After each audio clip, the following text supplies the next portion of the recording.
Yeah, I mean, but like the whole that was the motivation Hold on. behind the experiment, but not really what the experiment did itself. It's not an experiment. Can I get the datum for that experiment? The prediction, the control, the independent, the dependent, and the manipulation. What's the observed phenomena? Let's start with that. The observed natural phenomena. Go. Mm-hmm.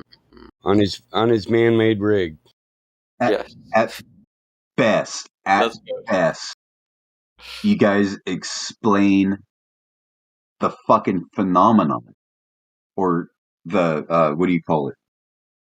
Not the action, but the fuck. Anyways, I forget. The effect. You don't. The effect. They're not using the cause, right? They're not finding the cause. They're just defining the effect. At best. For this guy. At best, they don't even know what would cause. But I only wouldn't accept it. Yeah, exactly. But you can accept it as the effect. It's the effect of man-made mechanical builds. So it's only effect of the rig that man built. No, but it's not a natural phenomenon. But you can't say that just because someone built something to measure like a tangible phenomenon. I gave multiple reasons why it's not an experiment, and not being a natural phenomenon wasn't any of them. Cyrus brought up the fact that it wasn't a natural phenomenon. So can you tell me the oscillation of the lead balls and the torsion in the string? How can that correlate to the density of the Earth? Please. So what he ended up doing was he went through all this trouble to observe this one phenomenon to eventually finally. Hold on, what phenomenon was that? Well, so the phenomenon was the attraction of the two lead balls to each other without any other explanation. Right? So he knew the lead balls would be attracted to each other before he started? I don't get it. Yeah, because gravity, right? Like that was the whole point, right? That like where things no, attract it each other. wasn't the whole point. He was attempting to weigh the density of Earth. No, but no.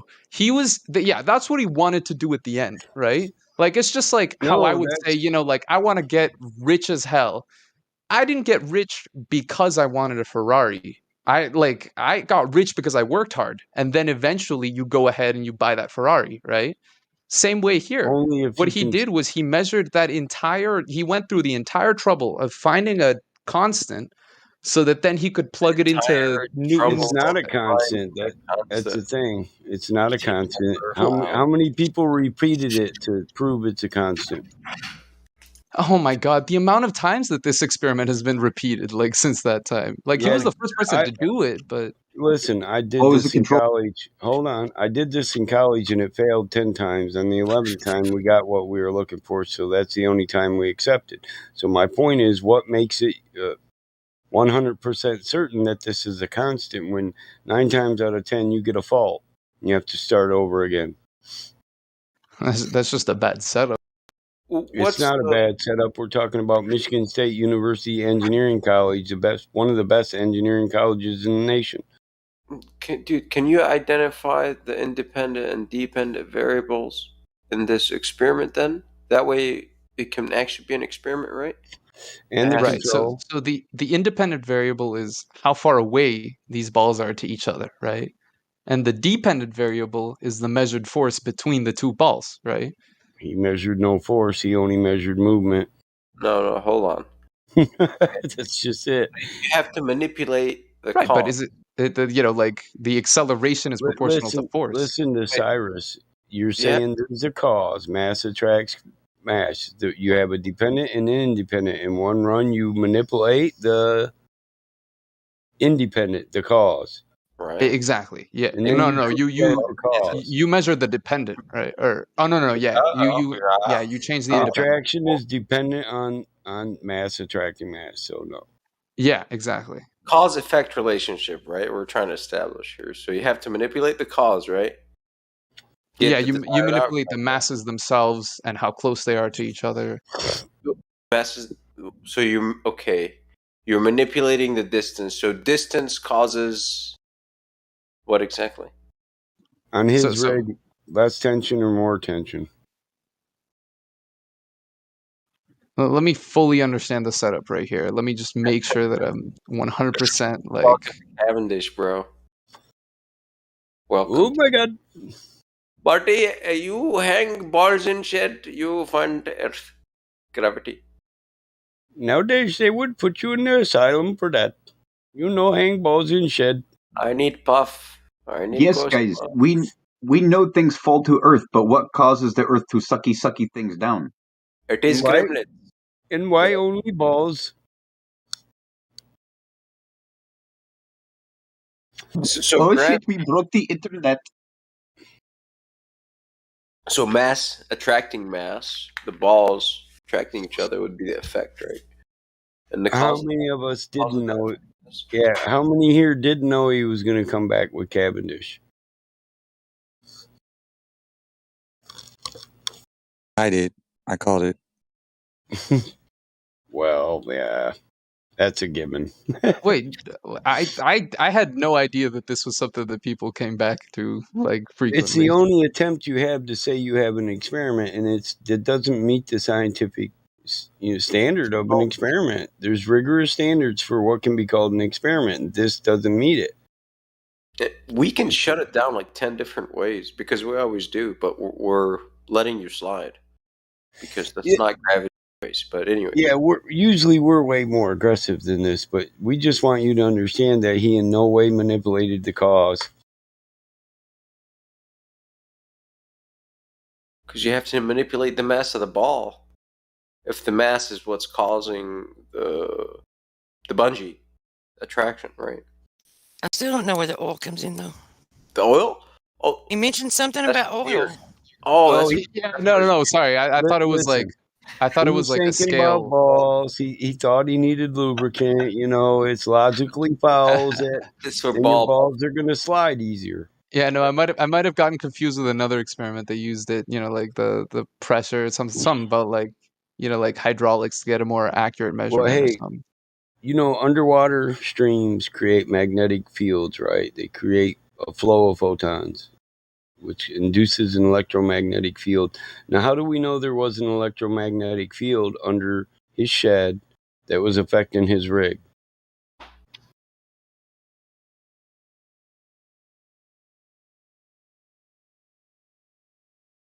Crickets, man.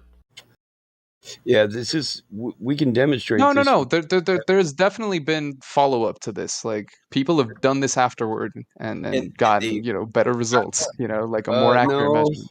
No, actually, I just covered that. We did it in college, and we didn't get what he got. Right, And but do you more know how people many have done it. times? Listen, do you know how many times he had to reset his rig before he got what he was looking for? I don't know. I wasn't there. It's not an experiment. They say the Cavendish experiment, but it's not an experiment. There's no manipulation of the cause. There's no control. Right, but like regardless of whether or not, like you can look at the setup and it in no way involves I can make a Cavendish setup. I already know what they are. I did this. Right, yeah. But like whether or not you're talking about rotating masses or any of that, none of it has to do with the Earth itself, right? You take as a given that you have a certain amount of acceleration, and we all agree that. No, right? We don't. But I mean, you have an accelerometer. I mean, you had those in college as well. You could tell exactly how much the Earth is attracting us downward, or how much we're accelerating upward. But it's been constant over time, right? Do you even know what technology accelerometers are based on? Oh, wait, what are we talking about now? An Accelerometer? accelerometer. How do we get here?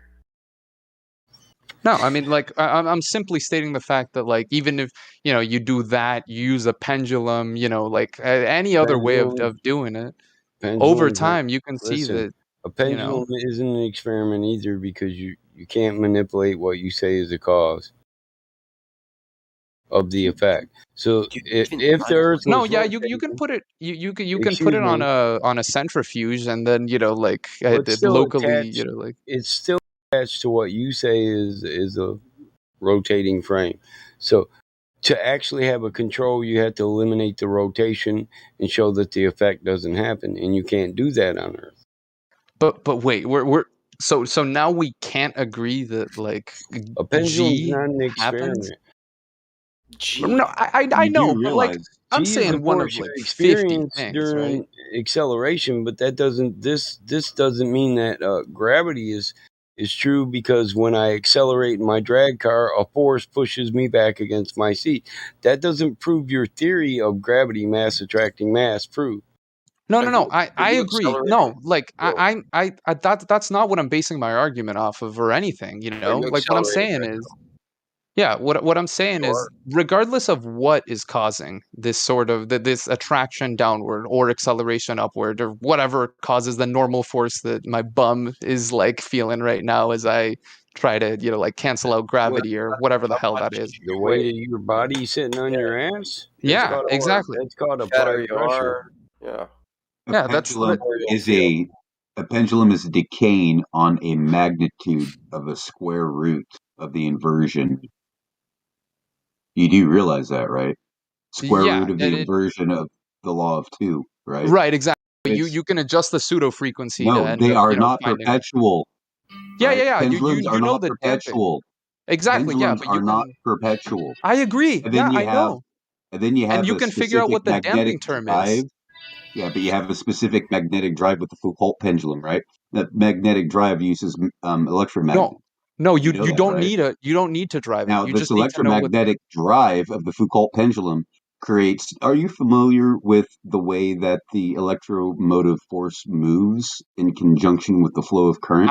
I don't need a driven pendulum. You can use an undriven pendulum, and knowing how much it decays over time, and Three and a half fucking measurably. minutes, All dude. right. All right. 3.5 Watch. minutes. I need to go smoke too, but all right. What are we talking about? Pendulums? Well, Three let's and a stick. half minutes Well, let's until stick it's to at our. zero magnitude. Are we done with Cavendish? No, it. Oh, you're No, saying we're no? not done. This is a bit How of long a can you get a detour here. Oh, but no, freestanding pendulum to swing? It's Josh. easy to do. We're Stop talking. it. We're It's trying to detouring. we're trying to talk like we right now we're talking about experimentation. We've been talking about this whole Talk time, about right? fucking pendulums. That's Actual. not an experiment. What are you manipulating with a pendulum? Oh my lord! No, I'm not Besides the saying that. initial pendulum height. I don't What can care you? about Oh, how. I don't care about how you figure out the gravity or that we're feeling acceleration upward, but we all agree that we're on the face of the earth because of something, right? And that something is constant. That force called is constant. no, dude. It's Erratic. relative density, bro. What are you talking about? Because He's trying to talk about gravity. we're in a fluid medium. Do you understand that things go up and down? Yes. Oh, okay then. All right. So helium just goes up, yeah, because of. Like density. You know. Yeah. All right then. So not everything goes down. So. Well, because it has the kinetic energy to rise, bro. But you Yep. can you can model that exactly by like the density of air and how much displacement the helium is, Yep. like it's all Well, it all just obeys that law that like Here's we the are thing. accelerating. hold on, Here's just the thing. shut your mouth for a second, bro. Just you can model that because we did it empirically. All these laws are derived empirically. Charles' law, Boyle's law, all these guys. It's empirical shit. That's why. You know. Right, exactly. Exactly. And we were able to measure. And We Einstein. have Empirical guy. hold up, yeah, we were able to measure the fact that by some way, using the fact Rate that of we are fall. accelerating, we're accelerating downward in a constant Listen, that's fashion. just a rate of fall. Yeah. Yeah, Things exactly. fall. But we were Listen, able to measure some listen. ratio. We were able to measure a Listen, ratio. we all know that. Listen. Now, a rock, you say if I pick a rock up and I let go of it, it falls because something pulls it down. I say everything in this realm needs energy to do work. Rocks don't move on their own because they have no fucking kinetic potential. They have no kinetic energy. So when I take my energy and input it into the rock, place it up in a place that it's no longer in equilibrium in this realm, in this medium, and I let go of it, I took away all the energy that was supporting it. So it goes downward. It's displaced until it finds its point of equilibrium by its density and dictated by the density of the medium it exists in. Because if I hadn't put energy into it for it to go up, it wouldn't have fell. Same thing with a tree. Tree grows, seed, water, sunlight. tree grows upward, everything that's up there on the tree, the fruit, it was brought there by the energy of the growing tree. When the growing tree no longer supports it, it falls because it doesn't have energy to support itself. Nice. Kinetic energy explains this 100% perfect, and there's no absolute preferred direction to down. I'm tired of hearing that. Things go through the medium of the air, the atmosphere, left and right as they fall. Do you think a skydiver or what they call us, tomato heads, you think special ops, when we paratroop out of airplanes, we fall straight down, or do we go sideways? One way and then the other due to air resistance and displacement. Yeah, and you shape your body, right? Yeah, and I can slow my descent without opening my chute by just spreading out my body and making it wider. Increasing projected surface area. Yes. Yeah, increasing my surface area and therefore increasing my air friction or resistance. Yeah. Science, bro. We humans figured this shit out, dude. What's wrong with you, squid? You're still stuck in a fucking cabin. And were you a squid? Was you cleaning semen off the poop deck? No, yeah. Like, I agree with these things exactly. No, An yeah. apparatus is not experiment, by the way. Then how do you define an experiment? Like, of all of the things that we've done, how do you not? Now we're talking, man. Yeah, I defined this a while ago. Yeah, dude. A prediction, a hypothesis. Does anybody have three variables? Sort of, citation form. That way it's once and for all, you know. That's why we ask for the independent and dependent variable, right? No, yeah, and I understand that. Like, well, without those and a control, you don't have an experiment.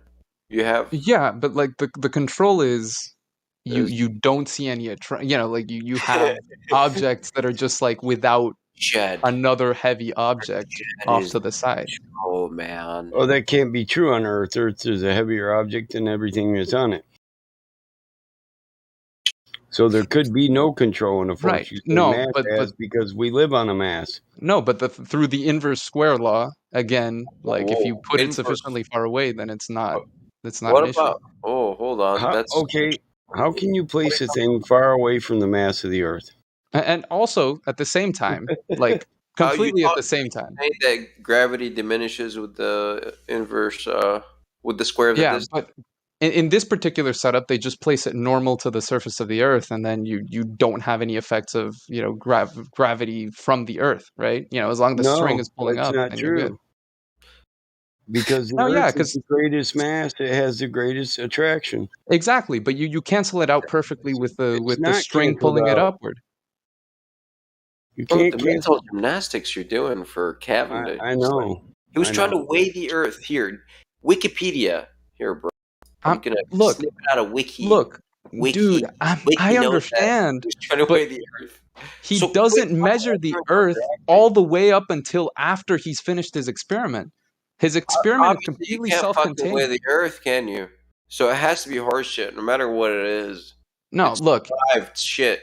What he's saying is, I'm going to measure these lead balls against each other. I know exactly how dense they are. I know how far away they are. Yep. And once I understand how gravity works, I'm going to plug it into the equation.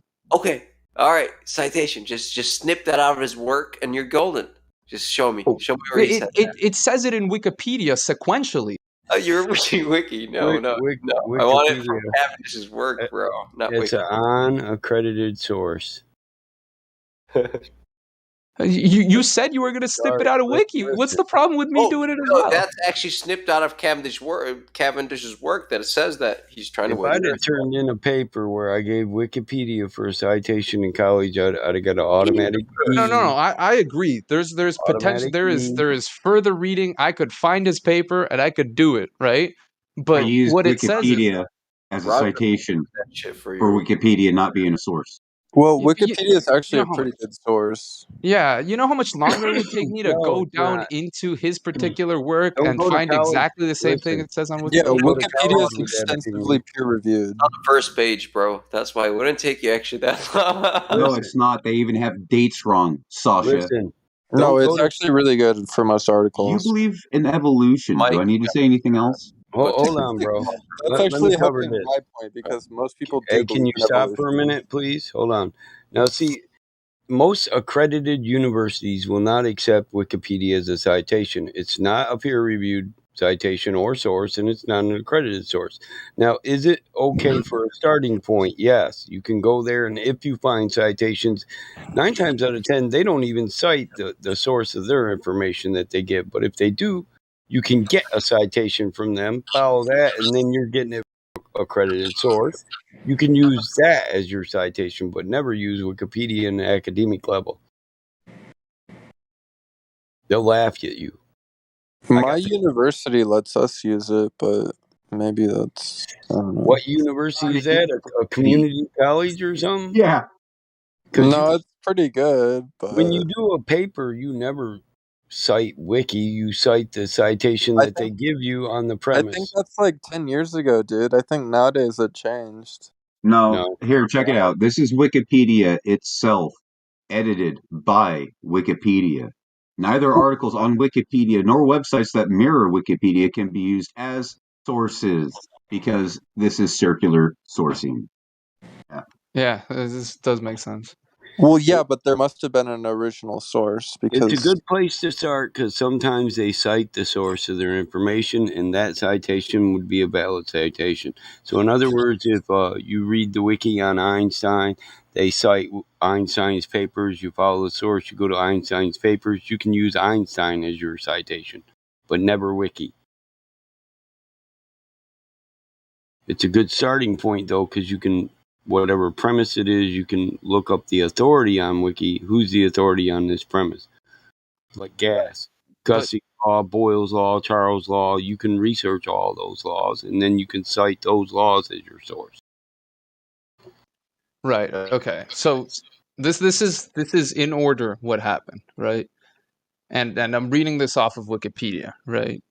You know, he measured the angle of the rod and, you know, the twisting force and the wire angle and all this bullshit, right?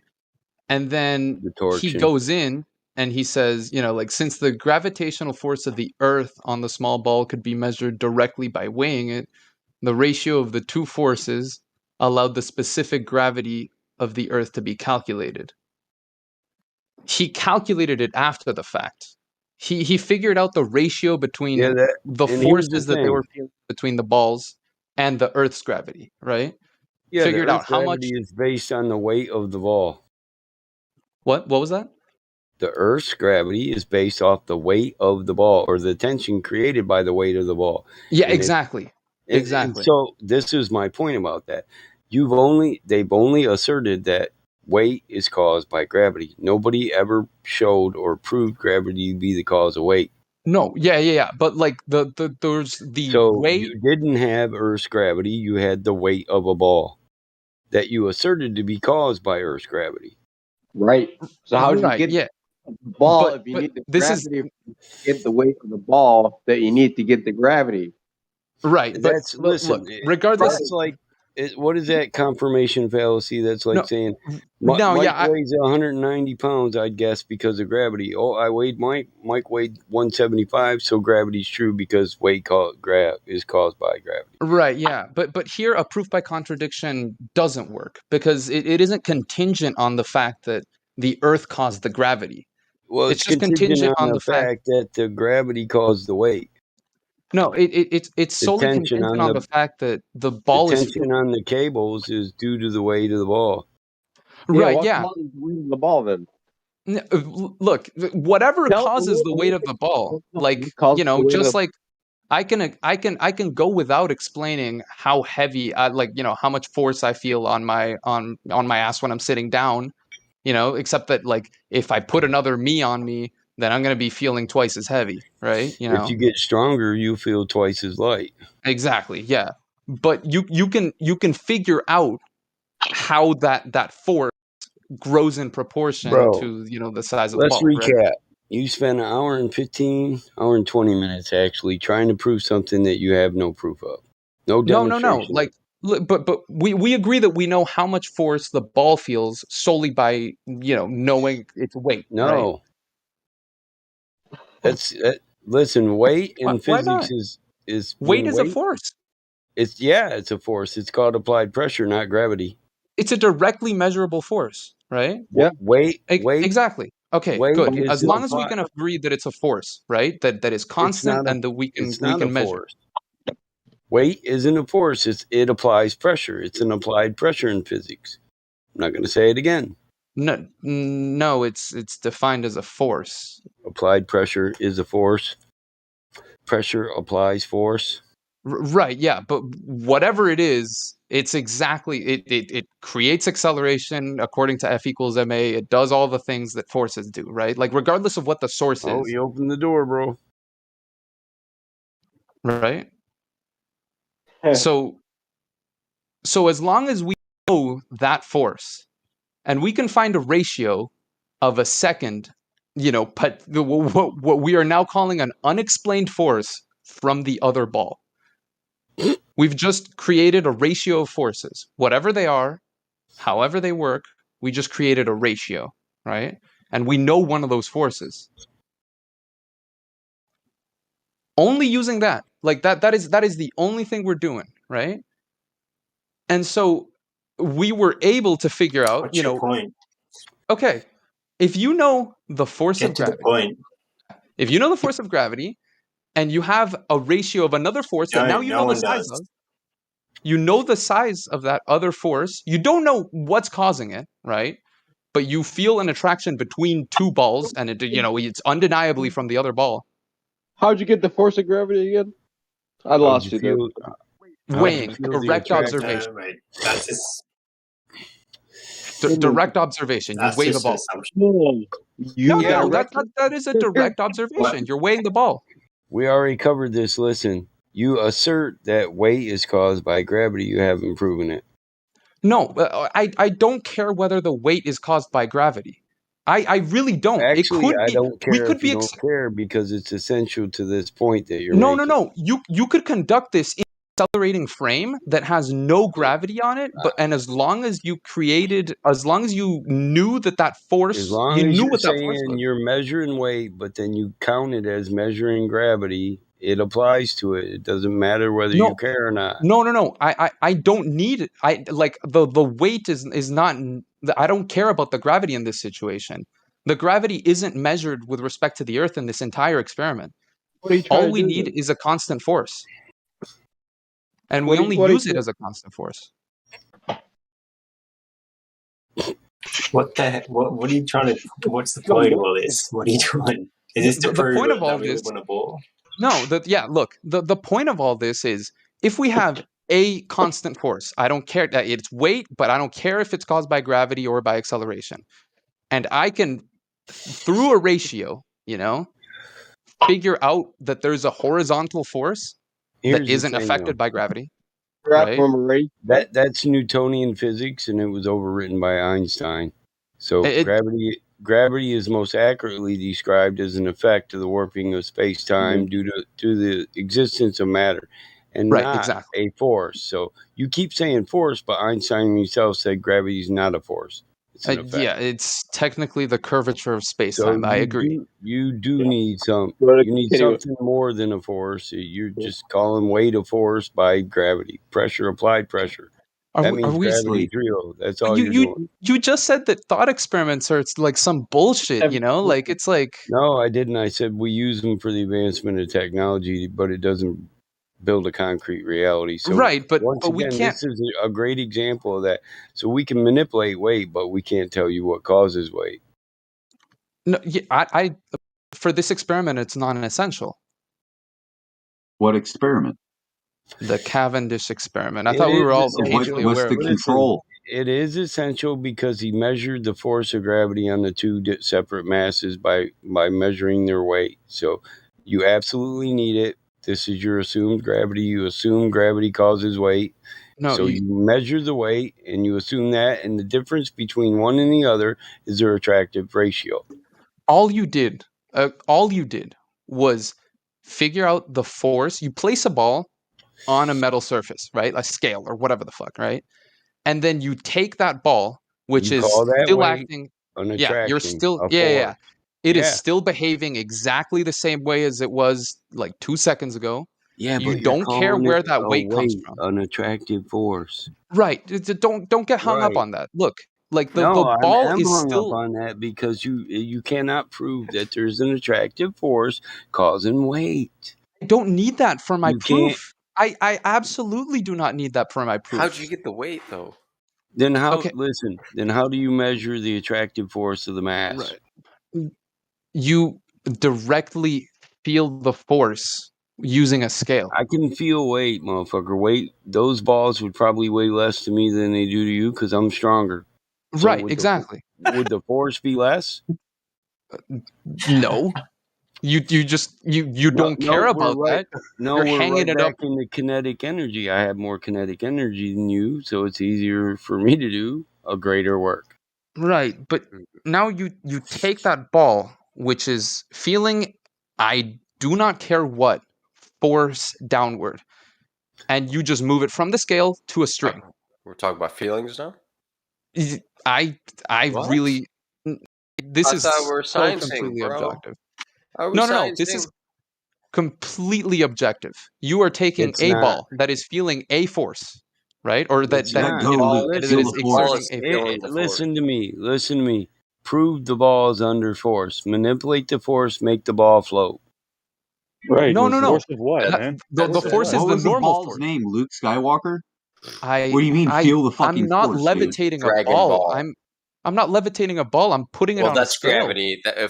So if you're running an experiment in gravity, that's What you you're have to saying manipulate. is because an inanimate object doesn't have energy to support itself in the air, that there must be a force pulling down on it because it has weight. That's what you're saying. That, or we're in an accelerating frame. So if right? I actually Accelerating magnetize, if I took a steel ball, the same thing would ring true. But if I magnetize it, I could pick it up and stick it to a piece of metal up above my head, and it wouldn't fall. Why? Because it had energy. Because it had energy to do work and to support itself in this medium. Right, but these balls are made of lead. I know they are. That's not my point. My point is weight isn't a force. It's not gravity. It's not an attraction. You haven't proved that an attractive force causes weight. Yeah, but that is not what I'm doing at this point. What I'm saying is I have attractive force. You sound like you're educated. So if you don't understand that you're calling weight an attraction, I can feel this object has weight. You're calling that a force, an attractive force, when it's just applying pressure on your hand because you have weight and it has weight. Right, but there's okay. Let's talk about that pressure. You It is just call it a attraction. pressure, right? I call it pressure. Okay, all right. You have that pressure, right? Mm-hmm. If you put it on a string, what causes that pressure? It honestly doesn't matter as long as I know really that pressure. It's the bending and bending and warping of space time. Oh let my me get Lord, bro, you're stuck in the fucking 1700s with balls in the shed.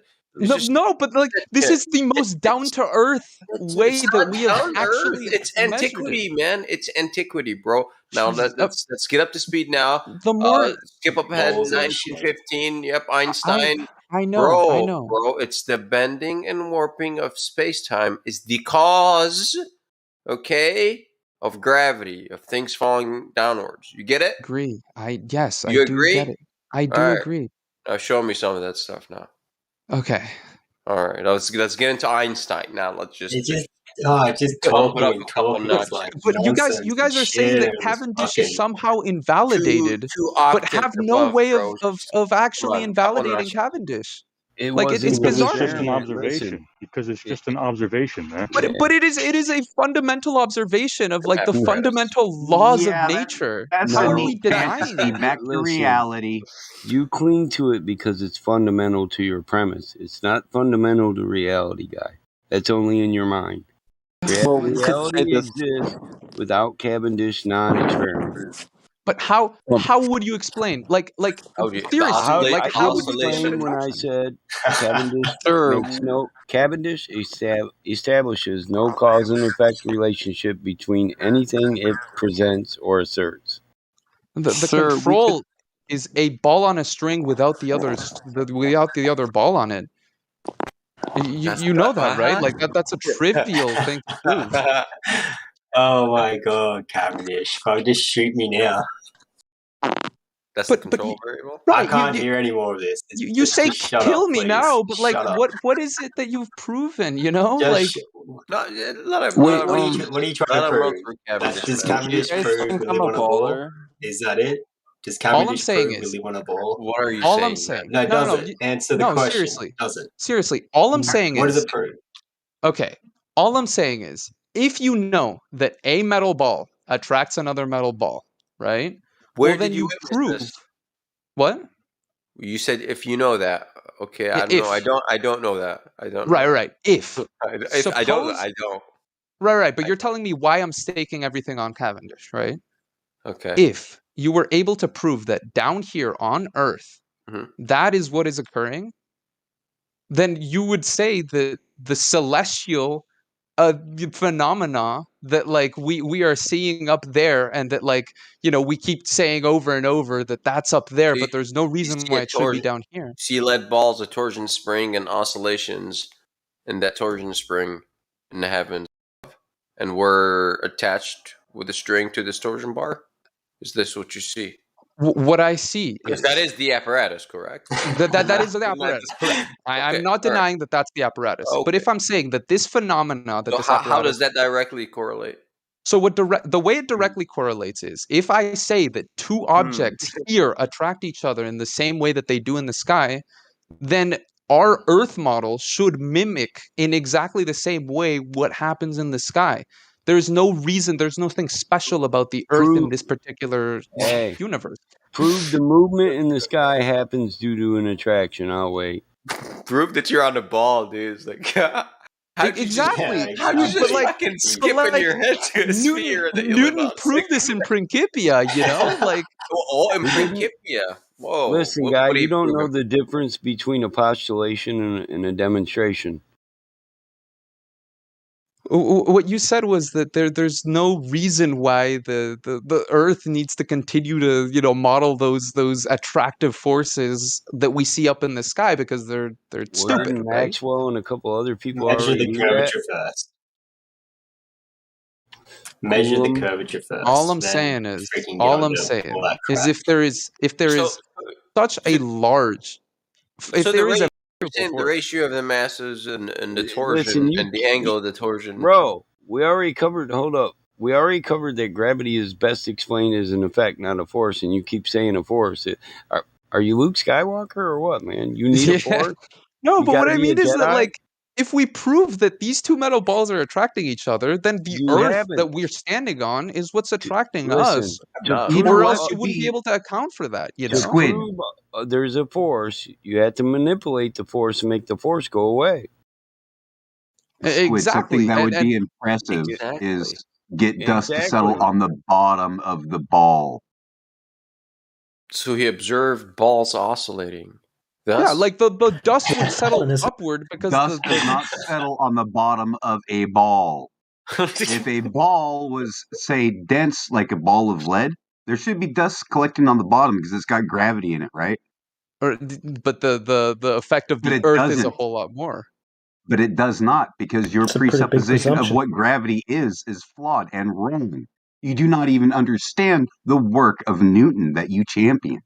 No, the dust settling on the bottom of the ball would be because the ball is sufficiently dense to where close up, the dust happen. Use a higher force upward than it does downward. Make it happen. Really sufficiently dense. Well, you would happen, bud. You will never see that happen. Right. You will never, ever see dust stick to the bottom side of a ball. I'm sorry. If you crank up the densometer, matter is just going to get attracted to it. Right, but if you take a magnet, which can produce comparable levels of force, then you can get... magnet, it has nothing to do with density. Oh, see, now he's talking about a real force, magnetism. Yeah, like, I don't know. Choose any force that would be able to be on the same order, like on a, like magnetism, not gravity. We can manipulate magnetism. Electromagnetism is exponentially stronger than the force that you're claiming. How did you remove that from the experiment? So it's actually not exponential.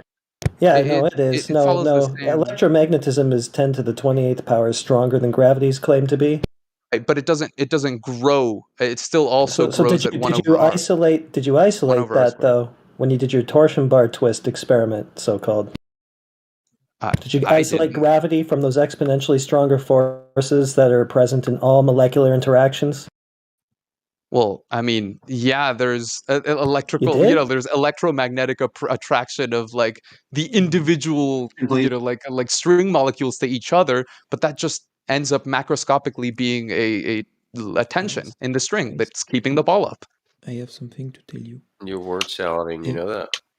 Have you seen the movie of Miyazaki? Hey, bro, whoa, we're not talking about movies. Hold on, yeah. No, monsieur Lapin, monsieur Lapin. Oh, come on, just let him talk. Goddamn. No, you know you can bro. you can adjust the volume, like right? Just chill. We're talking about something important. Well, you can turn them up if you want. No movie talk right now. It's serious. It's about what Squid is talking about, Joshua are talking about, what you're talking about. Yeah, but it's about ball electromagnetism. Do you remember the movies that you have seen when you were a kid of Miyazaki, Laputa, the Laputa Island, with a stone inside the island that makes the Laputa Island float into the air? I don't remember. I can't hear a word he's saying. Can you speak up? Yeah, dude. So how big do we need to make a ball before it starts to attract other mass to it? Like, what's the threshold? Like, how big exactly does it have to get before we can observe it pulling other objects into its gravitational field? The computer movie? I've never seen that movie, but... in reality, the ball doesn't float. The ball doesn't attract nothing. The ball is floating into the ether. He is a ball that's floating? What are you saying, man? No, in reality... Ether. He's talking about ether, but we're not talking about ether, right? No, it's talking about Cavendish. What is Cavendish? Man, I want to get back to Cavendish, man. Let's just finish up Cavendish, Lapointe. Monsieur Cavendish is who we're talking about. Hanging lead balls in the shed. I'm not sure if you heard about that in France. Have you heard about that? Yeah. Okay, so that's what we're talking about. And you said something about the dust at the bottom of the ball. You said density. Yeah. So density attracts mass now? Yeah, all right. Well, see, the thing is... So what experiment? Because now, if you can manipulate density, which we can actually do, right? Mass is supposed to get attracted to it. So show me. Yeah. So what you need to do is make it. Yeah, you need to make it dense enough so that how dense? Give me some numbers. How dense is dense enough? Plus or minus? Plus or minus? How much? I would think definitely like on the order of like. Not words now. Don't you use words like mega, massive, large. Yeah, no. It would definitely need to be really, really dense because you'd need to be able to get really. It's just doubled up on it. So really squared. Really squared. Yeah. Well, it had to be dense enough to where you could get a particle, or the radius would have to be small enough away from like said like dense ball. To where the forces are the same. Yeah. You know Good what I mean? word sound. No, so what falls in Cavendish no one knows anyway? What you mean. What's up? So what falls in Cavendish anyway? So nothing in Cavendish is falling. All that you rely on is a constant force downward. There's nothing that... Okay, how do you know? There's nothing that says that like it needs to be gravity that's pulling down the ball. Like it absolutely does not, like fall upon like it's not predicated upon that.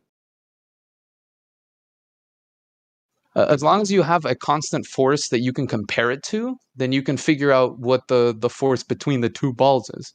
But what's that force that you're comparing it to? It's just a force that you measured at the beginning. That's what was what? Hey, as long as you know that there's a force downward, right? Yeah, as long as you know, man, it's all good. Yeah, we don't have to be specific here. It's all gravy, man. Yeah, exactly. What's wrong with you, dude? Just chill out, man. Yeah, the whole point of the experiment is without needing to have a bunch of extra dependencies. upon, like what it is that's accelerating downward and all this other stuff. You only need to know that you have a force downward and that you have a force that is feeling, like that you have a force in the other direction. And that by relating those two, you know how May the strong the force force be is in with the other you, direction. son. Yeah. Yes. Wait, what the fuck does that mean? As long as you know force. that you have a force downward and that I you're know. feeling another force. Well, Yeah. it's No, that there's. That's what keeps us on the surface, don't you know? And no. Hold on. So did Cavendish account for Coriolis? Mm-hmm. That's right. How do you isolate Coriolis force from his equations? Show me. I have that's literally no idea. That's fresh. It's, right out the oven right here. It's good stuff. In his model, there is no force. I don't know why he's circling back. Newton has been toppled from the throne by Einstein. There is no force. He doesn't want to. I know that there is. I know that there is no force. It's modeled. It's modeled exactly by the inverse square law at small velocities. What we actually experience here on Earth. Keep to your model. Stop talking about the force. A force that has been superseded in your model. There is no force in your model. Stop talking about it. If I can't explain the curvature of the Earth to you guys, how can I explain the curvature of space-time? Like, can I really be asked to fucking do that here? God damn! You're just stacking hallucinations on top of hallucinations. I agree with you. What if I told you every single thing in reality is You guys are the ones who are talking about the curvature of space-time and fail to acknowledge the curvature of the Earth. You know the name of your reality? Do you know the name of the model of your reality? Which one of all of the different ones? There's a bunch of different ones that act at different size scales and stuff. But nope, it's all been changed into one unified theory. Yeah, they're trying really fucking hard. Yeah, do you know what it's called? The Grand Unified Theory? Yeah. No, it's not the Grand Unified Theory. I didn't even say Grand Unified Theory. And you can't get the Grand Unified Theory because string theory fucking debunks Planck's theory. And Planck's theory debunks string theory. Well, string theory back to quantum mechanics and the breakdown of Einstein's equations because it's all relative to your perspective. Wait, you guys believe in superposition? Yeah, nope. I do. Nope. I am without words. This shit is crazy, bro. Nope. What? I don't even think that there's particles. What, you don't believe in superposition? I don't believe in anything, Sasha. That's your problem. You have a lot of faith and trust in men. Bro, well, yeah. Look at the geometry and it makes sense, man. Like, I don't know what else to tell you. Well, I mean, you hallucinate Earth curvature, so what would you tell us? What geometry? What direct observation of like the superposition of the states of particles do you guys see on a day-to-day, and have you guys been like, oh yeah, that shit checks out. I agree. I should believe in this. Better question. What direct observation of Earth curvature have you ever seen? No. I asked my question first. Thank you very much. So you believe in the ball Earth, but you don't believe in superposition? Hold on, Sasha. I do believe in superposition, but it's because I've been able to convince myself of, other more fundamental things, or not fundamental, but more basic things. Convince yourself. That's not a good sign for yourself, just to let you know. You shouldn't have to convince yourself. Well, I mean, that means like smart shit, right? Earth curvature. I want to verify Earth curvature. Well, yeah, you. Hey, look, end up. Everyone, listen to the crowd. Listen to the crowd. Yep, curvature. That's what I hear. So curvature. Always comes back. What's up, man? Where we're at? All right. Well, here's my question. We're in the shed. We were in the shed. Now we're gonna graduate outside of the fucking shed. Because inside of the shed, okay, Earth is a ball. Cool. All right. Now outside of the shed, yes. Where if Earth is flat, and I go to a sufficiently tall building, to where it's taller than the surrounding buildings, right? No. Why can't I need a measurement? I don't care about your philosophy, whatever. I went to a building, give us a measurement. Let him draw his picture. I don't care about you stupid going up a building. Yeah, leave the man-made structures out of it and just measure the thing you're talking about, the Earth. All right. Yeah, Why yeah. can't I see Everest right now? That's my real question. No measurement. Wasn't this how this conversation started? Didn't BattleMod already tell you all about angular resolution? Where are the Earth curvature measurements? Well, the reason you can't see Mount Everest is because there's too much fog and clouds in the way.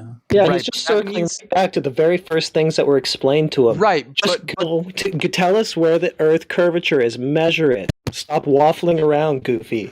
That theory that you have, that it's obstruction, that means that shit would get cloudy. It wouldn't get smaller.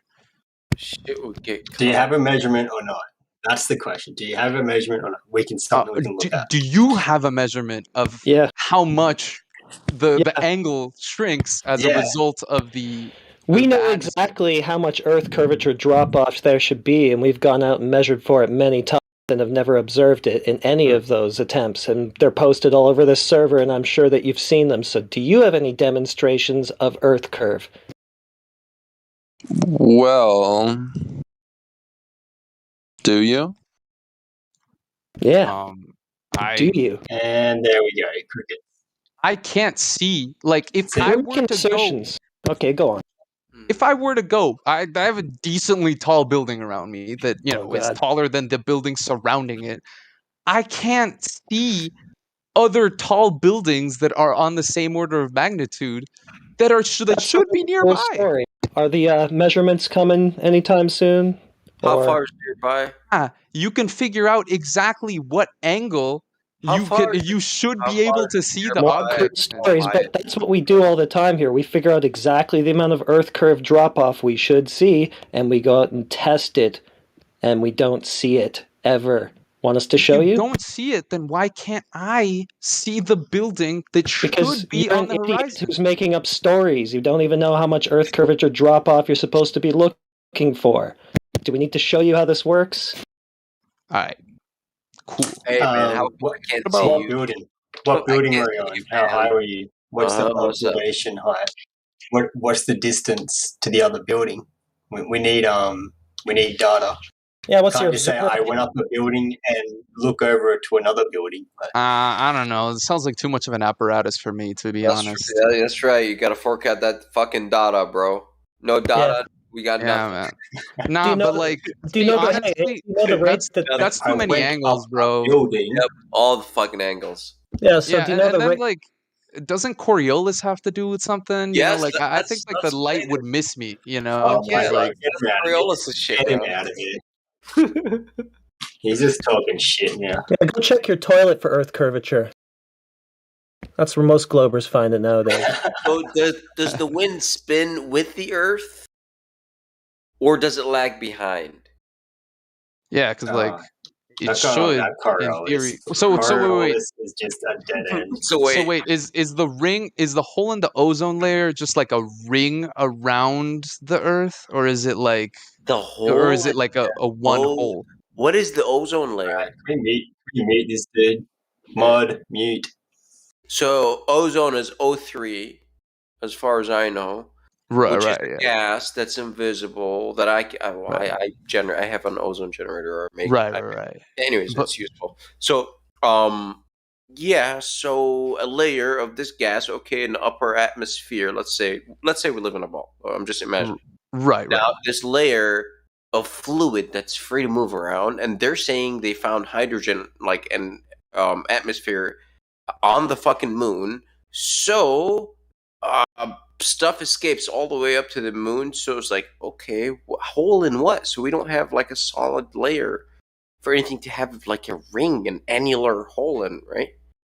Yeah. I guess Coriolis could play in a part there too, because like honestly, like the heavier it could be thrown out towards the equator, you know, like where it actually would get thrown out, right? Flings out like a fridge. I gotcha. Flattens out. Yeah, exactly. Like you know, the tides. That doesn't fucking happen though.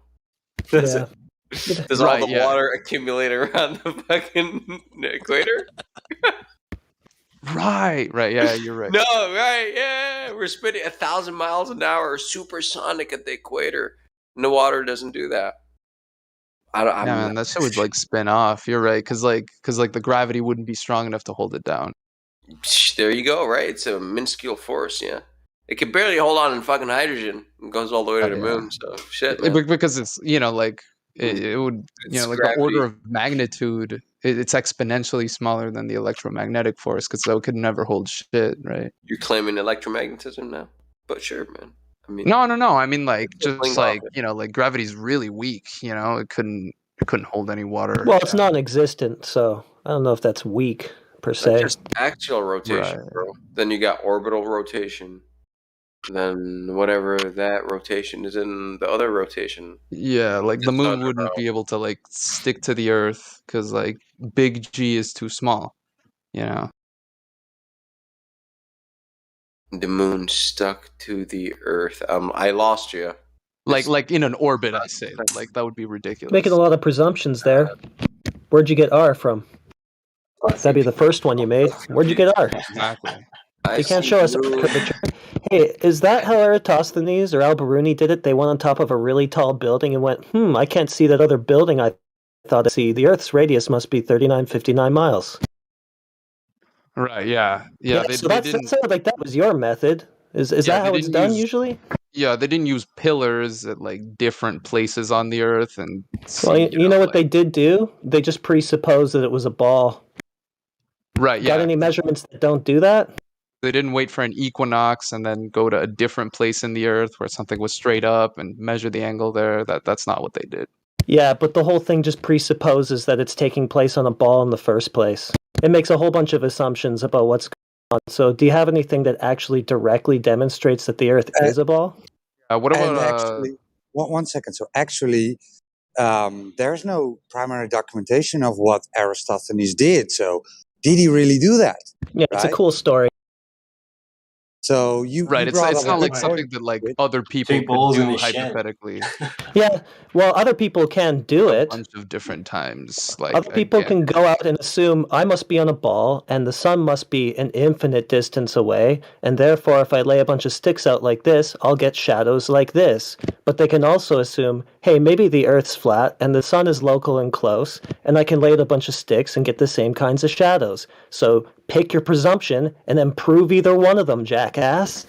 Right, yeah. So then if the sun was that close, the water wouldn't start fucking instantly boiling on the surface of the Earth when it was close. You're presuming the size, you're presuming the intensity, you're presuming the location, you're just making a bunch of assumptions again. So can you start over without the assumptions and then show us how you figure any of this on the same side of a plane, how could it ever Okay, well, the angular resolution thing has been explained to you ad nauseum, so if you don't get that by now, then I guess we'll just move off of that. But hey, look, if it's a ball, it's going to have curvature, so just go and measure, told us specifically exactly how much we should have, and it's never observed. So maybe you can go and show us. Yeah, that's about two different mediums. So I don't know if you want to invoke that. Exactly. Yeah, you were talking about like, the density of the air then affecting the refraction of it. When you say that the sun is going to illuminate the entire Earth's surface, the only reason you can do that is because you're making presumptions about how big it is, how intense it is, and where it is. So just cut all that nonsense out and show us exactly where the curvature on the Earth you claim is. Hey, stop waffling around. Go out to the Earth, measure the drop-off. All you're doing is diverting away from that. You're pointing in every single direction but the Earth, because I guess you can't just show us the Earth doing the thing that you say it does. Yeah, you're right. You're right. So I know. When I see the transition of the Earth going below the equator, or when I see the Earth goes below the equator, what the hell are you talking about? No. When I see the sun go below the equator instead of just extinguishing in the sky, right? Then that tells me that the diffraction must make it so that the angle of the sunlight is going upward, right? Like there's that much, but you can't get that through Snell's law. You can't get that through diffraction. Diffraction or refraction are you claiming here? Because I understand diffraction to be a different thing. So I'm confused here with your term. Yeah, no, you're right. It is refraction. Okay, thank you. So you can't really achieve that. That's all I'm this saying. is how you figured out that the Earth is curving. You looked at the sky, you looked at the sun, you made presumptions about where it is, what it's doing, how intense it is. You said, this couldn't happen unless I'm on a ball. Well, that's pretty stupid. You should have just measured the curvature of this ball you think you're on. Think you're up to that challenge? Actually, no. I just eliminated the fact that it was a flat curve. Well, you didn't do that. I didn't do anything to prove my Oh my god! You didn't even look at the surface of the Earth before you eliminated what it could possibly be. So that's pretty stupid. It still makes it impossible. You know, I agree that I don't know. The Earth is Wait, what makes it impossible? You didn't even look at the surface. How can you say anything about what it is being impossible?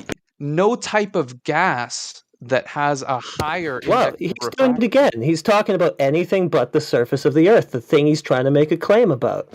Well, see, the thing is, it? The surface is that an Eratosthenes did it? He started talking about what gases do. No, you're right. You're right. Yeah. The surface of the Earth is locally flat for a sphere. I think he's correct? trolling at this point. There's no such thing locally flat on a ball. It's all curvature in all directions all the time. That's all it does is curve. There's no flat sections anywhere on a ball. Do you get it? Have you looked at a ball? Do you know what a ball is? Have you seen a dodgeball? Have you ever seen the little ridges on the dodgeball? Yeah, I know. It's honestly what I'm wondering at this point. Have you seen a ball? Yeah, see, those ridges make it look like it's going up and down, but on average, it's dipping. Okay, yeah. So does water have ridges? Is that what happens? Wow, water ridges? Yeah, the surface of water ridges? See, the surface of the Earth. So 60% of the surface, yeah, it's water. Is it ridging? Is that what you're talking? Yeah. Have you ever gone to a beach? You know that thing that happens that makes that really nice noise? They're little waves. Mm-hmm. Yeah, waves. So water at rest. Crazy, dude. Is water at rest full of ridges? Really? Yeah, it does have ridges. Water at rest. People worry about those. Okay, well, I don't see that in my pool, my bathtub. Water at rest looks pretty level. Yeah. Whenever his voice goes up, he's lying. Whenever his voice goes up, he's lying. No, but have you seen? Have you ever calculated how much that curvature of the bathtub is? Yeah. Do you know how much curvature the Earth is supposed to have? Yeah. Okay, go on. So I can't observe that. What's the formula? How much curvature are we supposed to see on this thing? You're supposed to see an arc, you don't know specifically what rate of curvature we're supposed to be seeing, and yet you were coming in, you're acting like you're the smart guy because you think you've measured. You don't even know what rate it's supposed to be happening at. What sort of you're a units fucking do you idiot. Need? I got you. No. Seriously, are we talking about like how much it's supposed to dip every mile? Every X distance out, how much down does it go? That's that simple, man. And if you give me that shit in fathoms, I'll work with you, bro. I'll convert it to whatever you need. Yeah, any fucking unit you want. Give me a second. Cubits, fathoms, let's go, dude. See, that's the thing is the number's already out there. And all you got to do is... He's the only guy in this room who doesn't know it. Imagine that. The one who thinks he's measured it is the only guy who doesn't know it. I haven't measured it. I'm claiming that, the Earth needs to be... No. All I'm saying is that it can't be flat, You don't even know what rate it's supposed to be curving at, so you don't know how to check whether or not it is, so you can't say it can't be flat. You are the least qualified in this room to make that claim. See, the problem is that you're putting the burden of proof on me, right? Because, you're saying exactly how much it's supposed to. No. You put the burden of proof on you because it's your claim. What happened was that you weren't able to explain how the sunlight would go upward, and then you just started. The sun circulates around throughout the years. It circulates between the tropics. Who cares? Measure the curvature of the Earth if you say it's there. I actually know. Because I don't need to prove that. All I need to tell you is that you're crazy for thinking the sun is local. You know what I mean? Well, that's just a presumption on your part. Earth curvature, please. Think of how you measured the distance to the sun? Did you take a tape measure out there? How did you get there? How do you know exactly how far away it is? Because I used a small angle approximation, and that's really cool. That it didn't need to have, it didn't. Okay, you figured out the distance using a small angle approximation. What is it? You actually don't need to know the What's the angle distance? after. You just said that you figured it out using a small angle approximation. What is the distance? See, look at this fucking idiot. You didn't figure out anything. What's the distance? You just said you figured it out. You can't tell us what it is? Oh yeah, after a certain point, he knows the angle, but he doesn't know the angle. Yeah, he knows. He figured it out using you the don't angles, need you but he don't doesn't need know what the it angle. is. At a Dude, certain you're point, cooked. You're finished, buddy. Bro, seriously. I mean, No, like, bro, look at you figured out the distance of the sun using Dude, angles. seriously. What is Tell me it? the difference in the cosine of 0.0001 and 0.000001. Cool And coat, tell buddy. me what the difference is, bro. They're Cool both coat, buddy. The so Earth is still fucking close flat. to one. Sorry. It doesn't matter, bro. Yeah, Like, it you doesn't know this. matter. That's what you figured out. It doesn't matter. You looked at the angles and thought it doesn't matter, and therefore I can just make up the rest of the bullshit as I go along. Well, because it's immeasurably small, you know. Your boy was talking about engineering and shit, and they use approximations all the time, and his cylinder block's still Let me split. just ask you a question, Squid. No, Let me just ask wait, you. I have a question. Why do you care if it's flat or round? Well, I I mean, have a real why do you question care for if it's flat or round? Who is honestly, this you're I talking don't. to? I Who was is his name? my friends were, you know, like giving me a pastime. They were like, check out these guys. So Squid, I have a question. So, like, is someone squeezing your balls? Because of the you voice get real change? high pitched whenever you're like asked to present something or prove something, you're like your balls. It's like your voice gets really high, like someone's squeezing them. Right? Yeah. No, it's. See, I have a helium tank, and also my balls are being squished. But at a certain point, you know, you give or take with the helium, right? Okay, so it's not that you're lying then, right? Because that's also what happens when people lie. Their voice gets really high. Right, exactly. Because like whether or not I'm lying about something matters when it actually holds up. Well, and, I mean, you know, it kind of holds any water. does when we're trying to ascertain the truth about something. Right. See, but that assumes that I know the truth more or less than you guys. Kind of acting like you do. Well, I know what it's not. I mean, you're talking like you do. You don't know what it's not. You haven't even looked. All right. You don't even know what your own claim is. You don't even know how much curvature there's supposed to be, and you're telling us that you know that there is that much curvature. You're insane, dude. Oh my God! Wait, do you want how much the drop is for 1 mile? No, I already know what it is.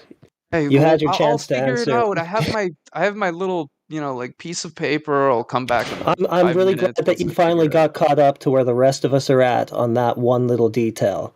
Jeez, but like, you want me to go and do some napkin math? No, let's take him through it. Let's take him through it. All right, how much drop for a 3-foot observer? That's right. Say 10 miles. 10 miles, 3-foot observer. What's the drop, Squid? All right, 10 miles and 3 foot. Is that what you're saying? Yeah. 10 miles to 3. All right, let me figure it out. So 3-foot observer at 10 miles. What should be the drop? So you're saying an angular drop? It's a vertical drop. Drop in feet. Yeah, vertical drop. See, I know there's heaps of Earth curve calculators. Just Google Earth curve calculator. Oh, okay. Yeah. I'll just actually do like the geometry. You know, I'll do it myself.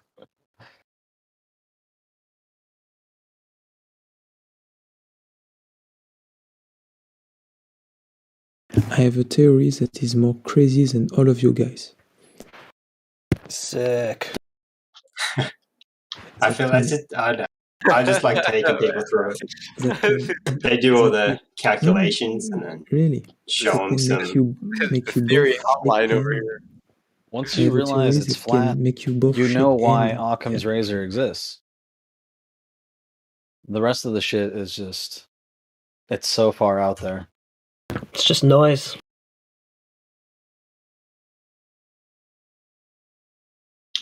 Right.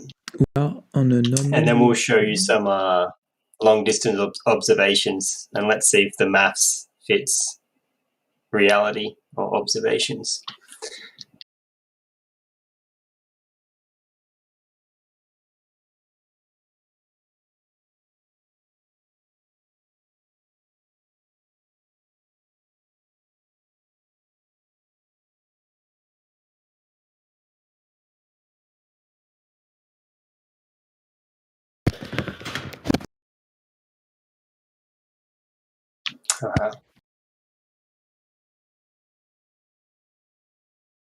And I think, a lot of people just don't understand the observations that have been done with the infrared, the mirrors, the lasers, just general long distance, doing lighthouses, landmarks, islands, cities. It's just been done so many times now. I can't believe people still question it. Kind of. Well, I guess people always question it, but yeah, and they say, I guess, they say refraction, but I don't know. When we're talking about things that are good luck refracting 300 foot. Guys, exactly, yeah. Guys, we told about our illusion with the eyes, but do we talk about the illusion that we have inside our heads that we cannot notice? Yeah, that's all we talk about here is people's illusions that they have inside their heads, like the globe. I have something more crazy than you think. Something that can make you both shake hands about globes and flat earth. Try me out. Do you know the Mobius ring? The Mobius ring? A Mobius? Mobius. It's like if you have a piece of tape, when you scotch the piece of tape on the back of the other piece of tape, it makes a loop, a strange loop, like an infinite loop. And there's only one continuous side. Exactly. And that can, if we bend time, if we bend space and time, how would we do that? Oh man. Oh, how we could? Thank you, Sirius. We could bend space and time. How? Yeah. Can you? No, it's just that we cannot. What I mean by that is. Can you grab me a jar of space time and bend it up for me? I'm just a little bit confused on the first part of your premise. You realize here. that's a straw man, right? Like, obviously, you're not going to be able just want to establish that the thing he's talking about is even. Yeah, let's imagine it. Wait, but you guys believe in curved space-time? Wait. No, That curvature drop, bro. Who here space-time? Did you hear that lie? I have a theory that is more crazy than all of you. Hey, that wasn't even a lie. You guys said it yourself, Squid, what I think is... No. Relativity? I'm going to go ahead and say no. Squid, what I think is we live on a bigger Earth, but... just push those goalposts out, buddy. Oh yeah, he's making a lot of sense here. I might subscribe to his philosophy. Yeah, you would. But what I think also is that we are, as many people feels it for their good sense, is that we are on a flat planet, but on a bigger Earth. Not a planet. Okay, it's a cool story. The crazy stuff we'll understand is that space that you think is fake, it's not fake. It's actually very real. Mm-hmm. Okay. So it's a great story. No, because you know what? When we address the space for the star, what do you normally say? You said, oh, sonoluminescence. That's true. That's possible. But do you forget everything else about what we called aliens, geomagnetic... say aliens? More cool stories. Yeah. No, cool stories on top of cool stories. Okay, go on. You really started with aliens? Let's hear the rest. Well, he started with bendy warpy space time. No, it's something that I asked for a verification of bendy warpy space time, and then someone called that a straw man. But anyway, we'll just cool story on. The true thing How dare you ask for evidence? How dare you? Is evidence? Is that what we use these days? Evidence and stuff. That's I'm sorry I interrupted your cool story. It's just that I thought we were going to get some proof of globe there for a second, and you got me. You got my hopes up. I have, but it's not the first time I've heard this. Right after aliens. That's where you were at. I've heard this one before. Bigger Earth. Yeah. However, all your satellites would fall out of orbit. And, none of the moon landing missions would be true. And no, the thing is, moon landing is fake. But the thing about moon landing is that there is maybe it's possible that the moon landing is just an arrival at the aliens whooped their ass. Watch out! They told them never. No, it's not really the alien that you figure out like physical aliens. It's much more of some other kind of creature. Demons. It's yeah. You're right. Serious. It's right. Yeah. It's possible because it's some kind of energetic field that can be induced by a particular stone. If you see the movie, wait. What's the energetic field? Tell me. You said energetic field. How do we get to that? Do you remember the movie of Stanley Kubrick? The moon landing. Yeah, Apollo 11. Yes, that one. That was great. One. Not this. Actually, we're on a good track. That was my favorite. Hollywood. Apollo 11. Track. No, not this one. Yeah, that one went pretty hard. Not gonna lie. 2001. 2001: Space Odyssey. Oh yeah.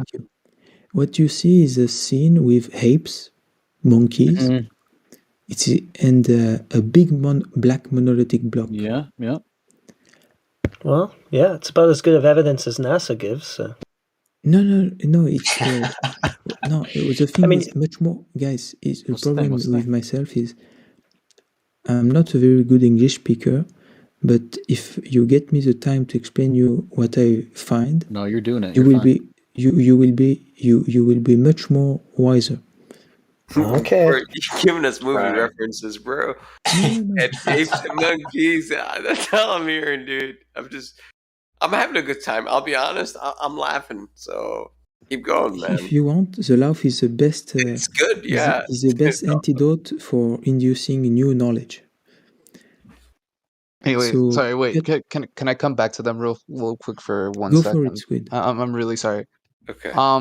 I got 7 centimeters for 1 kilometer for the first kilometer. It's 10 miles, William. 10 Lord. Are you sure? Just go to Earth curve calculator. No, how about you use the equation of a circle and then go out to 1 mile? Why don't you just use the model that your Glober friends gave you? I did. Wait. Earth curve. Hold on, Squid. Did you say equation of a circle? Yeah, we're talking about. Yeah, are you arguing for flat Earth? Do we live on a circle? See, this is going to be kind of crazy, but if you take a sphere and you cut any way through the center, you end up getting a circle. I don't know if this is new. Yeah, but it's not the geometry of a circle that you're trying to argue for here, buddy. You got to go back to the drawing board. Unfortunately, there's a huge difference. There's a huge difference between a sphere and a circle. Huge difference. Right. Yeah. Except when I'm looking in a direction and you take the cross section with my direction still on it of the Earth, it still looks identical. Actually, it's crazy. I mean, it's novel geometry that we discovered in the last 20 minutes. But I have something. Squid have maybe. You're close, but I think you're a bit off. It should be around like 14ish or like 13ish centimeters. So you're about half off. Oh, I was doing kilometers. Yeah, because in 1.6 kilos, it should be 20 centimeters. Okay, wait. Let me go out to 1.6 kilos because it isn't linear. Math, so, anyways, you know what's crazy is that it's not linear, is because it's a sphere, allegedly. Oh no shit! It can't be linear. So what's it for 10 miles then? We live on 10 kilometers. Slope, right? We live on a hill, right? 1.6, right? It can't be linear. Yeah, 1.6 kilos is a mile, so it's 8 inches. 8 inches is roughly what? There's 2.54 centimeters to an inch, so 8 times 2 is 16. Right? So half of 8 is 4, 16, 20. Yep, 20 centimeters. Mental math, there you go. Nice and easy. should be very close to 20. All right, 20 now. is accurate Wait, enough. what mental math did you do again? Centimeters to inches. 8 inches equals. Yeah, let me. Yeah, I got a number. Hold up. It's all BS anyway. Worry yourself about it, buddy. The Earth doesn't curve. Well, no. So these are just imaginary That's the thing figures. I want to Wait, take hold you on. through it. I'm confused. We have How to did take you him find through that? it. How'd you find that Yeah, radius? okay, my bad. You're right. How'd you find that radius that you're using? That's correct. 20 centimeters, almost exactly. Almost exactly, right? See, mental math, bro. Oh, don't worry. I like math. Yeah, so no, but it changes. How much drop for 10 miles? 10 miles? That was the original you're gonna question. have to turn that into. Check out this graph. This is using AutoCAD. It's 66.6 feet. The one on the left is CAD. Just get the drop for 10 miles and then we'll look at some observations. Like, that's the logical thing to do.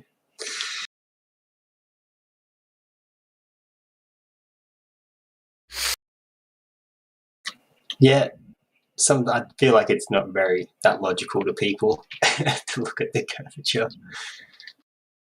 They look at it literally. Which is what I find. Everyone loves it. Yeah, they'll talk about Coriolis, other planets, gravity. I don't know, freaking space photos. But not curvature. Hey, if you can't find any Earth curvature, just look at literally anything else to prove Earth curvature. It's 20 meters for 10 miles. Excuse me. All right. Well, let's. Sounds about right. Let's look at some observations then. I'll post a photo. You got your methods though, right? Like, so I can see the geometry and all that stuff as well. They're your methods. It's the ball math that we're using. We're just testing exactly. them. Just making sure that it's, like this, because. Why would we lie to you? No. Why would we I don't lie? believe you guys would actively lie to me. Like, therefore everything we say is true. You would measure it in different, Oh exactly. shit! Nice. No, Squid is right. Yeah, you wouldn't actively lie to me. You would just measure different quantities. Exactly. And this for that reason, I have to show something to Squid or Sirius if we can go with 3 people on a video sharing screen. All right, do you see that? Do you see the long distance observation with the windmills? That's interesting. So, how high up were they when they made that observation? The video's on YouTube, so it's got all that. But I think it's about, I think it's like 1 foot, but you can say it's 3 foot. Okay. Oh, it's like 3 feet off the ground? I think it's about 3 foot off the water. Okay. Where's this windmill picture? It's on the voice text. Guys, I was talking about a Möbius ring, or how to make a ball out of a circle. So all the problems that you are trying to figuring out, how to see the curvature of the Earth, but you cannot measure it as a ball, but as just a circle circumference. It solves it. Welcome to Flat Earth. There you go. Yes, but I have the thing is, I tried to give something more. When David Weiss speak about Flat Earth, we're getting kind of derailed here, buddy. Just 1 sec. David Weiss. No, yeah, he said everything right about Flat Earth, our planet, but everything beyond, he said, "Oh, I don't know." Yeah, speculation. But we're just trying to help this guy with the Earth curve. And those do look like they're dipping though. Forgive me for saying.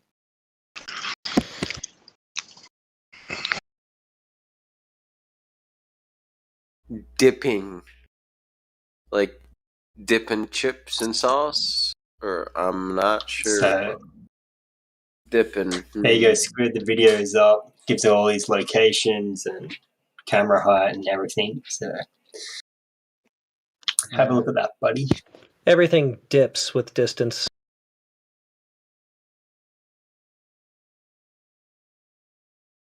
But he knows that. That was the very first conversation he had here.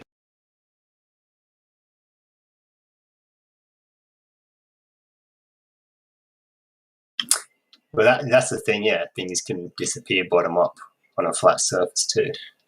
See, the problem was I thought we couldn't even agree on the fact that, like, you know, Snell's law would work in the same way, because the other guy was talking about, like, arc. What was it? Arc minutes not being a measure of angle. He said that it had units of feet or whatever the fuck. I could not at that point, you know. No, that was someone else's conversation. I can't really add to it, but exactly. So at this point, I feel like I'm dealing with a crowd that has a little bit more, you know, oomph behind it. We just had a few more beers than he did. Yeah, same here.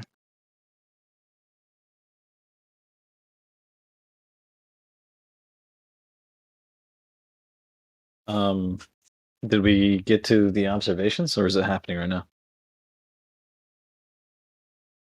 I showed him. He's awfully quiet about it. Doesn't want to address it. He's looking for gravity. Can't find it. Wait, what? Oh, sorry. I was watching the YouTube video right now.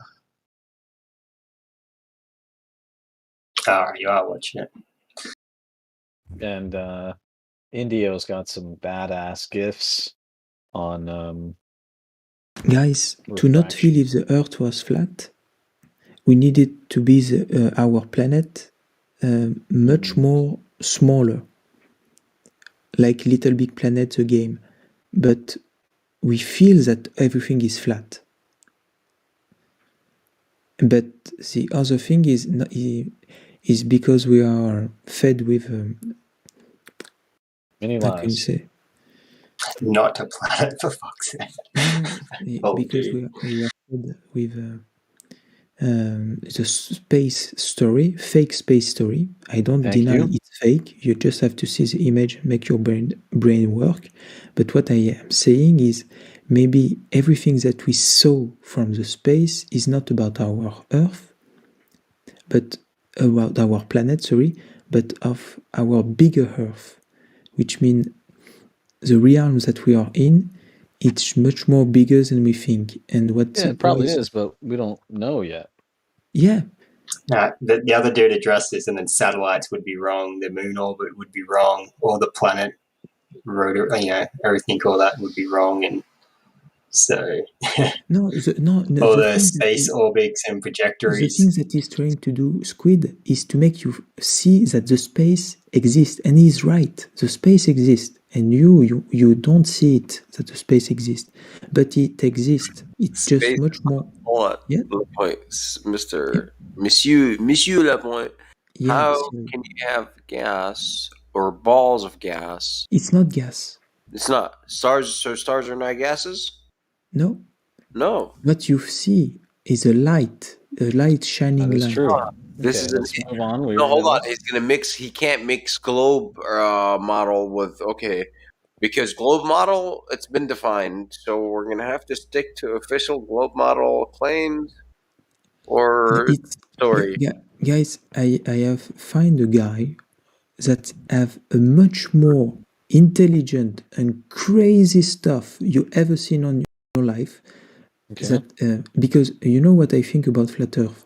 Flat Earth is the last subject that you study as a truth seeker, because it puts everything that you have already questioned upside down. I have something that puts upside down even the flat Earth. Well, that's why we're here. Let's see it. But it's so crazy that you will fall off the chair. For me. Is the proof of it Stanley Kubrick movies? Yeah. Okay. Well, I mean, he's honest. Good. He's straight up about it. The proof is in the movie? It's in the movie. Good one, man. Yo, So can we at least agree now that in reality there is no Earth curvature? Can we all just can we get to that baseline? Look at this. Let's look at these wind turbines, because they're kind of interesting in my opinion. I want to say to Squid, you better have. Is it short for Squid Game? the space exists because it exists, but flat Earth, you can try everything you want. Verify It's that space impossible exists. to verify it's rounded. Yo, It could be, but it's impossible. You're in the hot seat, bro, Mr. Lapointe. How'd you verify that space exists? Oh, because of us, of every our atom, everything that we have. What is holding everything? Our computer, our cells. What is called this energy? This thing that we don't know how it's called. Space is the worst possible argument you could make for something like that. No, maybe the name space is the worst one, but you talk about material or molecules. No, I'm talking about the thing. The bond. No one's seen an atom. Atomic bond. No one's seen an atom. Show us an atom. No, no one's seen it. It's theorized. The nucleus, the electron, it's all theory. No. It's more crazy than that. Do you know the Young-Split experiment? It's theorized by a pure experiment that you can have the same thing. If it is perceived by a consciousness, it becomes a matter thing. But if it's not, it becomes a wave field of possibilities. Oh, look. Are you talking about what? We're talking about the ever expanding vacuum of outer space. That's so whenever we're talking about space, the non-existence of a vacuum or a low pressure system adjacent to a higher pressure system without a boundary, that's what we're denying right there. And the distance. Okay. It could be a vacuum, sure. Then there must be something there, okay, keeping the air molecules from expanding. It's called entropy. Guys, why do you think there is nothing in space? Because you think it's a vacuum. I don't think that. I see things up there. Thermodynamics. If I told you... We're telling you that that's impossible. We're telling you that story of nothing in space adjacent to a pressurized system is impossible also. No, guys, the crazy thing that I was telling you, it's something that empowers you, makes you become this whole world the is completely crazy. Please tell us the truth. When you see the NASA, all fake shit, for sure it's fake. They talk about space, they talk about vacuum, and they say, yes, we can counter vacuum the space that we are going to go in. But the thing is, they don't go to the space. We know. They go to the upper atmosphere. Right. Yeah. And by going there, what they are doing, you see it with the, how do you say that, the rocket. They are going out of the edge of the, how do you say that, the sky? No. Yes, but of our planet realm. Okay, it's not a planet. I have a book, an old book. No, really. Thank you for the photo, Aiter. I have a whole book before the space conquest, and it theorized that the Persians, the ancient civilization, speak about it before a whole book, nearly 19 years old. That said that before the Persian thinks that the moon was a reflection of the earth. We've seen that, yeah. Yes, but it's much more crazy than you think because I see what you have seen. I know. I really want to know. I know it's crazy. What are we talking about here, bro? You lost me, man. This is, I don't know. this Yeah, is I'm lost. The moon is reflecting what the Earth looks like. It's much more crazy than you think. That's fine. That's fine. That's fine. Outer space. What? What is reflecting in reality is a bigger Earth. Right. Not really a bigger Earth because theory. I see the videos that you have space, I guess. The place is massive. We know. I've heard this speculation before. I'm not necessarily opposed, but I have to be, I'm agnostic about it. But you said you've seen the craziest shit. That's what we're here for. It's much more crazy than you think because you say, yeah, for sure, because there is unexplored behind the hedge. It's much more crazy than that. It's not just a big Earth. Okay, I'm sorry, bro. Hold on a second. But let's get back on track because I think we're talking about space, not Persian moon reflection. I thought we were trying to help this other guy figure out curvature. Yeah, you're actually right. You're right. No. All right. Yeah, Yo, he was doing some math. Keep the picture, dude. It's kind of crazy. You guys won't believe it. So kind of go ahead and look at the everybody pull up the windmill picture. Windmill. So those fuckers are apparently they're like around 14 feet wide each, right? Maybe the blades. No. I mean the base. You guys can look it up. Really? But it's like on the order of that width, right? Right. It's around that width. 14 feet seems pretty thick, but maybe some of them. Oh, yeah. So if you do that, and you're like, all right, that's comparable, right? Then you can figure out how tall, how tall this like yellow part is based upon that, right? I mean, if you know the height of what you're looking at, then yeah. Right. So you're able to scale it horizontally. Like if it's a certain. What's your point? Get to your point, man. Stop All right. talking Dude, shit. this is gonna be bizarre, bro. All right. So you see the bottom section of that, right? Can you see it going into the water? Yeah, and you can see it going into the water. Yeah. You can see the reflection, eh? Yeah, exactly. Yeah, You can tell. So exactly. is the horizon the cutoff point where boats and buildings should get blocked by? Yeah, dude, it's kind of crazy. Is the horizon listen to me? Is the horizon the cutting point where boats and buildings should get blocked by? Yeah. Yeah or no? Yeah. Okay, so on a globe Earth with the radius of 3959, that horizon cannot be further than 1.225 times the square root of the observer height in feet. Okay, so if this observation is done from 1 foot, the horizon cannot be further than. I'll tell you. 2 miles in the video or whatever the fuck. Yeah, and then miles, and yet we see the horizon beyond the most furthest windmill. Correct? Yeah. Correct. So Earth is not a ball with a radius, right? You're gonna. Earth is not. You guys are gonna flip your shit because it's gonna sound a little counterintuitive. Are you listening? So you just conceded that the horizon was the cutoff point where boats and buildings should get blocked by, right? Yeah. No, this is the crazy thing. Yeah. And you guys are gonna hate me for it because it's So are you not understanding geometry? Is that difficult? Actually, I hate to say this, but you know that one thing that you were saying about lensing? That's what happens here. Have you heard of mirages? So we are looking at. He just found out about his own model. Now he's going to tell us all about it. Yeah, exactly. So we are looking at holograms. Then is that what we are seeing? Right. Yeah. Yes. So and the light, when the light from the taller object, right, enters, and let's say. I'm talking about the horizon. Water vapor and shit. Right? Horizon. Yeah. Squid, you're not even arguing with the right thing here, man. So we're talking horizon. See, the light gets lensed across the horizon. Are you not understanding? You conceded.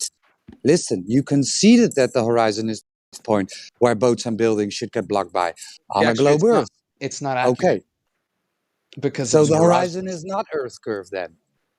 Guys. Well, see, you can the light curves enough to be able to see. So the horizon, what is it? Is it or is it not Earth curvature, the horizon?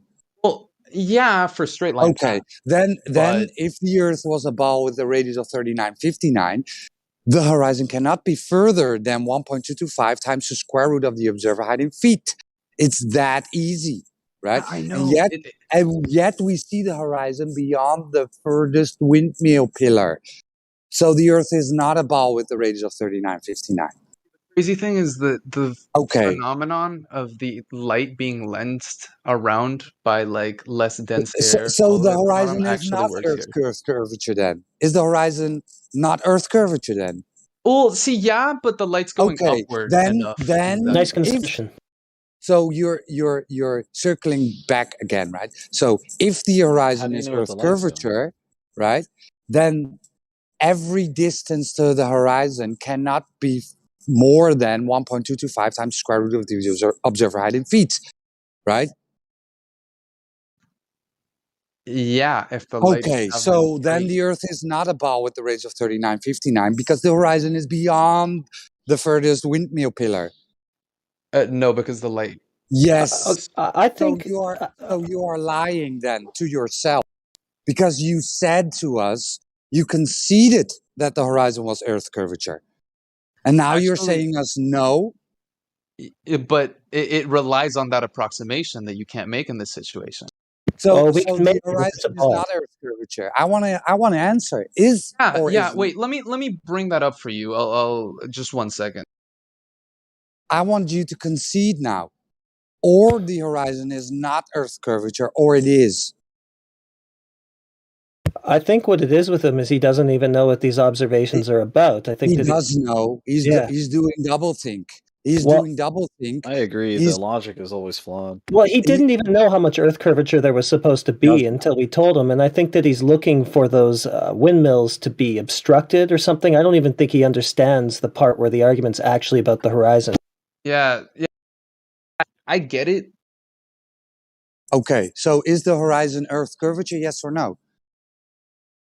If you get it, right? See, there's that very useful Wikipedia link that I just dropped there. I think. Yeah, but that's not what I asked. Is the horizon actually that is what you Earth asked because you were asking no. me to explain myself. No, I asked you, is the horizon Earth curvature? You said yes. Okay. Then Actually, if the horizon is Earth curvature, I'm so sorry, but I just took it back, bro. Yeah, you did, right? So you just flip-flopped because you know that your narrative cannot hold. You flip-flop. Actually, it can because people have studied mirages before. Did you So know that? show well, me. you haven't, so why are you talking about them? Show me because actually, you can study that yourself if you want to. You're perfectly willing to do that for like the sun or whatever the fuck, right? I don't know if we a want little to bit less continue with this guy because he cannot be honest, dude. But look for a second here. Just assume that the light can bend just a little tiny. I'm not talking about 45 degrees like you guys are saying. Some shit about like the sun going underneath the horizon or some shit. No one ever said anything about it going underneath. Well, straw manning and making does optically. I don't know if you're going to deny that, but it just passes beyond the vanishing point. The question is, see, actually, but it doesn't vanish itself. It just vanishes behind something. See, the sun always vanishes behind something, in my humble opinion. It's just angular resolution, buddy. This is the first thing that was explained to you when you came in here. Very first conversation you had. Right, but that guy wasn't really like up to it, Well, here he is. I'm back. Alman wasn't up to it. That's well, funny. Yeah. Explain to me how the sun dips under the horizon. Oh, I explained that to you. It appears to sink and melt into the earth. That's the angle of resolution. It becomes unresolute. That's your angle of resolution plus attenuation of light in the atmosphere to the point of extinction. The two of those he doesn't want to talk it. about the horizon, guys. I have a GIF. I have a GIF of a sunset where somebody zooms in on it, and it appears to be melting into the earth, going under the horizon. But when you zoom in on it, you can actually see that it's clearly still above the earth and above the horizon. I'm going to post in live stream voice text if you're viewing that lobby. The time lapse GIF shows the sun getting the damn lobby further and further and further as it just gets smaller and smaller. You can see it the whole way. Yeah, angular size and angular resolution. Exactly. When you can no longer see it, it's because you're looking at a zero angle across the horizon. The light has become extinct. It's at a zero angle, so it's unresolute. The question that you should part of the atmosphere. Before someone go into flat Earth. Please, not the point again. No. I mean, you should say so. No, because when you want to prove a statement, the first thing that you want to know from your audience is, do you want to have your mind blown? If he said no, that means just that he's not. I agree. Like in the secret Pythagorean society, there is a stand in front of the school that was said. What was the society? No one enter here if he's not a geometer. What was that society? Peter something? Pythagorean. Pythagoras. Pythagorean. Gotcha. Copernican principle. Mm-hmm. You just, I think there's a language barrier. No, I mean, he said it. I just didn't make out, there's a lot of society talk out there.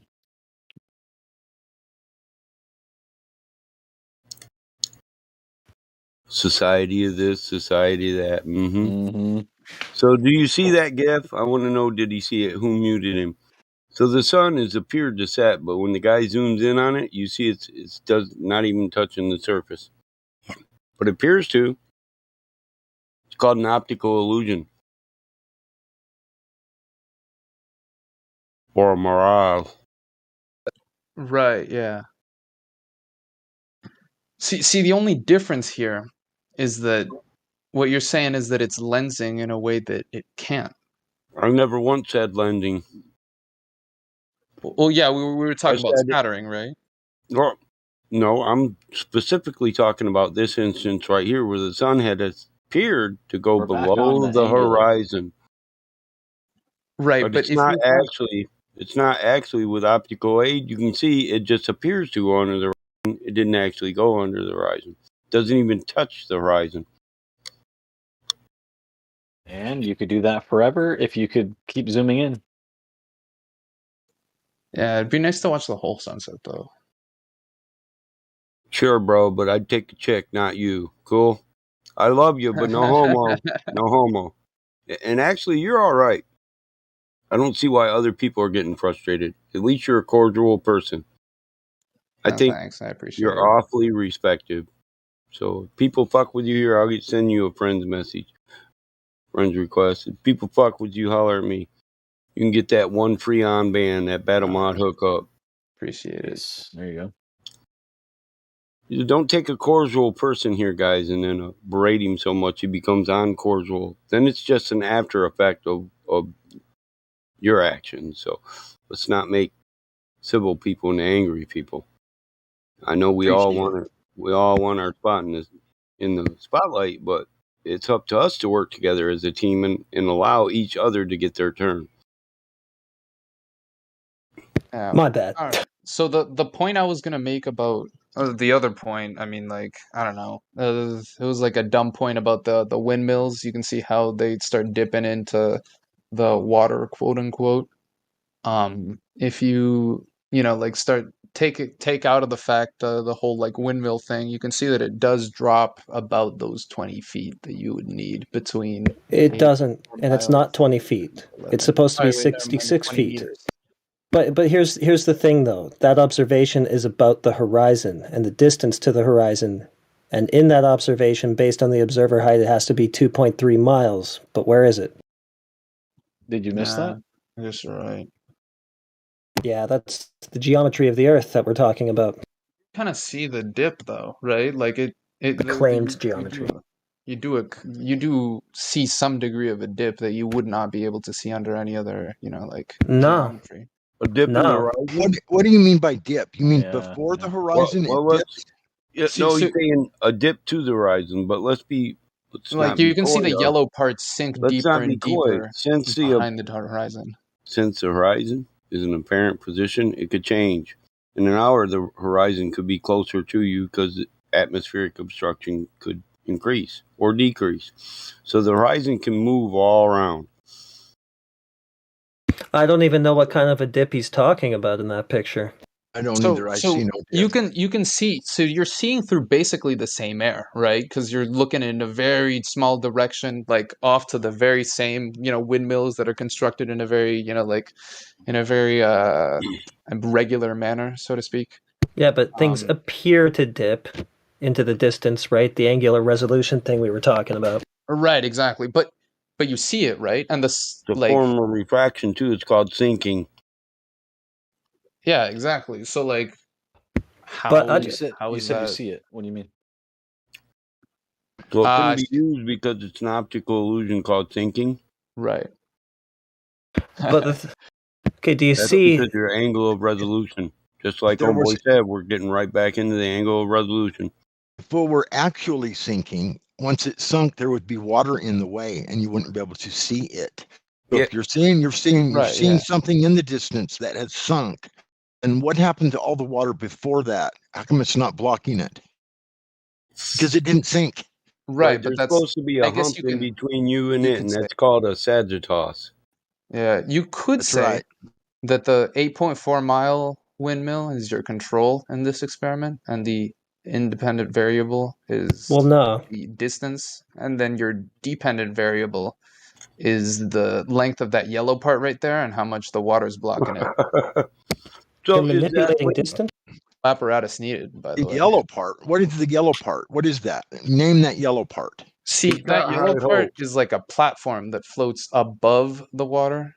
And it's, you can see that it's dipping down. Okay, he's missing the point again, though. The horizon is supposed to be at miles before even that closest windmill. Yeah. Right. Okay. And I concede that point. Like if you're assuming a straight line path, then that would be impossible, right? And I'm not going to go into the whole refraction situation in this case, but if you take that to be true, then what's with the dipping of the water while the size of the windmills themselves stays the same? Or doesn't stay the same, but like you account for it. Since they float, eddies and swells can affect them, make them rise and lower, and that's just the surface of the water. Swell, oceanic swells. Most waves are. You ever been to the beach in like Florida? Yeah. 5-foot waves coming in nonstop. Right, but those are supposed to be like above the water by a fixed amount, right? And anything that you're chopping off on the bottom is, obscured by the horizon. I would say if they're made to float, they're made for the fact that the water level rises and falls due to weather. Right, exactly. So you should assume a constant height, and that like anything that we don't see. I wouldn't assume a constant height. The water is never. When do you ever see the ocean like glass with a uniform surface? Right. Yeah, but the yellow part would react accordingly, right? No. Those are fixed. A buoy is not fixed, but these are fixed. You wouldn't be able to have a windmill that is moving around.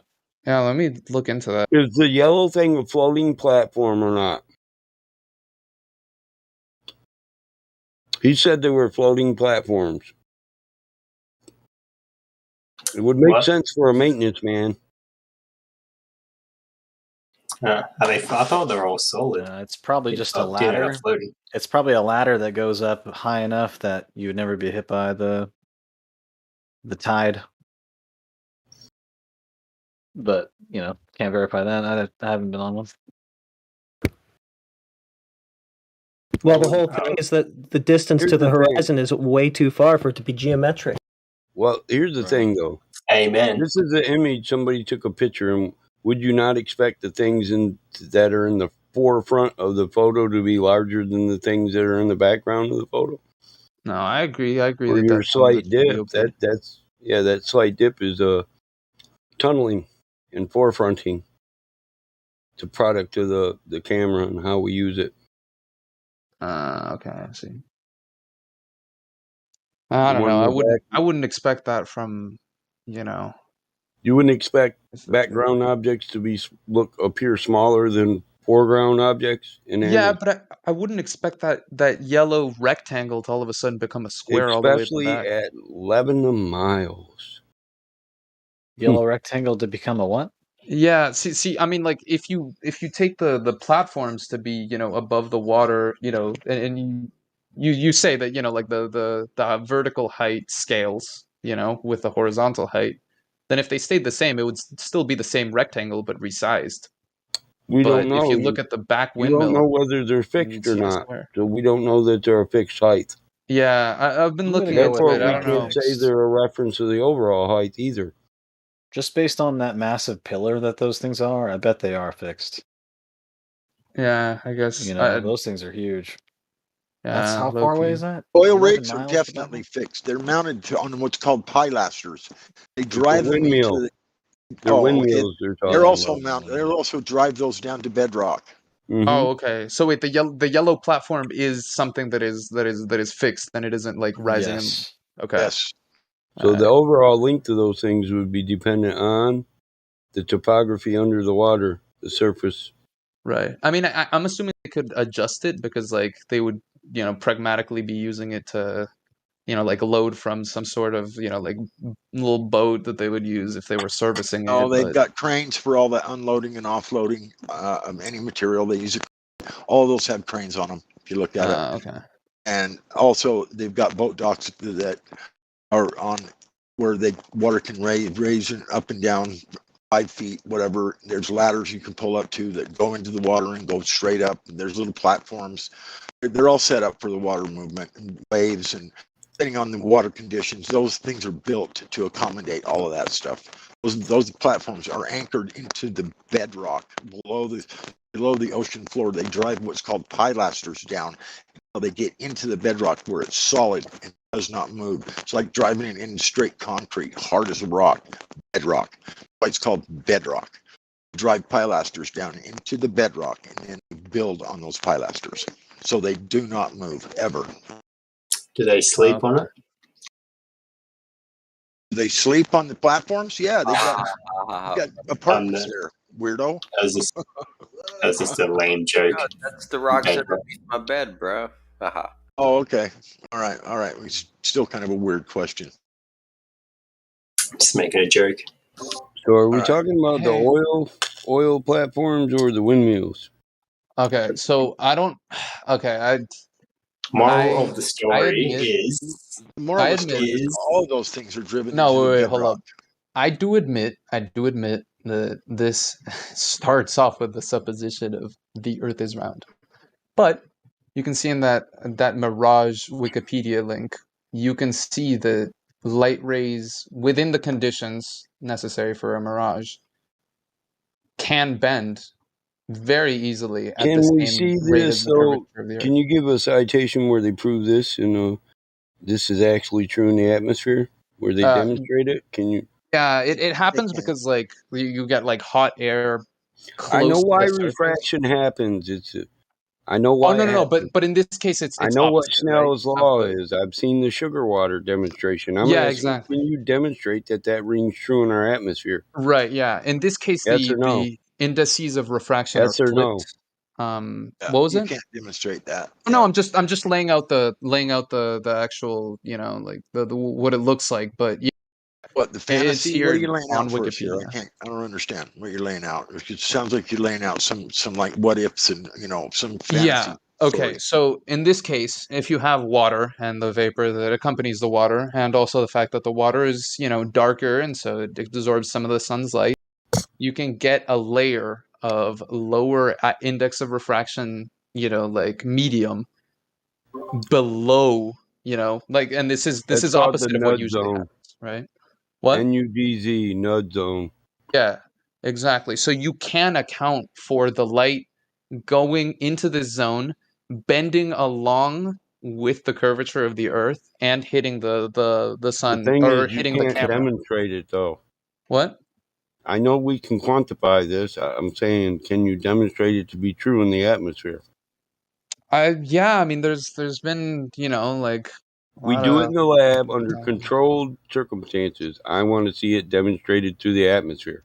Right. Yeah, and this is one of those cases. Except, you're just begging the question. You're talking about why we don't experience it as a globe in order to argue that it's a globe. See, we do experience it as a globe. No, we don't. That's what this observation is us not experiencing it as a globe, because I've already told you like 6 times that the maximum distance to the geometric horizon in that observation, if it is a ball that's dropping down and away from you exponentially, is 2.3 miles. But look at it again. Look at it again. Yes, we can see the horizon. Where is it? Right? Where is it? Where is the horizon? It's explained by this. No, it's not. No, that's just an explain away. That's just you begging the question. That's just you putting your so the presupposed Earth on me again. Formula. Yes, you're the one making the claim. This is what we see. You guys are trying to disprove it. Then and this isn't this just isn't going. You can take down with your observation. We're just going with what we see. You're hand waving it. Hold on, listen. I mean, we all agree the fact that because it's not proven. No, we all agree the fact that fiber optic cable works, right, and stuff like that. How can we not say? Okay, take your concession. You're talking about fiber optic cables now. Thanks for the concession. Yeah, No, well, I mean, fiber optic cables this is is a also controlled circumstance. That's a controlled man-made circumstance. exactly, yeah. But That's why in I this asked situation, if an you could analog is demonstrate created it by to be nature. true Oh, in wrong. the atmosphere. But you don't see it, you know, like No, they're not. They're not analogous sorry. because the atmosphere isn't a man-made object that's meant to refract light and contain it for the distribution. But it does it of anyway, information. whether or not we decide it to Can you do it or demonstrate not. You that to know. be true, or do I have to have faith in what you're saying? Well, see, my demonstration would be exactly this measurement of being able to see something that should be. So this would just be you begging the question. Your asserted effect is proof of your asserted cause. Yeah, but like in this case, you can really. I mean, I don't know. If we weren't trying to prove this, we could definitely It like reminds me of the rooster crowing thing. Every time the rooster crows, the sun rises.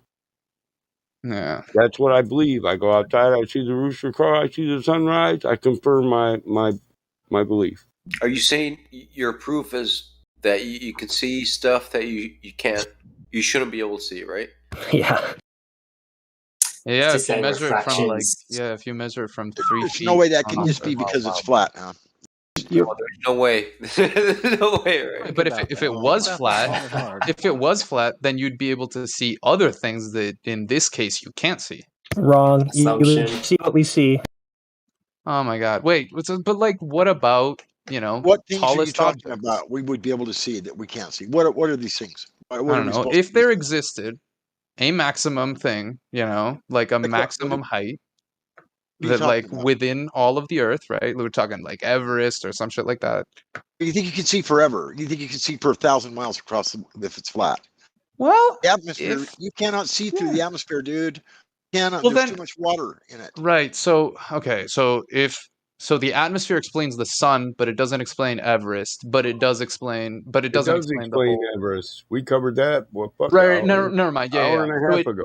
So it explains Everest and it explains the sun, but it doesn't explain this whole. This guy should get an award. Fuck, he made it. This whole like what? Nobody's banned him yet. Whole like half of a radian that you would, or sorry, not half of a radian. He's our he's our black swan for all Glovers get. No, but like it doesn't explain the very minute angular change that you would need to be able to see a little bit farther in the horizon. Like that. We're seeing miles and miles and miles further, dude. Not just a little bit. It's magnitudes further. But it's just multitudes. As long as it just curves just that itty bitty amount as it travels, then you just need that to be able to see. How much is it? How much? 10 miles is it? What is it? 600. Refraction is never feet. said to extend the horizon. Right, but like. Yeah, exactly. But you get levels of that, like within millimeters in your like eyeglasses, and that has the refractive index of air. There is no and science that says refraction can extend the distance to the horizon 100 times greater than the possibility the geometry says so. Actually, it can. Refraction is said to refract objects on the horizon, not the horizon. Objects on the horizon into your view, most commonly making them boom. So it's never, not in one instance, said refraction refracts the horizon. Only objects on the horizon can be refracted. On or above. It doesn't say it extends the horizon. There's a geometric possibility you can't go past, and you're 100 times past that. That's why they're saying orders of magnitude. So I asked this question: if an object on the horizon, right? We say, imagine, a building that has half of it on the horizon, geometrically, straight line path. Half of it is visible and the other half isn't. If all of a sudden I were to, extend the horizon this way, right? Like you were saying, over water or land, or somehow that you were saying that like the horizon gets extended upward. We're only seeing half of the building on we water. don't ever say the horizon gets extended upwards. Exactly. Sorry. Yeah. You're right. The building itself. You're right. I'm sorry. The building itself like the top half of the building gets extended upwards, right? Because you can do that, right? What fills the gap underneath? Yeah. What fills the gap underneath? What gap are you talking about? Well, I don't see no gap. I've never seen one.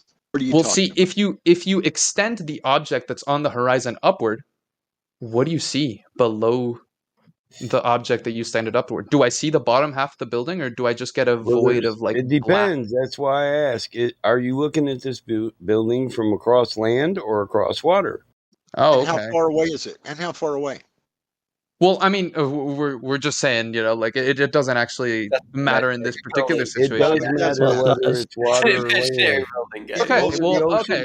I'm willing to humor all the. I'm willing to humor all the different, situations. What are they, for water? Are we talking about the land? Chicago skyline observation? 60 miles. Is that what you're talking about? We can't see the bottoms of the building in Chicago. I can give the easy answer for that one. Okay, yeah, why not? Wait, is that one of the ones that was posted? Because the news did it. That's because Michigan is at an equal elevation with the lake, where Chicago was built in a swamp and it's at a lower elevation of the lake. So on a level surface, we wouldn't predict to be able to see the bottoms because they're below the level of the lake. The land they were built on is below the elevation of the lake. Bingo. Oh, okay. I live in Michigan. That's my home state. Has this guy done any research at all? No, we taught him most of the things that he's talking about right now. Well, why is he even in here talking to us if he hasn't done any research? It's like talking to I don't know. It's religious. Q&A, like going blind. I'm talking to a wall. I'm not interested, boy. I'm telling you that. No, I mean, I know the phenomena. Like this would ideally be perfect, right? I mean, I understand, I got $10 prism bending light and shit like that, but no preconception. And smoked a hooter before he got on here. Blah blah blah blah. Now, what did you say? No, seriously, guys. Like, I mean, stop and think about it. If I don't know the debates and the talking points, wouldn't that be better? I'm like less entrenched, right? It's annoying. It's annoying because you would sit and argue from ignorance. Your argument is from ignorance. You're wasting his Adderall, bro. Come on, you gotta let him talk.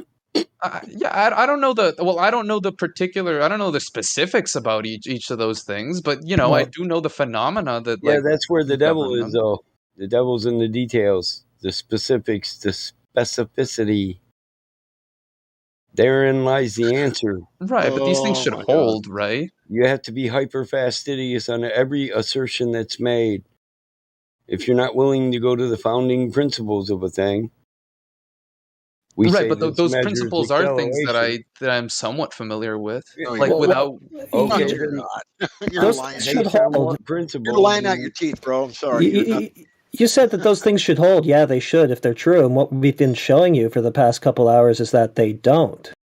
Right, but like this, like the flat Earth is predicated upon direct observables, right? Because we're saying that this doesn't invalidate what we know about the way that the universe. Yes, that's exactly what it does.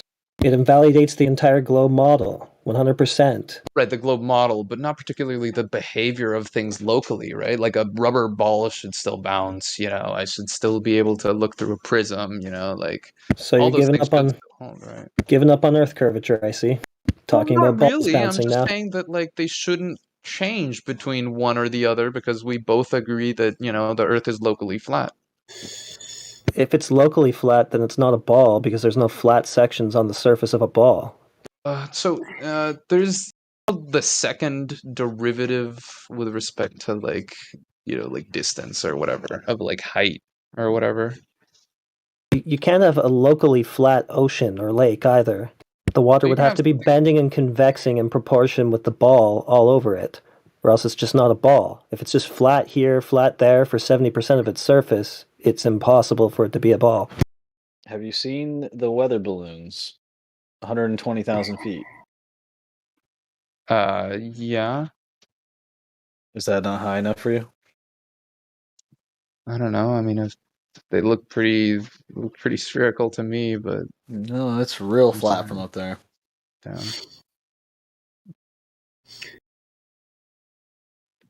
All I'm saying is there's, all sorts of math that's used the sphere is locally flat assumption, and it's turned out spectacularly great. Yeah, that's because it's flat. That's why your radius doesn't work out for observation. That's math based on the geometry and the numbers given. No, but you can still integrate things in like spherical coordinates and using that, like approximation. Sure, and then we can take a OD or an ID and integrate everything into it and say this has to here, but we'll get deviations if it's not true. Well, guess what happens when they take a Earth map, a globe, right? But and they add global math to a flat planar geometry survey? Well, they have deviations, and you know why? Because it's not a globe. Right, yeah, but if you're using an infinitesimal, then those deviations go to The zero. deviations aren't infinitely infinitesimal. they're major. We're talking about if you follow longitude and latitude lines or converging lines that a globe has, you end up thousands of miles from where you want to be if you're navigating on a boat or an airplane. Right, yeah, obviously, but that's the domains that you have to be taking that into account, not things like rolling a ball across a desk. We don't take curvature into account when we navigate boats or airplanes. We run straight lines from port to port of navigation. You ever heard about it? Have you seen those flight paths? No, I haven't seen the flight paths. They look like geodesics. Perfect sense on the geodesics is survey where I'm certified in survey. I'm a highway engineer. Come on. So we survey in planar, which is Cartesian coordinates, planar geometry, 2-dimensional. We do it in Cartesian coordinates, which is sector by sector, square by square, at short distances. So geodesy is where some idiot who's never been in the field, never measured anything, takes all our measurements and tries to make it wrap around their spherical geometry. And guess what? I've already said it. When they do this, they have deviations. Their lines, they're not straight. Cartesian coordinates is a tic-tac-toe board. When you wrap it around a sphere, all the lines on the tic-tac-toe board converge at the poles. And it doesn't work if you follow those lines for navigation. You end up thousands of miles off from true measurements. Really? This means, to me, it's not a globe. It's not going to work projecting in a globe. But what about like compasses that also point in those directions? Compasses just point north. Here's the thing: the compass doesn't point in the direction of your deviating longitudinal or latitudinal lines. It points in the same direction as the magnetism. That's where you're wrong. A compass doesn't prove a globe, and a globe doesn't prove a compass. But doesn't that mean that the magnet converges at some point? That the magnetism converges at one point. Right, and then wouldn't that be a magnetic monopole, which is like something we've been looking for a while? I don't know. Well, the math shows monopoles could exist. Right, yeah, and it does, but wouldn't people be interested in that? People are interested in that. They're studying that. But you can have a donut magnet, and it doesn't have to be a monopole. Right. I guess that's true. You can have an inner pole and an outer pole. The difference is the ID and the OD, inner dimension and the outer dimension. Right, yeah. So, and you would have a magnetic deviation on this flat donut, right? So, guess what we experience when we're trying to maintain north? As you travel north to northwest, after a couple hundred miles, north starts to deviate, and you got to go north a little bit more to stay west. But wouldn't that mean also it's called magnetic deviation? So what this implies is north is the center, and you're just navigating a circle around the center. That's why you have to keep deviating. But wouldn't that mean that the magnetism of the Earth's magnetic field would be like a bunch of Tesla way weaker in the South Pole than it would be in the North Pole? No. Or sorry, not South Pole, but approaching the borders of the Earth. No, it doesn't imply that at all. If you're saying it is, you're gonna have to build the bridge for me. One of Maxwell's equations, as we know of it so far, it says that the divergence of the magnetic field should be 0. So doesn't that mean that if you have a bunch of convergence towards the center, exactly, then it would have to go down and out underneath it and be really weak at the border and very spread out before it converges and get really strong at the center?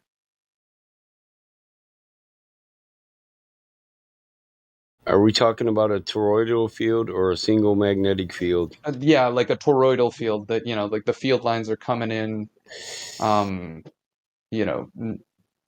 perpendicular to the surface of the Earth, right? Like along the plane, all the way at the borders, and then coming in real strong towards the center. Perpendicular? Yeah, so like it flows, it flows, like along the. Which one's getting weaker at the equator is what I want to know, the northern or the southern? So the southern, there should, in this case, there should just be like an increase all the way towards the center, right? There shouldn't be an increase, like a rise at the equator and then a fall, or like a dip at the equator then a rise. It should just be a straight increase all the way through to the North Pole.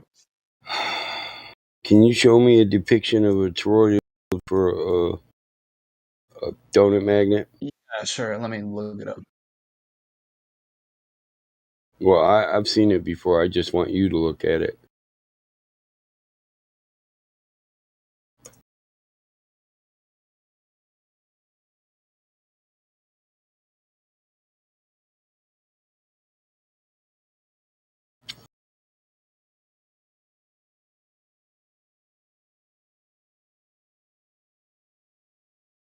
So here, I'll just share the image with you because you're taking too long. I would assert that in the middle there'd be a vortex between the two poles where the two would work together. And it would be even amount of magnetism throughout the entire field with separate rotations on either pole. And the image is in Livestream voice text. That's the image for a toroidal magnetic field for a donut magnet. Nothing there looks perpendicular to me. The toroidal fields, I've never seen the image of one that's displayed in perpendicular, so I'm not sure what he's talking about. Yeah, okay. So what I was saying was, you have the surface of the Earth would be right above that magnet, right? To explain, to explain the actual, like what we measure, right? Actually, the field would permeate through the entirety of Earth. Wouldn't be above the Earth. It'd but go the Earth through would the be entirety of the Earth in your model. Yeah, exactly. The slice would be just on top of that donut that's actually in the field, right? So you're leaning towards magnetic anomalies, right? Well, no, I would just be meaning to say that, like, towards the North Pole, you get, a magnetic field going straight in and out. And then throughout the rest of the Earth, you'd get, the magnetic field going fairly along the surface Weaker of the and Earth. weaker and weaker as you get to the equator. Exactly. That's from both exactly. poles. And the equator, and then farther too towards the we South just Pole. we don't experience that on Earth. We experience Exactly. So that's magnetic deviation, but you can still find north from the equator just as well as you can from close to the pole. right. So doesn't that mean that the magnetic field wouldn't be behaving in such a way, and that there would have to be some sort of... I would say that it's not a sphere because it would weaken on the sphere as it travels through the spherical body. It would towards the equator, but it would. Yeah, it should be. There should be magnetic anomalies on the equator, exactly. It's or actually, I mean, it would travel along the surface of the Earth because it has to permeate through the entirety of the mass. Right, but then once it goes to the south, then you would also get that increase again. Well, it'd be true for both things. It would have to propagate through the entirety of the Earth. Surface waves, though, I wouldn't expect any of them to weaken. It all works together to form one field. Right. But in this case, in the case of what the observables are, the magnetic field gets, stronger towards the poles, both of them. And, I mean, there's no sort of, like... yeah, which makes my image seem more realistic than their image. Well, if Look you just at the put that in the times middle, tables on there. if you just put a magnetic dipole like this one right in the middle of a sphere, then it all works out to be exactly the way we measure it. And where do you get this information from? I don't know, just the way that people have been using magnets. I don't know. Well, you could ask your just buds. because somebody can use a magnet doesn't mean it works perfectly with your model, or your model would predict it. I mean, has somebody predicted it, and has anybody tested it? There's a stronger correlation for this than other models. That's not a correlation because we haven't established that anybody's ever done it. I mean, I go online for someone who has measured the strength of the Earth's magnetic field at different points. I could probably find a nice resource for that. I'm just spitballing. I bet I can find one for magnetic anomalies too. Right, yeah. And so here we are. So, proof of the globe? None yet.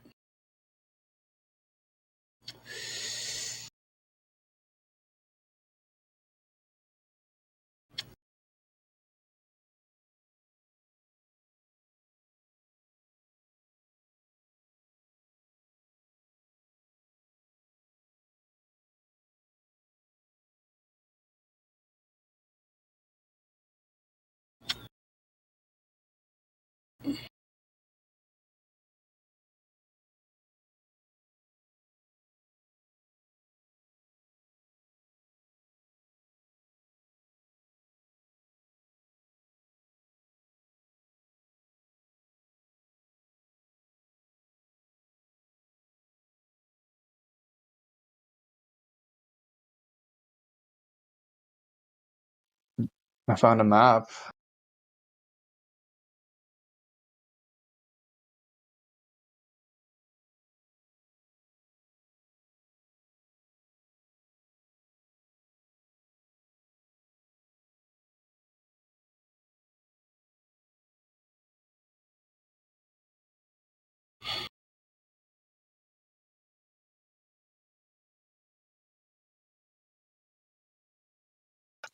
Hey guys, it's getting late here. It was a pleasure talking to you guys. I really appreciate the insight. I mean, it was cool. Well, you're welcome back whenever you want to come back. All right, thanks. No, yeah, might just take care, everyone. Have a good day. Later, bro. You too.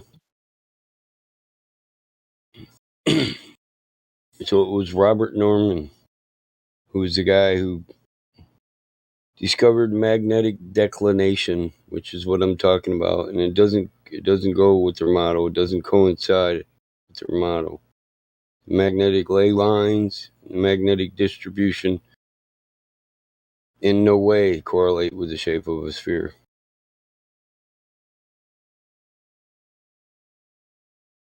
Most of these people don't even know what magnetic declination is. And what it is if you're trying to keep a west heading, as you travel forward on west, 300, 400, 500 miles north starts to deviate. So the direction of west now is, instead of straight, to the right. So if you have to compensate for magnetic declination and move 3 to 5 degrees every 100 miles. Then you're just floating a circle around north. Anybody in here ever get a chance to get Indio talking on a conversation about this, you'll have to shut up and listen to him talk for an hour, maybe 2. He's the king of this shit, man. Is he a sailor? Indio 007? No, he's the owner of this server. But he's studied it the most. Gotcha. So when you add magnetic declination with the way a sextant is used, it's an impossibility for it to be a sphere.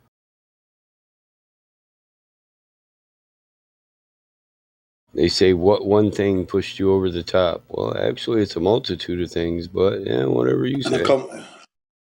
Sorry. Hi there, everybody. Jin CBR1 here. Hey. I will shortly be posting a short video that will help you understand how the sextant can only work on a spherical ball. And it's so simple because, a curved surface does not a horizon make. Do you know what I mean? A horizontal horizon, yeah? So that's all I'm going to say, and I'll step out there and get this short video for you. Okay, I'll post it in the live stream voice text in the next 2 to 3 minutes, okay? Nice.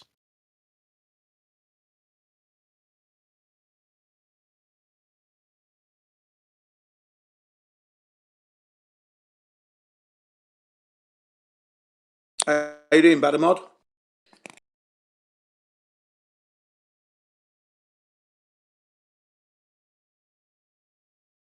I did ask you, how are you doing, Battle Mod? How are you doing? I was trying to read this.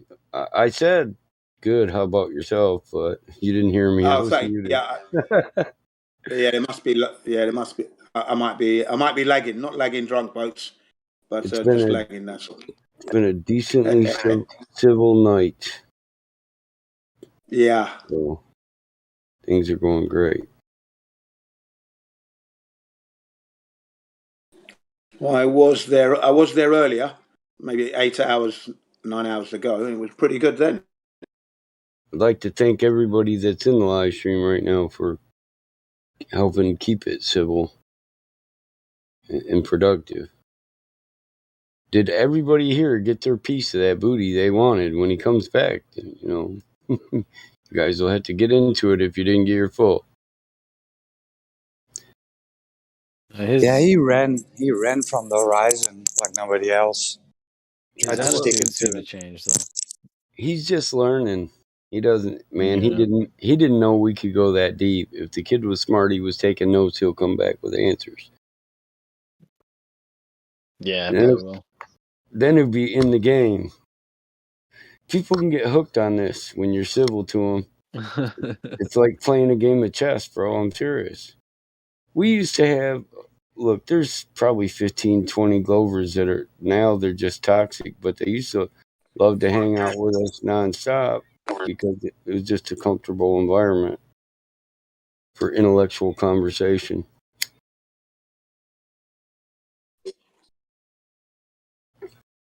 But, like, once somebody gets a hair up their ass about you and it becomes toxic for you, you want to make it that way for others. So,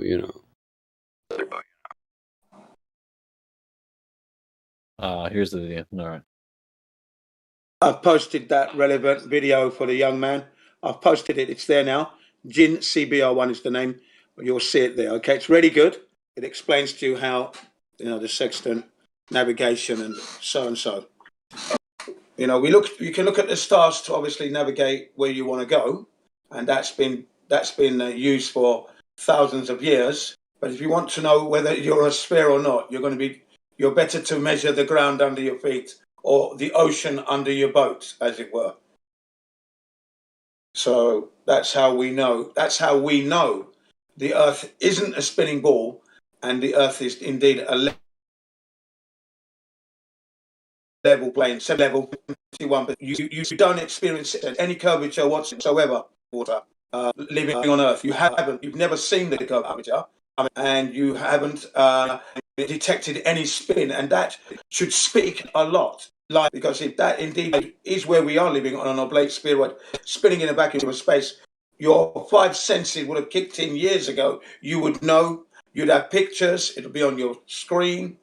You'd be experiencing it, and you'd be overjoyed. But in fact, it's all leveled and plain, and that's magnificent in itself. It's uplifting, and like Battlemod said, it's like a game of chess. I yield to the respectful people on the server.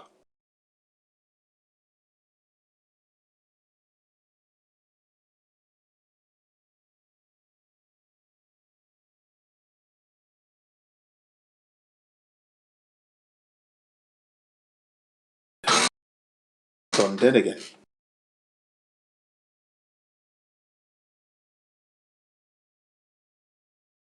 You nailed it on the head. Oh, right. Thanks. Nice, man. I've got this little speech that I've created from the JFK "We Choose to Go to the Moon" speech, which I'm using in other servers. That those who believe in the heliocentric model, I'm using that to wind them up, as it were, to get them rattled. Okay, I'll give you a short rendition of what it is. Okay, nice. In the age of deception and the flat Earth debate versus the heliocentric debate, some of you may ask, why talk about the flat Earth? Well, we choose to talk about the flat Earth. We choose to talk about the flat Earth. We choose to talk about the flat Earth and the other thing, that being the vaccines, and the other thing, not because it's easy, but because you guys are hard-headed. This, that, and the other thing. Yeah. And you guys are hard-headed. So, and that goal and that challenge, we are prepared to take on and not waver. That goal will serve to prove which one of us is the dumb, delusional, and deranged. So when we commence to teach you the flat Earth, we ask for the Creator's blessing. So in the final analysis, ask not why the Earth is flat, but why is it you choose to believe in a globe you cannot prove. Thank you very much. What do you think, guys? Yeah. I mean, that was my little speech. There's so many nails hit on the head today. It's just been incredible. But it's like that every day. Yes, there's more. There's more. Sometimes I go into this server and I say this: flat Earth is the truth. Flat Earth is uplifting. Flat Earth is the way, my friends. Follow the flat Earth. You know what I mean? You know, and that really gets them wound up. You're not wrong. We choose to argue about this, that, and the other thing, not because it is easy, but because it is hard. Yeah, man. I used to try to imitate that guy when I was a kid, and my mom would slap me in the back of the head and say, "Stop that." I tried to do Paul Harvey, too. This is Paul Harvey with the rest of the story. Yeah. If anyone gave up his life for freedom, for our freedoms for real, JFK was the man, and his brother, by the way. Okay? You know, you hear the military, you know, they went to war. You know, perhaps some of your fathers and your grandfathers were in that situation.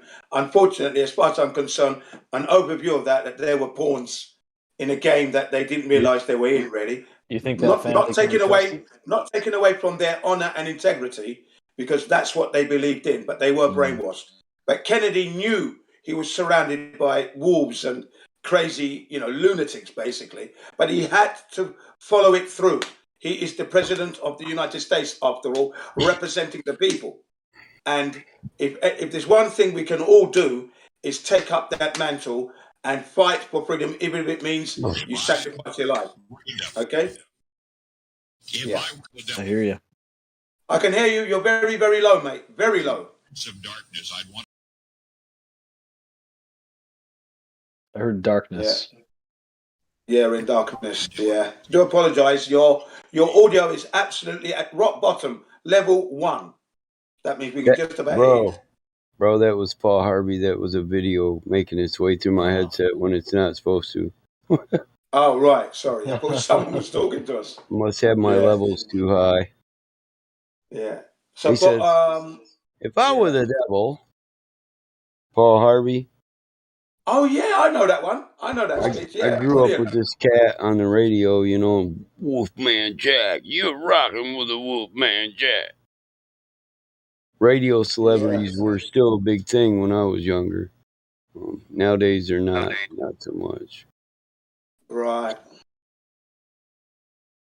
Yeah, so you'll find that when you're in the Flat Earth community, you're going to be uplifted in many ways. You know, it's all truth.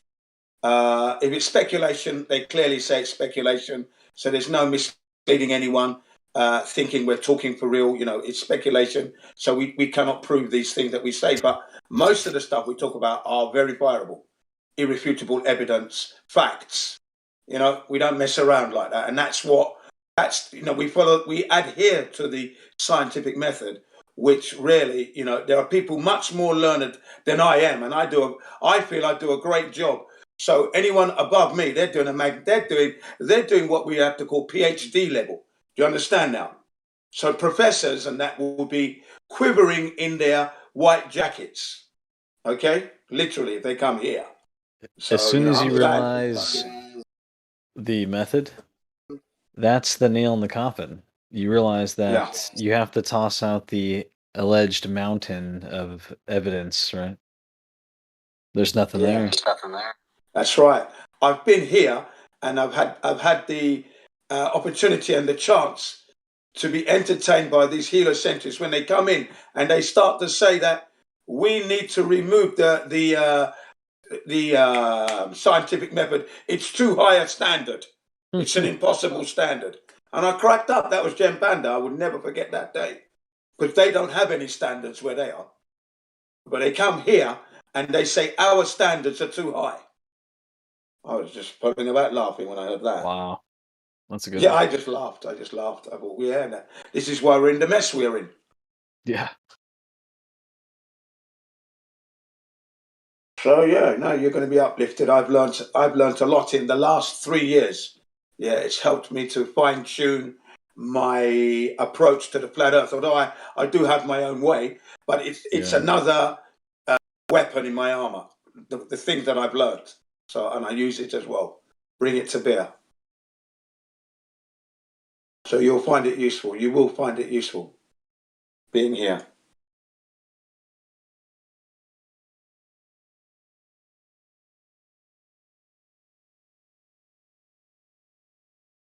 Well, I've coined the year 2022 is the year we flat earthers put the heliocentrists under the psychological magnifying glass and ask, why is it they choose to believe in something they cannot prove? For that is not sane whatsoever. Yeah. You know, no longer do we flat earthers take the barrage and have people come and give us a psychological analysis of what we're about, because they've come in here with their clipboard. They've literally come in with their clipboards and pens and literally tell us to our face that they want to do a psychological evaluation on us. And I just lost my temper. I said, what do you mean? How dare you, you know? We got our foundations intact. Yeah. So December 31st, I went into a number of servers and I gave the end of year flat earth psychological barrage finale, reminding them that there's more of this to come in the new year. And then the new year arrived, the supposed new year, you know, of this silly system we're in. And I went in and that's what I said. This is the year. Flat earth is rising all the time. And we're going to put you under the psychological magnifying glass and ask you why it is you want to believe in something you cannot prove. I want to know. Yeah. They don't like that, but I love that. I love it that they don't like it. We've turned it around now. We've come full circle, and now we're steamrolling them and reversing and steamrolling them again. Love it. More news. I think Flat Earth Banjo, another flat earther, responsible for how can I say, motivating some Japanese people after listening to the flat earth and his roots across the azimuthal equidistant map and how they don't work on a globe, but they make more sense, absolute perfect sense on a flat earth map. Of course. It's prompted, excuse me, 2 Japanese people in Aichi Prefecture to publish a book. So now so in August last year, 2 books were published to help the Japanese speed, and they're in the prominent bookstores in Japan. So they're there. People are going to see it. It's enjoying a nice bit of advertising. It's taking up a little bit of space. That's good news in the bookshops. Okay. Yeah, that's good news. And then Flat Earth Banjo himself has produced a book where 16 emergency flights that prove the flat Earth, So that's pretty good. And then his friends in Brazil have started 2 news channels, and they've got like 900,000 subscribers. So, flat Earth is rising, folks, 2022. We're not sinking. If you can imagine a float, you can't sink that float, can you now? You push it under, it pops back up, dry as a bone. There you go. Such is the power of the flat Earth. Love it. That's us, man. We're helium balloon, man. We're not coming down anytime soon, guys and dolls.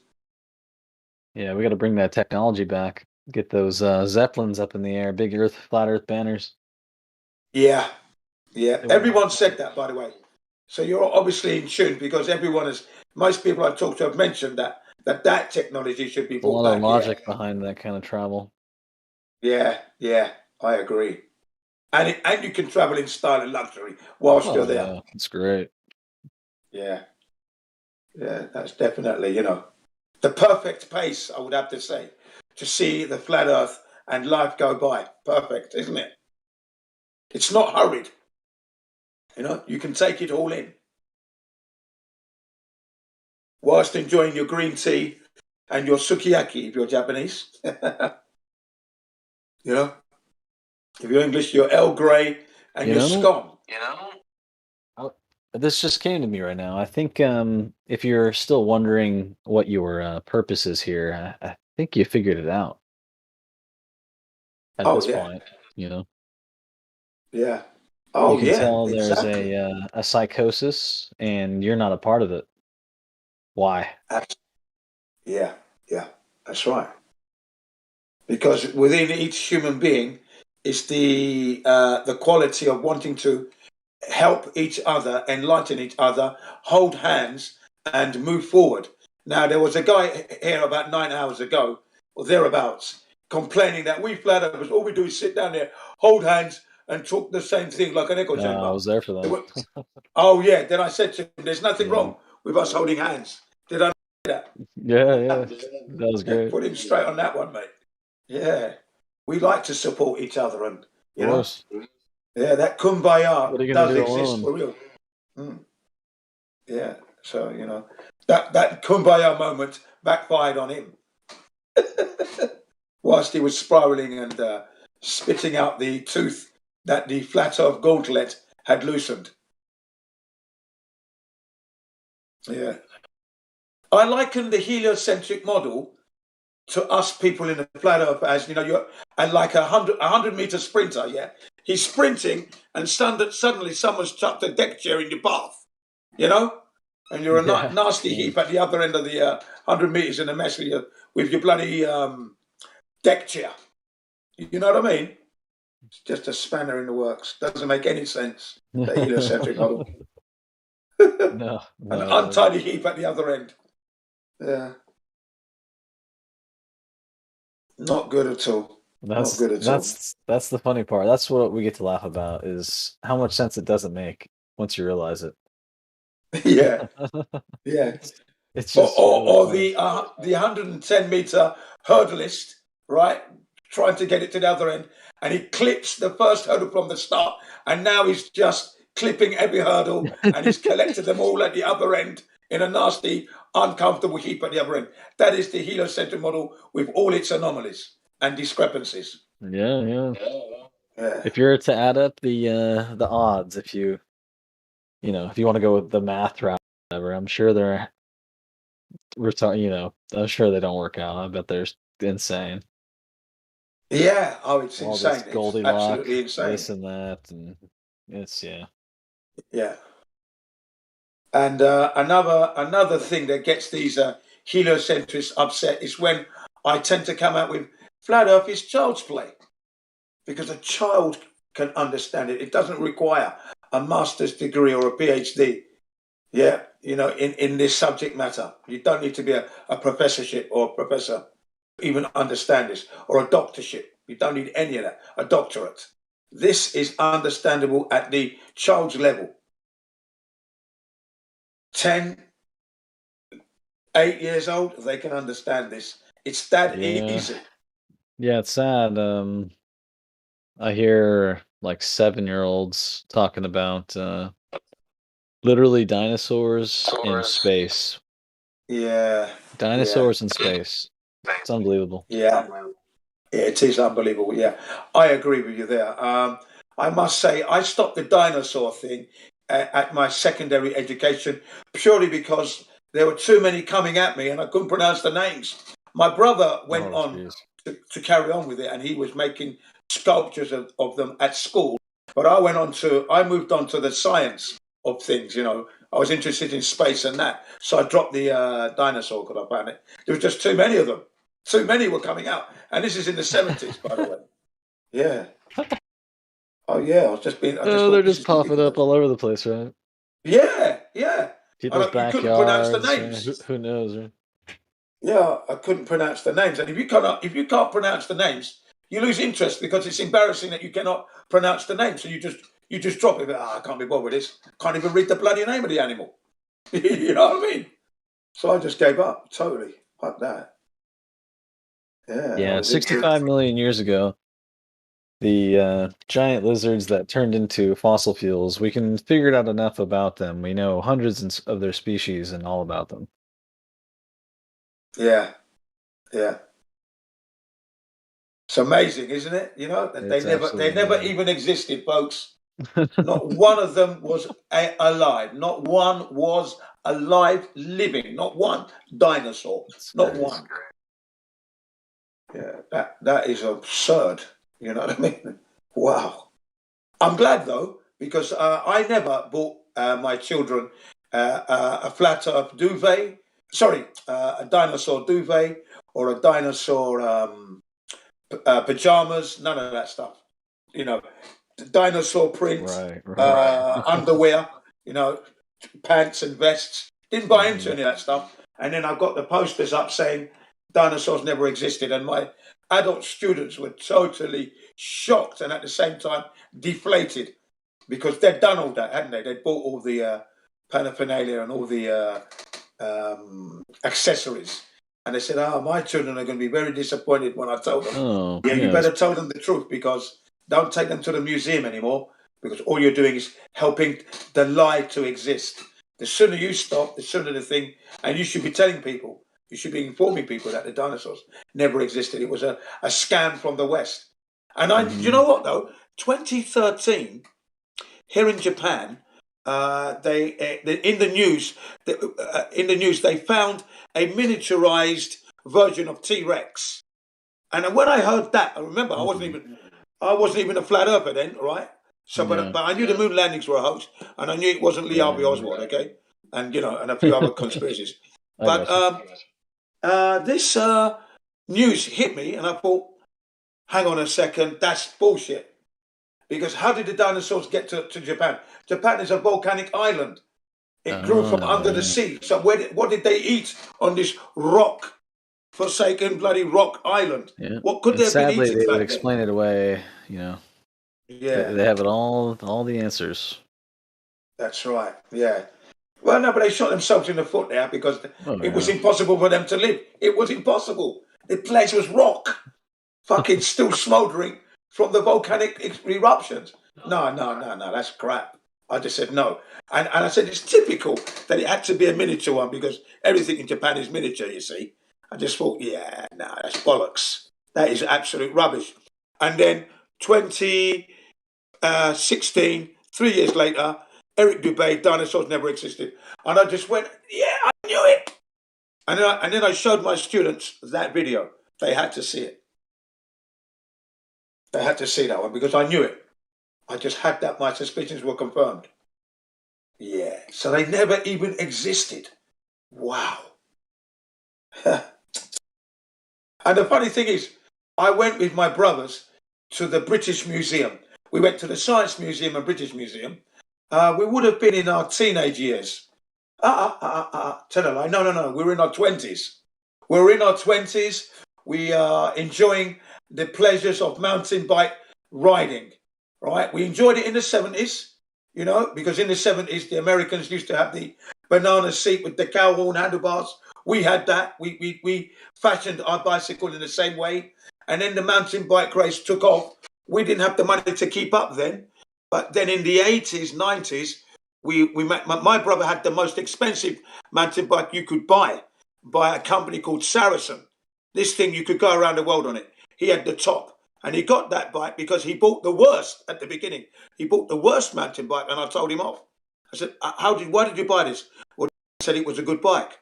So I took him back to the shop. I said, "Oi, you ripped my brother off. Can I have my money back, please? Every penny. Because this is not what he should be riding." And then we took the money, went to central London and he went into the shop and bought the most expensive bike, £1,000. Bloody hell, he was serious. So we were enjoying mountain bike riding. And then we decided to go to the Science Museum. And then that's when we started looking. Remember, not even a flat earther. None of that's there. This is in the 90s. I'm in London. And we were laughing because the bones felt like plastic, we said. Because it said don't touch, but we touched all the exhibits and none of them felt like real bone. So we made fun of what we were looking at and that, this doesn't look real, does it? No, I mean, is it real? We couldn't tell, but, who are we to say? But we there was something there. And then to hear Eric Dupé, I mean, it just blew me away. And I just sent the videos to my brothers and said, look. Do you remember when we went to the Science Museum and the National, what's it called, the Geological Museum as well? Do you remember? Yeah, look at this video. Watch this video, it will surprise you. And they did. And they were surprised. And now they're learned. Yeah, the dinosaurs never existed. Just a scam. And then that also, like you said, the dinosaur ending event. The asteroid. That couldn't have happened either then. What do you say? Would you agree?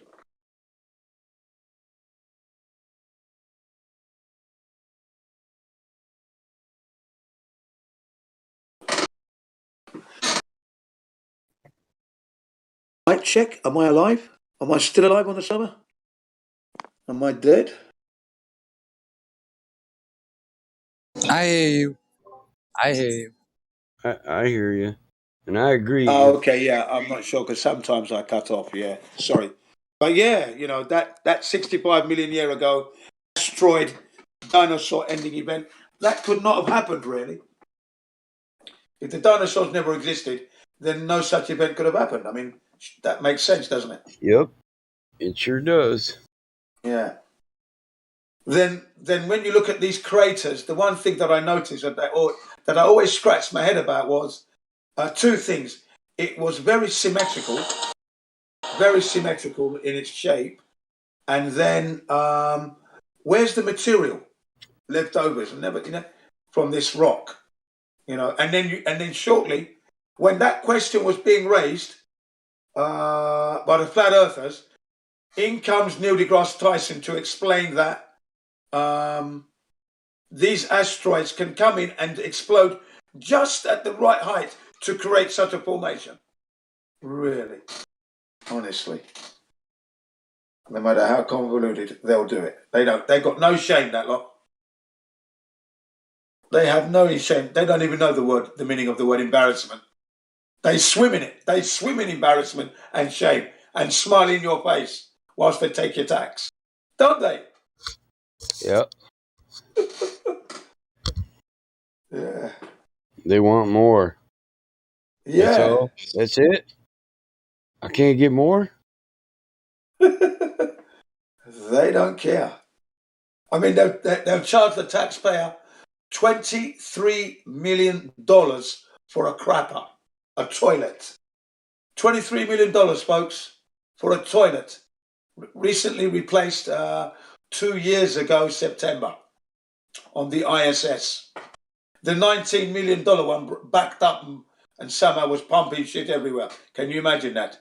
Floating feces on the ISS. Now that is not a comfortable place. That doesn't make any. Ugh. 17,000 miles an hour, yeah? Oh, 17,500 miles an hour, yeah. Oh, man. Ooh. They're going pretty quick. It's that 500 miles that really gets you spinning. Fuck, yeah.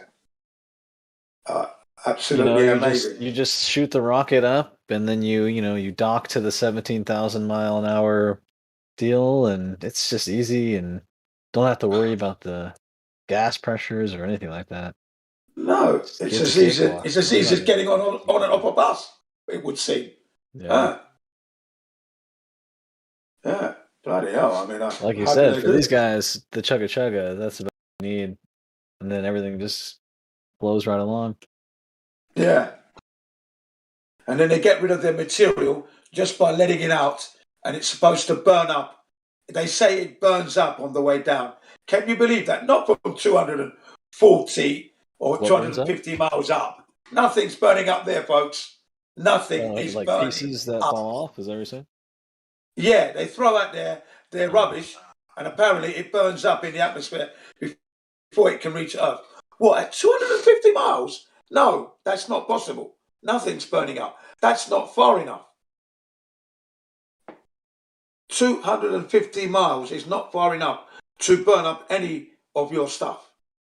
Sorry, that's crap. That's definitely an anomaly there. And the moon is, I think, well, supposedly 238,000 miles away. Right, and still within the atmosphere. Oh, exactly. That was but only recently. 2018 news, wasn't it? Yeah. Too good. Yeah. Well, do you know what? I was in the 7-Eleven. Right. I was in the 7-Eleven buying some stuff. Okay. And that news came out of my podcast because I was listening to the Flat Earth podcast news, right? And it came out that the moon was within our atmosphere. And you know what I said? Those lying bastards like that. As I was picking up my push bike to return home. Yeah. So I won't forget that day. Those lying bastards, cunts. I just blurted it out, reflex action. Luckily, the Japanese didn't understand English, so I was lucky. I'm talking to you from Japan, you see, so. Nice. I've been to Okinawa. Yeah, I've been there several times. Okinawa, several times. Love it there. Yeah, I thoroughly enjoyed myself in Okinawa. Food, the climate, the people, the ocean, everything's level playing. Wicked. Oh, yeah, definitely. I've heard stories about Okinawa from my grandfather. I bet he's got some good ones. That's one he did have. He's passed now, though. But. Yeah, but it would be nice to have seen Okinawa when he saw it, you know? That's one place I was never stationed in Japan. I would have liked to have been, but... You would have enjoyed it there, for sure. You know? I mean, they do cater for the Americans very well over there. I do have a flavor for women from around the world. Yeah. I need a sampler set, you know? Yeah. That wouldn't have been too difficult. That wouldn't have been too difficult. In Go Yankee on them. I need one of them there women in every nation they got there. By God, 356 nations. I need 356 women. Woo! Yeah. I need a harem and a castle. Yeah, the age of Aquarius is upon us. I'll build a kingdom, I tell you. Yeah. Like the Japanese, we'll call it a dynasty. Dynasty. The Schmidt dynasty.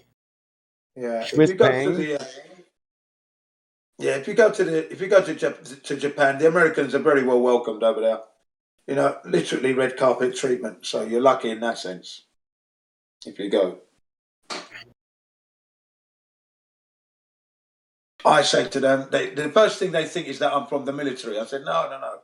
In London, I was. In Japan, no. You know, but thank you anyway. I say to them. The closest I get to that is this place called Yoshika Health Spa. Yeah, that's nice. Yeah, that's the thing as well. All the health spas there in Japan are very affordable. Very affordable. Yeah, you can get anything there from acupuncture to a wax job to a wank job. Yeah. 10 to $20. You need sexual relief? I give you sexual relief. You pay me big money. Yeah. I need visa. I buy. Yeah, I mean, you can pay top dollar when you go to the affluent, expensive areas of town, but in general, across the nation, it's relatively cheap to go to the onsen and that. I go to Yoshika because they have my brother hooked me up, a master in acupuncture there. So she's got degrees in it from wherever she was in Japan. But I think acupuncture works real well for releasing tension and pain. Yeah, my brother. They heat up those rocks and have you lay in your stomach and put a rock on every vertebrae. Oh my God, that shit is fucking. Yeah, my brother did that. Relaxing. My brother underwent acupuncture for his hip. He's since had the hip replaced though, but whilst he was trying to overcome and alleviate the pain, he took that treatment. Yeah, he took that treatment and it was really good. Sciatic treatment, yep. Yeah, very therapeutic for him. And then when he came to Japan, he particularly liked to go to the onsen purely because you've got the heated electrolysis treatment where you get a gentle current flowing through the water and it contracts your muscles for a few seconds and then releases and then contracts. So it's pulsating like that, yeah? Yep. And it was used to help the blood flow through the hip and alleviate the pain. I got a unit that does that in localized areas, not over the whole body. It's called a STENS unit. STENS. Yeah. Helps when you got knotted up muscles from displaced or disalignment in your spine, your neck. That's right. And you get your trapped nerves and things like that, you see. Yeah. It helps to alleviate all these kind of pains and ailments. You get them muscles flexing for a half hour and they get exhausted so that they can't be so stressed out because you've exhausted every bit of energy they got. Yeah, my brother used to enjoy that. We used to go every day. When he came to visit us, every time he comes to visit, he goes every day with me there, and he ends up losing around about 10 kg in weight because of the exercise regime that I have, which he's not able to do in London. He's not able to dedicate that time like I do, and then the fact that we go to the onsen every day, so he's getting a double whammy. He loses 10 kg. And that's quite interesting, that he loses that much weight all through sweat. And then his hip is good. Yeah, he's going back feeling on top of the world. He loves coming to Japan. I had to drink 4 bottles of water once to make weight to fight. Wow. Now that couldn't have been good. Oh, man, I wanted to puke. My trainer was like, just don't puke, Mike. I said, don't make me drink no more. He said, no, you got to drink this. Take the bottle on the damn scale with you. So I get on the scale and I down it. And they said, well, lose the bottle. I threw it down there like, oh, you just made it. You're a little bit over. Walking around sounding like this. Yeah, I thought, motherfucker, I was like 1.25 pounds low. Yeah. And my buddy was like, dude, you can drink that. You got 3 more hours to weigh in. Just keep drinking water. After 2 fucking hours, I was like, man, I feel like I got a pond in my pants, motherfucker. He said, no pissing. No pissing. I get in there, Mike. So on fight day, I know damn well I didn't weigh what I was supposed to, but 1 pound, come on. Yeah. I just joined in the conversation, but I can relate. I'm a classic physique competitor, and right before the contest, I got to down like 2 gallons of water the day before, and it's horrible. That's horrifying. Yeah, or you do the sweat, or you do the sweat box thing to lose 3 pounds of water. Well, You ever did that? Yeah, that's fine. Yeah, I do that. I've done that. I remember I lost 7 kg in one day in winter. Dropped my weight down to what was it? 80. I was 85, and I dropped down to 78, roughly 77. And that was the first time I'd been at that weight for like 15 years. You know, winter time. I went out for a jog with my son. Went jogging. We were on holiday. New Year's it was, and we went for a jog because we go snowboarding as well, you see. So I went jogging in winter, came back, went to the sauna. I couldn't believe I'd lost 7 bloody kg. Wow, look at that. Hey, nice new year. You retain water like a motherfucker then. Yeah, I do. In wintertime, my weight always increases through winter because I'm not able to sweat enough. And if you sweat, you could risk getting a cold. Right. So you've really got to be careful there. Yeah. So my body weight, as soon as spring kicks in, I can then manage to start to drop it down again. And then summer, I excel because where everyone's saying, "Oh, it's hot," I'm using that to lose weight and look good and feel good. Yeah, all the way through autumn, and then winter kicks in again. Yeah. So it's always been a fluctuation thing with me. I want to be 75, but I'm always floating between 85, 90, 85, 80, like that. Wild fluctuations like that. Yeah. But the thing is, I'm active. I can do the splits. I can touch my toes. At 60, you can do that. I mean, you're living good, as far as I'm concerned. Not scared of cycling 60, 70 miles on a push bike. That's okay. That wouldn't bother me one bit. Although my arse might feel the pain on the saddle, but I'm still going to be pumping it regardless.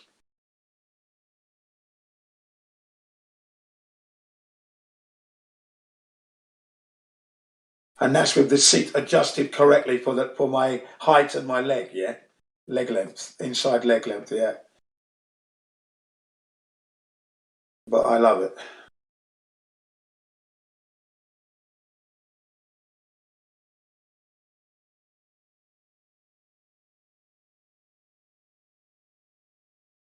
I've recently started a program whereby I do 12 miles in the morning and then 12 miles in the afternoon, late afternoon.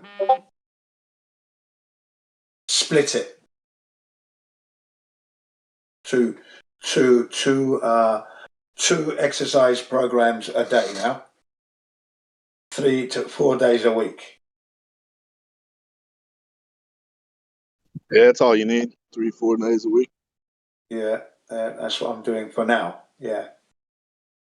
And then when the summer kicks in proper, I'll be in the parks using the jungle gym and doing my circuit training where I cycle to the place and then within the park, I'm jogging in the park and then using the jungle gym to do like dips, chin-ups, and leg raises. Well, that's good enough as an all-round body conditioner, yeah? So I do a lap of the park, get to the parallel bars.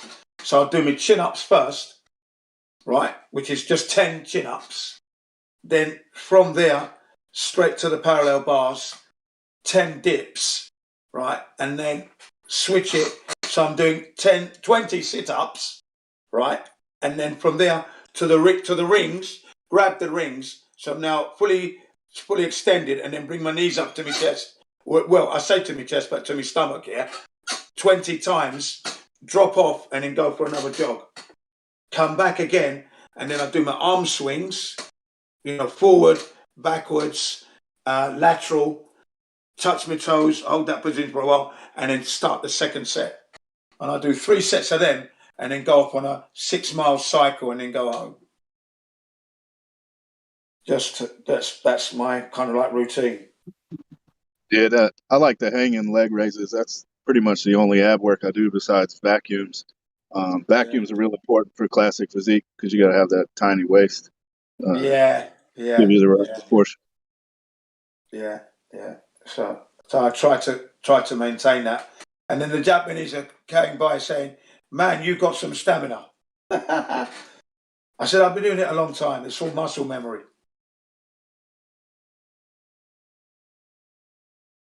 Once your body's mapped that in, it gets used to it, doesn't it, really? Yeah, for sure. Yeah, I try to do as little as possible to get results. Like no more, right? To conserve energy, keep fullness. The more work I do, the more I got to eat. Which, sometimes Yes. it depends on where I'm at with the contest, right? If it's grow season or Yeah. cut season. I mean, climates like Hawaii and Saipan or California, the hot Africa suits me to the T. I excel there. Weight would be dropped, and then I'd find an equilibrium with my workout, which I wouldn't have to work out so hard because you're active all the time. So then you can balance. But because things are fluctuating here in Japan, like you said, you do a good workout and you're eating like a monster,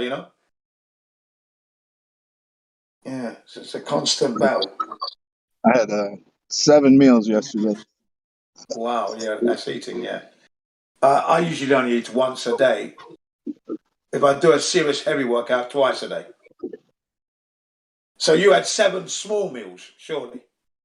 Yeah, I do 6 to 8 ounces of protein per meal, which will put you between 30 and 50 grams of protein per meal, and then the carbs and fats that I play with, depending on what I need for that day, energy, or try to keep fats consistent. Yeah, my sons do that. They use the scale. I never used the scale in my life.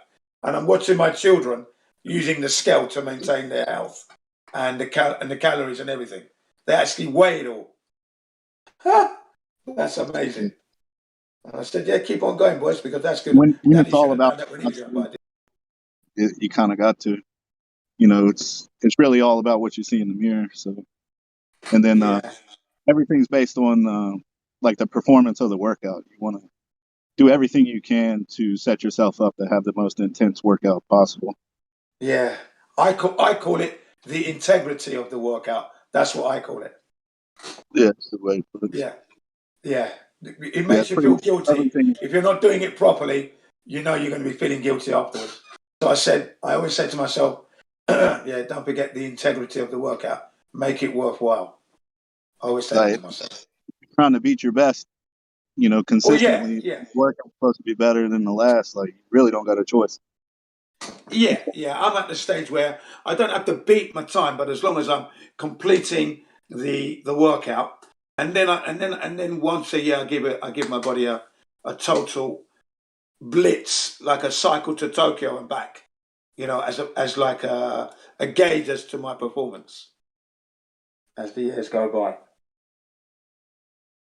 Europe and Japan. Yeah. Oh yeah. I got a buddy over in Yuruma, Okinawa.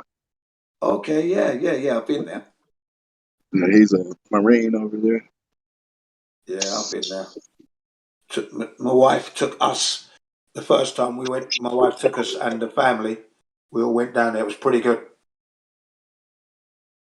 Well, good chatting. I got to make a delivery.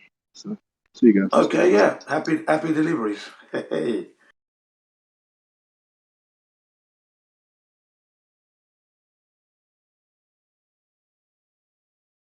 But yeah, you see, flat earthers, we uplift life. The thing I like about the heliocentrics is that they are unable to do that. Because you can't be, it's somehow their disposition is this. They can't be, promoting the globe as something real when we know it's not, and then try to then tell us how to uplift their lives. It's not possible. It's not possible, and they're in a trap. They've trapped themselves in their deception. So it's easy to see them. They stick out like a sore thumb, literally. So we laugh at them. I always accuse them of anti-life, walking contradictions. That's what they are. I've never heard one word of uplift from you guys. You listen to the flat earthers and they're talking about dangers of vaccines, for example, what to avoid, how to maintain health, how to have their car repaired, for example, or some kind of house management advice. You guys, nothing but toxic conversation.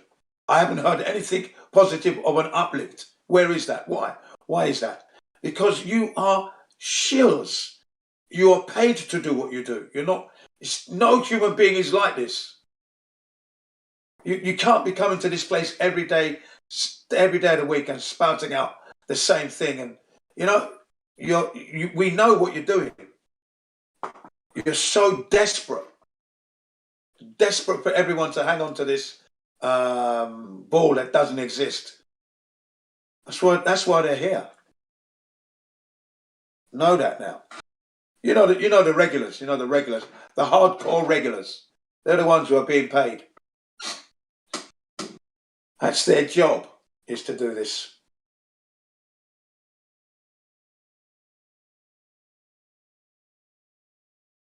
And we out them every time. They're obvious.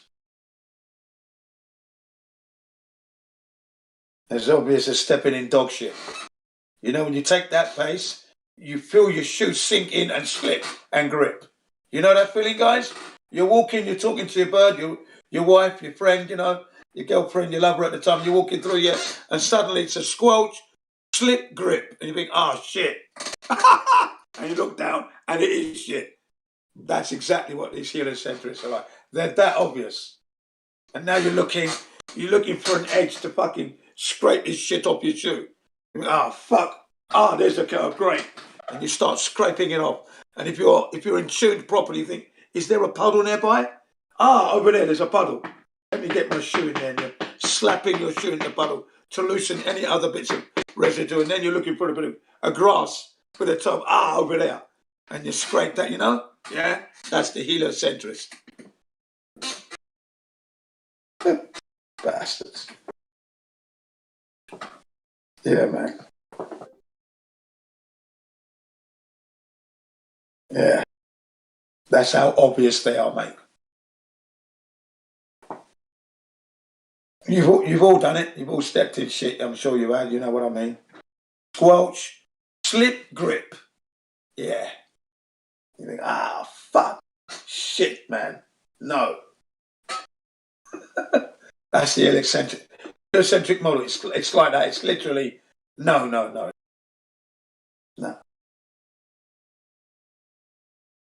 When you look at it, it's a joke.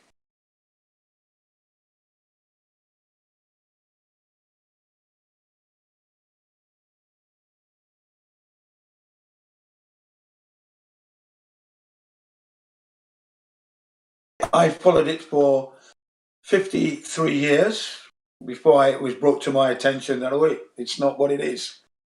Right? So, and that was purely through being lazy, really.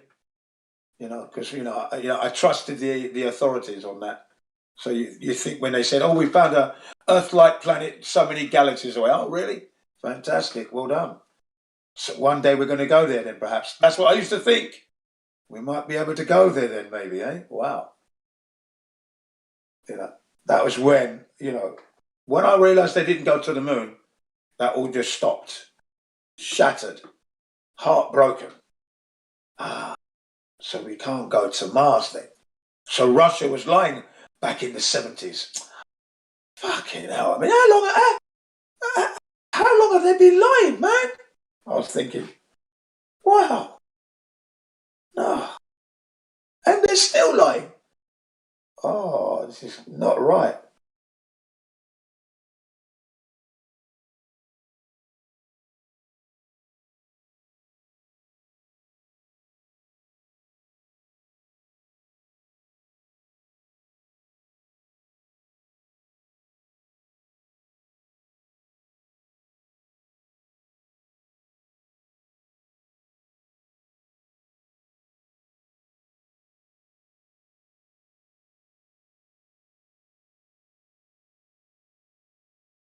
Yeah, so it's interesting times we're living in, folks.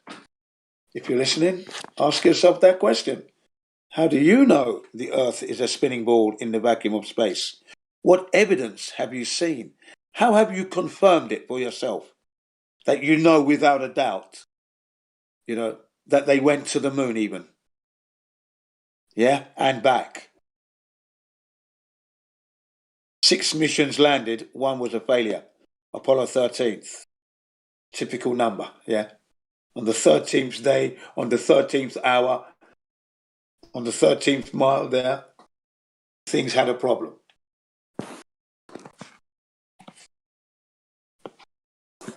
So yeah, ask yourself that. How do you know the Earth is a spinning ball in a vacuum of space? Have you ever seen the curvature of the Earth? And according to Neil deGrasse Tyson, at 120,000 feet, you are not able to see the curvature. That stuff is flat. So you got to ask yourself. He said, when you're at the ocean, at the beach, the seaside, you ain't seeing no curvature there. He said from. And then if you've had the pleasure to fly, there's no way you're seeing it at that height either, because that's only 5 miles. He said from 63 only 5 miles up, yeah. From 63 miles, you wouldn't. Nothing but flat expanse. You wouldn't even no see curvature. The plane is not even following any kind of curvature arch or arc, if you will, during your flight. You're gnawing on a bone on your in-flight meal, eating your sandwich, enjoying your alcoholic beverage. Yeah, nothing's spilling over. Seatbelt off, relaxing, stretching your legs. Yeah. How can that happen if you're on a globe that is actually spinning? They're saying to you that whilst you're flying, the Earth is spinning, right, under you, but then the aeroplane and the atmosphere is all stuck to it. So can you imagine that? I mean, if that was real, you'd be able to have that on your computer home screen. All the home screens around the world would have that as an image, because it would be fantastic to see that. Think, why haven't you seen that? Yeah, isn't that odd? Why don't you have that image? How comes? What's going on? Yeah. So yes, give it a thought. You'll come to that conclusion soon enough, that indeed the Earth is a flat, motionless plane.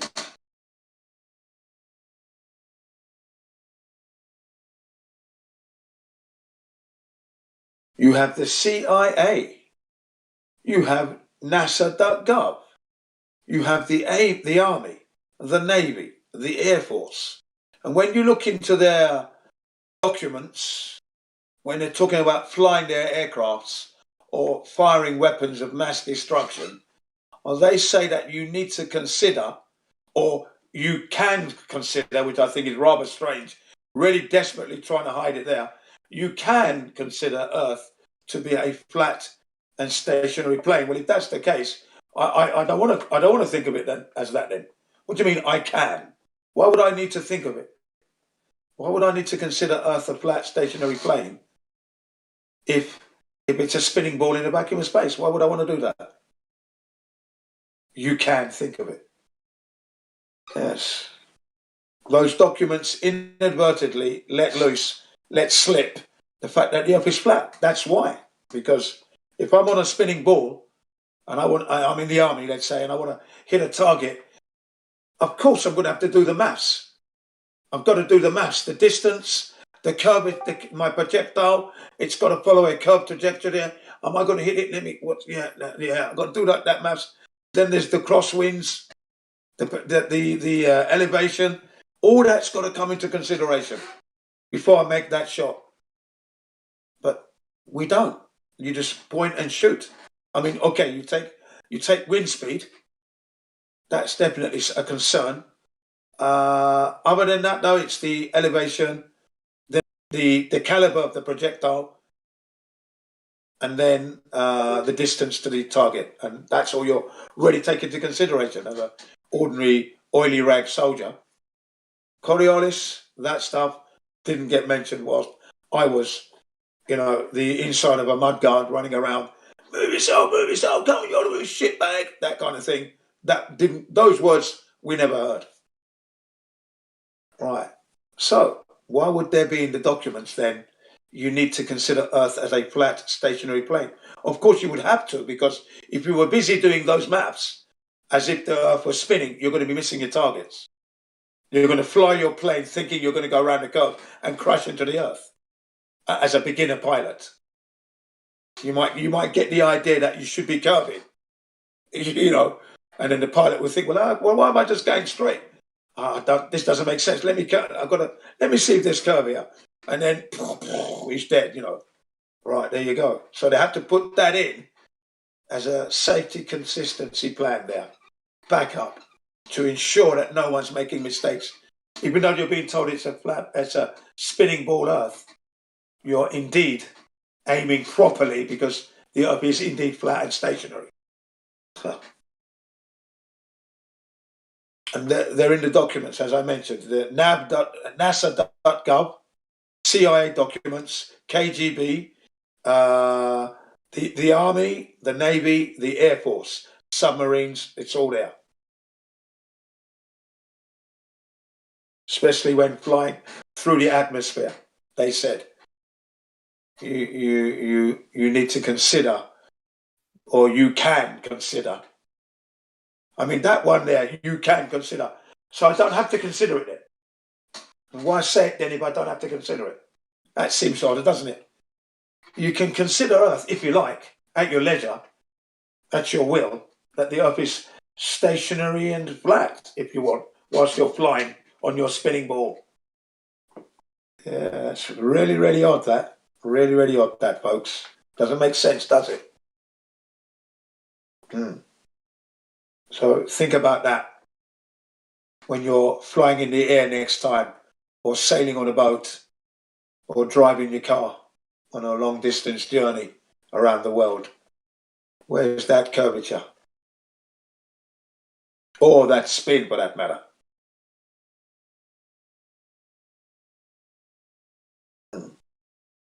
Yes.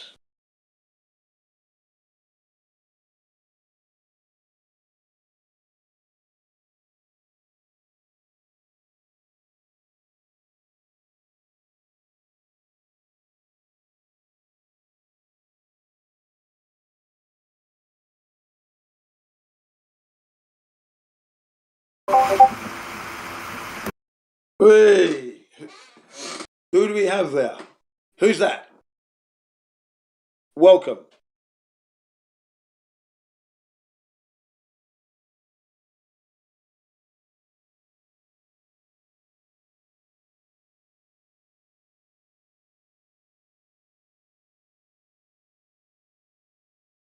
Yeah. Let me check. Am I okay? Yeah, all right, yeah. Oh, I'm working fine, yeah. Loud and clear. I can see that I'm working now. Goody, goody. Yeah, so yes, we've been flat Earth on the rise. Flat Earth on the rise. Not going down anytime soon. The other heliocentrist servers, yeah, whenever we go in there, they're reeling. We leave them reeling. My approach is to actually, I'm in their server, but I'm engaging the listeners all the time. What they call the third person, yeah. So I'm talking to them, and it works beautifully. It works beautifully. For when they ask ridiculous questions, I said, well, this is it, folks. I mean, this is another question. Look at that. Why is up, up, and why is down, down? I mean, what the hell is that kind of a question? Why do things fall down? Why down? And why is it up, up? Why doesn't it go sideways? I reply, it's the natural order of things. Oh, that's not scientific. Well, who said it had to be scientific? Why does it go down? It's the natural order of things created by the Creator. If you're not satisfied with that, go and meet the Creator and ask the Creator, why it's down, down? Why doesn't it fall sideways? You fool. Yeah, go and ask.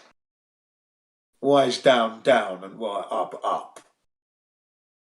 You know. So you're in the server and they say that, but you're engaging the crowd, you know, the those in the chat room. Yeah, it's good. You're talking through them into the server, into the YouTube chat room. I love it, man. And they hate that. You can't come here preaching. Well, I'm not preaching. I'm addressing your question, and I'm having the decency to address your listeners who are hanging on every word I say, I hope. Yeah, no, you're not preaching, and then they mute me. You know, because they want me to address the question, you see, but I'm addressing the question. There you go. You know, I just love it, man. You know, yeah. When I'm finished with them, they've got to rebuild every time. It's a rebuild. And then the owner of the servers they become unhinged. Yeah. Yeah. And I'm laughing. And I'm drowning them with the Flat Earth truth from the 24/7 Flat Earth Discord. It's lovely. It's just great fun. Keeps the grey matter exercised. Keeps the vocal cords in tune. Yeah. And then, you know, satisfaction that the truth is being delivered. Passionately, amicably, violently if necessary. Sometimes they deserve it, you know. You got to ram it in their mouths and choke on it for a few minutes. Yes.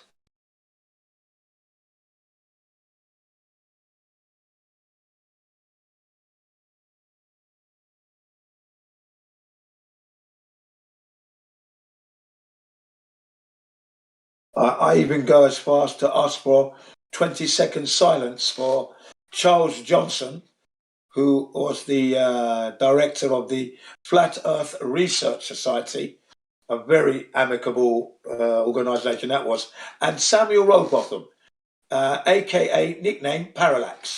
I get 20 seconds silence before I begin, and they really get upset with that. But I could care less how upset they get. I'm in control whilst I'm in your server. I'm your guest. Is this how you treat your guests? I ask them.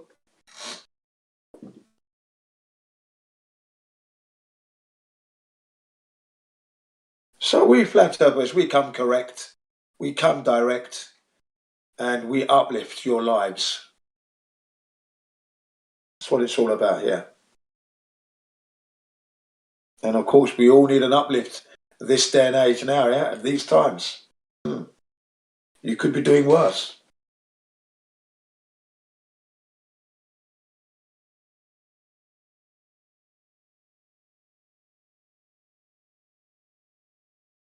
So in the final analysis of things, folks, ask not what you can do for your country, ask what the fuck can your country do for you, seeing you're paying all that fucking tax. Okay?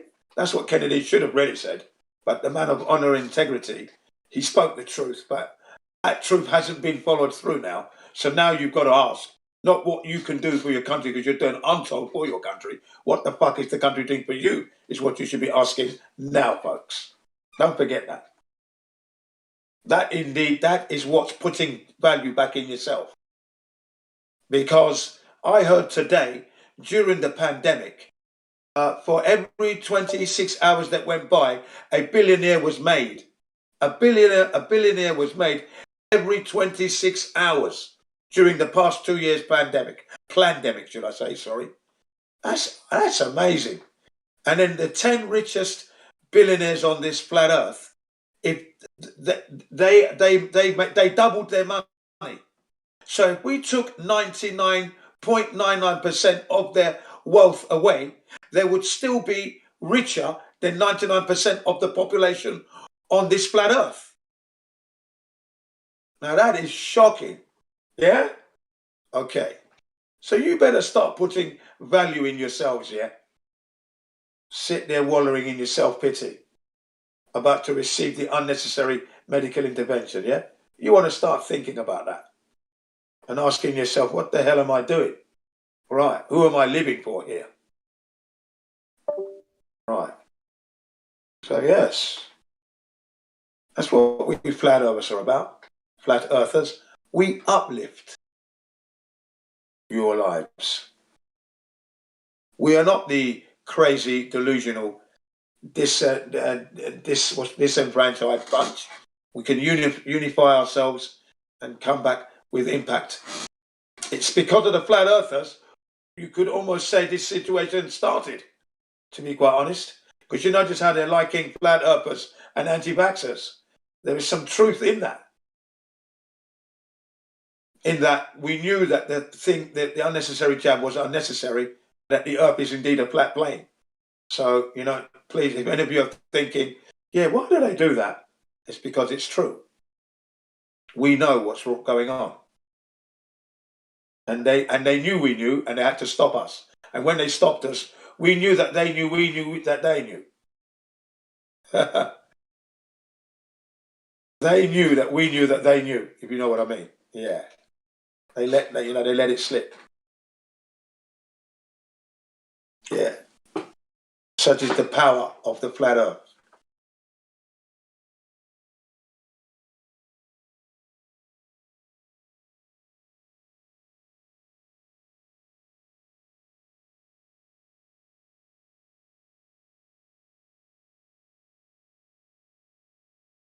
And I was saying to my students that when the media gives the flat earthers a negative rap and they promote us negatively, it actually works to our advantage because it gives us a chance to actually readdress that. So we'll take that and run. That's positive for us. And we'll score a touchdown at the other end. That's a fumble on their part, really. And then when they speak of us in a positive light, which they have done once or twice, well, we're elated. We just fly up like a helium balloon now. Yeah, so we'll take it any which way but loose. We'll take it all. We are unstoppable, unbreakable, very dependable. I'm just joining back in, but according to what I'm hearing here, I just want to mention that I think it speaks volumes that instead of just discrediting us with facts and proof, they have to create a flat earth society and discredit us that way by, these ridiculous things that they say we believe in. Yeah, of course. Yeah. But I'm glad they do that in a way because it gives us a chance to actually address that. And then people start to think, oh, really? Yeah. It's not that at all. We don't think that at all. That's there as a spanner in the truth. It's trying to siphon the truth off and contaminate the actual situation. So basically, you've landed on your feet when you meet us, the flat earthers, the real one, because we can actually tell you what's going on. That's controlled opposition. They're all over the world. They have a flat earth society in Japan. There is another organization. It's not really around now. It was known as the Flat Earth Research Society. That was a very good organization. It was good. They did a fantastic. That's one Eric today is, I think. Yeah. They did a remarkable. They took off from where Rosebotham left off. Basically, they continued it, so they were good. But the Flat Earth Society, they're totally controlled opposition. They speak very little truth, but lots of absurdities, which is why people think Flat Earth, they're crazy people. Right. Yeah, Reddit suggested a Flat Earth forum to me today, and of course it's Flat Earth Society stuff, this much ridiculous shit. And also wanted to say, like, the fact that there's a debate at all, I bring this up all the time, the fact that there's a debate at all at this day and age proves that there's something to it. Simple as that. Absolutely, because there should be no debate. It should be given. The Earth is a bit spinning board in the vacuum of space. It should be as easy as switching on a light, switching off, switching on a tap, grabbing a cup of glass of water, having a drink. It should be that easy to explain and prove. The fact that we're here 7 years now asking for evidence should reverberate through your house, through your living room, to your bathroom, toilet, and back again. Right. Should be rocking your world. Yeah.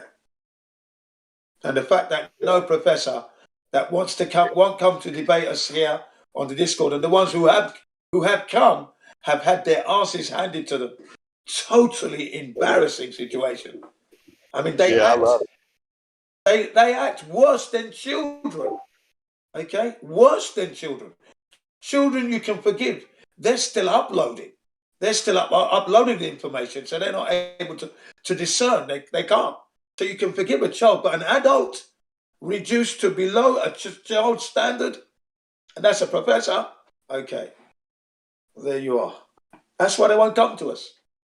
They're frightened of this defrocking, if you will, because that's what it is. It's a defrocking. Yeah. Yeah, like in the Witsit debates I've watched on modern day debates recently, and according to the people on their side, like the Globe side, they're like, "Oh yeah, we crushed it, we won," and I'm like, "You got to be stupid to think you won that debate." Like your comprehension lacks. You don't even understand that you're trying to use the model to prove the model, and you just keep trying that over and over again, like it's going to work. It's very, very simple. And if they could just wrap their heads around that, they could see how bad they lost. Yeah, I mean, that's what I mean. It's embarrassing. I'm embarrassed for them. And I can be, because I was once a heliocentrist myself, due to my laziness to do the research. That was all. And that was purely because I trusted them from my childhood days. So I can be forgiven. But once it was brought to my attention, it literally took less than 5 minutes, and I knew. 5 minutes. That's all it took me. And the reason it was that quick was because, one, I never ever divorced myself from nature. Nature was always my guiding star, if you will. Nature was number one. So I had the highest respect for that. I never thought I was better than nature. I always knew I was at nature's mercy. That was the first thing. That would include every living thing on earth. Right. So I never done that. Secondly, due to my life and my upbringing, Army cadets, the Royal Engineers, my mum and dad's upbringing, traveling around the world, the schooling, of course, the people I met through my life, and the things that I learned, that life experience, and all the clues of Earth that I'd uploaded and not connected made sense within seconds. Literally, I had that epiphany, that rush, where your whole life flashes before you at warp speed. Bang! It's flat. Like that. That's exactly how it happened. Yeah. Once it came clear to me, I realized, even when I was in elementary school, that the stuff just didn't sit well with me, like as soon as they told it to me, I'm like, that doesn't make any sense. And they're like, oh yeah, there's answers for it. We'll get into it later. And then, some things they did, but still, I'm like, that doesn't really add up. And, now that I'm on the other side of it, I see it. And, I was never afraid to be wrong. I was actually discussing this morning with a dispatcher at work. He used to be a pilot. He says he's seen the curvature with his own eyes. And of course, we're arguing about it. And I want to ask a question. Do you guys have you guys ever met a fanatic? Yeah, I've met Do many they fanatics. ever lose? Does a fanatic ever lose in his mind? No, he doesn't, does he? Yeah. Even if you well, I don't crush know. them like a bug, they don't win. They never lose, Yeah. actually. Yeah. Yeah, in their mind they don't lose, but in Yeah. when they're in front of my face, 1-1, Yeah. they are losing. They are bleeding because I Yeah. pummel Yeah. them on the ropes. I don't let them go, man. Yeah. Once I got them They on the still ropes, say, yeah, they still say, I won, I won. silly asses. Shout. You won this. Yeah. Yeah, but when I was young, the only thing that didn't make sense to me was that gravity thing, okay? Although I said to my teacher, okay, miss, because I had to take it in because she said it was gravity. Who was I to say it was not true, So I had to take it in. But that one followed me through to my secondary education.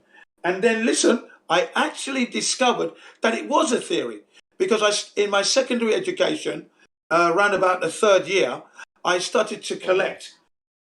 I was in the Army Cadets at the time, yeah? So I was just about managing to collect this encyclopedia. It was called The Tree of Knowledge. And, I was looking forward to collecting these and getting the binders and really, making my bookshelf look intellectual. That was my aim, okay, through science, okay. So I'm getting these Tree of Knowledge, and the very first one was about Sir Isaac Newton and gravity, and I'm reading that it's a theory, and then it just dawned to me. Hang on. No, actually, it's worse, Gene. Gene, it's worse. Yeah, it's not even a theory because it doesn't have an hypothesis. Well, I didn't know that at the time, you see. Remember, I'm uploading this. Like I said, my critical thinking was just blunt. You may as well call it like a sledgehammer, or even worse, like a slab of concrete. It was just not there, yeah? Right. Anyway, so but I've started, I'm beginning to wake up now, but I'm reading, I'd already woken up with the black slavery thing, so I was already aware on how to read people's psychologists, how they handle black people and their body language. The funny thing, actually, black slavery woke me up too. Oh, okay, good, yeah. So that woke me up, okay? But I'm in my bedroom. Listen, I'm in my bedroom. I've got my first edition of the Tree of Knowledge. You get part 1, part 2 free. And then within a couple of episodes, you're going to get the binder, okay? So I'm thinking, okay, that's good. So I'm reading about this Tree of Knowledge. I'm reading about Sir Isaac Newton. Then the word theory popped up. And that woke me up. That hit me in the head. Theory? Theory. Let me look in the dictionary. I'll get this right here. Okay. So that means gravity is not real then. Because if it's a theory, it's just a story. It's not real, is it? So I discovered that in my bedroom, but I still carried on thinking it was real though. You know what I mean? I said to myself, it's not real. Yes, because it's a belief system. Yeah. And you have to be fanatic to blindly believe. Well, yeah. Because look, I'm reading it for myself. It's a theory. So it's not real then, is it? But when I leave my bedroom and I go out into the world, I come out of my house or my parents' flat and we go out into the world now, gravity is real. So you go with the flow, don't you? Because it's like the flow carries you off. You know what I mean? So you think, gravity is real. Everywhere you go, you hear the G-force, the force of gravity, constant gravitational force. It's there. You know what I mean? Well, I like very much this relative density and specific gravity, which is totally nothing like what they say. Yeah, absolutely. But I would say, personally, I would say this thing that we experience as the down vector is a complex phenomena caused by multiple forces assembled together, to work together, to function together. There is a relation between magnetism and electricity and electrostatics. They are related, these forces, one to another. Right. Manipulating one, you affect the other. Yeah. Absolutely.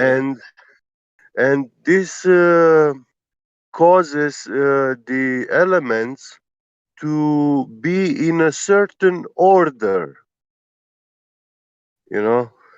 It causes order. Yeah. And we call it gravity. Yeah. And we also have the states of the matter: solid, liquid, gaseous, plasma, and life. Right. Yeah.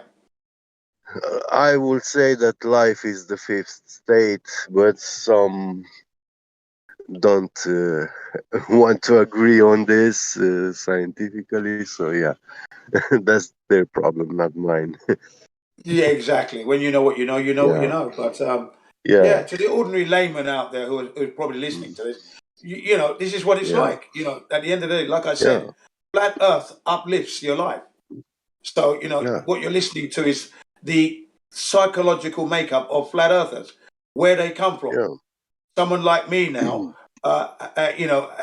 had been in touch with nature all through my life. I never let go. So it was easy for me to understand.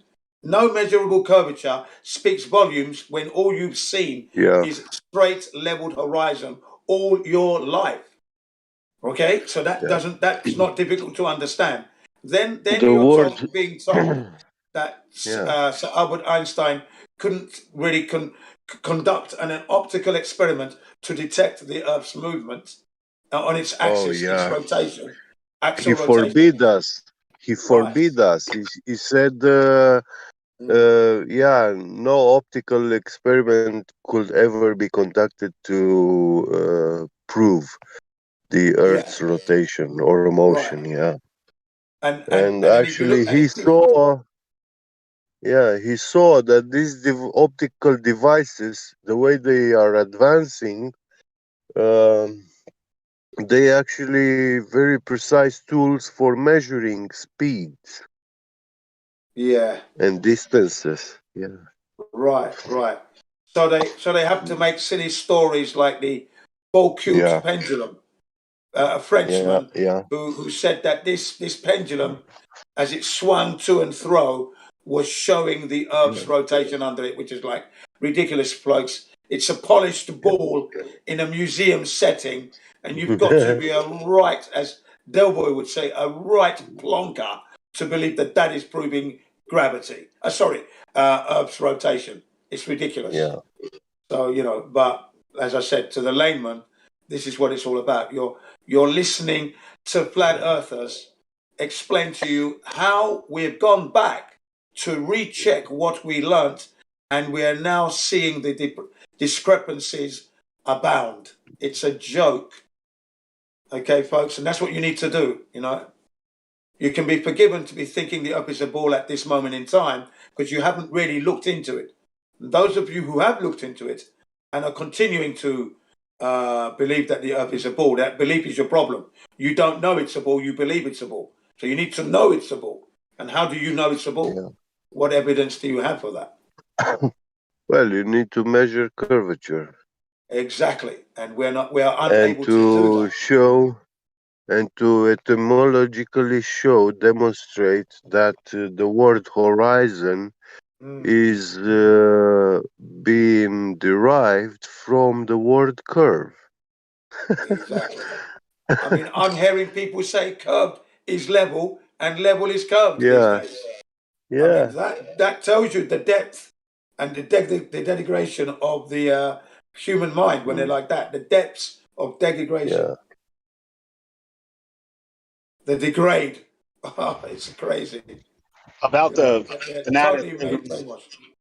being fanatics that can never, say they're wrong. Sometimes I feel like that's us, that's our stance because, like, literally we have to take that stance because people come at us with so many questions. What about this and what about that? And yeah, we have an answer for pretty much everything. And then, that makes us look like fanatics and people get all upset about it, that they can't stump us with anything. But I mean, that's just, we did the research. We're thorough. We have to be, right? If you're going to come at us so hardcore, then yeah, I'm going to have an answer. Like, it doesn't make me a fanatic per se. No, that's the integrity of the research standing up, because you've done the research now. Because once you've been bitten, you are definitely certainly twice shy. So you're going to make sure that your information you've got is reputable. You've actually confirmed it for yourself. Once you've done those two things, there isn't a professor on this flat earth that's going to sway you. Impossible. And then it's like, you could I bring tell them, 2 million. You could I'm not bring afraid. 2 million professors. I was wrong my whole life. And, then I did some research. But no, if somebody was to come up with any proof, that goes back to, like I was saying, the fact that there's a debate at all proves that there's something to it. I think the fact that nobody, even with incentives, Bitcoins and cash prizes and shit, can even come up with one proof. I mean, that just says everything. That speaks volumes. It certainly does. We have the Flat Earth Sherman back in 2016, threw down the gauntlet, $20,000 for any military man or any layman to prove the Coriolis effect to him. He's got his legal team ready. His $20,000 is there. Solicitors are on scene. It's happening in the public arena. So there's no hiding. There's no shenanigans here. You bring your money, put it down on the table, and prove the Coriolis effect. It should be like taking candy from a baby. That easy. The challenge is still there. No one's picked it up yet. To prove Coriolis effect, all you need is a balloon and some helium, and you inflate it with helium and air, so it floats in mid-air in your room. Yeah. And you will see that it's not moving. Yeah. Put it outside. And the problem is, it demolishes the Coriolis. Yeah. Exactly. Yeah. Now, when you do fire your weapon, a projectile, it does sometimes pull to the left or to the right. It does. So it depends on your first The hit on the rifling, target. On the it's barrel. about the rifling, of the In the barrel. barrel. So the When it does. rotation of the projectile, Yeah. That definitely has a bearing on that. And then obviously Yes. the medium it's going through and the condition of that medium, without a doubt, and wind play as well. Okay, so you will need to make adjustments, but that's not due to the Earth's spin. That's the thing we got to remember here. Yeah. Clearly not. Actually, in the military, that is very precisely calculable. They know very well these quanta effects, friction with air, aerodynamics, all this stuff. And it's a lot of math, formulas, calculations. It's not an easy thing to do. Exactly. So you would have lost the war by the time you got that together. This is why you don't do that.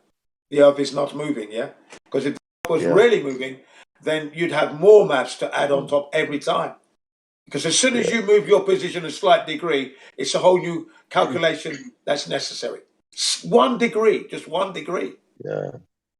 Right. So there you are, folks. Flat earthers, the psychology of the flat earthers. We're sane people. Talking to you every day of the week. Letting you know the truth. We're asking you to ask yourself, how do you know you're on a spinning ball? Hurtling through the vacuum of space. How do you know yourself? Confirmation. How have you done that? And if you have done so, please come to the server. The links are there, and enlighten us and help us. Well, they believe it. Well, if they know it, they should bring it to us. Bring it to our attention. No, they don't know. They believe it. And last night we had a guy take down in here, and he was struggling to bring any evidence of gravity or to explain, like Newtonian, Einsteinian, whatever. He wasn't able to provide anything. Yeah. And at some point, I wanted to ask him, don't you feel that you have a little blind belief? I mean, in the moment that you are not able to provide proof, experiment, things like this, don't you think it's actually a blind belief? And if it's blind belief, then wow, we are into fanaticism. Fantasy land. Fantasy land, fantasia. You're not living in. Thus, you're living in the world that's been created for you. I was in that world partially, because I always tried to live real and with integrity and honor. So I always tried to be real with things. So I can honestly say I didn't always follow the main crowd. Gravity, I did. I did that. But personally, personal choices. Do I want to do this or not do this? I tend to not go with the main crowd. Always did things my way. Hey, what's going on, guys? Hey, is that Miggy? Yeah, man. What's going on? Hello, Miggy. Welcome.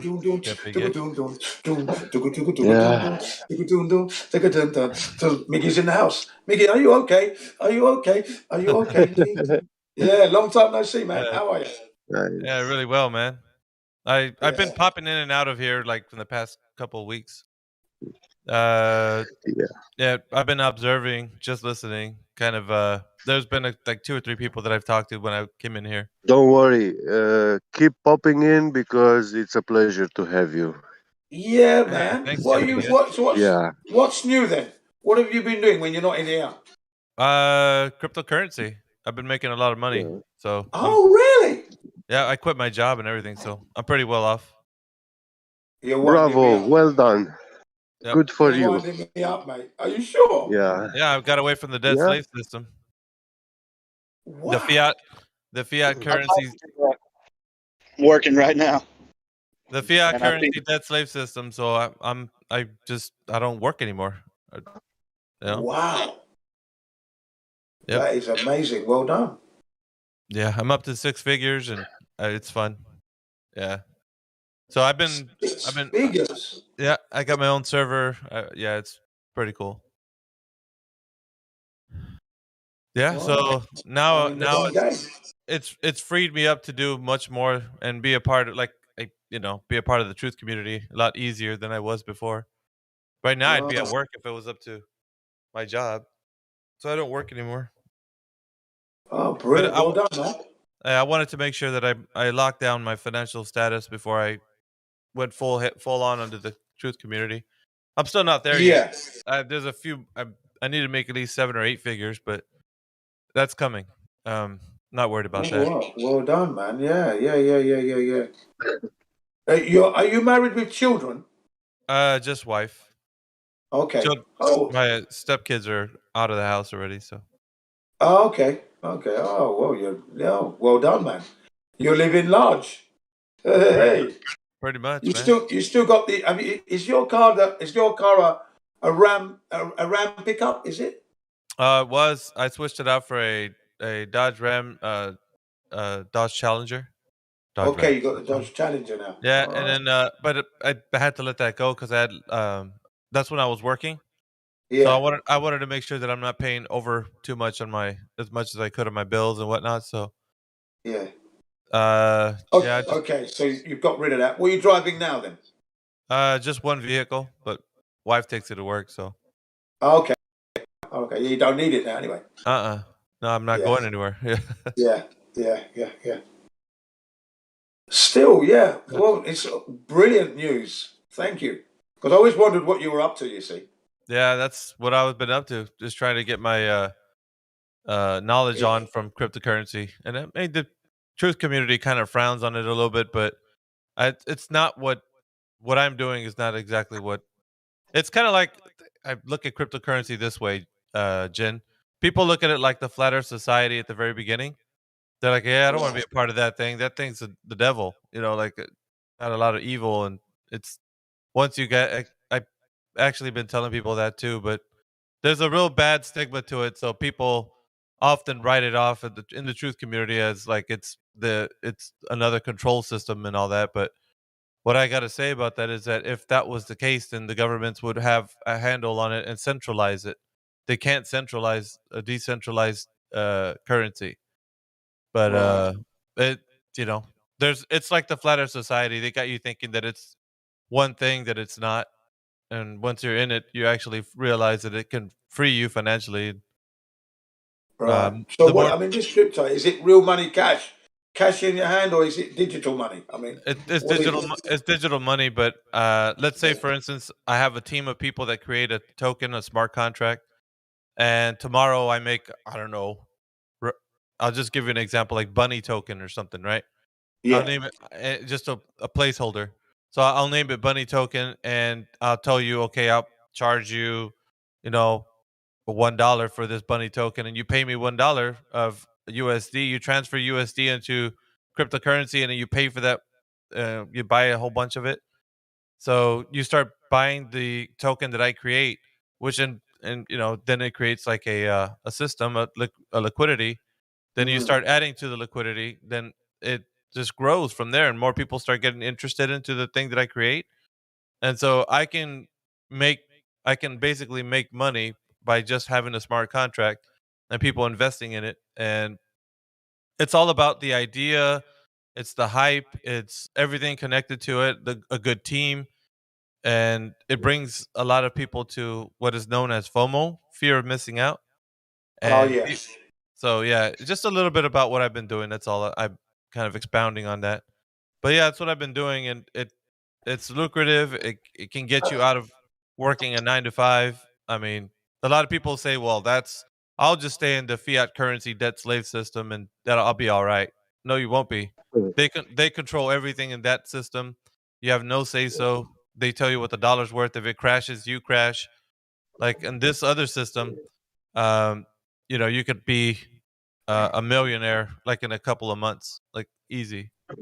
Yes, in a couple of months. I'd like to get into it. I was alerted yesterday of all the dips, and then my nephew is big into cryptocurrency. He was telling me the ones to buy that looks like everything's low right now, so it'd be a good time. And I got a stack of cash that I was holding on to just to get back into it if it dipped real low.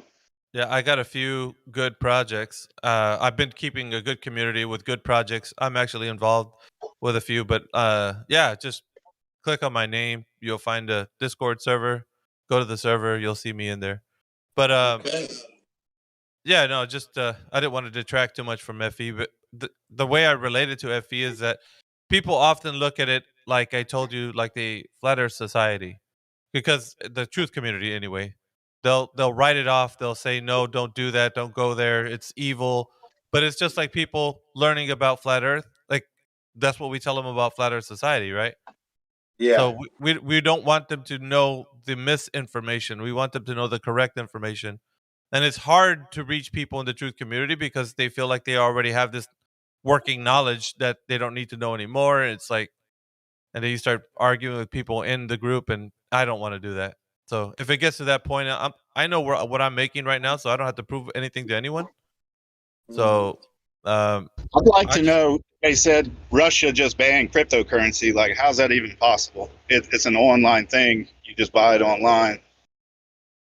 Yeah, I think there's one where it says Kazakhstan was they banned crypto there. There's a few countries where crypto's not allowed, but people find their workarounds away from the. See, that's what I'm. This is what I'm trying to tell people. I'm like, dude, do you guys see what the governments are doing to cryptocurrency? They're banning it. They don't want you to have it. Why is that? Like do you guys see this kind of like why would they ban something or be hard at work trying to get people not to get into it? Because if you do, then you get away from the fiat currency system, which is what they control. They don't want to let you go from that system, which is what I'm telling you guys. It's like just look into it. I'm like what's his name from Joe Rogan podcast, Eddie Bravo, like just look into it. I could preach on it as much as I can, but it won't do any good until you look into it. And that's just the same for flat Earth. Like people can tell you, well, it's a flat Earth society, right? Floating disk in space, and you're like, no, it's not, man. Like it's totally not. You got a misinformation, and you have something built up in your head where you think you know what you're talking about, but you really don't. And then when you start finding out what it is, then you start to realize that you were wrong. And I don't want to tell you you're wrong because it's going to make you feel like your pride's getting taken down and whatnot. And I don't want to do that. I think they were saying since day one that it was going to detract from fiat currency, right? Like, governments hated the idea of it from the start. But just a question, like, how much would it take to kind of end up like you to supplement my income? Like, how much to get started? I'll be real with you, man. I found ways to where you don't even have to pay anything. You don't have to do anything, but just be on a project. Like in essence, working for a project, people can pay you tokens of that particular project that you're working on, and then in essence, you can earn cryptocurrency by working on a project and just being a part of a team that will support the work that you do with them. So in essence, you don't pay anything. You just work for a token group, a community group. And if they like the work that you do, they support you with paying you in the token. And believe me, the type of money you can get from working these kind of jobs is way more than any job that you would. But it's a different kind of job, actually. It's not. I wouldn't. Yeah, I was going to ask you, what kind of job is it? They're what you would consider very mundane jobs, like social media networking. Like you'd be like maybe keeping track of all the like social medias, like Twitter posts and Reddit posts, and like you'd have to be managing that, on a daily basis, and things like this, making sure that the token's getting a lot of eyes on the project and stuff like that, and then people yeah, they start seeing that the value you have every day to the project is that you're bringing more eyes on the project because of what you're doing. So you Okay, so become that's like a sales representative, aren't you? you become a valuable asset to the project. So that people start being like, oh yeah, you're doing a great job. So let me bring you on the project. But yeah, so like um, you can, the more you look into it, like I know people in here look into Flat Earth. The more you look into it, the community projects. There's two types of ideas right now. With when I speak into the truth community, the idea that crypto is evil, and some people on the other side say that crypto is freedom, it's financial freedom. Developing countries are now looking into it. Like the highest group of people that are in cryptocurrency right now are in the developing countries like Nigeria, and like these places where crypto is like not easy to get to. So Hey, Miggy, sorry yeah, to interrupt you. Why do people blame anything else for being evil except themselves? yeah. I mean, Yeah. and trust me, in some of the truth communities like that you're in, if you do speak of this, it becomes a very taboo topic. Oh no, we mustn't speak of this thing, and it's like, well, Yeah. the thing that you don't speak of, and the reason why you shy away from it is because you know that Yeah. it could be financial freedom for you, and it's scary, right? Because that's. That Have you heard the the term, lies. the Yeah. phrase? For example, the lies that we ignore, those lies affect our lives the most. Yeah. So there's Yeah. there's a phrase called if it's too good to be true, it must be. Have you ever heard of that? Yeah. So a lot of that has to deal with people on the truth community feeling like, yeah, there's no way you could be a millionaire in like a couple months. But um, I'm telling you, I've only been in cryptocurrency investing wise, not knowing about it. Knowing about it, I've been like 2 years, but investing, it was like maybe not even a year, and I'm already at six figures. So it's totally doable. You just gotta have to know people in the space. Well, I know you now, man. You're going to be my consultant. Is that okay? Well, I wouldn't consider myself that, because what we do in there is we always say not financial advice, because we don't take the position of a financial advisor. Nobody really knows anything, It's all. But It's no, all risk. It's all it's risk. You're risk yeah, entirely.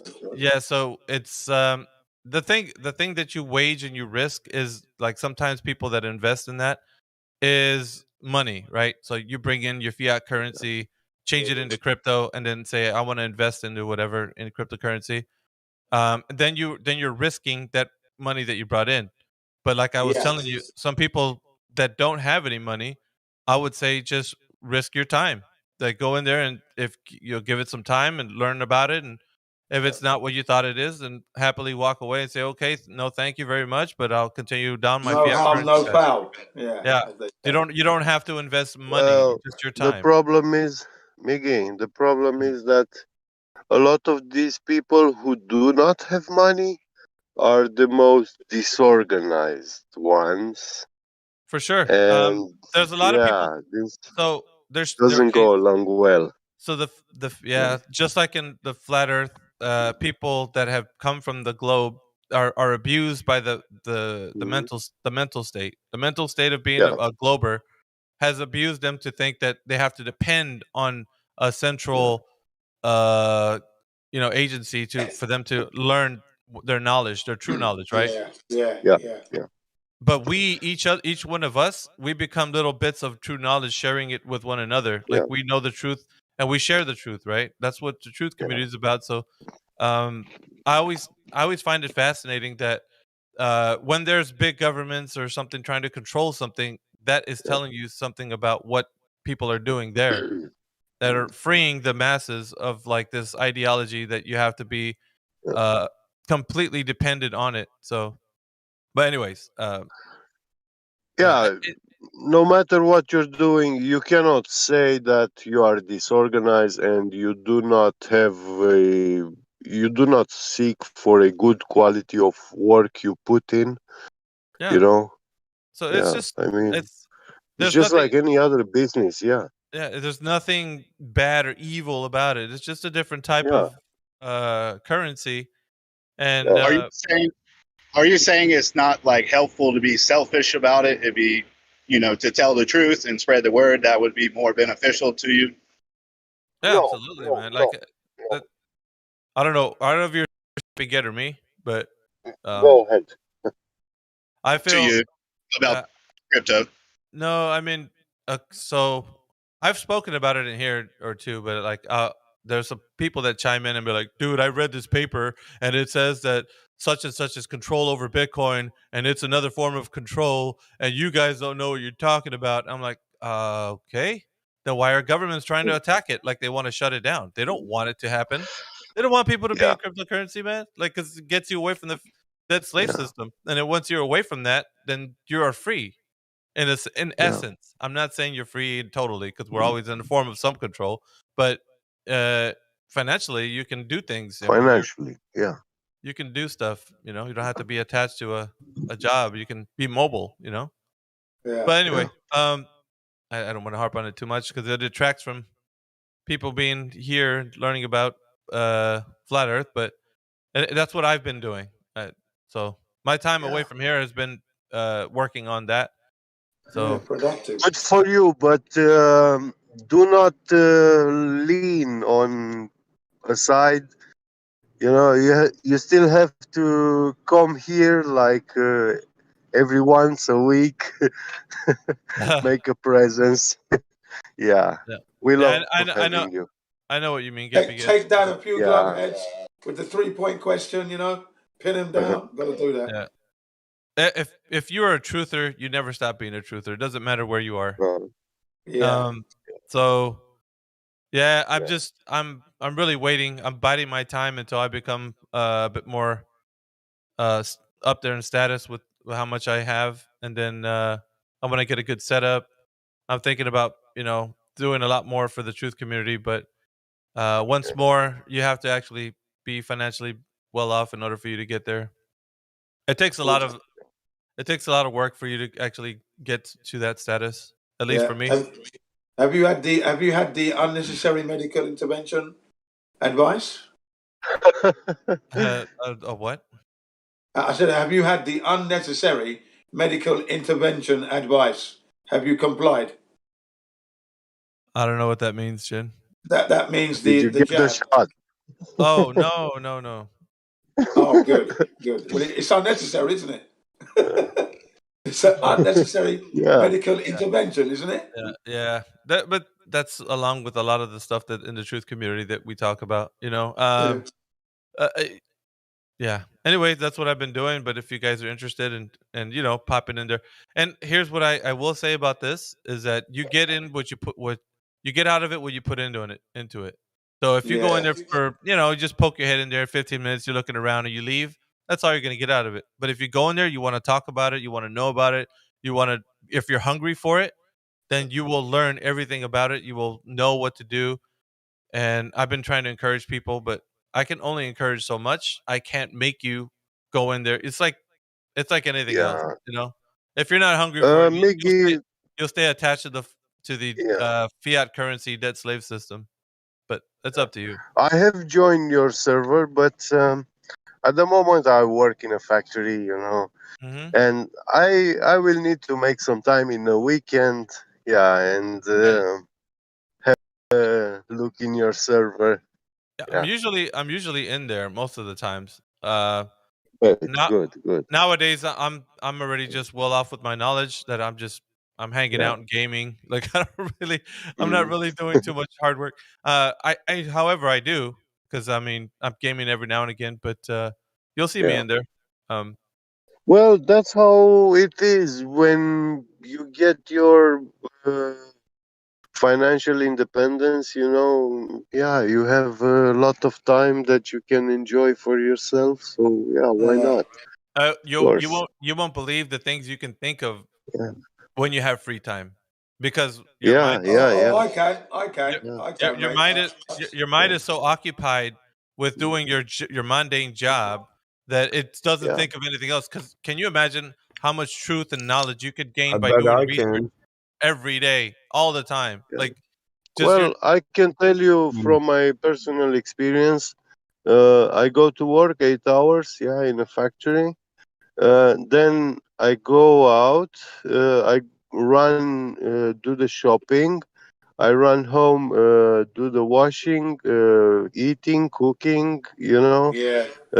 bathing, and a little bit of cleaning, and all this pretty much took you a lot of time, like 8 hours, and then you still have left about 8 hours to Your day sleep, is done. which I Boy, struggle sleeping. your house must have been Yeah. really dirty then. 8 hours. And Fucking hey, hell. then you have to Listen, repeat that, Miggy. so you don't have time to think. Yeah. Hey, Miggy, I can imagine what you do.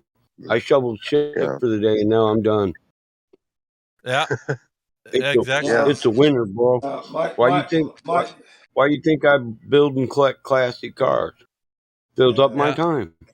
Yeah, that's good. Yeah. Yeah. No, I've got time to do other things because my toilet's so clean you can lick it. That's how easy. That's the standard. So I don't have to worry about the cleaning stuff. That's all easy. Then once I hear you. you reach that Listen, level, you don't drop down again. I have to keep telling the dog just because I keep the toilet so clean doesn't mean it's his water dish. Yeah.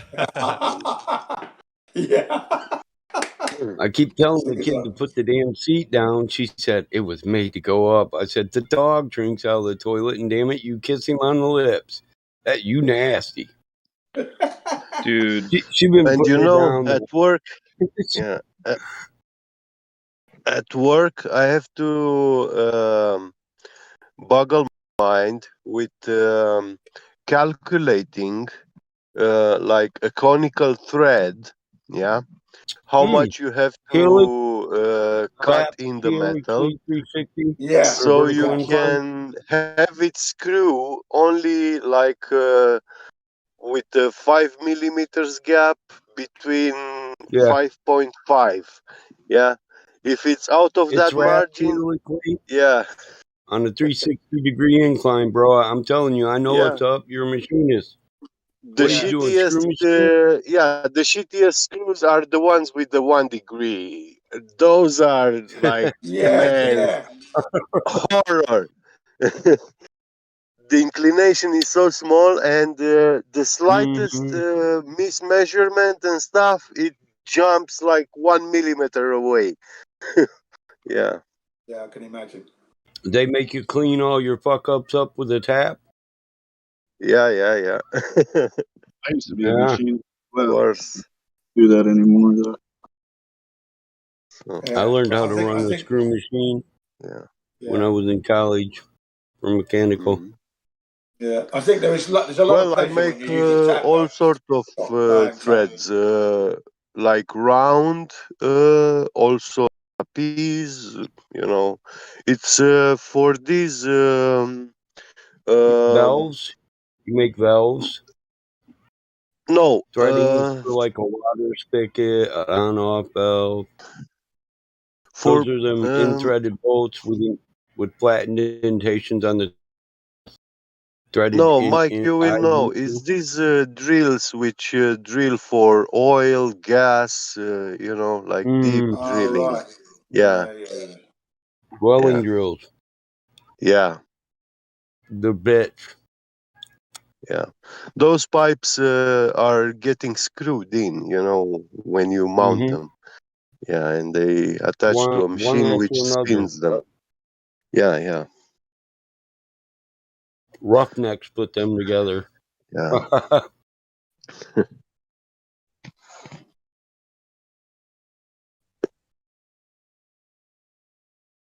They wear that name with honor too. My sister married a roughneck in Florida. He's a good guy, man. Had fucking, I think I'm ripped. This guy had fucking biceps that look like calves, dude.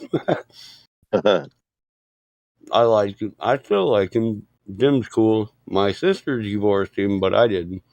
He's still on my friends list. I like to go hog hunting with him.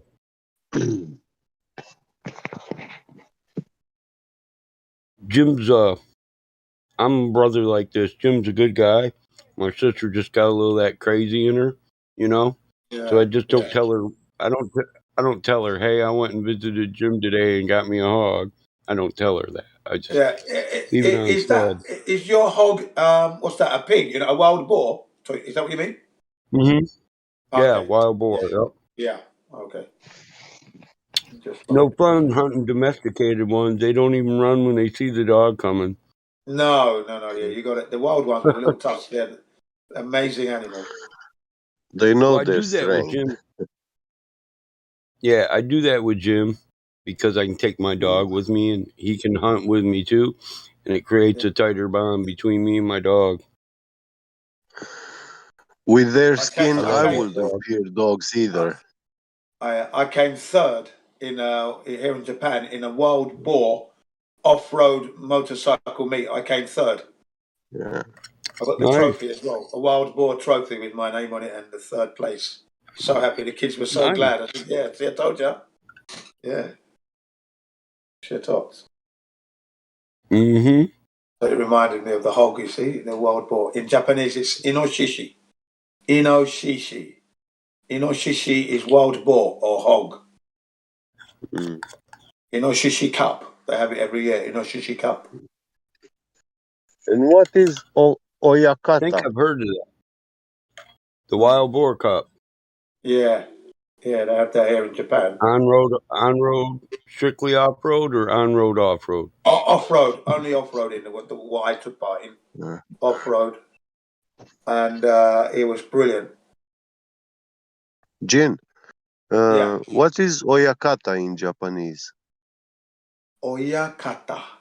Oya is... Docho. Daichong. Oyakata. I don't know what that is now.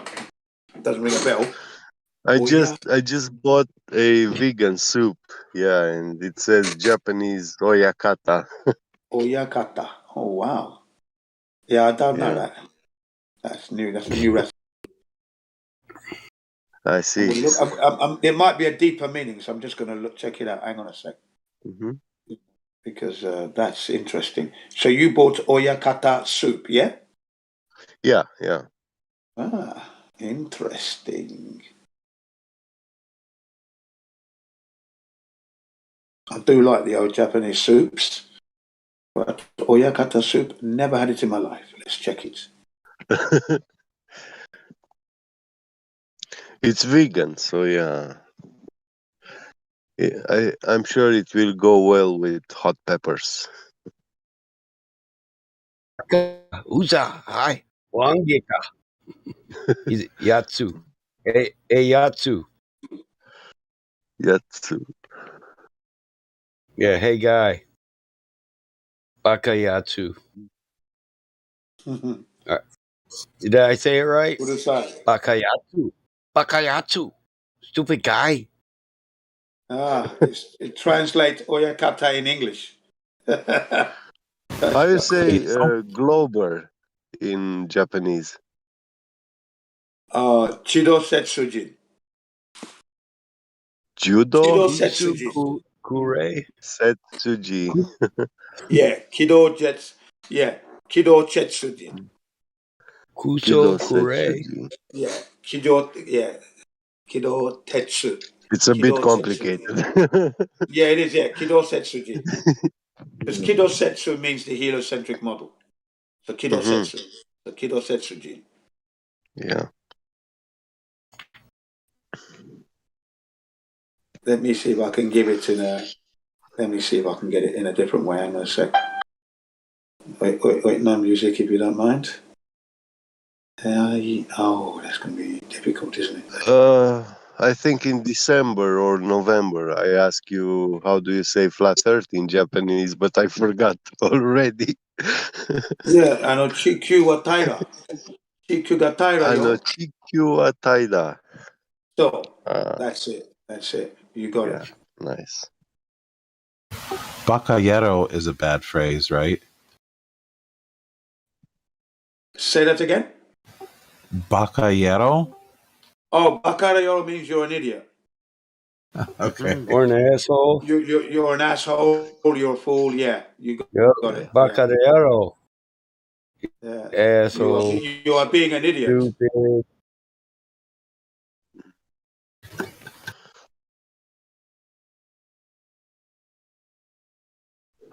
Shinjai Mei. Nandaro. 地球優秀。気をつけてくださいね。 Hey, they're kind of easy to cuss people out in this shit. 話してください。Kuso. 地球優無秀。礼なことでしないでね。無礼なことでしないでね。 Oh, he told me to fuck He just off. said, "Shut He up, said, shit." fuck off. Eat shit, guy. I'm reading those cuss words right now on the Tell Me How to Cuss in Japanese webpage. Hey, it's good to know. Good to know. Damari Kono Yaro. Always. Damar Kono Yaro. Shut up, you bastard. That's the easiest way to learn a foreign language. The swearings first. Yep. If you can get them right, everything else should be easy. Yeah, yeah.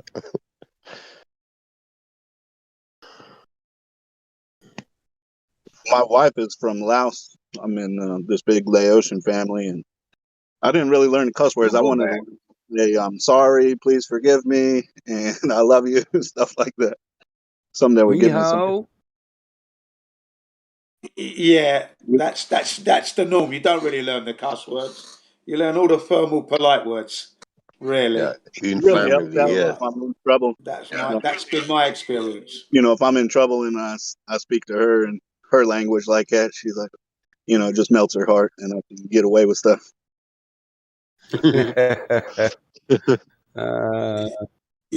I do that. I do that a lot.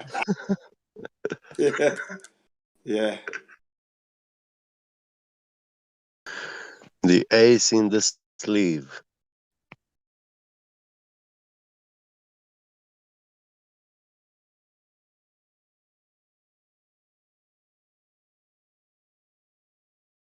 Chin chin. Really? Do you guys like to play rigged games? Stew.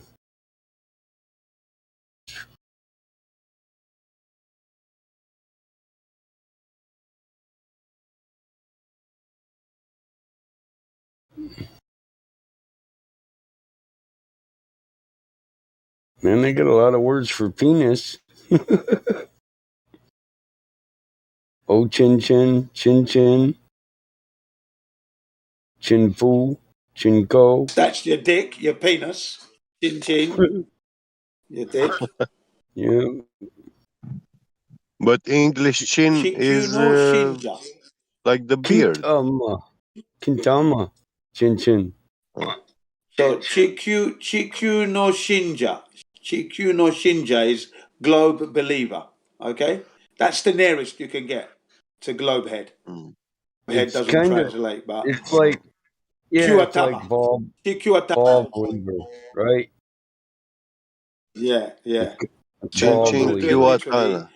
Globe head is Chikyu Atama. Globe head. Chikyu Atama. So chin chin Kiwatama.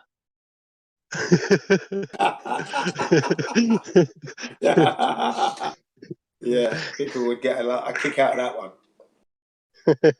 Yeah. Chikyu Shinja. That means global believer. The Chikyu Atama. Globe head. Chikyu Atama Dachi. Globe heads. Okay? That's the devil. Akuma is devil. That's the devil, the evil devil. Akuma.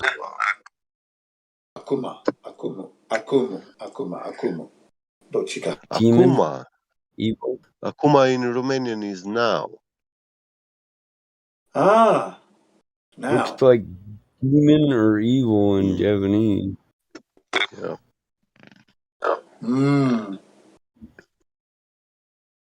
Don't be surprised. Yeah.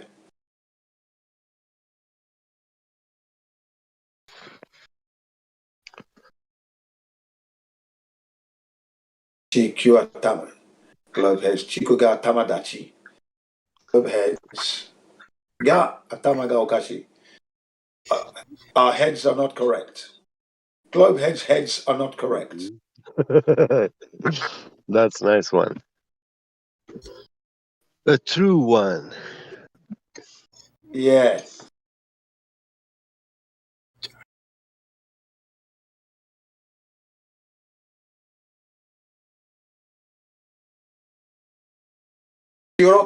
Chikyu no kyokuritsu ga mitsukerarenai. I just said I cannot find the curvature of Earth. I cannot find Earth's curvature. Chikyu no kyokuritsu doko demo sagashiteru kedo zenzen mitsukerarenai.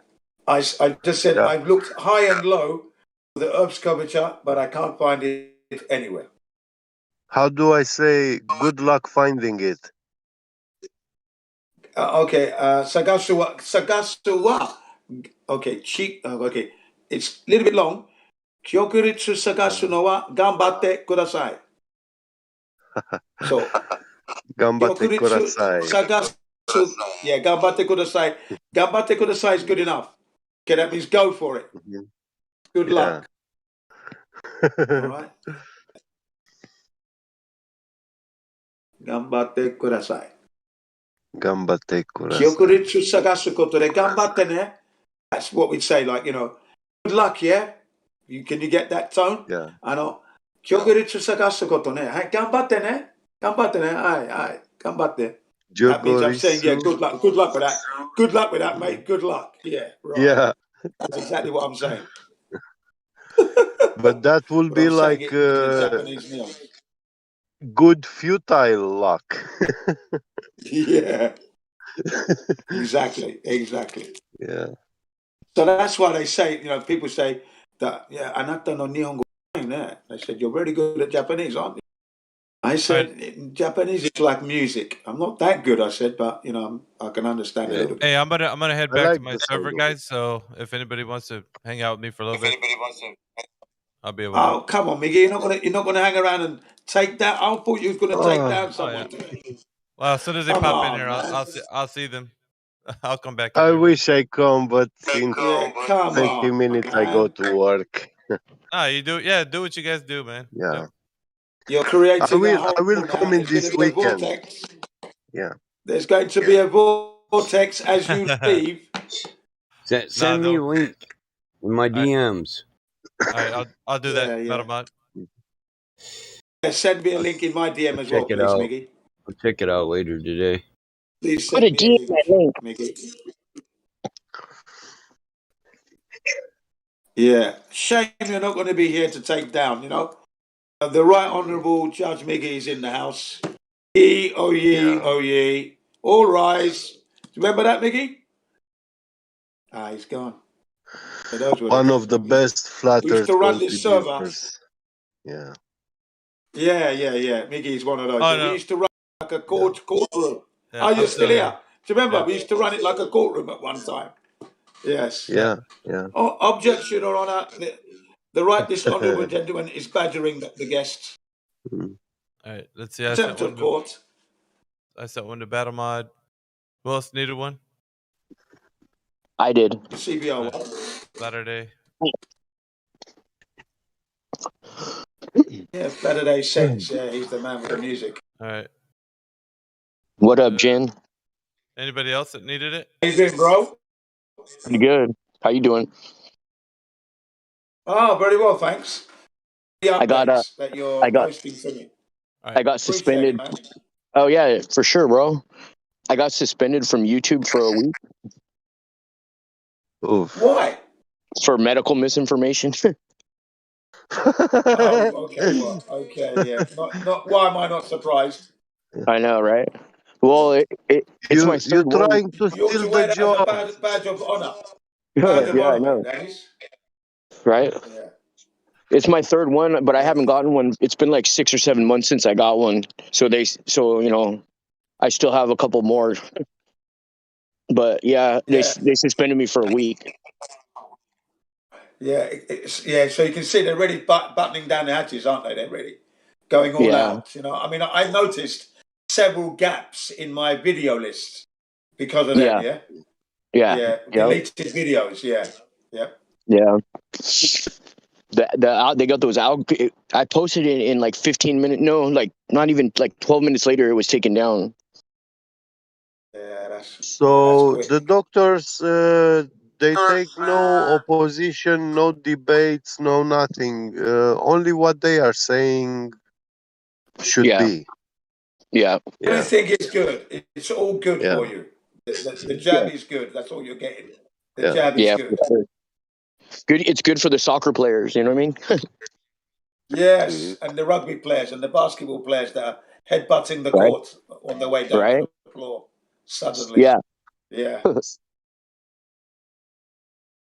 Well, it's been like that for a long time. It used to be worse in the past. The early 1900s, they would either imprison you, kill you, or burn down your whole homeopathic hospital or library, whatever. Yeah, that's right. They did that to the flat earthers as well, mate. They did the same thing, burnt down their house and everything. I would cleanse this world of doctors with fire. I like the one where they say, if it wasn't for that jab, you guys would all have polio. I know. Polio. And then you look at the graft, right? You look at the graft, and the damn thing was introduced right at the very end when it was over. Yeah. And you look at the rest of the graft, there's a linear downward progression of the graft, right?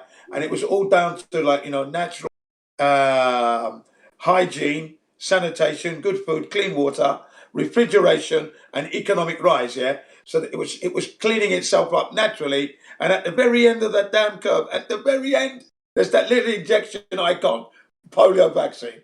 And you crack up. You're about that. So if you take a map of the outbreaks, the original outbreaks, and then the initial use of certain pesticides, and overlay the two maps, they coincide 100%. Yeah. About an hour ago, I was listening to a Romanian radio station, and there was a guy interviewing a lot of doctors. Mic check. Hey, Elijah. I can hear you. You're good. We can hear you, Elijah. What are y'all talking about?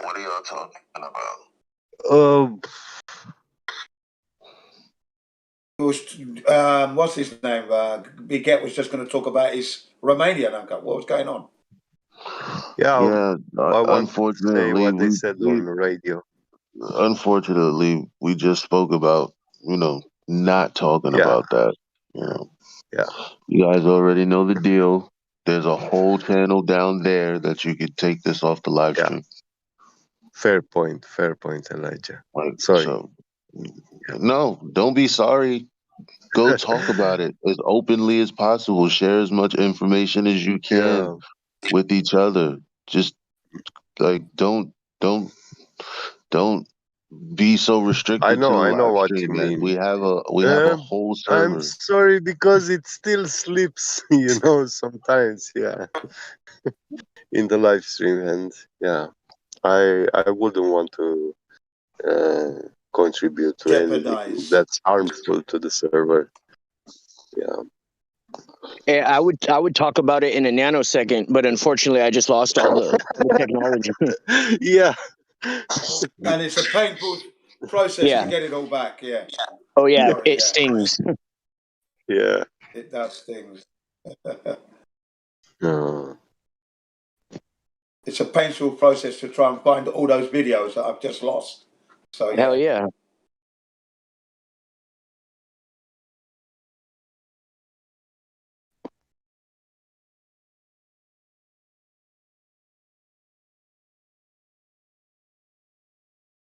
Gravity is like down. Why is down and up? Why is down and up up, and not sideways? That is a typical globehead question, and they ask it with Because you such don't have sideways gravity.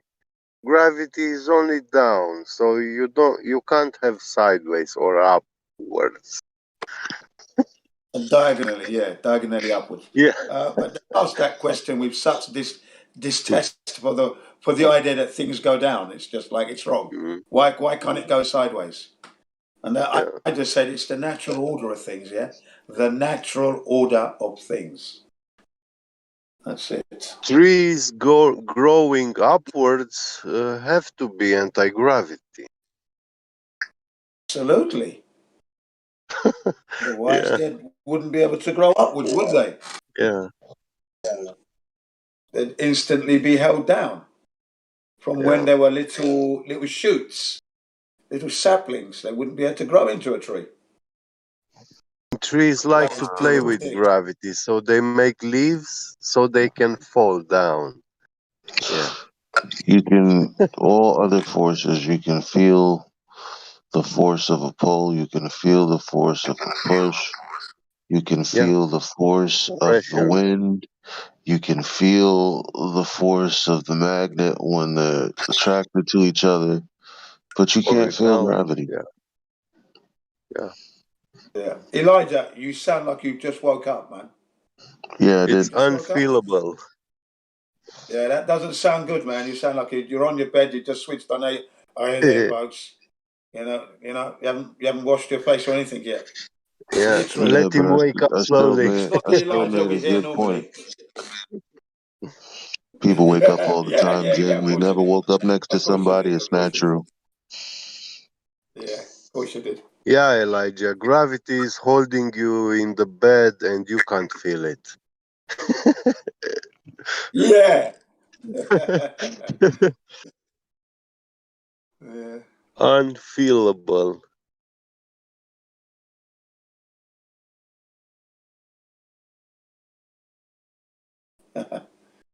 Yeah.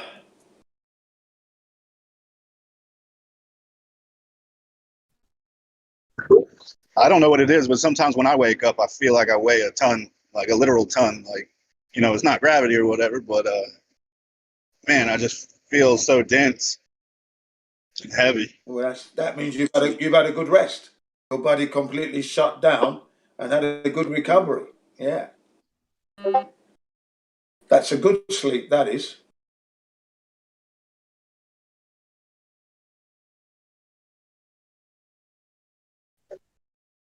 You don't often get those kind of sleeps where your body's fully rested. I wish I was sleeping right now.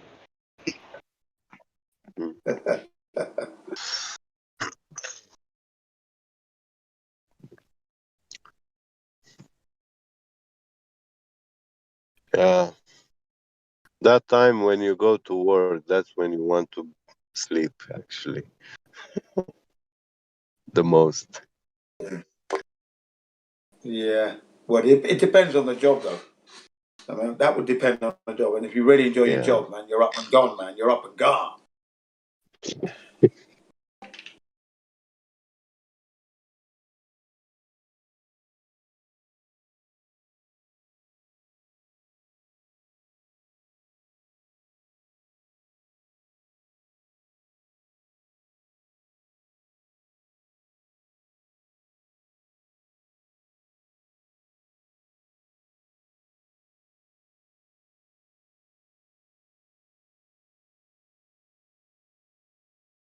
Compare gravity with love in these pseudoscience TV shows like Big Bang Theory. Oh yeah, the Big Bang. Yeah. The only Big Bang I know is banging the wife. You hear him say. Yeah. What's going down? The wife's knickers when I get home. Yeah. But that is kind of joke. If they compare gravity with love, like force of attraction, they call it, Yeah. and that's right. What would it be like when one of the couples cheating on the other, will that be anti-gravity? You send the signal. The body Yeah. automatically repels. Yeah. I think that would be the three body problem. Yeah, that's right. And that would be a problem, the three body. Yes. Send everything out of balance.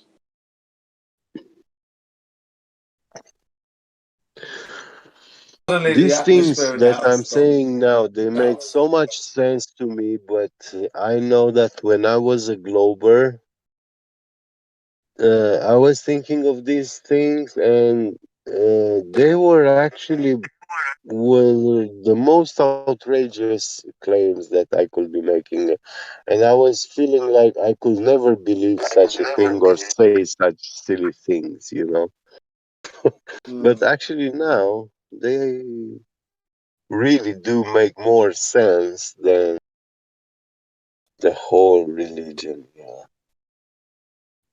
And yeah, when I say these things about gravity, it often leads me, it takes my mind into early childhood when, you know, your parents read to you those Nursery rhymes and bedtime Princess stories. in a Tower, and the Yes. dragon coming Rapunzel. from the ends of the earth, like from the end of the world, from beyond Yeah. the end of the world. Yeah. And hey, I heard that in my early childhood. So actually, in my early childhood, with those stories, I was being presented with the reality, and only later it has been crushed by the educational system, saying, "Oh, it's not like in those stories. There is no world's end because the world is a globe and you can spin around it like a dog after his tail." You know? Yeah.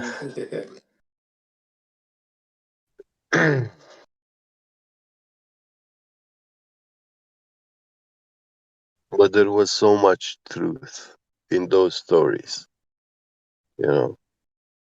Yeah. Then everything, almost everything I learned into school was a lie. Yeah. Hans Christian Andersen's stories were very good for realism, real story. Yeah. Hans Yeah. Christian Andersen. And what Played a major part another in the kids' thing, storytelling. a very important thing that people don't see about educational system, they think, oh, we just invented school. No, school actually is derived from the religion systems. Yeah, the religion systems, they invented the schooling educational system. Yeah.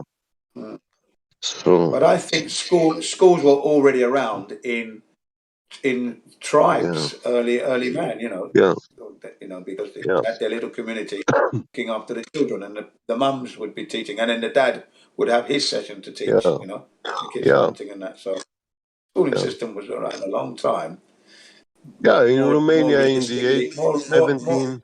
sorry, Yeah, go ahead. more attuned to survival and living on Hmm. Earth, Yeah, as yeah. opposed as opposed to brainwashing and Mm-hmm. conditioning you and deceiving you. The Mm-hmm. teachings from the old days, they were preparing you for the life you had to live on Earth, literally. Yeah, Yeah, yeah. yeah. In Romania, I've learned about famous Romanian writers, and yeah, they lived in like 17 and 1800s, and I read their biographies, and in those times, they were saying about the childhood of this writer. He was born in a poor man's village and stuff. They were calling them poor, but actually they were living in village, having a garden, animals, all the vegetables you can think of, and the grains, yeah, because their parents were doing garden work, yeah. So Yeah. you seed and harvest, yeah. So I don't know why they were calling them poor, they were calling them Yeah. poor because they didn't have electricity and the child was supposed to learn at the candlelight. Yeah, but he Yeah, was well I fed, remember families. he was well clothed, you know. Yeah, and they were calling them poor. Now, the parents decided to send the child to school. But what did the school mean? It was this church where you send the child and he's learning to become a teacher. But it belonged to the church, this educational system, exclusively. Ah, Yeah, right. it was part of the church. And only the church people, the priests, once you become a priest, then you are considered a teacher and you can teach to children. Yeah. So, and now what they did, they removed the Bible from this educational system. They removed the whole religion, everything. They turn it into a atheist educational system. So they don't teach you the Bible anymore. They don't teach you about God. They don't teach you morality, you know. And people they take master degrees and PhDs, and they say about themselves that they are educated. Yeah. Yeah, it's so funny. Yeah. It's just Rockefeller indoctrination now, man. Rockefeller, Yeah. Amen. all the textbooks, they sell Yeah. them for way cheaper than any other books. So that's all there is. Yeah. And of course, they're Freemasons. So that's why they're removing God and preaching Yeah. atheism. They wouldn't have it any other way, right? They want to destroy Yeah. Christianity. Yeah. Yeah. They want to destroy Islamic religion as well. They want to destroy all religions, really. They're doing. Well, yeah, they want to create one world religion, atheism. This pseudoscience. They already made it, they created it. And this is what it is, the one world religion. Yeah, it NASA, is. infinite universe, gravity, the non intelligent force of organizing matter, you know. Yeah, the chaos, structuring and organizing everything. I mean, it makes no sense. But this is what they are saying. Yeah.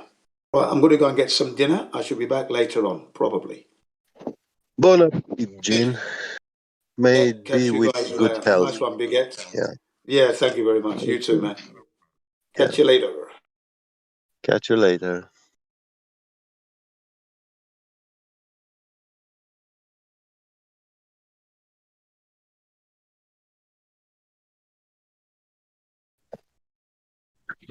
Yeah, I was just recently waking up to Freemasons running the world, and how they have their hand in everything. I kind of knew it, but I didn't know Yeah. it as well as I do now. And now I'm just like, I was an atheist pretty much all my life, and now I'm just really confused. if you're trying to how get into deep the rabbit hole is, and how much control they have. You and then, realize now. of course, they rewrote the Bible, so so you can't really trust that. They removed hundreds of pages from it and scriptures, and who knows what they're holding in the Vatican library and keeping from there. They Burning down removed the library. hundreds of books. They're They holding our souls removed in the hundreds Vatican, of dude. books from the Bible. You see, the medieval ages Bible, actually, the Bible before the Nicene Council had more than 220 books tied together. But at the Nicene Council, they decided to remove all more than 100 books, and they kept about 76, if I'm not mistaken. And in USA, these new religions,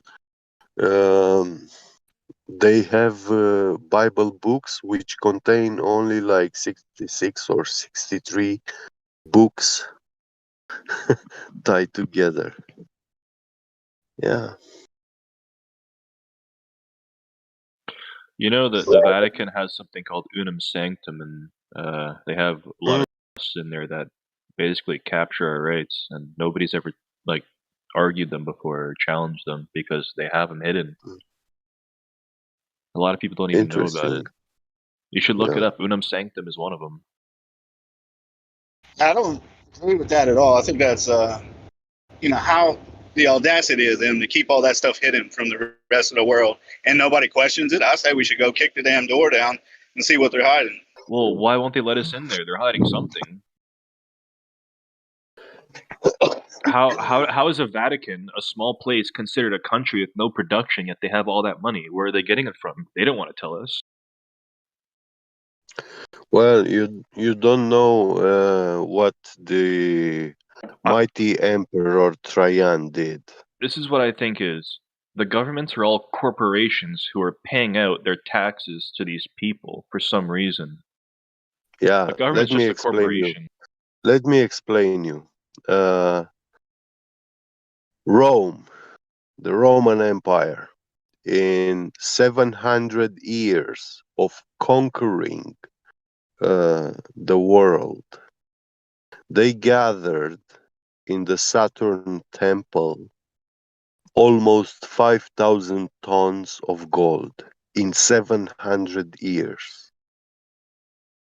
But in the year 101 to 104, 105, 106, the year 105, 106, the Emperor Trajan conquered Dacia, and they took from Dacia 15,000 tons of gold.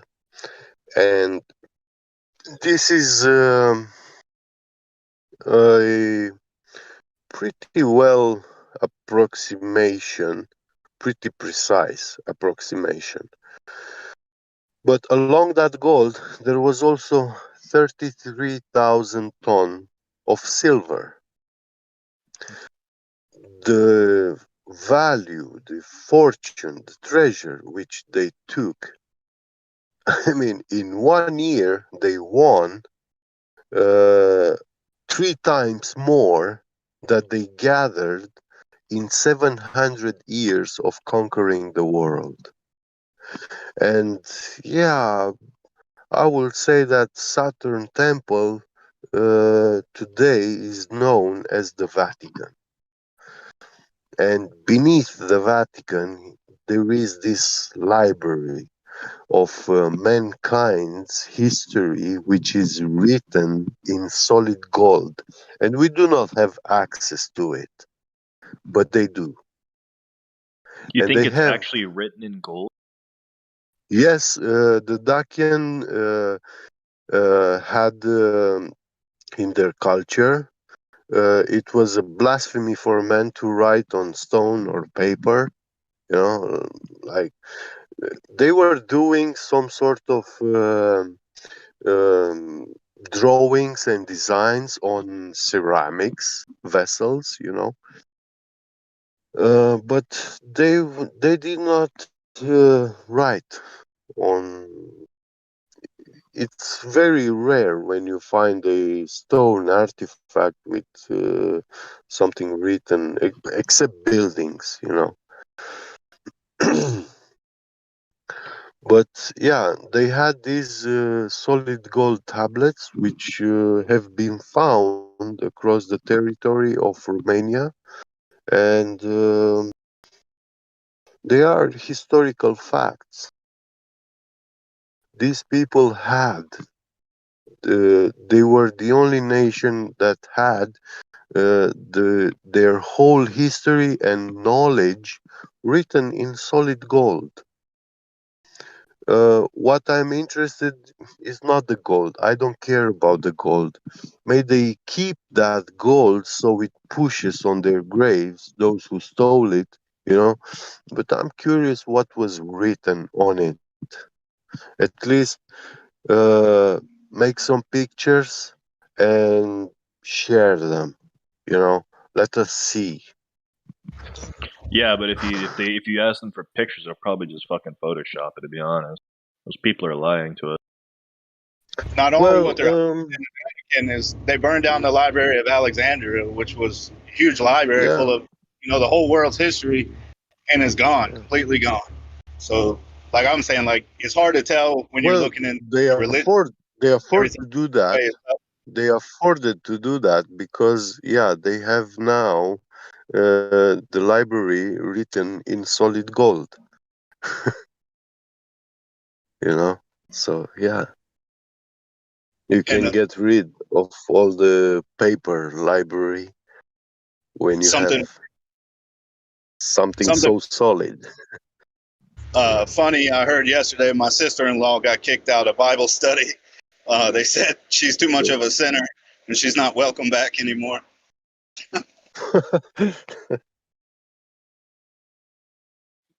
Too much of a sinner.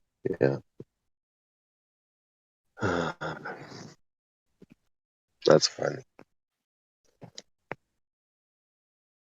It is kind of kicked out of Bible study for that. Yeah, like I guess some snooty bitches, right? And I mean, half the battle is showing up, right? Like obviously she wants to be a better person, or she wouldn't be taking time out of her day to go to Bible study, and then she gets there just kicked out. If they're representing the Bible, isn't it? Aren't they supposed to love all?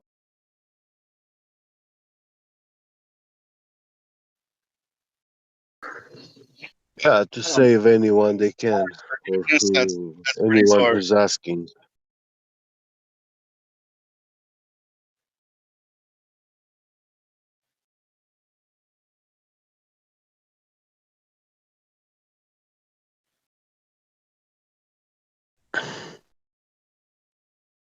Yeah, I'd like to see what's written in those gold tablets as well. Yeah. Well, one of those gold tablets, you see, they try to date them, and they are saying, like many academician. I know of a academician which is internationally recognized in the 1800s. So we're not talking about today's academicians. Those academicians were very different from the ones today.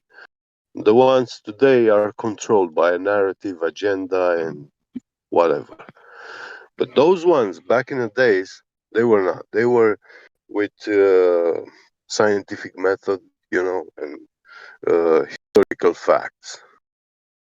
And this guy managed to translate, started translating these tablets, but he passed away before finishing his work. And on one of those tablets, he found that there was the Holy Father prayer, and later, I think after the World War II, someone gained some sort of access or whatever to these gold tablets, and they say that they carbon dated,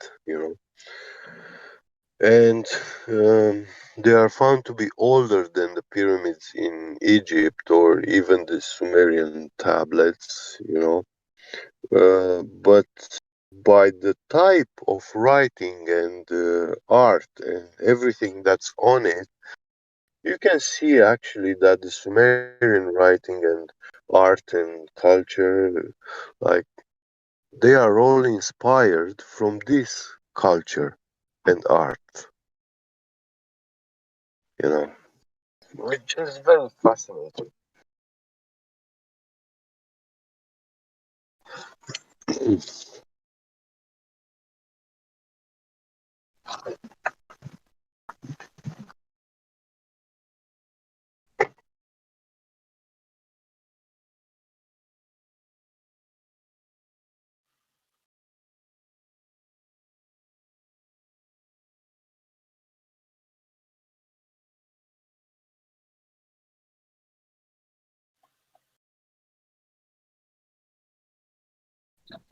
Yeah, I was just trying to say that, if you were to start considering being religious or following Jesus or something, it seems like really construed.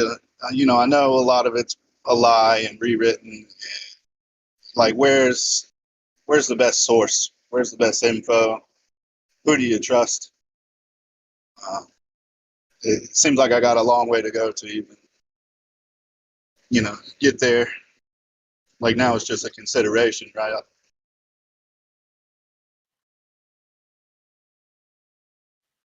You can always just read the book and kind of think for yourself.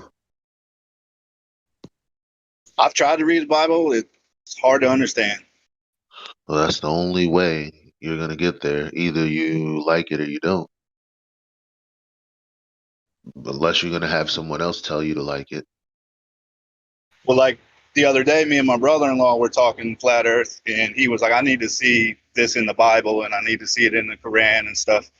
And so I show him scriptures. There's in the packet y'all sent me 200 scriptures in the Bible, and he's like, well, that's all New Testament, man. I can't trust that. That's rewritten.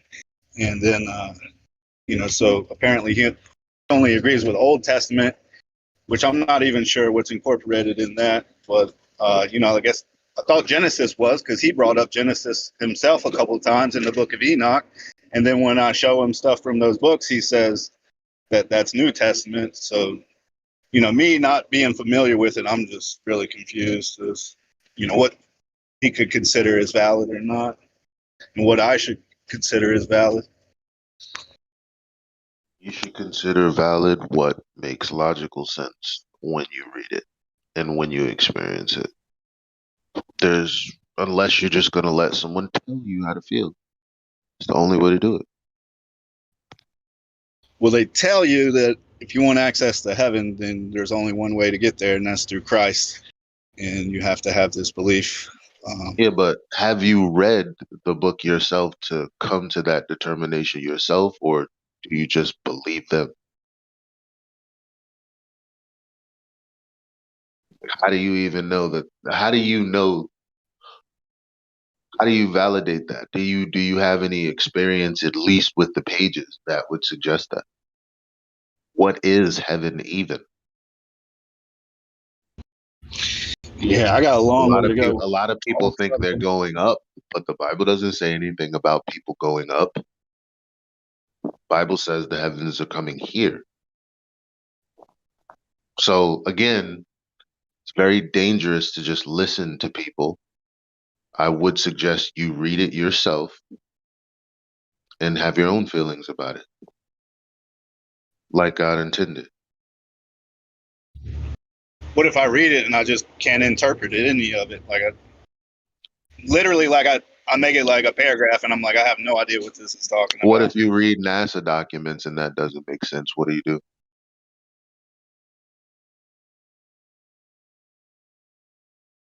I don't know. Yeah, you know.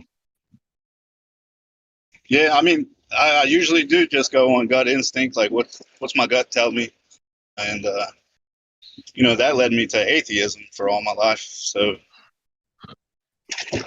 No, I don't know. I don't know way to go, but I'm open. Except the Catholic priest actually came up with the Big Bang and this whole cosmology as we see it today, at least.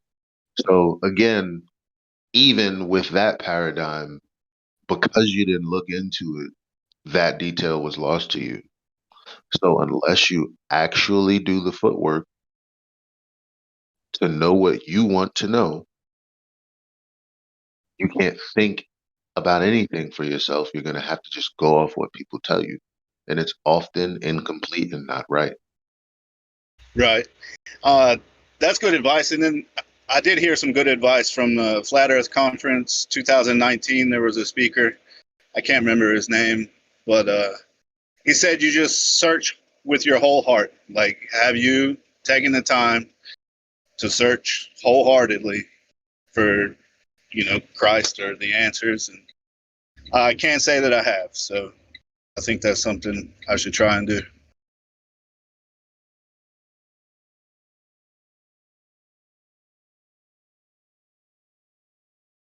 Good luck to you.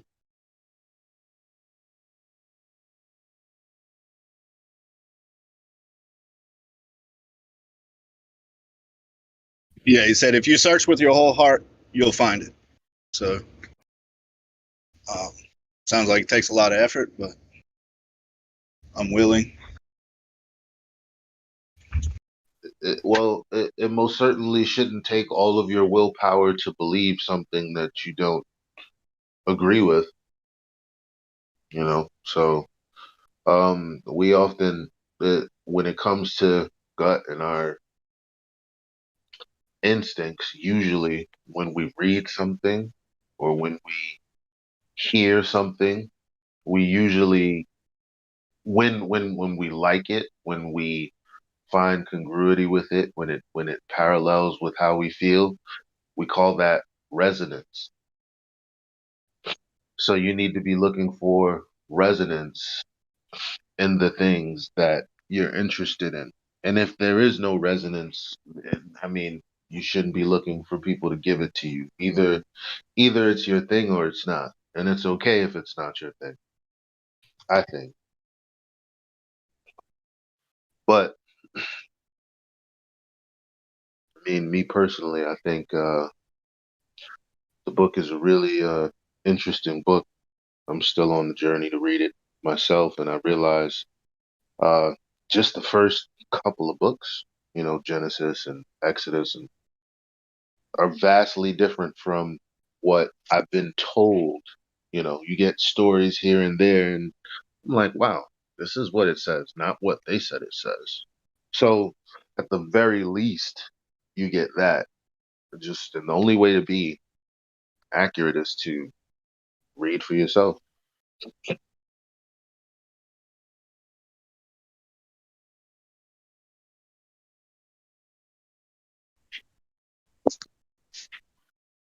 Yeah, it's something to look into. And yeah, definitely Flat Earth led me into it.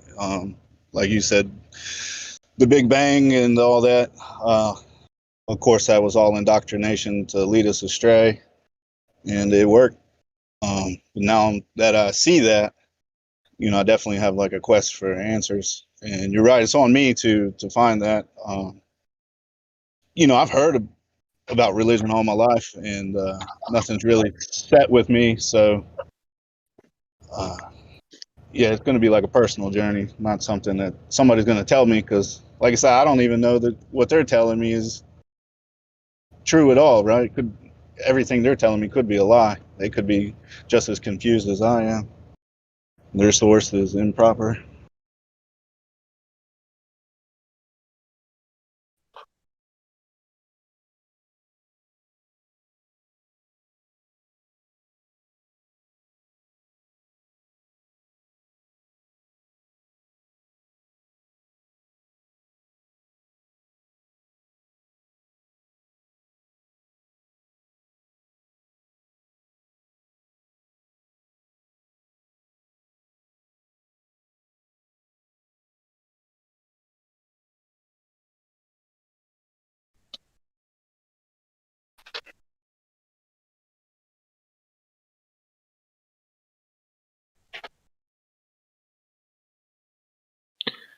Elijah, did you see the message I sent you?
Good chatting, guys. I gotta get back to work. Check you later.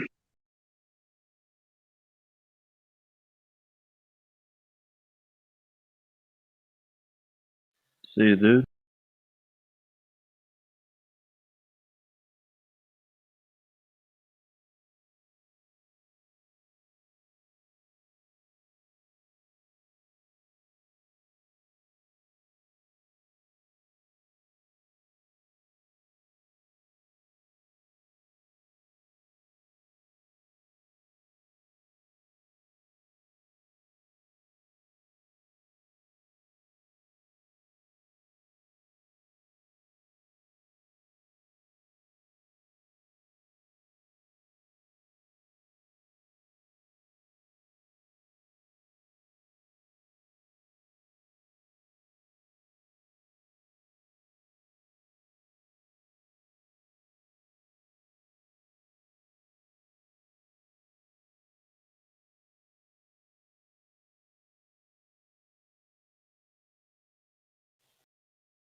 And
ye shall know the truth, and the truth shall make you free.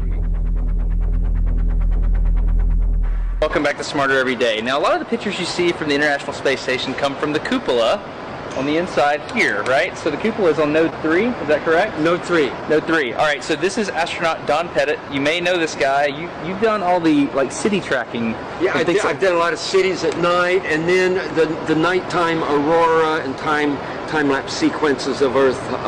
Many of those that you see have been done in this module when I was at the helm of the camera. He's the junk. Let me just say it that way. You're the junk when it comes to space photography, right? Can you say that? Say I'm the junk? No, I can't say that because I get too embarrassed. I'm going to meet you on the other side, okay? So, seriously, he's the junk. Like, all the really cool aurora stuff, Don's the guy that took it.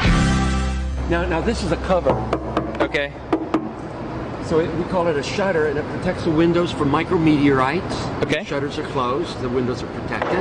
And also thermally insulates the windows from the radiation environment of space. So can you shut these things from the outside? No. You can open and close it from the inside. Oh, okay, wait. On the inside, you're throwing a lever or something. Yeah, you're turning a knob. And it's open.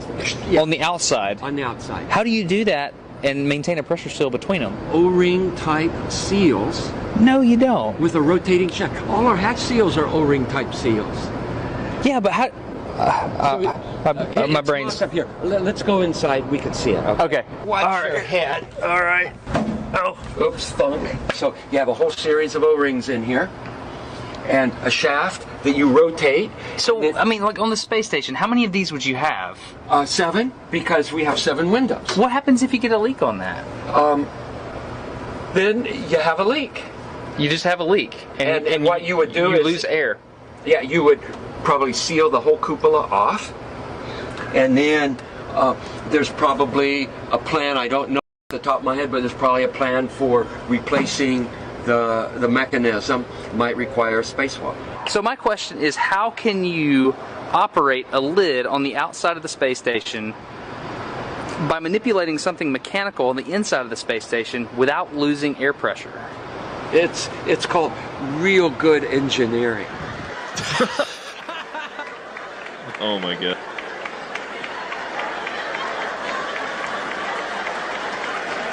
It's called real good engineering. Look at this. Somebody come and look at this. Look at this. What happens if you get a leak on that? Then you have a leak. You just have a leak. Okay, one more. Then you have a leak. You just have a leak, and what you would do is lose air. Yeah, you would probably seal the whole cupola off, and then there's probably a plan. I don't know off the top of my head, but there's probably a plan for replacing the mechanism. Might require a spacewalk. So here we have a astronaut who has flown in space 3 times, but yet he doesn't know the procedure. He doesn't know the plan off the top of his head. If there was a leak On the ISS that he's traveled on 3 times, he doesn't know the procedure. Come on. And then there's probably a plan, I don't know off the top of my head, but there's probably a plan for replacing the mechanism.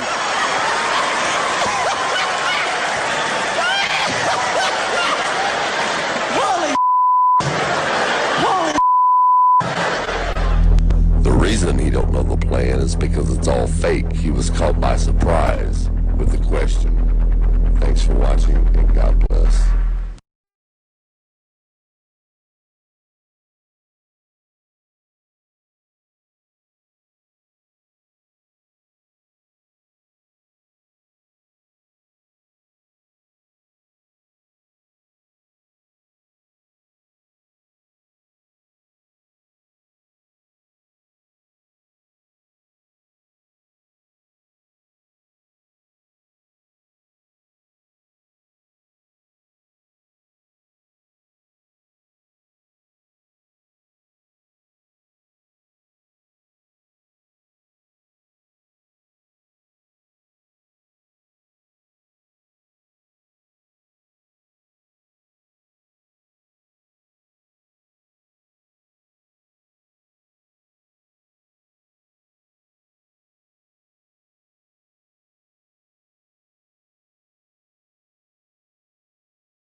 Is it possible to get the bot back in to listen more?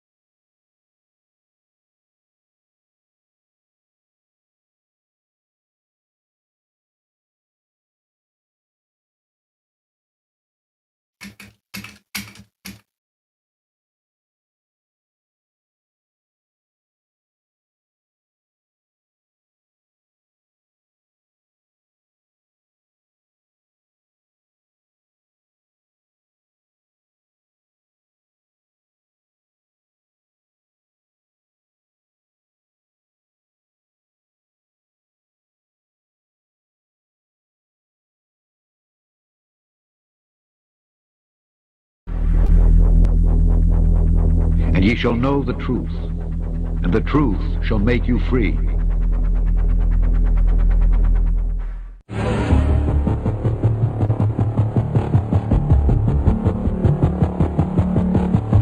Orion is getting ready to launch.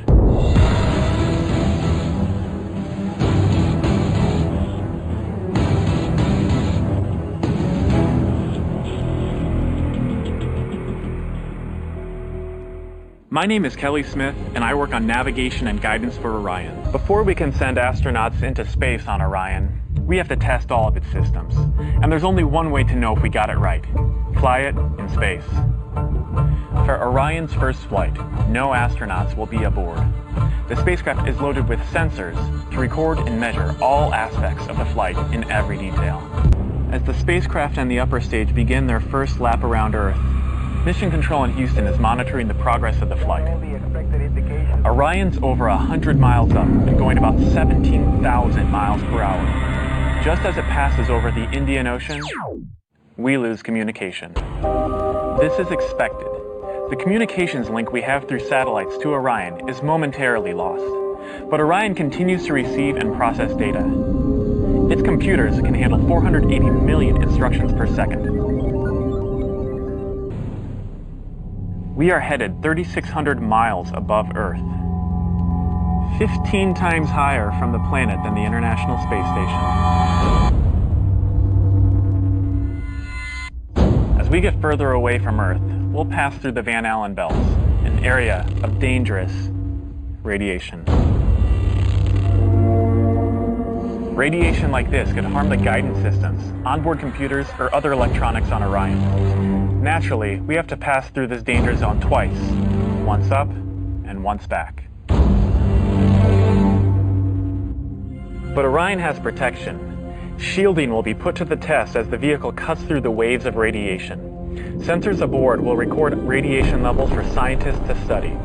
We must solve these challenges before we send people through this region of space. We must solve these challenges before we send people through this region of space. We must solve these challenges before we send people through this region of space.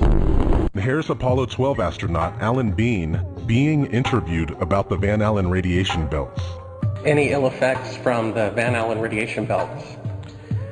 No, now I'm not sure we went far enough out to encounter the Van Allen radiation belt. Maybe we did.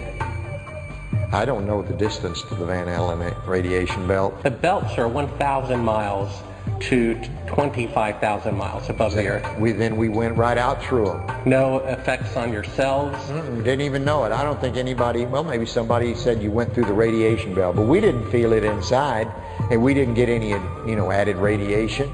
Not on our mission, by the way. They hadn't been discovered yet. So you see, he wasn't even sure what the Van Allen belts were, and when he was told, he basically says that the radiation belts didn't apply to his mission because they hadn't been discovered yet. Okay. Okay. Well, maybe somebody said you went through the radiation belt, but we didn't feel it inside. Not on our mission, by the way. They hadn't been discovered yet. The guy just said, maybe somebody said we just went through the Van Allen radiation belts, but how is that possible if they hadn't been discovered yet? Well, maybe somebody said you went through the radiation belt, but we didn't feel it inside. Not on our mission, by the way. They hadn't been discovered yet. We must solve these challenges before we send people through this region of space. Not on our mission, by the way. They hadn't been discovered yet.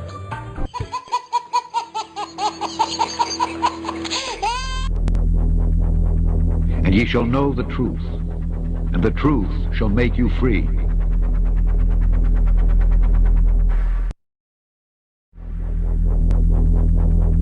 And ye shall know the truth, and the truth shall make you free.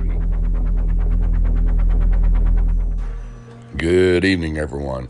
I just wanted to do a really quick video on Bill Nye, the fake science guy. He's got a show called Bill Nye Saves the World. And this is from episode 1, season 1, episode 1. I want you to guys listen really, really close when he explains the greenhouse effect. Now, check it out. Our factories, cars, trains, and planes, and electric power plants almost all run on fuel made of ancient living things, coal, oil, and natural gas, and they contain carbon. And when they burn, they produce carbon dioxide, which chemists like you call CO2. And carbon dioxide has a remarkable property. As light from the sun goes through the Earth's atmosphere, it passes right by CO2 molecules. When sunlight reaches the surface, it warms the soil, the seas, and the plants. And some of that warmth returns right up into outer space as heat energy. You've probably heard that we call CO2 a greenhouse gas. It's not a perfect nickname, but here's where the expression comes from. When I point this small and happy infrared camera at my hand glows with infrared light. But then watch what happens as I dip into this glass aquarium. Like, dude, my fingers are like totally cut off. It turns out that glass blocks infrared light. It's one of the ways that greenhouses work. The glass lets light through, but prevents a lot of the heat, the infrared, from escaping. The carbon dioxide in the atmosphere does the same thing. But Bill, There is no big glass dome over the Earth. I know, okay. But there is a big gas dome. A big gas dome, get it? Glass dome, gas dome, are you with me? Huh?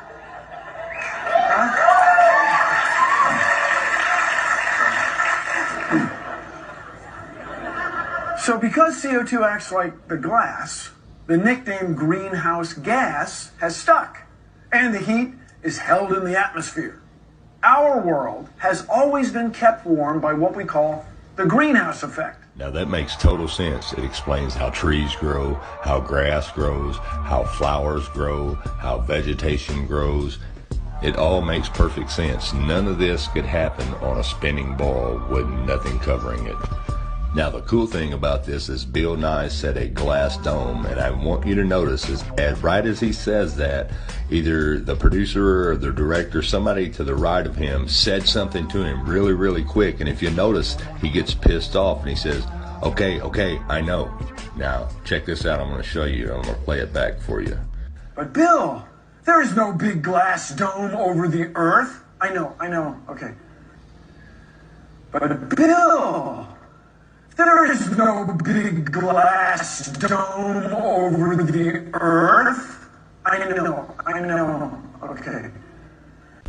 So as you can see, he tells you the truth right there, then geniusly covers it up. Now here he is on another show called Big Think, and he actually tells you that there's no place to go. You can't leave the Earth. Take a listen. Now, one thing I really want your generation to embrace is that the Earth is a closed system. We cannot leave the Earth. There's no place to go. There's no place to throw your trash. And I wouldn't be surprised if maybe not you, but your kids develop ways to mine our landfills. Just let go of the idea of throwing stuff off the Earth. So there you go. Just wanted you guys to see some more truth right in your face. Anyways, thanks for watching. Everyone have a good night, and God bless. And ye shall know the truth, and the truth shall make you free. Have you ever looked away from Earth into the black void? Because you can see the stars. Oh, yeah. You know, we were never able to see stars from the lunar surface or on the daylight side of the moon. It's not a black void. I mean, it's black, but there's all kinds of polka dots. Space is fake AF. Space is fake AF. There's more than stars. You can see planets. You can see moons. You see the gas.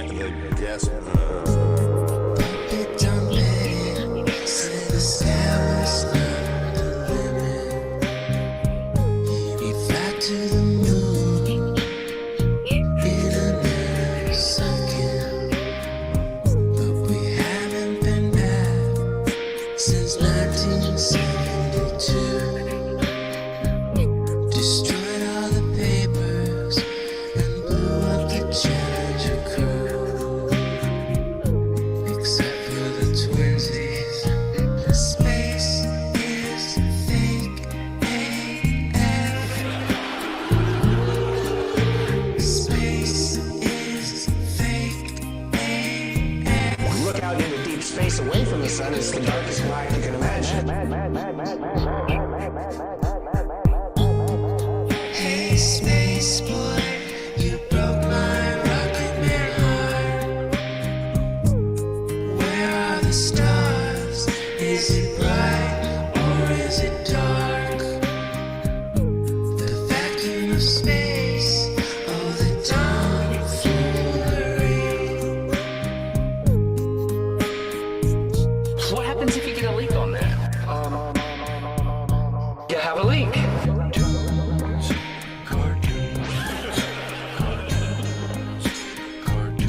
Deep under my bubble.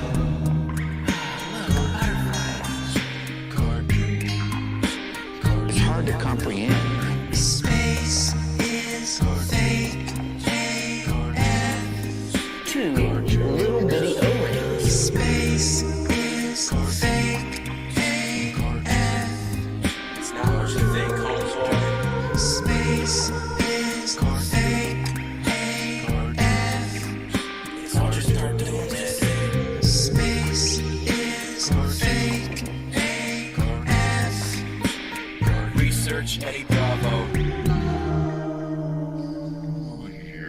just have a leak. And what you would do is lose air.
And ye shall know the truth, and the truth shall make you free.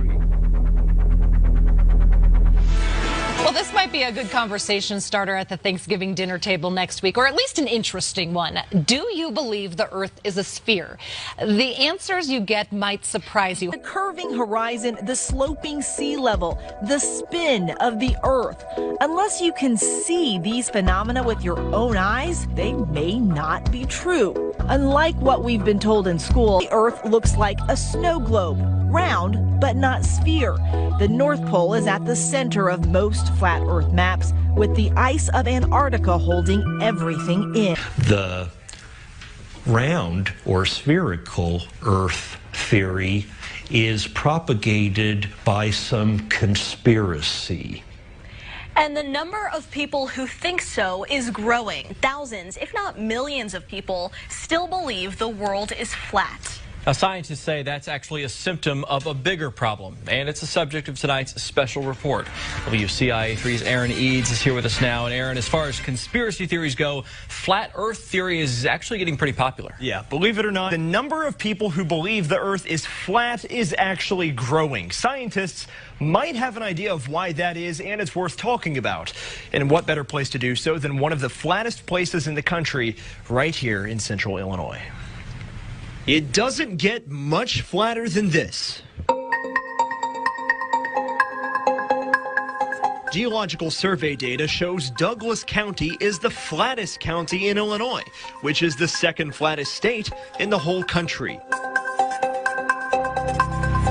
On a clear day, it seems like you can see forever, but you can't.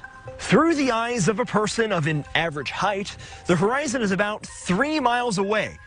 But that's it. You can go up higher to see a greater distance, but you'll never be able to see the whole world no matter how high you get. But there are ideas that this is a sham. NASA, a fraudulent organization bent on siphoning your tax dollars. The moon landing didn't happen. Those iconic blue marble images seen from space, fakes. You start seeing words like composite or animation or something that tells you this is not an actual photograph of the Earth. The biggest concern with the flat Earth movement is how fast it's gaining steam. Scientists are worried that flat Earth could become a political issue like climate change, vaccination, or evolution. Guys. All right, fascinating stuff. All right, Aaron, thank you. Very interesting. Well, new this morning, all our lives, we've been taught that there's little doubt that the Earth is round, of course. We've seen the images from space, but not everyone's really convinced. There's a whole group of people who are not convinced. Denver 7's Nicole Brady joins us live this morning. And Nicole, a conference dedicated to people who think the Earth is flat kicks off today. There are some variations in what flat earthers believe, but some common themes are the Earth is not a sphere, as you said. It's not moving. We are not spinning on an axis or revolving around anything. And they don't really believe in space. Some flat earthers are biblical literalists, believing the Earth and everything we see when we look up in the sky exists in sort of a dome. That's the belief of organizer Robbie Davidson. He does not believe that there is a vast government conspiracy to hide the truth from us, but he does believe that mainstream science deliberately hides a creator or God. And he says it's become taboo to question science. They become authority figures that are so high, you can't even question them. And I think it's dangerous for anybody to be at a point where they can't be questioned or critiqued or looked into. The billboard for the convention just went up along E470. People can go there, be uninhibited about their beliefs, what they think. They can discuss it openly and freely. As a pilot and engineer, Bob used to think it was crazy. One of the theories he now believes: flat earthers also do not believe that there is any such thing as space. And that's a crazy claim, right? So what about astronauts? The space shots are actually shot in a swimming pool. And they are shot in a place that's called the NASA Neutral Buoyancy Lab, okay? And in this neutral buoyancy lab, they have a full-size mock-up of the ISS. NASA calls it their Neutral Buoyancy Lab. It's just behind Ellington Field here and is becoming an important source of new revenue. NASA's Neutral Buoyancy Lab simulates space underwater. In a pool 4 stories deep and so wide, we saw astronauts floating on one full-size International Space Station replica. Bob knows this is controversial. He welcomes debates and says, investigate it yourself. Do your own research. That's what matters. If you are curious about the international conference, make sure to visit us online. We have more information there at cbsdenver.com.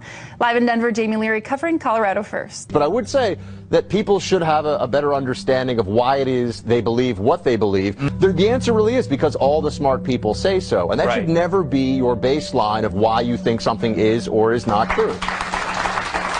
I did not think I'd get applause for that, by the way. That was nice. So Buck just said the Earth is flat. That is freaking me out. All right. It's not a way to make friends and impress your family, because if they're not willing to look, they're going to think you're crazy. And many attending the conference here say the theory has really gained popularity over the past few years, enough popularity where they can hold conferences like this. One factor of the growing popularity may be the coverage in the media. It became a hot topic recently when Duke's very own Kyrie Irving came out and claimed he believes the Earth is flat. Kyrie is my little brother. He's my all-star point guard, superstar point guard, and if he decides he wants to say the Earth is flat, then so be it. So he's an interesting guy, man. He believes it. So Kyrie, the Earth is flat, right? Yeah. Yeah. Yeah. So whatever. That's news. That's news. There we go. No, the Earth is flat. Oh, here we go. The Earth is flat. There's no concrete information except for the information that they're giving us. They're particularly putting you in a direction of what to believe and what not to. Is this like a long troll game? Are we being trolled? I don't think we're being trolled because if you want to talk about anything that's scientific, two things must be met. Two underlining materials and variables are, is it reliable and is it valid? I just got off of a flight from Connecticut seeing my daughter, and this is a reliable. She's doing good. And let me guess, the plane went straight. So let me just say this, Mama. So I heard Kyrie talking about it, and I said, let me do my own scientific experiment. Let me take a look out this window. Nope. At 36,000 feet, I saw the skyline. And you know what I didn't see? A round skyline. It was flat from the left, and I went on the other side of the plane. It was flat on the right. You know what? Kyrie done broke it down. And flat earthers admit while many will say their beliefs are ridiculous, they believe the theories and conferences like this will continue to grow. Probably most people who hear about it will laugh at it, think we're idiots. But we're not idiots. We're intelligent people from all walks of life and all ages. In Cary, David Hurst, CBS, North Carolina. And ye shall know the truth, and the truth shall make you free.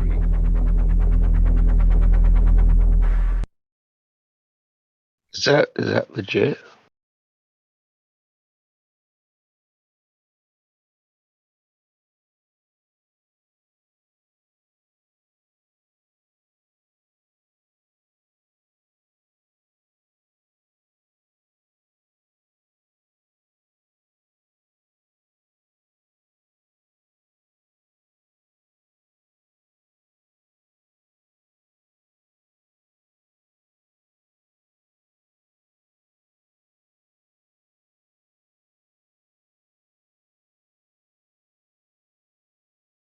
Hello?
World is a lie.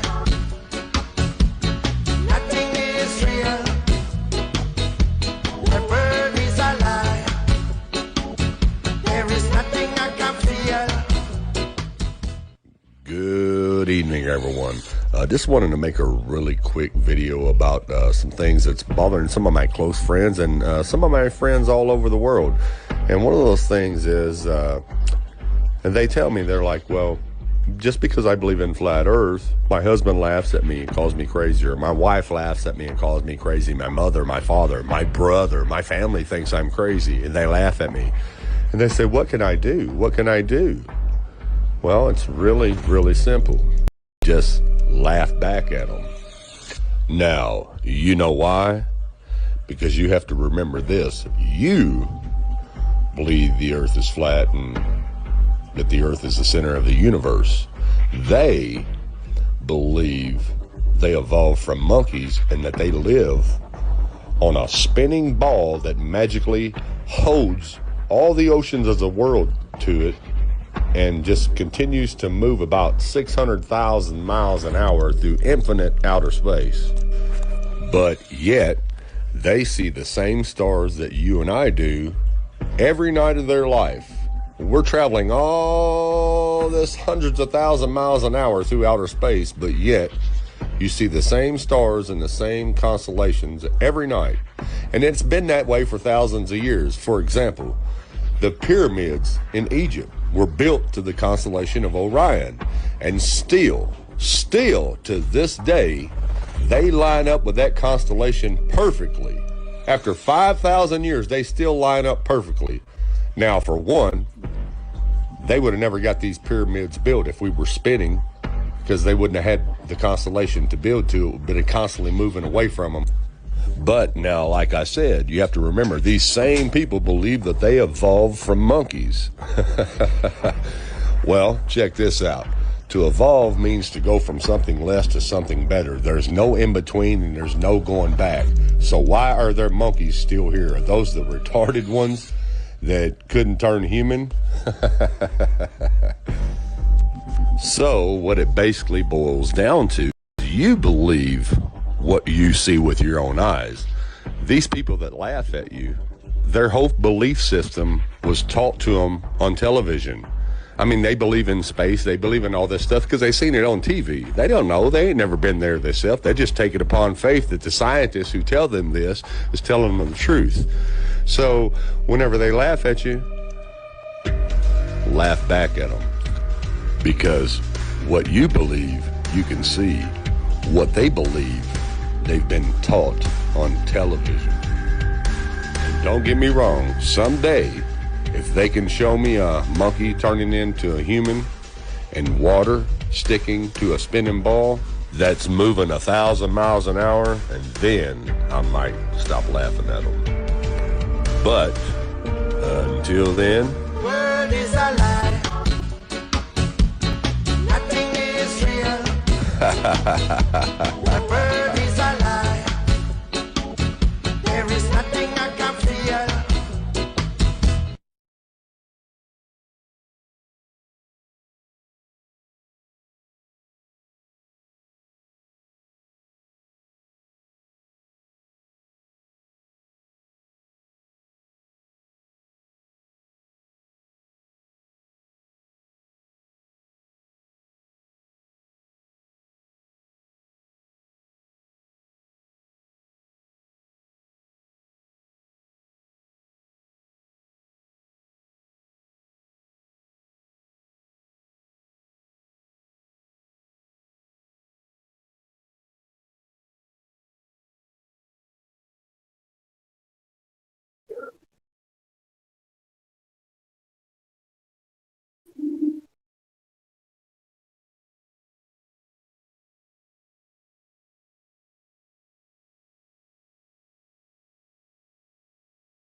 presumptuous here. I can call you Buzz. Okay. That's a legal name. Passport, driver's license. And I am Uncle Coney tonight. Uncle Coney. Well, let's talk about this, because this is fascinating. I remember very clearly, I think anybody who was alive at the time does, I remember my parents waking me up, and we went down and we watched you guys land on the moon. No, which you was didn't. No, you didn't. What? Because there wasn't any television. There wasn't anybody taking a picture. You watched animation. See, you associated what you saw with... I have very hazy memories. Yeah, I know. Well, why has nobody been to the moon in such a long time? That's not an 8-year-old's question. That's my question. I want to know, but I think I know. Because we didn't go there, and that's the way it happened. And if it didn't happen, it's nice to know why it didn't happen.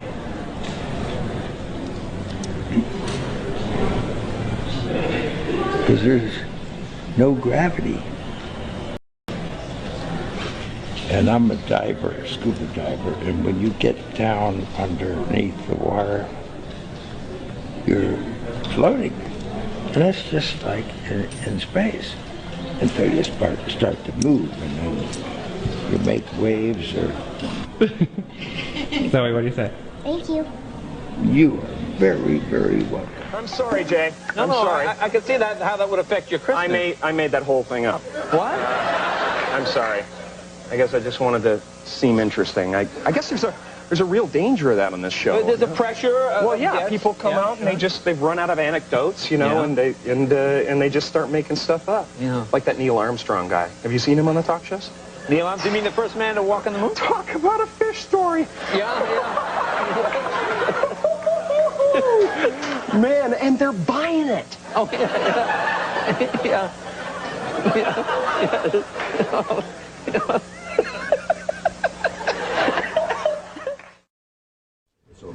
Mr. Armstrong, Bart Sibrel, ABC Digital. Wanted to give you the opportunity to swear on the Bible that you walked on the moon. Will you put your left hand on the Bible and swear to God that you walked on the moon? Gentlemen. Mr. Sibrel. Yes? If you really walked on the moon, why would you not do that? So why don't you just put the end to the record in the argument and put your hand on the Bible, swear to God you walked on the moon. Mr. Sibrel, knowing you, that's probably a fake Bible. Really? Well, no, it's a real Bible. You have the opportunity to have $5,000. The meeting is not open. Well, you have $5,000 cash. You can give it to charity if you swear on the Bible that you walked on the moon. So why don't you put your hand on the Bible and swear to God that you walked on the moon? Mr. Sibrel, you do not deserve answers. Neil Armstrong, you mean the first man to walk on the moon? Talk about a fish story. Yeah. Man, and they're buying it. Oh, yeah. Yeah. Yeah.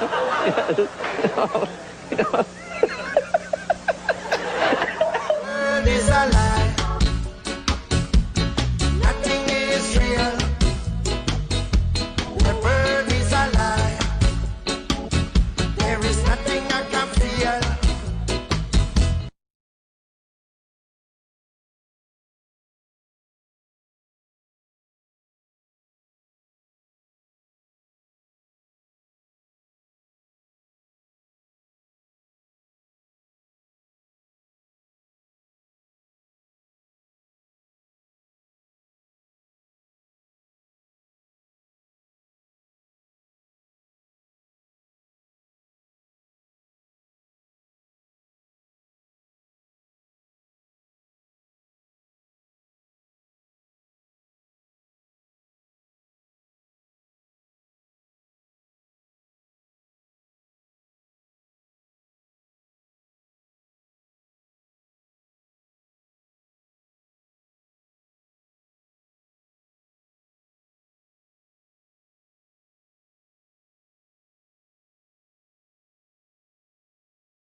And ye shall know the truth, and the truth shall make you free. You're in a fight with somebody and you hurt them, the objective of the fight is not to back off and let them recoup. The objective is to smash into oblivion. But the law says if you made a mistake, you rescind. Whose law said that? The law of the United States? Yeah. Or who controls the law of the United States? Legislatures? Yeah, legislators that have their whole own agenda. Laws mean nothing. You give me the currency of a country and you can make all the rules in the world. And that's all that matters. Who's in control? That's all that matters. Who's in control? That's all that matters. Who's in control? Do you know it fucking rain diamonds in certain planets like Jupiter and shit? What? It rains diamonds. What is- Show him. You believe that shit they tell you, right? If that shit tell you it's true, you believe it, right? If that machine, that shit that these geeks made tell you it's true, you'll believe it. I don't know if it's true, but those geek motherfuckers told me it was true. Imagine we live on a flat fucking world. All this time we thought we lived on a round planet, huh? We have no fucking evidence to believe that we're on a round planet, only by people telling us. But we really don't know where we came from, who the fuck was our purpose here. I'm not going to go Say for it that. again. You're not going to tell me that on a round planet, though. How do you know that? You never been out of space, nigga. Go ahead. What you say? I'm telling you. Yeah. Now, listen, I'm a 3rd grade, 4th grade dropout, and I know this shit. And ye shall know the truth, and the truth shall make you free.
Fueled by Deathcast.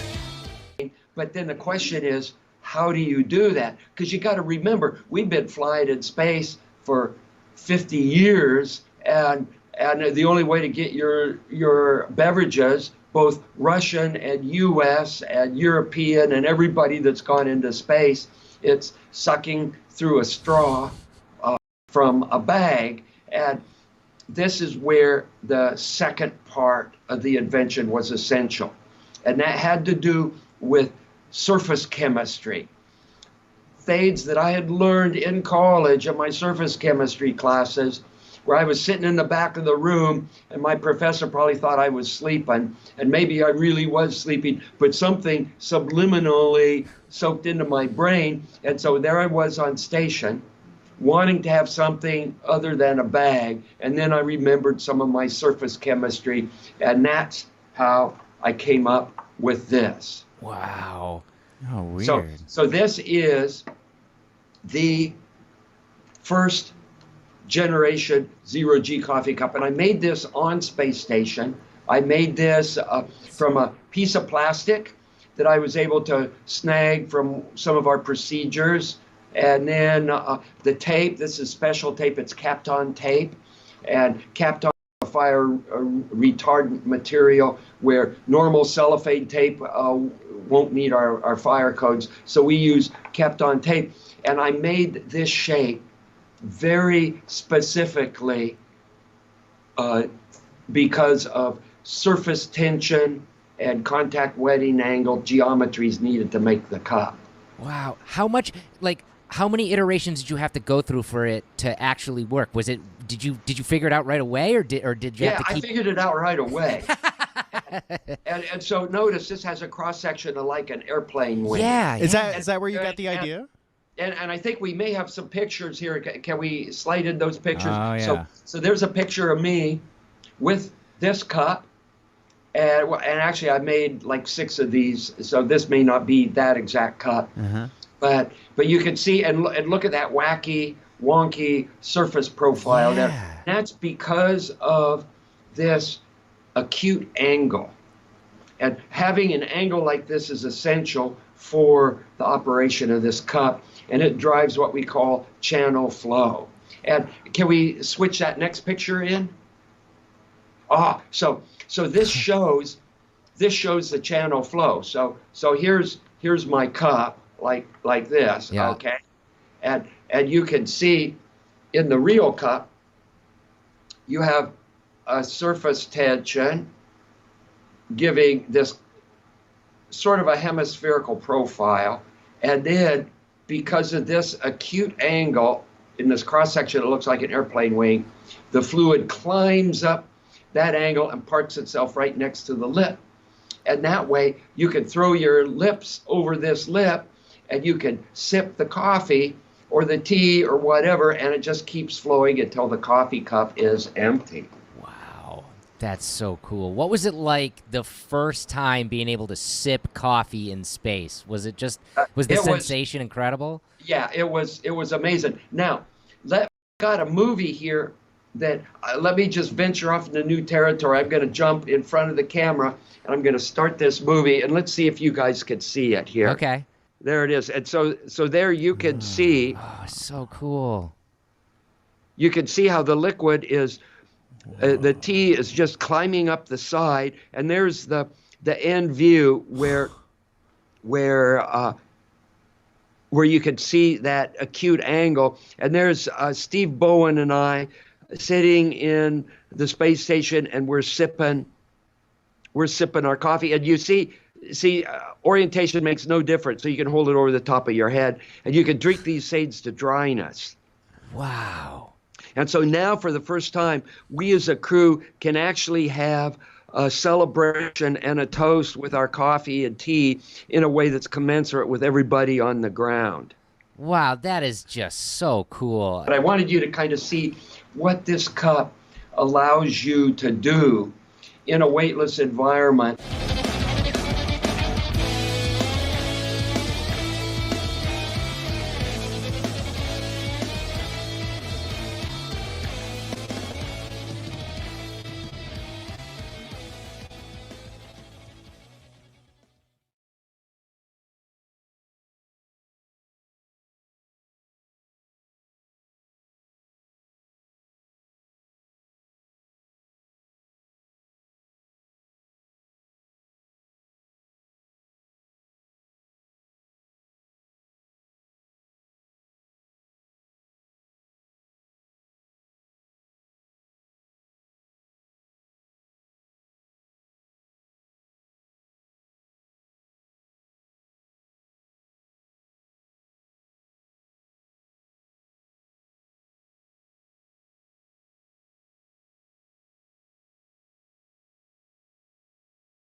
Everything inside me.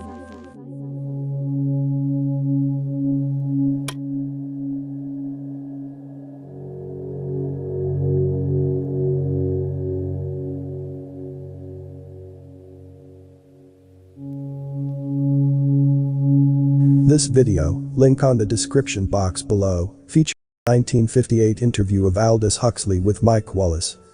It really is a great glimpse from the past.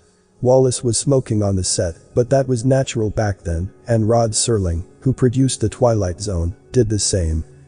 Interestingly, they both developed lung cancer.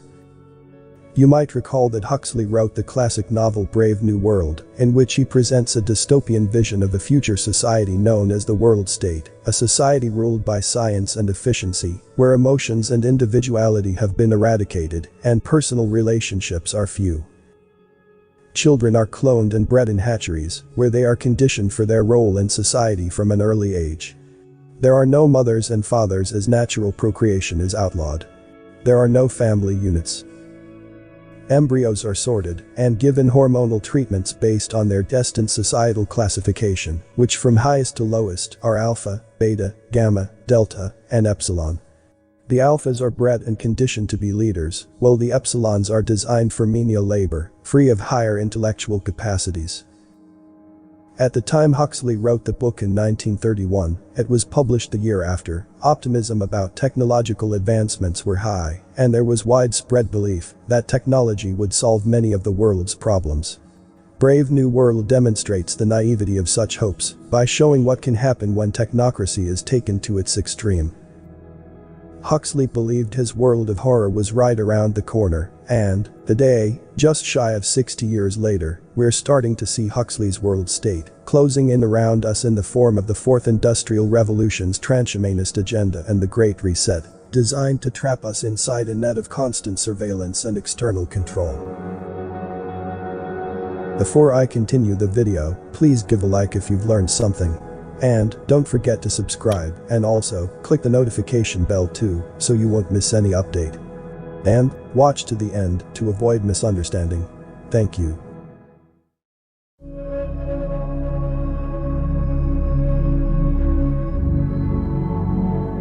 Huxley also penned a series of essays called Enemies of Freedom, which he discusses in the featured interview. The series outlines impersonal forces that are pushing in the direction of progressively less freedom and technological devices that can be used to accelerate the process by imposing ever greater control of the population.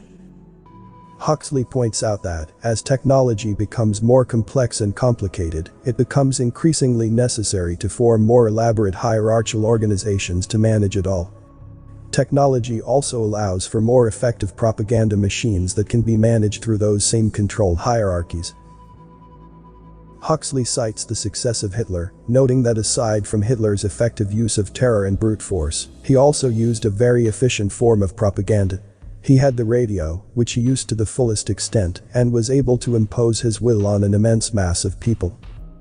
With the advent of television, Huxley foresaw how an authoritarian leadership could become a source of a one-pointed drumming of a single idea, effectively brainwashing the public.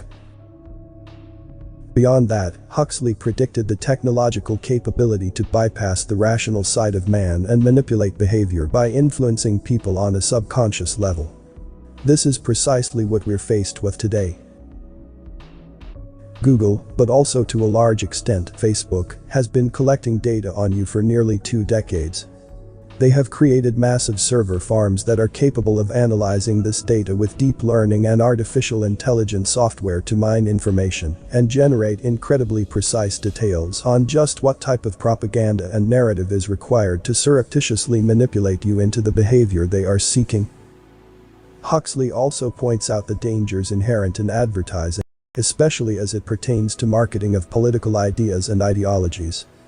Democracy depends on the individual voter making an intelligent and rational choice for what he regards as his enlightened self-interest in any given circumstance. But there are particular purposes for selling goods, and what the dictatorial propagandists are doing is to try to bypass the rational side of men and to appeal directly to these unconscious forces below the surface, so that you are in a way making nonsense of the whole democratic procedure, which is based on conscious choice or on rational ground.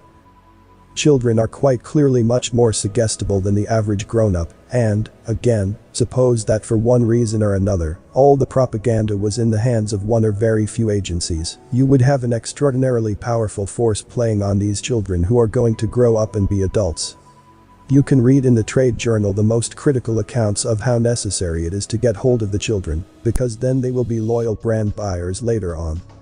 Translate this into political terms, the dictator says they will be loyal ideology buyers when they're grown up.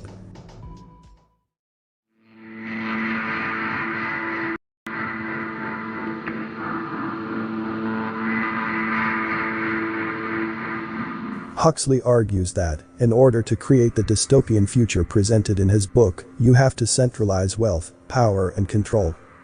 Hence, the way to protect against it is to insist on decentralization. It's surprising that even 60 years ago, Huxley was wise enough to understand this profoundly important principle. I believe that it is the decentralization of the internet that is required to prevent censorship and manipulation in the future. This means that websites and platforms are not stored in one central place that can easily be controlled and manipulated, but, rather, widely distributed to thousands, if not millions, of computers all over the world.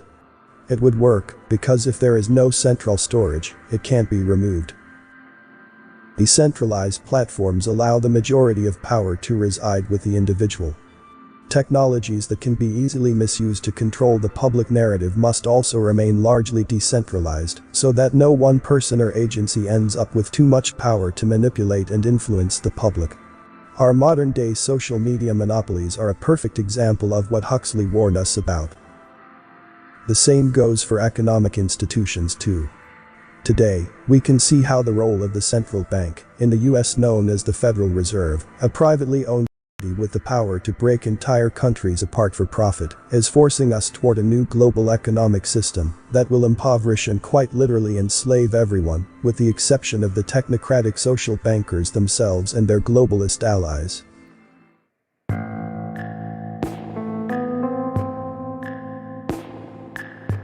A contemporary and student of Huxley was George Orwell, real name Eric Blair, who wrote another dystopian classic, 1984, published in 1949. The two books, 1984 and Brave New World, share the commonality that they both depict a future devoid of the very things that we associate with having a healthy, free, creative, purposeful and enjoyable life. In 1984, the context is a society where an all-knowing, all-seeing Big Brother rules with an iron fist. Citizens are under constant watch. Privacy is non-existent, and language is twisted to justify and glorify oppression. Some of the spectacles of 2020 could have easily been ripped straight out of the pages of 1984, as riots were described by cheery news anchors as mostly peaceful protests, even as city blocks were engulfed in flames behind them, and people were bleeding to death in the streets. For those familiar with the book, such scenes were difficult to watch without being reminded of 1984's doublethink. Comment below with more topic ideas for me to discuss. As a lot of care and hard work goes into this, likes and subscribe, let me know I'm doing a good job. All is appreciated greatly. You may not agree with everything from the content I post. Apply critical thinking and use discernment to come to your own conclusions regarding the content. Thanks for watching this video. This Everything Inside Me channel, see you on the next video. Stay safe and healthy.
Oh,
I don't think that.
Now, I don't want to fool you here.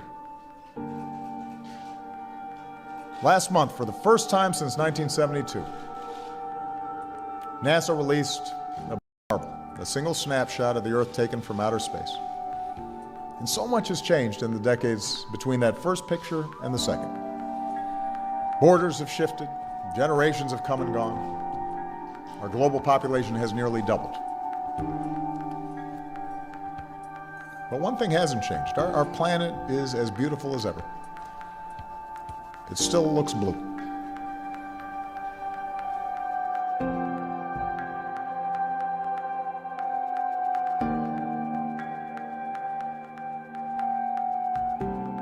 In 2002, Blue Marble 2.0, NASA's Rob Simon made this. And it had wide appeal too. For example, it ended up as the default background on the iPhone. I didn't even know until I bought an iPhone and turned it on and kind of did a little happy dance. Simon's job is... It's primarily taking data and making pictures out of it. That's what this is, a composite of data sets from several different instruments translated into a picture. To us, the really cool thing was the data set. Up until that point, there was no realistic color map of the globe anywhere. So the land layer here comes from the Moderate Resolution Imaging Spectroradiometer aboard Terra. And the tricky part here was the weather. So we actually had to take clouds out. They stashed the clouds for later, went onto the ocean. That came from an instrument that measures phytoplankton in the sea. Where it was low, I colored it dark blue because they're low mostly in mid-oceans. And then where it's a little bit higher, it was like a little bit brighter green. Then add the clouds back in. There's a small problem with it because there's a very slight gap in between each orbit. So some of those are painted on. It is photoshopped, but it's has to be. Then there was another layer to sort of simulate the atmosphere. And then there's this little bright spot. It's called the specular highlight. So it's the reflection of sunlight off of water. Those are the pieces, but you can't just slap them all together. It just didn't look realistic. It looks kind of flat, or the clouds are sort of too see-through. So I just hit Command Z a lot. There's artistry to creating the world. What I imagine it to be. Unfortunately, I'm not an astronaut. I've never been to space. But I've looked at these images over and over again, trying to sort of get the essence of it. It is photoshopped, but it's has to be. It is photoshopped, but it's has to be.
Just our common sense, everyday perception of the Earth, it is flat as far as we can tell. It is motionless as far as we can tell. And everything in the sky is revolving around us as far as we can tell. If nobody told us otherwise, we'd logically assume that the Earth was flat, motionless, with everything in the sky revolving around us. And you can prove that this is the case as well, for instance, with the horizon. As you rise up, no matter how high you go on the top of Mount Everest, or if you go in a balloon higher and higher, we've gotten independent balloons have gone up with cameras. The horizon remains flat all the way around and rises to the eye of the camera all the way up, totally flat, and rises to the eye of the observer. So that's one proof. Now, if the Earth were a ball, no matter how big, the horizon is said to be the curvature of the ball. If you were to go to NASA, it's all fraud, it's all fake. Pretty much everything NASA puts out is fraudulent. There are no images of Earth from space.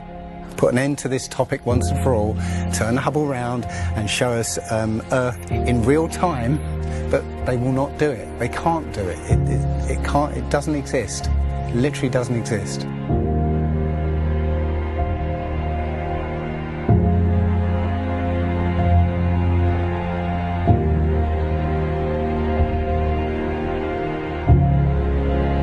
Looking at these images of Earth, including the one they call the big blue marble, which was released in 2002, I think. Zoom into it with Photoshop, you'll see where they've used the clone tool in Photoshop to take a picture of one of the clouds and stamp it in various places around the picture. They got lazy. If the Earth is 25,000 miles in circumference, there must exist a curvature drop of 8 inches times the mile when you square the mile. 1 mile means there should be an 8-inch curvature drop. 2 miles, 2 times 2 times 8 is 32. That's 32-inch drop. 3 miles would be a 72-inch drop. And this would exponentially continue. Here's the longest bridge in the world. The Danyang Kongchong Grand Bridge in China, 102.4 miles long. There should exist nearly 7,000 feet of curvature drop in that bridge. 7,000 foot curvature drop. Do you see it? It ain't there. Look at the horizon. It's flat. You can see in that dive shot that the inside camera, the horizon is completely flat. Then it goes to the outside, and you got a huge curve. But when you're looking at some of the amateur balloon footage, some of it's lens corrected, and it's completely flat. And others, like the GoPro stuff, the horizon will fluctuate as the camera spins and tilts. The horizon will go convex and concave. A lens effect. It's obviously not the horizon shifting every 2 seconds as the camera jumps. And when it's still, you can see all the way up, totally flat.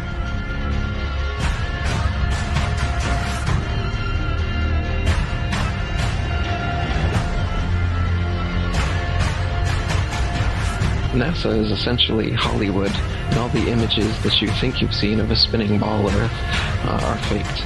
And all the amateur balloon and rocket footage that we've sent up there shows a flat horizon that rises all the way up. And that's impossible on a ball. Humans, for the most part, don't have a clue. They don't want one or need one either. They're happy. They think they have a good bead on things. Well, why the big secret? People are smart. They can handle it. A person is smart. People are dumb, panicky, dangerous animals, and you know it. 1,500 years ago, everybody knew the Earth was the center of the universe. 500 years ago, everybody knew the Earth was flat. Imagine what you know tomorrow.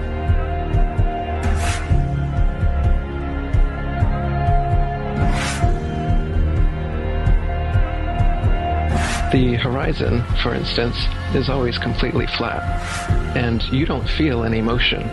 So if you were just born today and looked out, you wouldn't assume that you're standing on a spinning ball. You'd assume that you are on a flat, motionless plane. So to assume that we are on a spinning ball is actually contrary to our common sense and our everyday experience. And there's also experiments that have been done to test whether we're on a spinning ball or not.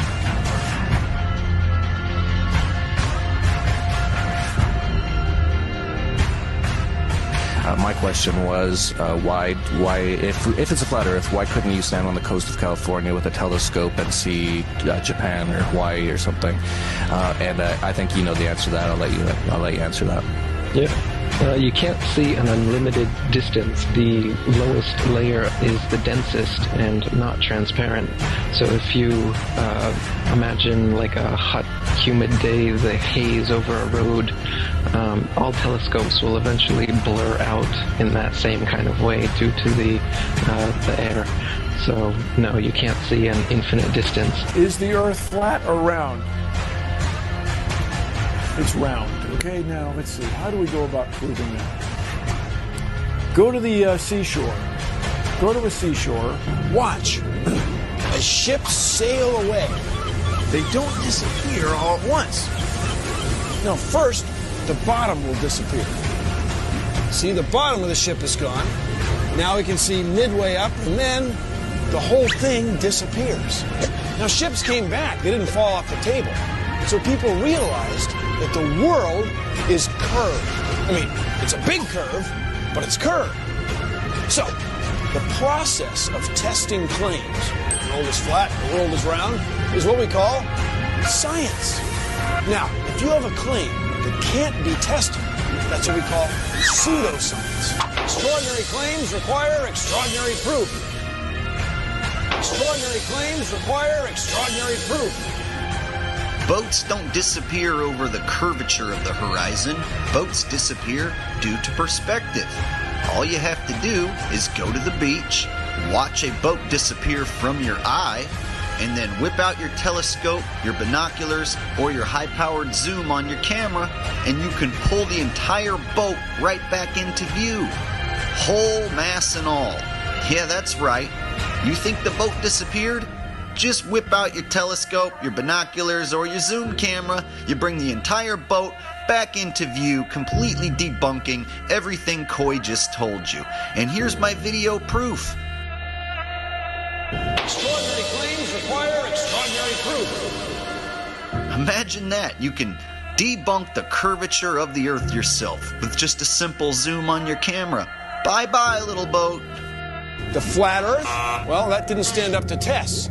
The round Earth did. And you guys, come on. Everybody watches newscasts. You all use mobile phones. You all see airplanes fly around. You all go to see Ed Sheeran in concert one day in London, another day in Melbourne, Australia. This all depends on our fundamental understanding of the size of the Earth and its shape with extraordinary precision. What the fuck did you just say? The way we teach science is you're just some empty vessel and we pour the science into you and then you regurgitate it on an exam. Because Earth, we know it spins once a day, yes? Off to a great start. So you spin, when you spin pizza dough, it kind of flattens out. Yeah. Gets wider in the middle, and so Earth, throughout its life, even when it formed, it was spinning, and it got a little wider at the equator than it does at the pole. Not only that, it's slightly wider below the equator than above the equator. A little chubbier. A little chubbier. Yeah. Chubby's a good way. It's like pear-shaped. Yeah. So, it turns out the pear-shapedness is bigger than the height of Mount Everest above sea level. Well, let me just so you understand. We've been fed a lie our entire, I want to call it a lie. We've been fed. It's a point of view thing, I think. We've been fed Earth has been misrepresented to us by science. Pear-shaped. Science! So they're all trying to figure out, is the universe spinning around us or are we spinning around the universe? They tell you, we don't know shit. We're looking at a bunch of lights in the goddamn sky. You're gonna tell me that light and that light that's 250, 100 trillion light years away? How the fuck did you figure that out? Well, don't they have an explanation for that shit? No, exactly. That's what you just said right now. What you just said now is what everyone's natural reaction. Because anytime someone says anything about space, you automatically think, someone figured it out. You don't know the guy's name. You don't know the name of the experiment. You didn't look into it yourself. You just think when someone tells you, how far is the Earth from the sun? They'll say, 93 million miles away.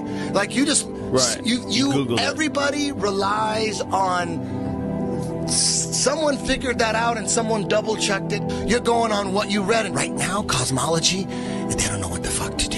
You know what they found out? The cosmic microwave background shows that all the galaxies are on shelves lined up to us. That we're at the fucking center. They don't know what to think about. Yeah, there's a lot of controversy going on about it. Well, you should see the stars do all sorts of strange motions, but you don't. You only see them make these perfect circles. That tells me that it's the stars that are moving, not the Earth. The Copernicus principle, the one that we live by, is that we're insignificant, we mean nothing, we're a speck in the universe. That's the heliocentric model, that we go around the sun. The geocentric model means that everything goes around us. That's what this is in the Bible. That's what the first astronomers were saying. Ptolemy was the first one to say, yeah, we are the center. You can tell based on these observations, everything's revolving around us. Earth is the center of the universe, and we stand still, and the universe spins around us. You know what? They've lied so much. NASA's lied so goddamn much that I don't believe shit I see. They've got that satellite image of that frozen moon. What's that frozen moon? Oh, let me see if that's CGI. Find that They got a picture of a frozen fucking moon? I guarantee you it's CGI. No way they could take a picture. Heliocentric models in trouble. Watch as the sunlight shrinks and follows the sun. It's definitely a locally illuminating sun, not far away, not very big, and definitely not 93 million miles away.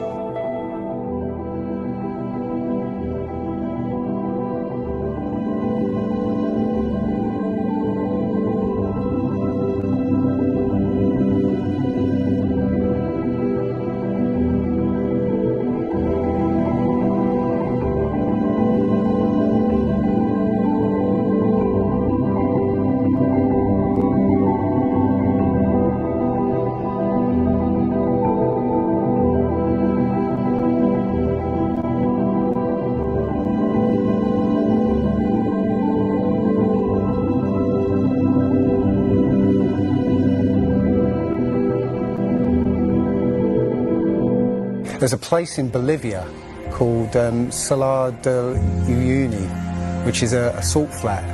It's literally 100 miles wide one way and 80 miles across, and it's perfectly flat.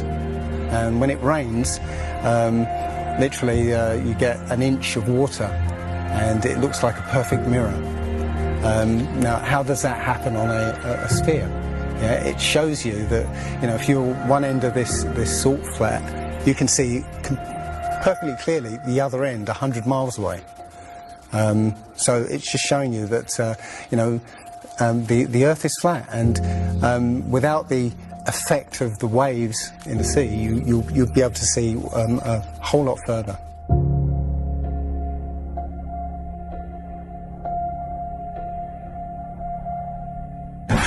Took a picture across the Great Lakes from Michigan and was able to see, I believe it was Chicago, which he shouldn't have been able to see. And the the television station basically said it was a mirage. I found this photo, Randmere State Park. This is from Joshua Nowicki, and what you're seeing here is a mirage. We typically would not be able to see this from the Lake Michigan shore. We talked about this last night. Conditions are right on the lake that we're actually seeing a mirage of the Chicago skyline.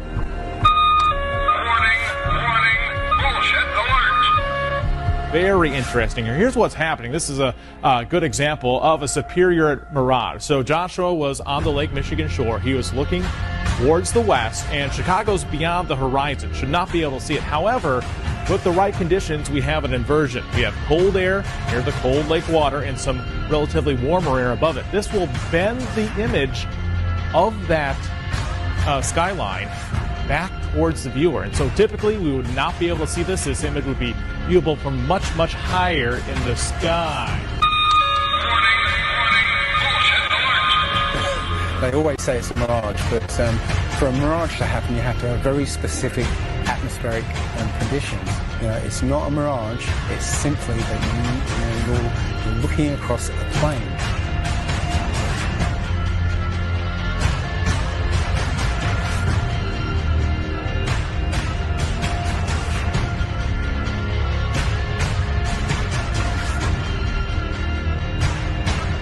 Now, how come in all these ball pictures, man, you can see all the continents pretty much, and there's just a little bit of clouds here and there. Man, it's like some of these pictures, like there's some where they show the Earth at night, and you can see all the lights and stuff. It's like, you're telling me the entire continent didn't have clouds? The entire fucking continent, like, you can see Africa and all these lights and all this stuff. Like, you know, if you turn on your porch light, I guess you can see it from space, apparently. And it's like there's no clouds in some of these pictures. And they spelled out the word sex, right, recently, probably a few months ago, in one of the clouds. But, you know, if they do their research, they say, well, those are composites. And I said, well, how come they copy and paste the clouds on some of these? And they use the same cloud form. Like, if you're going to make a composite, but you shouldn't be copying and pasting clouds. That means you're adding stuff that's not real. Yeah, and the thing is, those pictures that you're talking about, the blue marble pictures, I think there's about maybe 8 to 10 of them over time that NASA has put out, and you're absolutely right. None of those pictures look the same. The color of the water is different. Like you said, the continents are different sizes. It's just unbelievable. And I think what happened originally was they would put these things out and nobody was paying any attention to it. And then all of a sudden now, people are paying attention to it, and now they're pulling these pictures in, and it's an obvious fraud. What? And the thing is, there's supposedly tens of thousands of satellites orbiting Earth.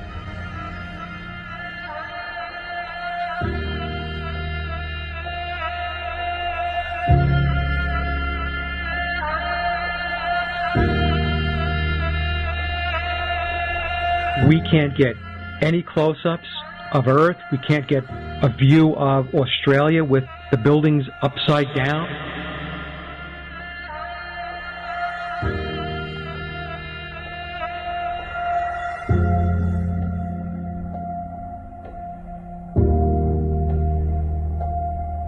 And they'll look at you like you're crazy. But really, you're the sane one for asking real questions.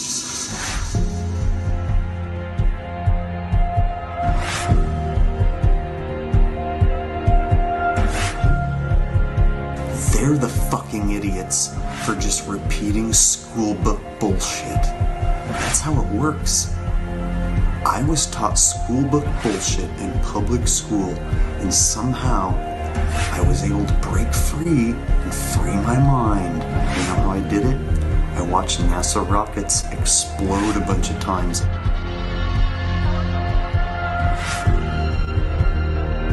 Fly off sideways and not go to space. If you watch the trajectory of the space shuttle, it doesn't go straight up.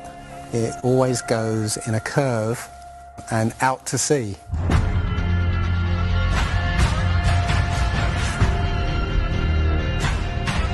The point is, they actually go horizontal. The space shuttle goes horizontal. It never goes any further up. It goes horizontal, very, very low down in the atmosphere.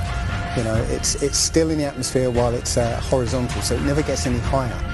And it goes out of sight, not because it goes too high, because it goes too far downrange. And they have a plane that's mocked up to look like a space shuttle, it's a jet-powered aircraft. That's it. It's not a glider. It's an aircraft. And that's what they're fooling us, taking billions of dollars in and giving us images and fake planes for that 10 billion, however many billions of dollars it is.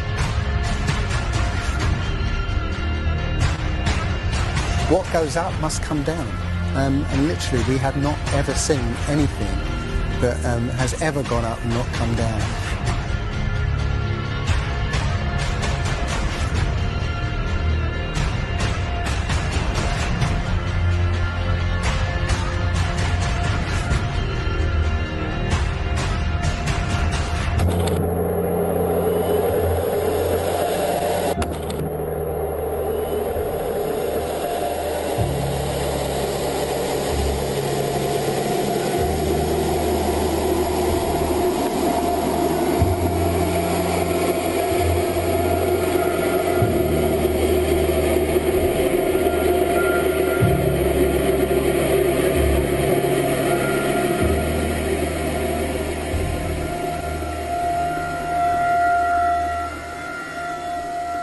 One thing I really want your generation to embrace is that the Earth is a closed system. We cannot leave the Earth. There's no place to go.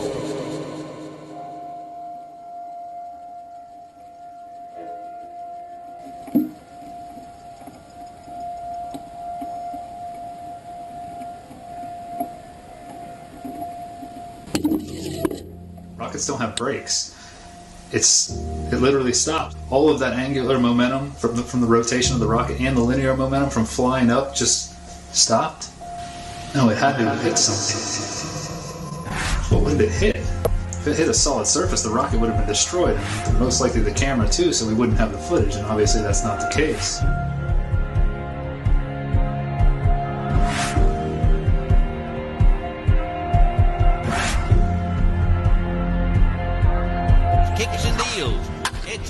fly ball going back. And the ball shatters the sky, bringing the ocean itself down into the stadium. Oh, Simpson just broke this dream's reality wide open. I know we have still not shattered that highest and hardest glass ceiling, but someday someone will, and hopefully sooner than we might think right now.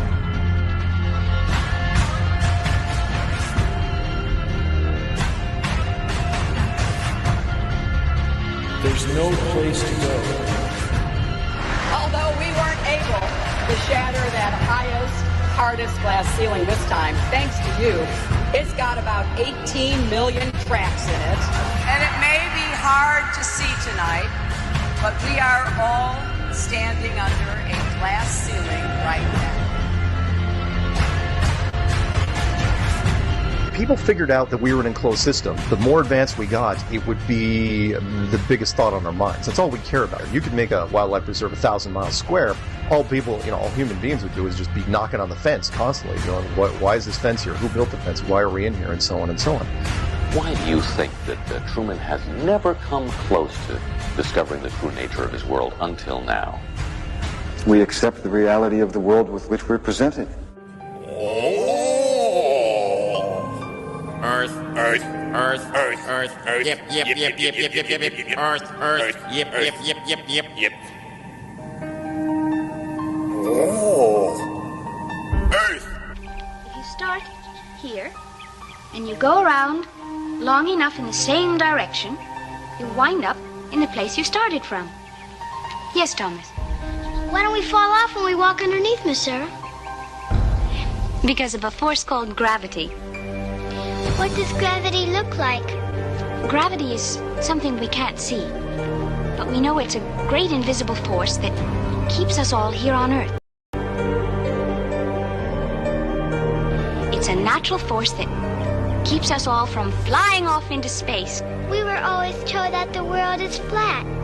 You are told right. Don't listen to her. I've been patient with you, Sarah. Lord knows I've been patient, but now your words have revealed you. The law of gravity was discovered by Sir Isaac Newton in 1687. That's almost 200 years ago, Uncle Evan. But there is only one law. The law of God. What is gravity? You have no idea. Okay, next question. Wow. No, here's the difference. We can describe gravity. Okay. We can say what it does to other things. We can measure it, predict with it. But when you start asking, like, what it is, I don't know. Einstein, in an Einsteinian answer, we would say gravity is the curvature of space and time. And objects will follow the curvature of space-time, and we interpret that as a force of gravity. That's probably the best answer I can give to a what is gravity question. Or why is there gravity? That's the best I can do there. I think that's a good start.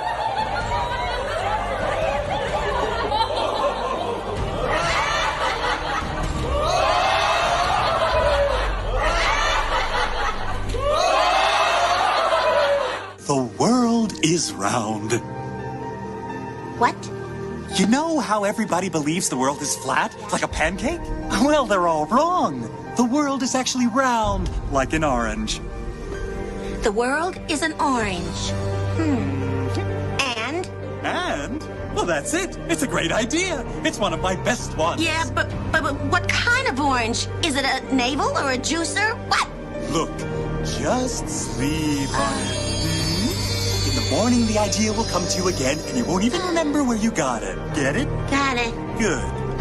I must say, I really thought you'd catch on to this a little quicker, Copernicus. What? My name's not Copernicus. I'm Charlene Sinclair. You're not Copernicus? This isn't 16th century Poland? Oh boy, I screwed up. How do you brainwash? You repeat the same thing over and over again. You know, if somebody's resisting the concept, if you keep fucking repeating it, they'll incorporate it in their brain. Since you were a kid, you've seen this, but you've never seen it from that point of view. But your brain has three-dimensionalized. Oh yeah, that's the Earth. How? Through repetition.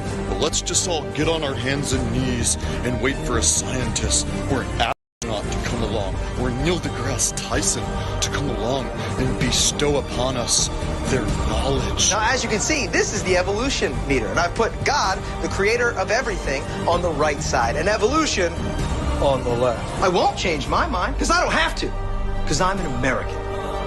I'm dug in, and I'll never change.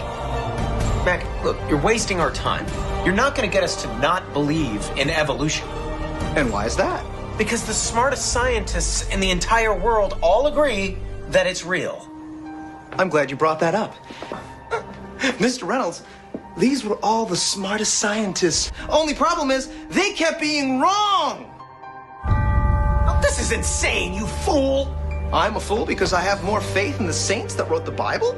Yeah, because you just read the words of a bunch of guys that you never met, and you just take it on faith that everything they wrote was true. And what makes you think what your scientists are writing is any more truer than my saints? Because there are volumes of proven data, numbers, figures. Have you poured through the data yourself? The numbers, the figures? Well, no. No. Oh, interesting. So let me get this straight, Mr. Reynolds.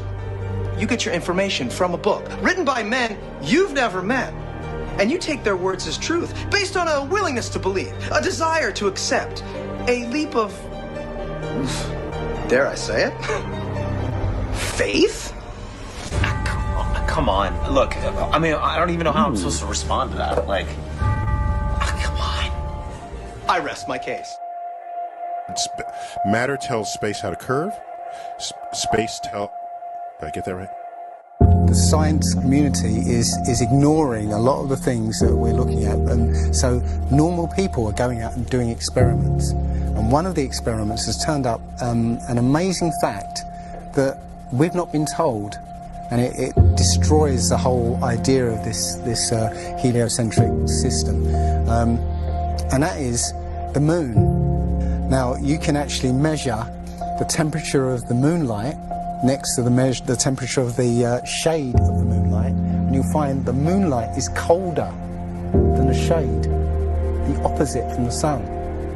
So the moon is throwing out its own light, and that light is the opposite from the sun. Now, that tells you that it's not reflecting the sun's light. It's producing its own, and its light is different from the sun's. So, you know, the scientific community have not told us this, because they won't tell us this, because it destroys this idea that the sun is lighting up the moon. Everyone knows, like, if you're in sunlight, it's colder in the shade, right? So if it's 100 degrees in the sun, it's 90 degrees in the shade. You go to the moonlight, like especially in a full moon, especially if it's high in the sky, the moon is its own independent object. It is not reflecting the sun rays. The sun is its own object. Also, you know, about the same size, which is, you know, again, coincidentally, you know, why the moon fits so perfectly in front of the sun during an eclipse. We always thought it was a coincidence that even though it was 400 times farther away, that it was also exactly 400 times less diameter, which is why it fits. And the other weird thing about the moon, which everyone thinks, oh, it's just a coincidence, is that we never see the other side of it. It's constantly perfectly rotating, so we only see one side of the moon. Exactly one side. It's not like we have like a quarter of a degree every 5 years or half a degree here and there. It's always the same side. There are no coincidences when it comes to this system. It was deliberately built, but I think it was deliberately built to be detected. And I think we were naturally supposed to figure this thing out maybe as late as the 1970s, but the government figured it out first, and they have been spending a heck of a lot of money trying to keep it a secret.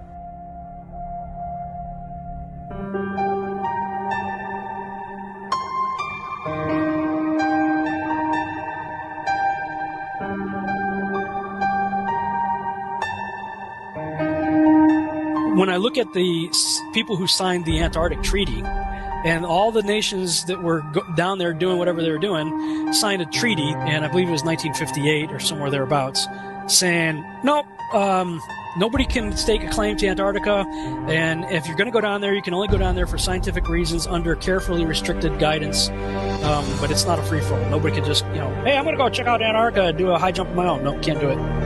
It's the only treaty that's that all these countries have signed and never broken and completely agreed on. It's the only one.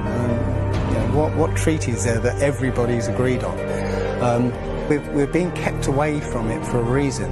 They have some scientific bases there, and literally it's controlled by the military because they don't want you finding out what's beyond.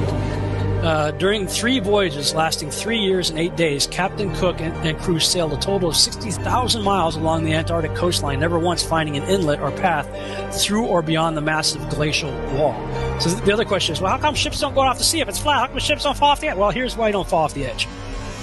There's a 200 to 300 foot high wall that is the border that Scripture says is keeping everything in. Nothing's going past that. Because they don't want you finding out what's beyond.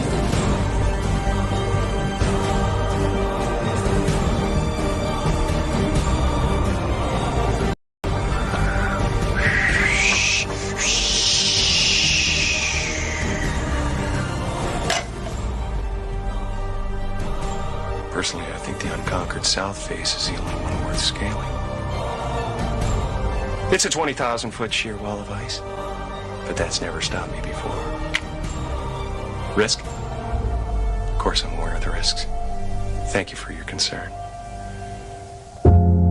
Here's the picture of the Earth from space. There it is. Since you were a kid, you've seen this image. But you've never seen it from that point of view. You've never seen that with your eyes from that scale of a model, that point of view, from outside of the planet's surface. Well, here's the first image that sold the whole thing. 1482. This is when they came up with this idea.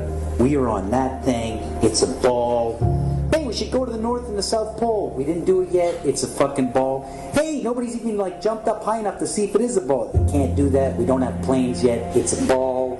You know what? We had this whole model like 400 or 500 years before the airplane. 400 years before the airplane, pretty much. Like beginning in the 1900s. They went to the North Pole in the 1900s. This is 1482. Nobody went to the top of the globe, to the bottom, or flew up, or built a skyscraper. It's funny that we said that this is what we're in right now. This is what we're on before any instrument approved. This is the first time we actually had like an instrument of flight actually go high enough to actually fucking check out if what we agreed to 500 years ago was real. So if they were wrong after 500 years, the question is, would they tell you?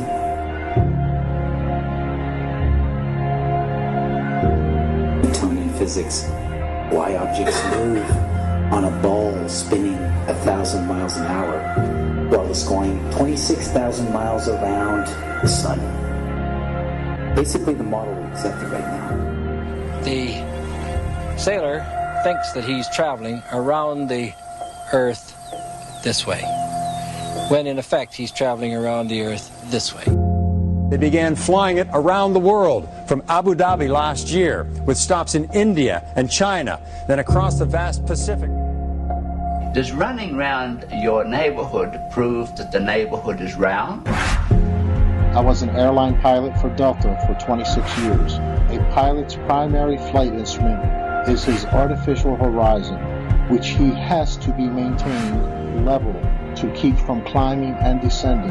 From a cockpit, weather permitting, I could see hundreds of miles in all directions, viewing cities connected by roads across the flat plain as far as the eye could see. Nothing ever leaned. If a pilot is flying around the curve of the Earth, then he should be dipping the nose down, and every 5 minutes he should be dipping the nose down to stay around the curve. That's absolute proof that a plane flies over a flat surface rather than a curved one. But I went to the manufacturer of the artificial horizon, and they confirmed to me that it's completely mechanical, nothing electronic in it whatsoever. So it's literally just a gyroscope that can freely move.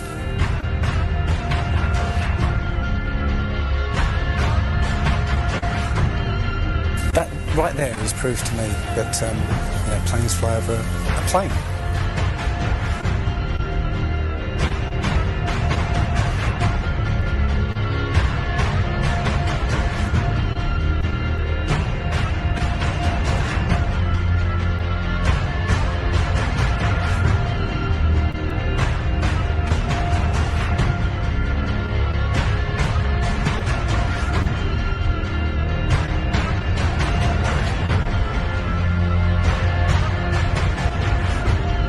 Flat Earthers, it's time. We are going to destroy the Globeheads' arguments concerning flight routes. When you go onto the plane tracking software, you'll see hundreds and hundreds of flights over the northern hemisphere, and you can track those flights from beginning to end. When you look at any flight in the southern hemisphere, what you'll find is the flight takes off and disappears off the tracking. And that only leaves why. Why have they done this? What's the point of this grand deception? I think Eric Dubay explains it best. People are always asking, why do they do this? Other than the obvious profit margin motive, NASA being the biggest black budget black hole in existence, sucking in over $30 billion taxpayer money for the fake moon landings alone. Nowadays, hundreds of billions of dollars, and not just NASA, but RASA and all the other fake space organizations around the world giving CGI images for hundreds of billions of dollars. You want to put something in context. If you want to do something with $3.5 trillion, you can do whatever you want. Whatever you judge to be important to the profile of the nation that you are trying to just build and to sustain. So by surreptitiously indoctrinating us into their scientific materialist sun worship, not only do we lose faith in anything beyond the material, we gain absolute faith in materiality, superficiality, status, selfishness, hedonism, and consumerism. If there's no God and everyone's just an accident, then all that really matters is me, me, me. So they've turned Madonna, the mother of God, into the material girl living in a material world. It's all about making us feel nothing so that we can be used. If everybody realised how special we all are, how unique every single life is, then this whole world would change overnight. We wouldn't allow ourselves to be used by this cabal. I start from the supposition that the world is topsy-turvy, that things are all wrong, that the wrong people are in jail and the wrong people are out of jail, that the wrong people are in power, that the wealth is distributed in this country and the world in such a way as not simply to require small reform, but to require a drastic reallocation of wealth. All we have to do is think about the state of the world today and realize that things are all upside down. Now, if you don't think, if you just listen to TV and read scholarly things, you actually begin to think that things are not so bad, or that just little things are wrong. But you have to get a little detached and then come back and look at the world, and you are horrified. Now, as soon as you say the topic is civil disobedience, you're saying our problem is civil disobedience. That is not our problem. Our problem is civil obedience.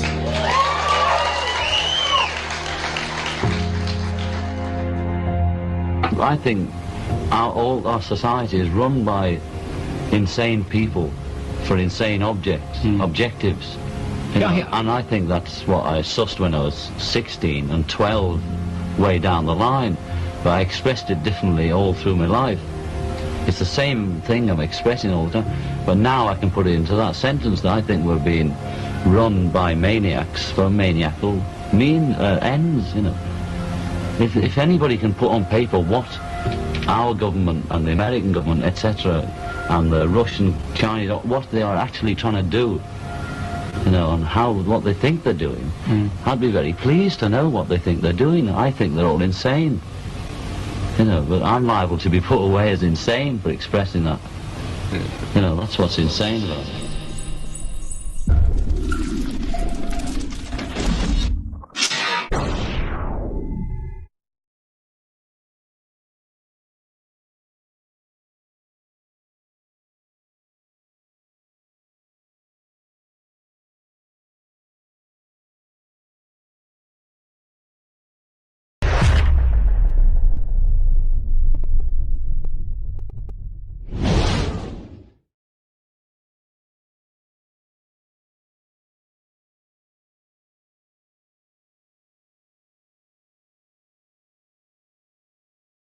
Ladies and gentlemen, boys and girls.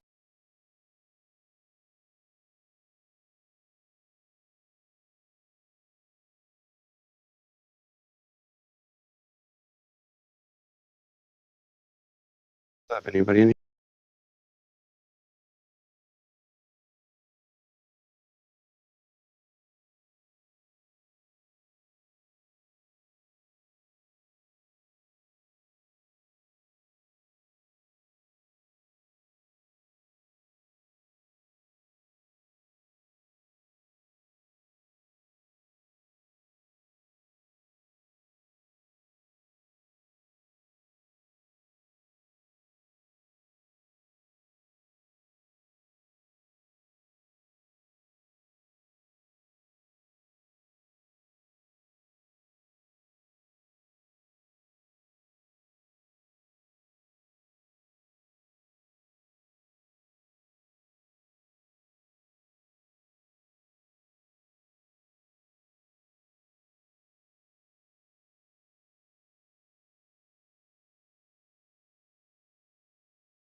One, two, three, four. I told you so.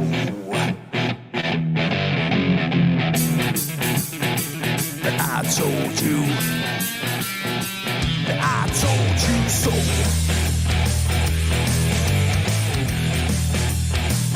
I told you.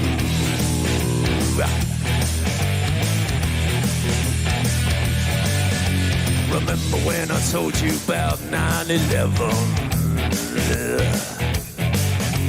Remember when I told you about Building 7?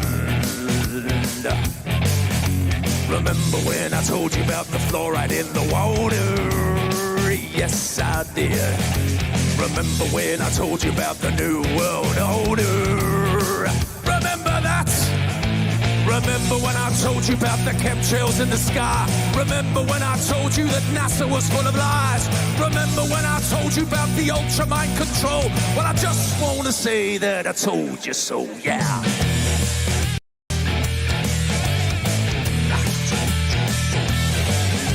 Remember when I told you about 432 hertz, that is, and what 440 can do to you?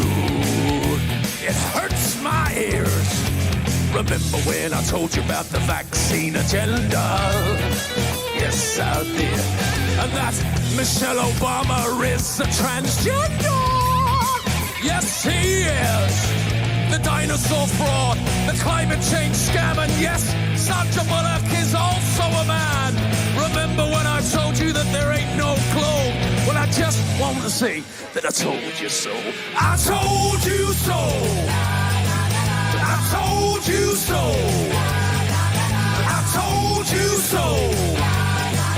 I told you so. Yeah.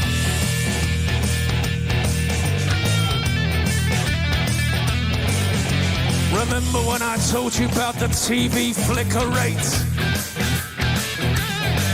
And how it puts your brain in an alpha state? Remember when I told you about germ theory? Remember when I told you about gravity? Remember that? Remember when I told you about Paul McCartney? Remember when I told you about direct energy? Remember when I told you about Monsanto? Well, I just want to say that I told you so. I told you so. I told you so. I told you so. I told you so. Yeah.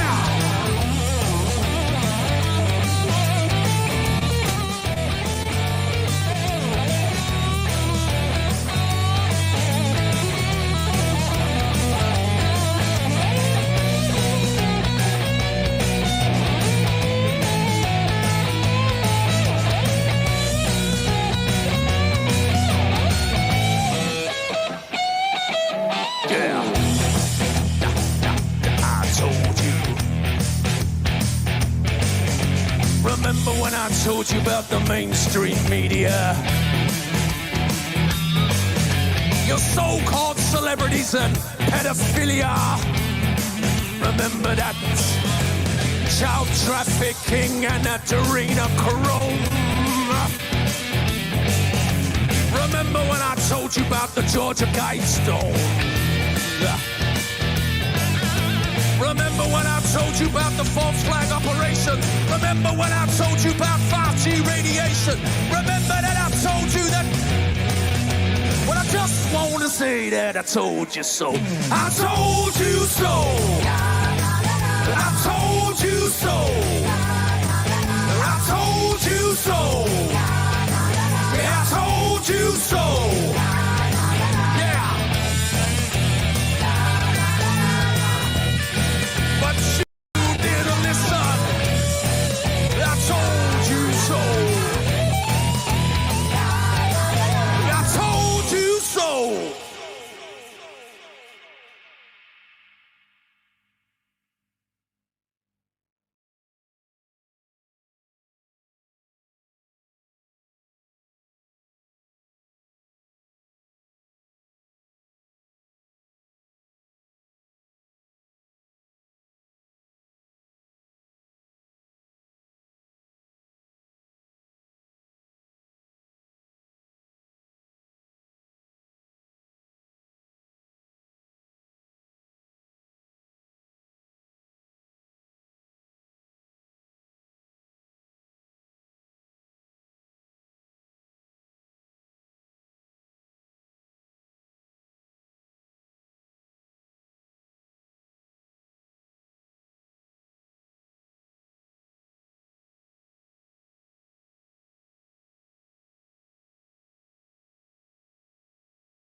Hello? Or can I come in?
Okay, I'm getting frustrated. I know there's some people in here that won't talk.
Still there, rookie? Yes, sir. I'm still here. What's up? I can't stay on here long, so I'll jump on here and acknowledge you. I thought Right I on. heard Thanks. something talk to you, but Yeah, I was just trying to keep us from having to play DJ stuff, but we had a good, a very semi-interesting conversation earlier, but then it just kind of died out. have you seen any signs of Earth curvature, rotation, or the existence of Earth in a vacuum of space today? Nope. We won't be able to shut down the server this today.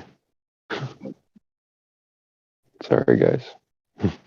I know you're disappointed. I'm sort of getting the feeling we're not really going to get any evidence on those three things, but I could be wrong. Well, they got some, but I don't know why they don't get that. It's either curved or it's not, and if it's this big, then you can't see over the hump. It's regardless of refraction. Yeah, absolutely. It's just kind of ridiculous. Basically, gravitational refraction. What are you going to do about it? And the funny thing is that I come in here and I listen. I learn new stuff, and I realize that there's more and more evidence all over the place that it's not a ball. It just fascinates me. I should start writing it all down, but you know how it is. It's hard to grab a pen and paper all the time. I know what you mean. Once you open your eyes to it, other things just fall into place. There's some holes in it. Yeah, but for those that I was going to say something here. Lost my train of thought. If there's anybody new on here, feel free to jump in. I can't stay on here too long. Critspiracy saying he's got his mic open. Maybe he's a Glober today. Are you, Crit? Yeah, we need some practice. I think he's one of those atheist Globers. That should trigger him.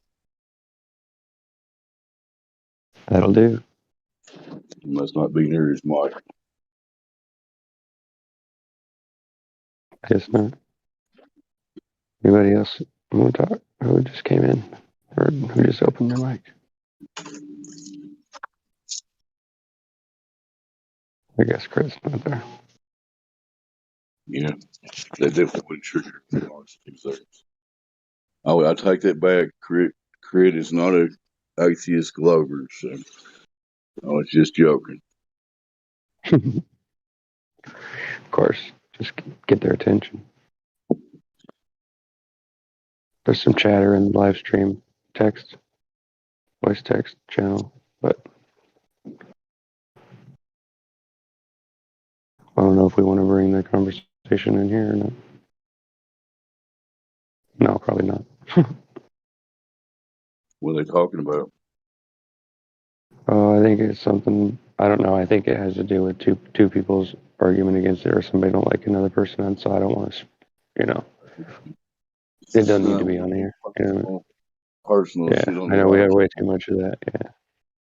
I always So I'm avoid just that. gonna Like, stop. we're not here to have personal quabbles, in my opinion. Yeah, I just want to make sure, I know we're I all wouldn't want that humans. We broadcast. have conflicts. They need to stay off the live stream. In my opinion. Yeah, I agree.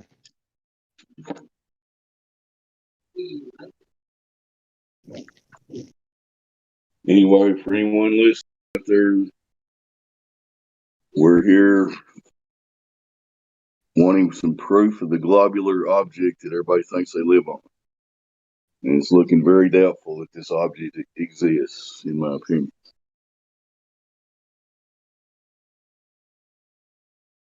Drace is in here. I don't know if he's listening. What's up, Drace?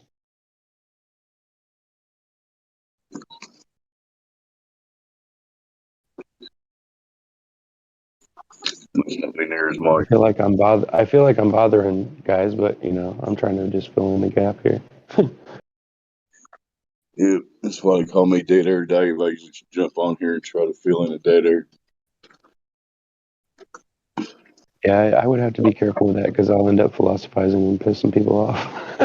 You know what I mean? I'll just ramble on forever.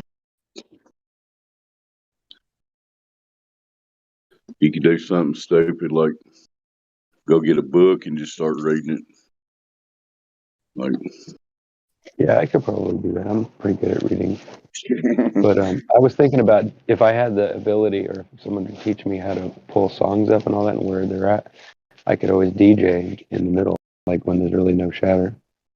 I could just sit there and say, okay, here comes the next song, blah, blah, blah. Like DJ like it was a radio. yeah, I mean, you just have to get the DJ Ross. One of the mods have to hook you up, show you how to use it. Oh, okay, yeah, that'd be good. That'd be great. I guess I need to learn how to use all the stuff oh man, now I'm stuttering. I need to figure out how to use all the stuff on the Discord and the things that I can do with Silver or whatever. That way I know where, my parameters are.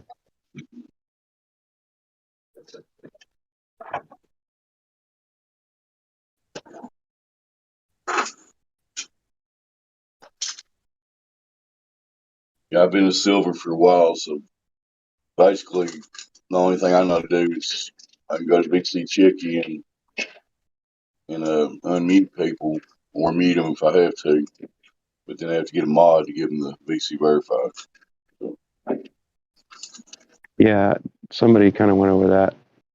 It was Redford Bear kind of went over some of that with me, but I get chatty, so I don't know if I'm really good for the check-in or not. But I mean, I'm willing to do it. But I'm saying I have a tendency to ramble on, and then there's not enough room for new people to come in. So that's why I'm kind of like watching a lot and try to practice. Yeah, my advice just try to be as concise as possible, and just keep it flowing. Just find out, get to the nitty gritty of why they're joining the Discord. If they have sincere intentions or whatever. Yeah, I was up there earlier, or I think it was last night, and there was some really nice people in there.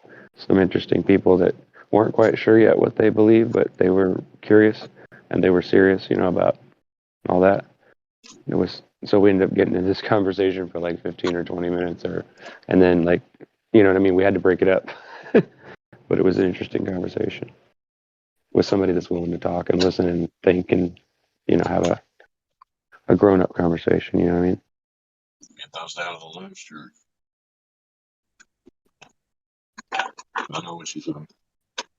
Yeah, at the time there was what was going on, but there was a bunch of people talking all at once in there. So I didn't, you know, it was kind of hectic that part. But yeah, that's what we ended up doing. I guess while I got a few seconds of airtime here, I wanted to voice my support for the general idea that Elijah and Wolfgang were focusing on yesterday about keeping the live stream in an active, good conversations as much as possible, so we can get these clipped out and spread them around, whatever, you know. So, just voicing my support for their general idea of kind of cleaning up all the people coming in here with attitudes and wanting to shout down the Globers or whatever. You know what I mean? I do, and I wholly and absolutely agree with you. But I understand too that there's, you know, a lot of people that just get, you know, it gets to them. Maybe they should just take a break or something. I don't know. I don't want to like be judgmental, but you know what I mean. Wolfgang said something yesterday that I totally agree with. I want to repeat it. Like, if something's making you angry or triggering you, that's the wrong time to open up your microphone. You know? Yeah, good point. I mean, if some Glover says something stupid that just gets totally under your skin, should you get on a live stream and start talking to them at that point? I mean, people do whatever they want to do. You know what I'm saying? Yes, I do. But I mean, I think it's just like, I think there was a full moon a while back, wasn't there? I think that's probably it. I'm just kidding. It might be who knows? But I did notice the last few days there's been a lot of like aggravated, like, you know, stuff. And so I try to come in and lighten it up, and then I get yelled at for goofing around. It's like, well, you know, sometimes it gets pretty, you know, like where if you're not making fun of it a little bit, then anybody who's watching is going to be like, what the hell's going on here? Why am I watching this? You know? And love That's what I mom was is easy to make fun of. So there's rich material there all the time. So. True.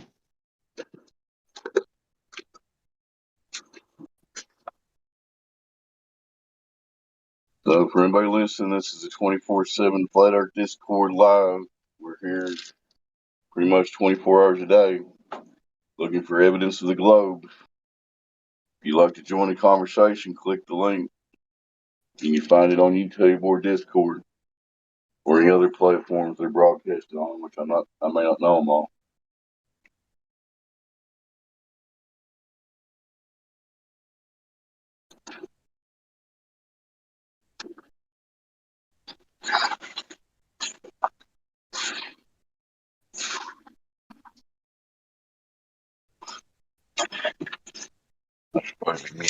A lot of noise going on. Yeah, what are you doing? Getting ready to go to work or something?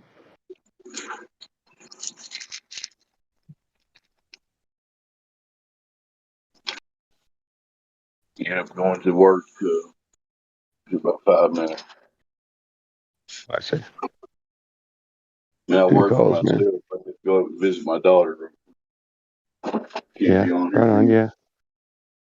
I hear that. Family stuff, you know. Yeah, my family, I'm trying to make sure that I don't spend more time on here than I do with my family, because my wife gets a little frustrated. She's in the Army, so I'm hoping to finally get good at this at some point to where I can sit down in a calm manner and discuss it out with her, but I get frustrated with her so easily that I kind of run the conversation, you know what I mean? Yeah, it's... So I know what it's... Yeah, I was gonna say, I understand about getting angry and like yelling at people and getting frustrated with them, why? Because they keep coming back with the same crappy answers. I get that, trust me, because that's the problem I have with trying to like, show my wife the truth. Like she won't really take it seriously. She just thinks that, I don't know what she thinks. Maybe she thinks I'm too high or something. I don't know. You know what I mean? There's a large percentage of people out there that they can't get past that hump to even give it serious. High and mighty. I'm sorry, I said that wrong. Yeah. People won't even let it get past that hump of giving this subject serious thought. They just dismiss it and never go deeper than that. No matter what you say to them, sometimes it's crazy. Yeah, but like I said, I think you can poison people's attitude about talking about it, just by being aggressive the first time. So, that's the thing I think I try to avoid the most. Yeah, definitely don't want it. Because I know how that makes you want to just go like, screw you, man, I'm out of here. Sorry. Go ahead. You don't want to hammer people over the head with it for sure. I mean, this is something that has to be introspective. This realization has to happen from within their own brain. Mm-hmm. You can That's plant right. the seeds, but what they do, if they grow or not, is totally up to them.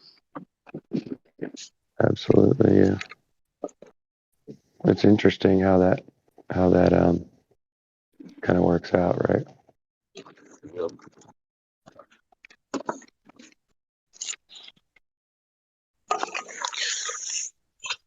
I know a lot of people work there on here, but like it would be nice if we could get like a academy. Didn't we have an academy at some point? A Flat Earth Academy down there? Whatever happened with that? Does anybody actually use that channel or anything? I think there was discussions about that, but I don't think anything could be moved forward yet. I don't know. No idea.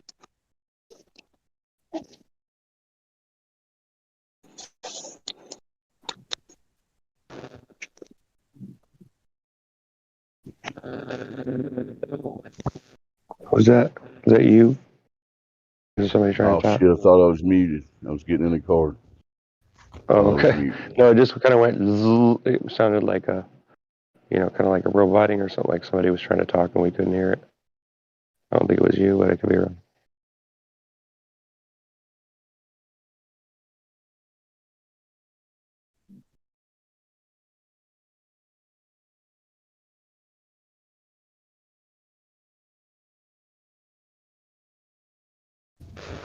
Okay, I see like 16 other people here. Does anybody want to talk? Because we'll be on here much longer. You're going to take off. Well, have a good day at work, bro. That's peace. What the heck, Dave? You were supposed to entertain me. I just got here. I get in trouble because I only know dirty ones. We got lunatic on board. No, you were going to entertain me. Bossy little. All task, Lou. I don't know if I can do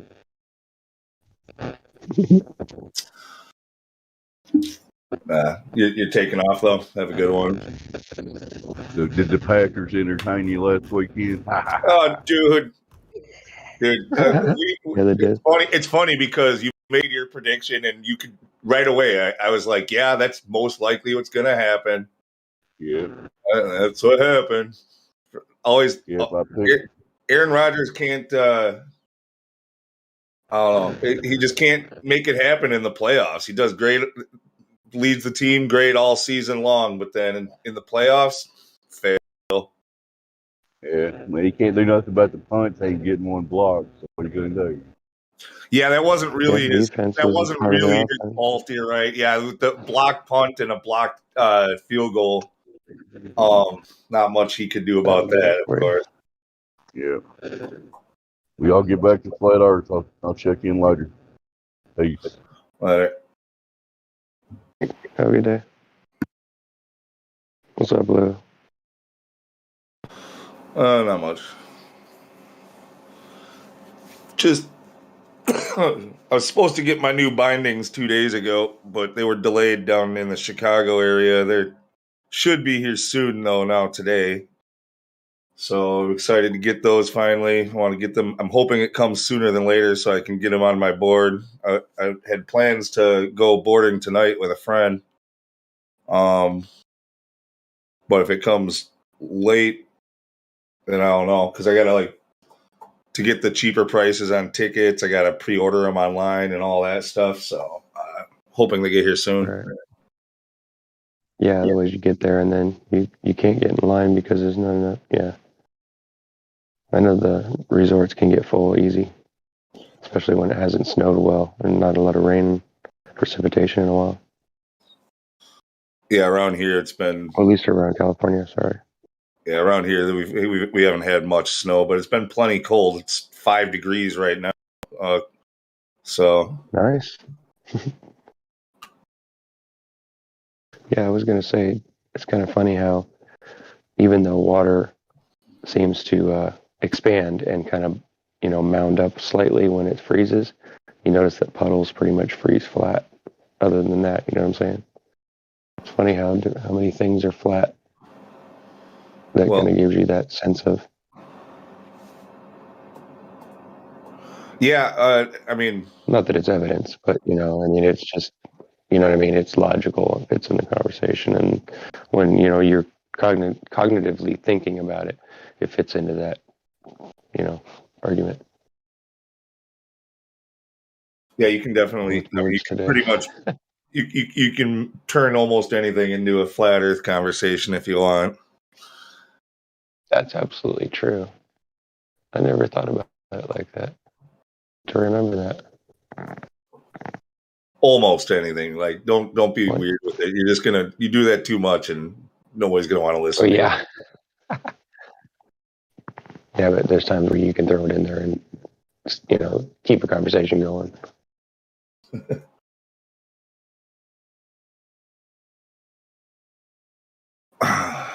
For example, it's actually more difficult snowboarding on a flat than it is on a slope. What's up with that? Is it? Yeah. Yeah, that makes sense. How do you get going? It's not like you can push yourself and then put your foot back on. Yeah. Right? Although I could see that being fun. I think you just basically do the cross-country stuff, right? Where you have different skis and then you have your poles and you just kind of back and forth to make yourself go along. Yeah, you can do that with skis.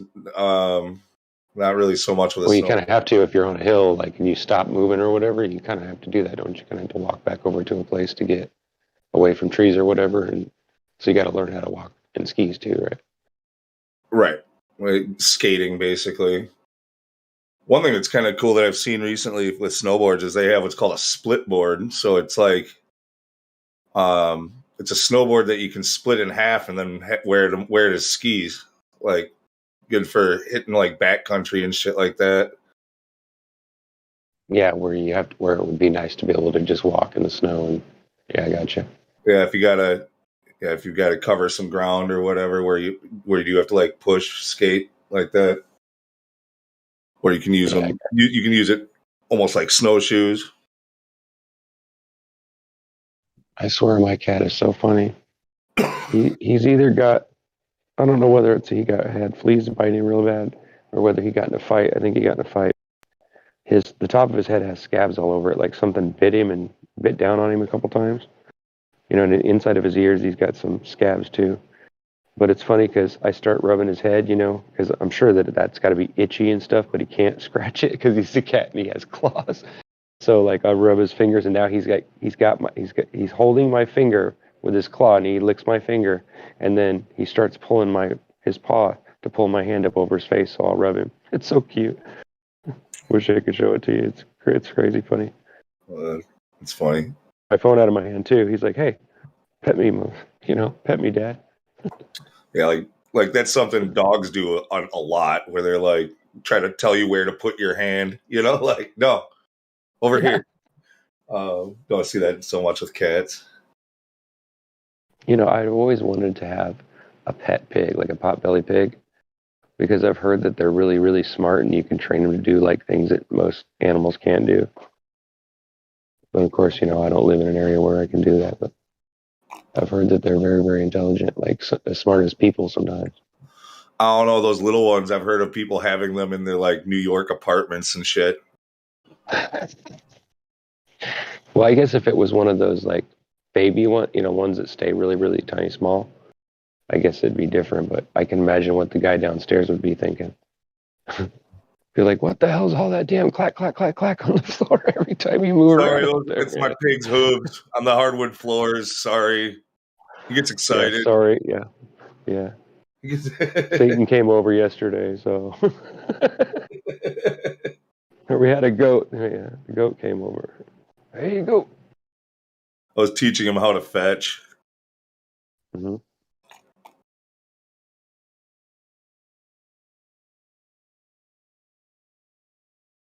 I think animals are cool, though. I love animals.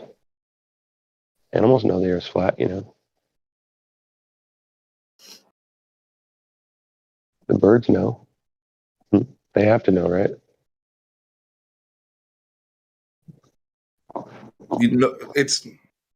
It's one of those things. Like, if nobody ever tried to indoctrinate you as a kid into believing in a globe, if you never saw a globe or saw the programming on TV or in movies and all that stuff, there's nobody who would think that they're living on a ball.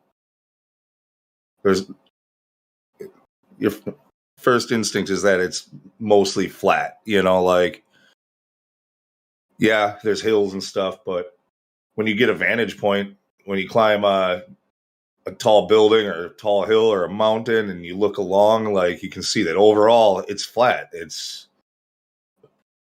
You go to the beach, it's flat.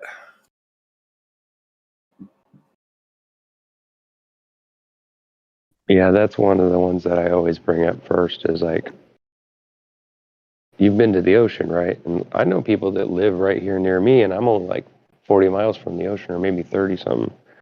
And, but still people that haven't even seen the ocean. I'm like, live in California and not have seen the ocean. But I think sometimes it's a cop out. They don't want to admit, that they've seen the ocean, that it's flat, and that they, if you're reasonable and you think about it, you have to realize that only a flat, plane that seemed to be endless would actually work like that. But yeah, you're right. It's interesting.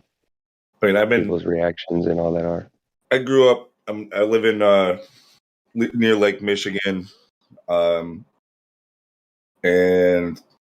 even as a kid, I saw Lake Michigan's shore plenty of times. Nobody ever said, "Yeah, look out there, look how big that is." Like it's so amazing. You can see the curve of the Earth. Nobody ever did that. But then when I was, I don't know, maybe 5 or 6, we went to like Florida, I think, and I was pretty young. Get out looking over the Gulf, and I think my parents were like, look how big it is, like you can see the curve of the Earth, and I remember being confused. I remember that moment. I remember being like, I don't see it, but then you trust your parents and you want to see it. You want to see whatever it is they say they see, and I remember just kind of staring at it really close and being like, kind of confused, like, how do I respond to this? And I lied to them. I'm like, yeah, I think I see it too, But it's funny that they used it there, like standing on. I don't think I ever noticed. Standing on they I don't know if they tricked themselves or what, but you go to the shore of Lake Michigan over near Milwaukee, and you cannot see across this thing. So there's no difference between looking across that lake and looking across the Gulf of Mexico or looking out into the Atlantic or into the Pacific. Okay, you don't see anything on the other side. It's all water. Nope. It's just funny that they would try to bring that bullshit up when we visit the fucking ocean. Mm-hmm. Well, yeah, I told somebody the other day that was on the live stream, and they kind of got frustrated, so I pulled them off to the side and DM'd them, and I was telling them, try this experiment. I say, if you're near the water, he goes, well, it's about 20-minute drive. I said, well, that's not too far, right? 40 minutes of your time wouldn't be too bad. I said, do you have like a spirit level, like a long level, like 3-foot one? And he was like, well, no. I said, well, you can get one at like Harbor Freight, whatever. I was just telling him, I don't know, he lives in a different country, but I was like, there's places where you can get one. I said, take one of those down to the ocean and then set it on some kind of a stand or on some kind of a, railing or something where you can level it and put shims underneath so it's perfectly level, right? So the bubbles are perfectly right on the dot, right? And then you put your eyes as close to the avidity of that, and then you look out towards the ocean and you see, is there any curve? And of course, a lot of people would say, well, the Earth is so big you wouldn't see. No, that's not true. With the radius they give us, obviously, but it would still curve on the edges. It has to. Because if you put a level on any round object, doesn't matter how big it is, the edges of that level will not touch the ball. Yeah, you're creating You get it? Like if it's a perfect circle, right? So it's just like, that's one of the things that I try to like show people first, it's not rational, right? You kind of like can't argue with that once you talk down that, you know what I mean? Like you lead them into, and you talked about the situation and you kind of get them to agree with you about the reality. And then it's like really hard for them. And then you see the reaction, right?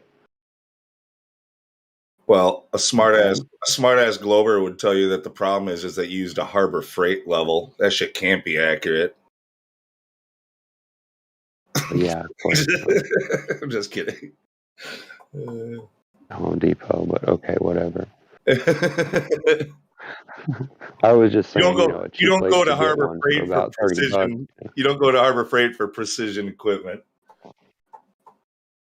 No, but if you're just a backyard, kind of like mechanic and stuff like that or whatever, it pays to have tools on hand. And if you only use them once in a great while, or even maybe never, it's a lot cheaper to just buy the cheap stuff. Shockwave is built all over the world. Hey, Jeremy, though. They built the pyramids using Harbor Freight. Did they? Really? Wow, they're really good. I didn't hear what he said. He said they built the pyramids using Harbor Freight tools. Oh. They probably could have. They just had to go and buy a new one after every block that they fucking carved and moved. And to buy all new equipment with every block. Yeah, probably. Yeah, no kidding. Yeah, you got the job done, but man, it was a lot of trips to Harbor Freight. Yeah, I've noticed that, their saw blades are definitely crap. You know what I mean? That kind of stuff is. Yeah, you just buy the insurance, and then you just go back and get a new one every other day. Yeah, well, I haven't had that problem with anything, but I haven't, I don't buy all the tools, but those free voltmeter testers that they were giving away for a long time. You know what I'm talking about? What? Yeah, those coupons in the mail where you could get a free item, and it was always like a $3 or $4 item, and so it'd get you to go in the store. I have no idea what you're talking about, because I don't shop at Harbor Freight. Well, anyway, Harbor Freight used to send out flyers in my neighborhood, and they have a coupon in there that would say, you come into the store and you just get a free item, right? But it was always like a $2 or $3 item, but it would get people to come in the store because you didn't have to buy anything. They would just give you the item for free. Anyway, so they were kind of crappy items. That's all I was trying to say. They was broke, or the leads would fall. They wouldn't stay in the holes, and the battery would go dead fast. That kind of thing.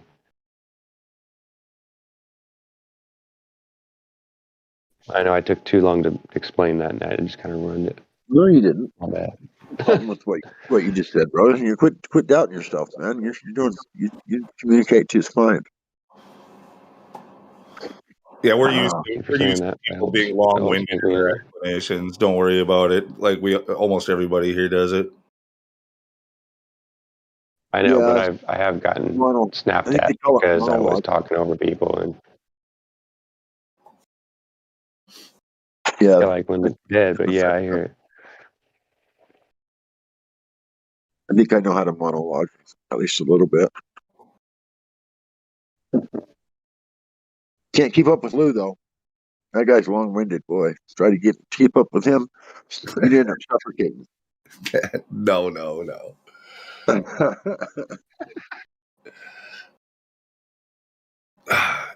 Actually, I think people do that because they're afraid to give up the mic. They know the moment they shut up, they're going to lose it for another 15, 20 minutes. Oh shit! Sometimes I feel the same way. I mean, I like to talk and I like to be heard. I just think they have a love affair with their voice. I don't think they're worried about losing the mic. That's what I said. Oh, right. Yeah, that's true.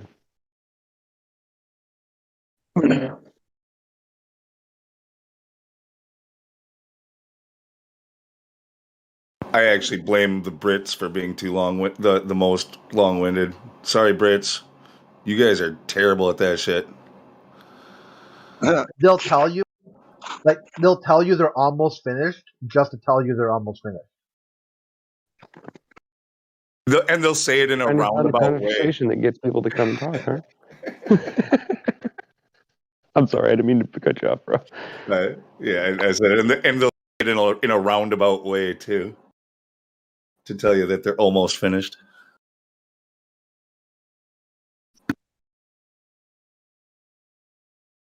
Yeah, like we're almost there, and so they drive around the block 4 more times.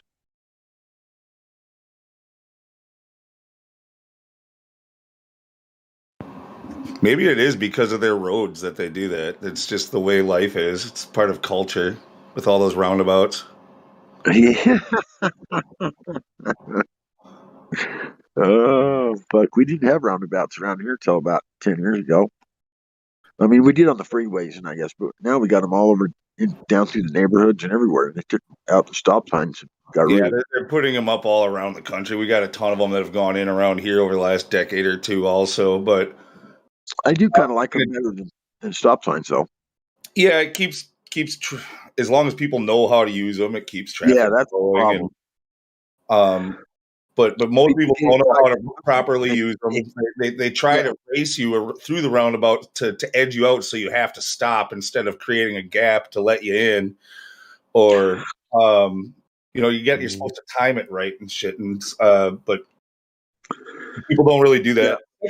Secondly, our roundabouts aren't the ones that they're putting in around here. It's just so they don't have to put a light there. Like the ones that they have in England, they're big, they're multi-lane, and ours are basically just these little 2-lane circles that, again, it's just for an uncontrolled intersection. What I hate? They're a little bit different. What I hate is the ones that get inside the roundabout and then they stop because you pull up to the yield sign and you're trying to get into the roundabout and then they stop. And you're never supposed to stop once you're in the roundabout. Yeah, you're not supposed to stop. You're supposed to go until you get to your exit point, whichever one of the 4 choices you're going to take, one of the other 3 that you entered into. Then you entered in one, then you're supposed to go until you get to the next one and then get the hell out. These old people around here, they get inside the roundabout. They see someone pulling up. They see someone coming to the yield sign to get in, and they stop. They want to let them in. You might have just ruined my joke. I was going to say a year or 2 ago, I was following behind some senior citizens, and I was going to throw in there. So maybe a little bit older than you. Oh, but no, the old man who was driving froze up at the roundabout. Didn't know whether to go right or left, and all of a sudden he chose to go left into the roundabout because he was trying to make a left turn at the intersection. Oh shit! Yeah, I'm like, okay, let's give him some space. Didn't see the one-way sign, huh? Where did There's he always end a up? one-way sign right there in the front. Roundabout with nowhere to go. Well, yeah, I mean, he came up on the a year or 2 earlier was just a 4-way, stop, and he came up and didn't know what to do when he saw the roundabout. He stopped there, and I'm behind him. I'm like, "Come on, go, old man, figure it out." And All of a sudden, he must have panicked or what, or he's like, I'm trying to go left. So he just went left, like into the roundabout, into traffic. And go in the wrong direction. Yeah. Bit Irish. And he thought you're supposed to go to the left anyway. Thank God those roundabouts are not high speed areas, because on a one way road like they are, you go in the wrong direction. You better not be going against some traffic that's going very fast, or you're pretty much done for. Wait, Lou, they're letting you drive now? Letting me drive? Not to mention the exits are at the opposite angle, so you wouldn't be able to make a turn to the left as easy because they usually, make it curved off. You know what I'm saying? Right. Oh, they The took my concrete around license a long time ago. I'm not allowed to drive. Never have been. Really? No, I'm just kidding. I was going to say, I don't know if that works because I don't even think you really need a driver's license, do you? Not if you just drive without one. For no time. Yeah. I get in the car and drive, I guess. Just real quick, like it caught like no, it's the wrong thing, wrong word. So because of my English, sometimes when I start to speak English, I have like a little time until I adjust. It's not my native language. I speak many other languages before English, but anyway. So guys, what I thought? I thought, what if we? You guys probably know programs like Blender. Do you know Blender? Or Autodesk? Maya? No. I downloaded Blender because I thought it'd be cool to learn some of that stuff, and I just never poked around at it. I've never used any programs like that before, so there's kind of a lot to learn with it. It looks cool though. It'd be neat to learn how to do it. What so is it's Blender? basically a 3D modeling program. So basically you can model characters, for example, for 3D games or animations. Like basically CGI is probably also done on some of those programs.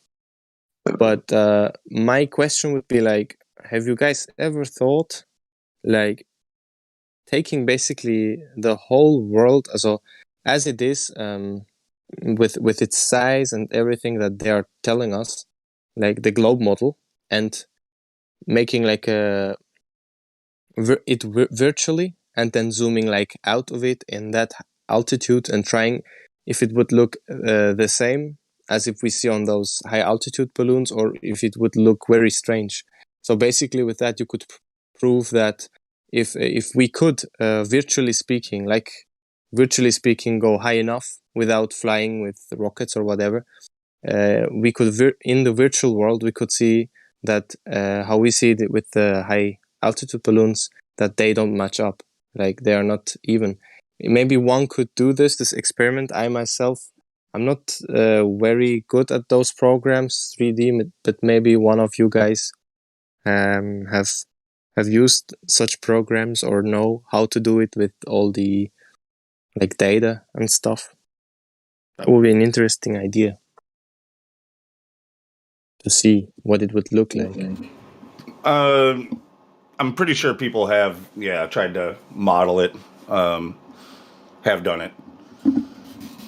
Pretty much exactly what you're talking about. That would be cool to see. I have never seen something. That would be cool to see a comparison side by side. Like, I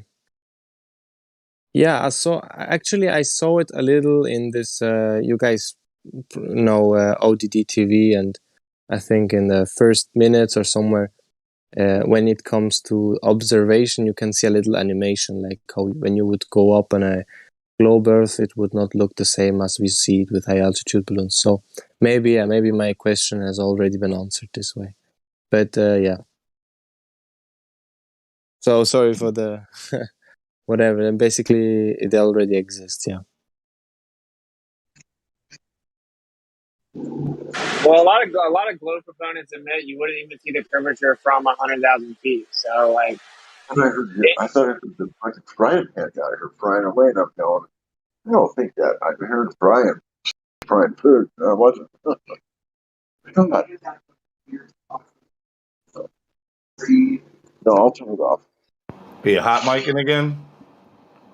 I guess maybe I went into the kitchen and left my mic on. Yeah. Yeah, I'm back in my you room. cut Wixit off because of it. So just try to watch. I'm sorry. What's it? I'll allow it. Most Globers that know what they're talking about admit you can't see the curvature from 100,000 feet. So, in theory, actually, if the Earth was that globe, it would look like that from a hot air balloon as well. It would look flat.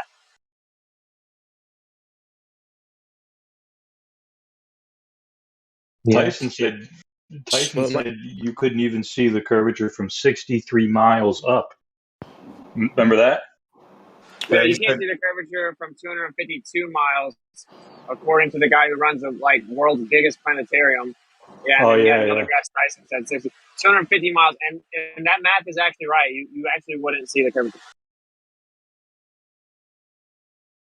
Left to right, you would always see physical obstruction in front of you, right? Vertical, but left to right curvature, you have to be crazy high. So that's a good argument for pointing out NASA manipulating videos and shit like that, but it's not really the strongest flat Earth argument then, though, because what it's saying is that, yeah, the ball is so big it would look flat. Well, sort of, but actually the vertical obstruction is what we test. We don't test left to right curvature, right? So it doesn't help them out with the physical obstruction. It wouldn't look flat when it comes to vertical obstruction. You know what I'm saying? Like in front of you, you would still have a hump of Earth curve. What it does is it eliminates them being able to invoke any image from below the ISS or at the ISS claiming to see curvature of Earth. It doesn't prove flat Earth. Like, what proves flat Earth is the lack of vertical obstruction. Yeah, you would still be able to look at the horizon. The horizon still basically meets you at eye level. Whereas if it was a ball, even if it was a very large ball, the horizon would have to drop significantly as you went up. Correct.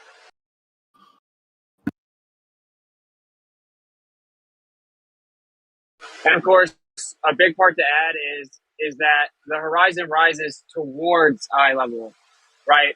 It doesn't always get to eye level. You're increasing altitude above the ground, so it's working its way up, but it's not. It doesn't have to. It wouldn't be at eye level, right? So it rises towards eye level.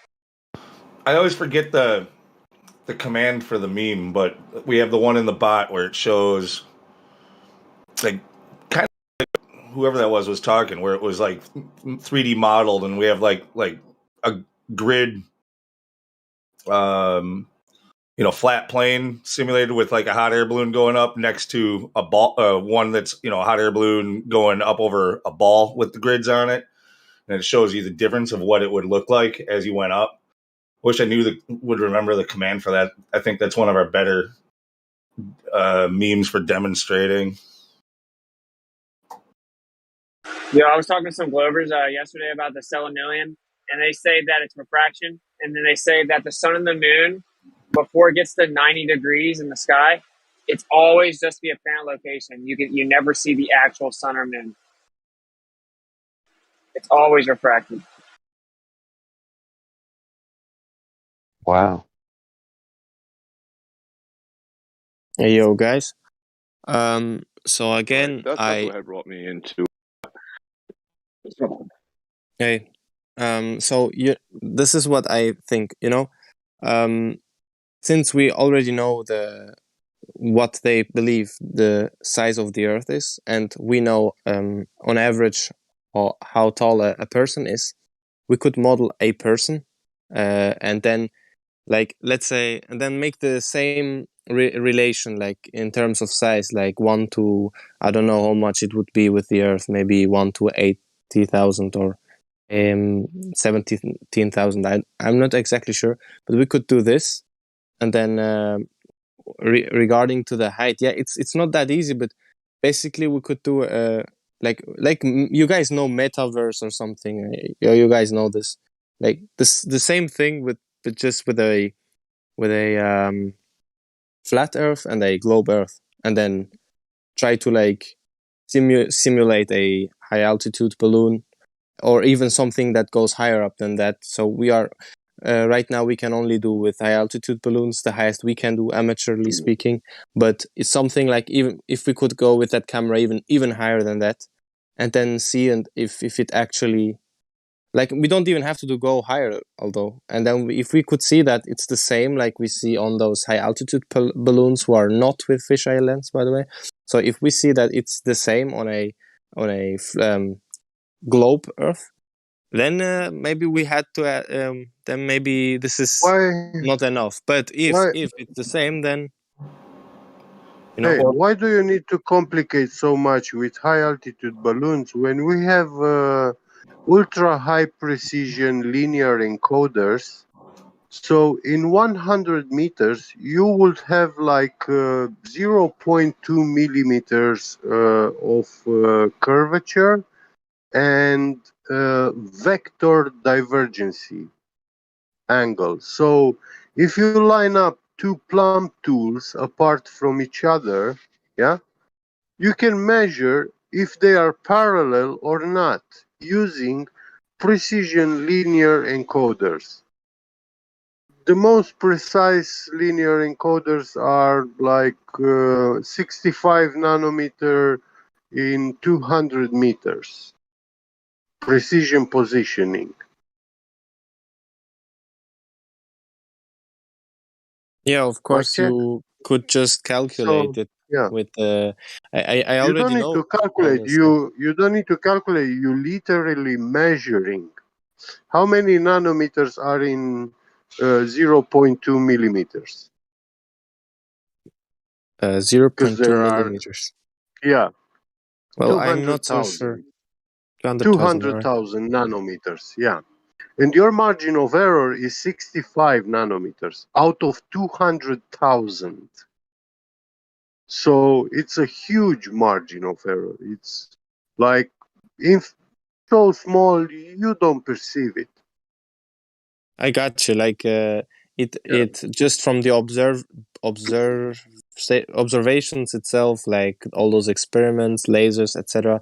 Like it would not work. The globe must be then even bigger than they have told us. So it would have to be exponentially bigger, or something. We can do this not in 100 meters, but in 200 meters. So you would have like 0.30, no, about 0.6 millimeters, a half millimeter in 200 meters deflection, curvature.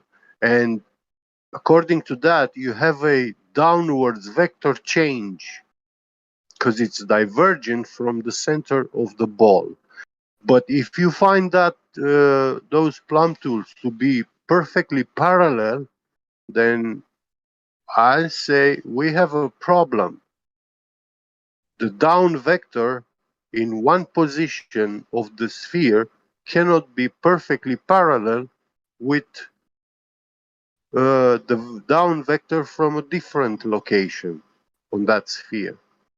Because the radiuses, you cannot have a sphere with parallel radiuses. You get me? Well, yeah, it's like for me, I'm the best in mathematics, physics, whatever. I've not been really good on those, but I get the idea. Like it's even with Well, I'm not the best in linear positioning and robotics, but I'm pretty good at it. So what are the physics of taking a balloon up and just going to look at it? Yeah, I was gonna get back to that too. Actually, when Get was done, it was about the whole. There's a lot of problems with what you see looking through any lens, whether it's fisheye or not. They all have a certain amount of barrel distortion. When you've got it attached to a weather balloon that's twisting around and whipping around left and right, you've got all kinds of artifacts. At one moment, it'll look concave, and the next it'll be convex. Somewhere in between, it'll look flat. For years we were doing this with the Globers, just cherry picking these weather balloon footage, and in the same video, a Glober would say, "Look, it's a ball," and we'd say, "Look, it's flat," and then a concave would say, "Look, it's concave." Seconds apart from each other. It's pretty much useless, unfortunately, because you hate to tell that to the people who have spent a bunch of money sending up cameras and balloons, but you don't really get anything out of it. Can I bring something to the discussion that I was looking to have answered more, if you don't mind?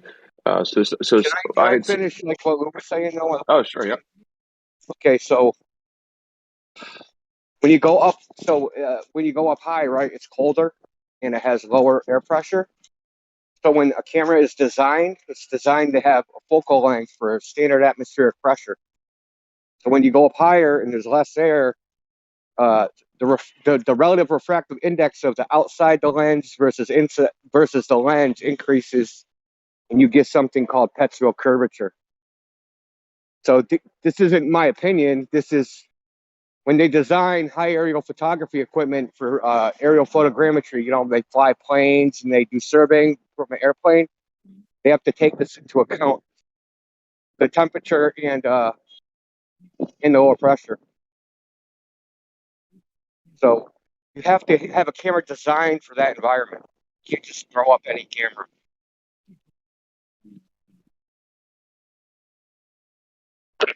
Interesting. Yeah. So the question, actually, I'll go look at the live stream voice text. I'll actually post look at it. Yeah, so this is more pertinent to the Selenilian eclipse that somebody had brought up just a minute ago. So when I brought that up to somebody, they had then correlated it to the. I said, well, how could you see this and this? And they didn't go for refraction. Instead, they said that's the warping of space. That's the space time. The warping of space time, as they used, and then they used the precession of the Mercury through Einstein to argue that what we're seeing is space-time warping around it, not refraction, and why we're able to see the sun and moon at 180 degrees. Has that argument ever come up on your end? I don't think so, but it's a null point anyway, because they have to prove the assertion that they're making in that explanation, and they can't. It's not even a prediction. You could assume general relativity is true. The Earth deflects a ray of light 1/16 millionth of 1 degree. So no, that ain't gonna work. Which at 25 miles is something like 4 nanometers. Thank you.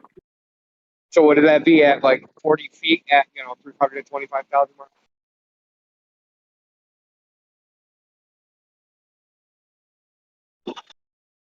Well, had it fit into an equation, but I didn't.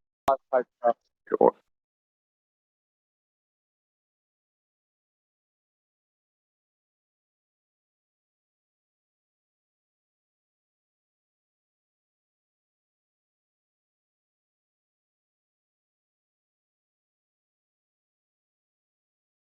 Indio, were you listening when I was? Do you know the command for that meme that we have with the 2 balloons going up, one over a plane and one over a ball, like where it was just like computer graphics or whatever? Like, do you know the command for that one? Do you know which one I'm talking about? What shows? I think it might be like horizon drop or something like that. I could just start trying shit, but.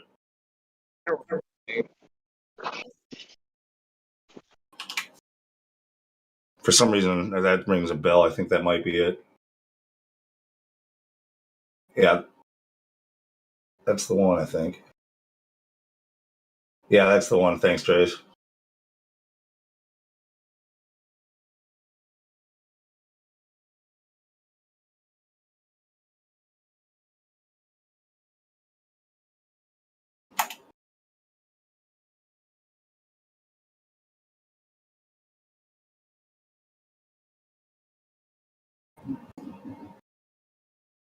So is that Ayubi who was talking about doing something similar to this?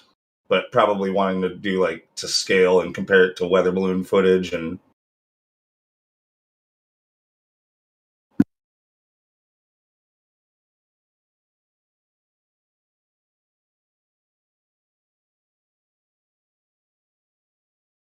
Yeah, exactly. Exactly. There's some similar thing like that, but just making it like 100% accurate. Like, let's say if the globe was in circumference of, I don't know, and height x, and then a person's height or is epsilon, and then the relation to that, like 1 to, let's say, 100,000, I don't know, and then completely like making a 3D virtual version of what a high altitude balloon would be doing.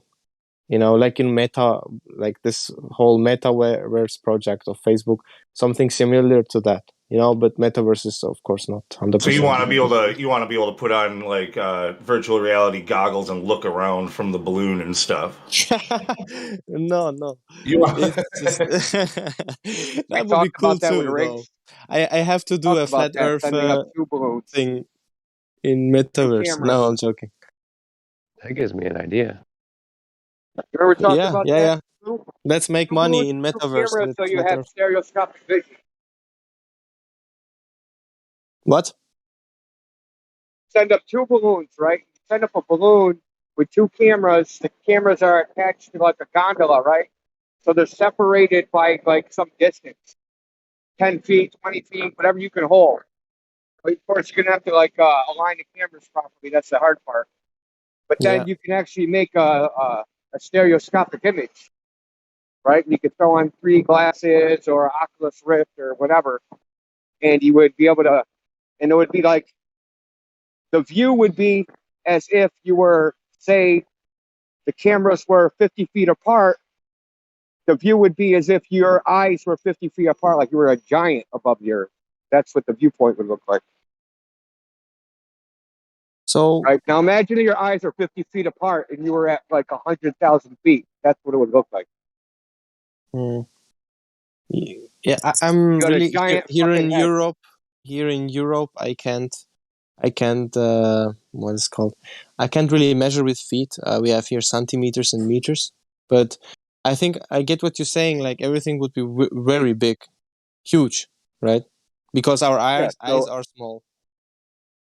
Yeah, Yeah. so like if I take 2 cameras and whatever distance I simulate. So right now your eyes are like 8 inches apart, right, or 6 inches apart. Yeah. Right. So when you actually buy a virtual reality device, they actually account for that. What do they call it? The interpupillary distance. Right.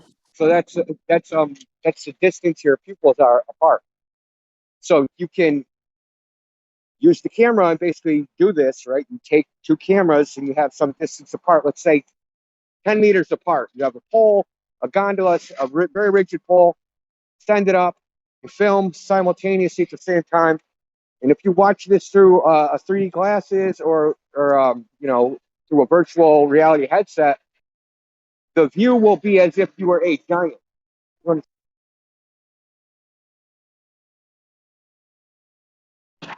Because your eyes are going to be a certain distance apart. So it'll be like, that's what the viewpoint will be like. As if your eyes were like, if they were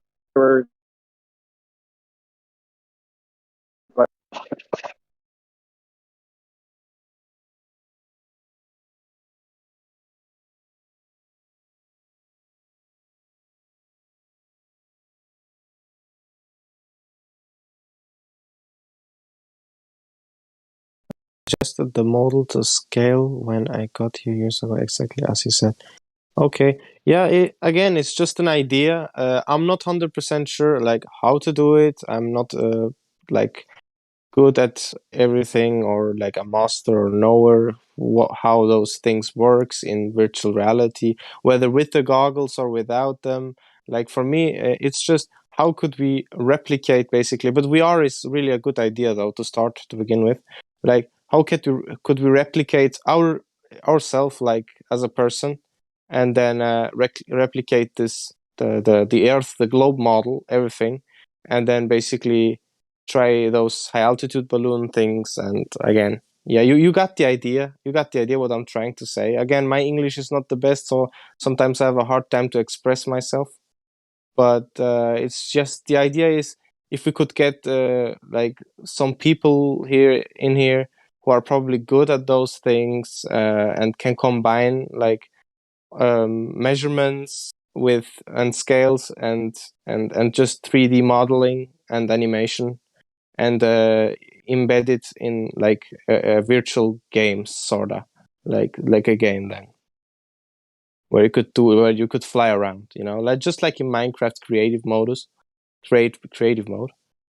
Yeah, guys, I thank you for the discussion, and I unfortunately have to go. I have not much time right now, but I will probably listen to it later since this is live and recorded. So probably I'll listen your discussion hereafter.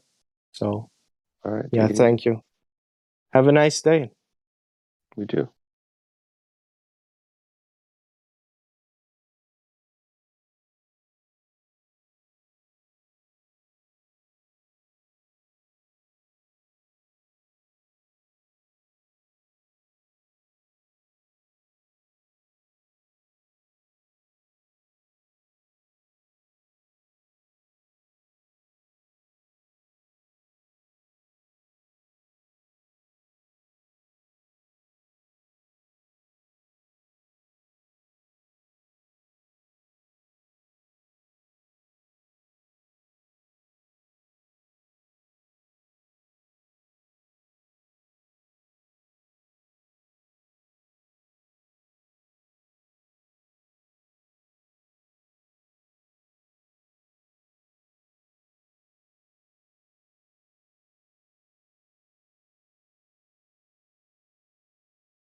And just like that, the PC went dead.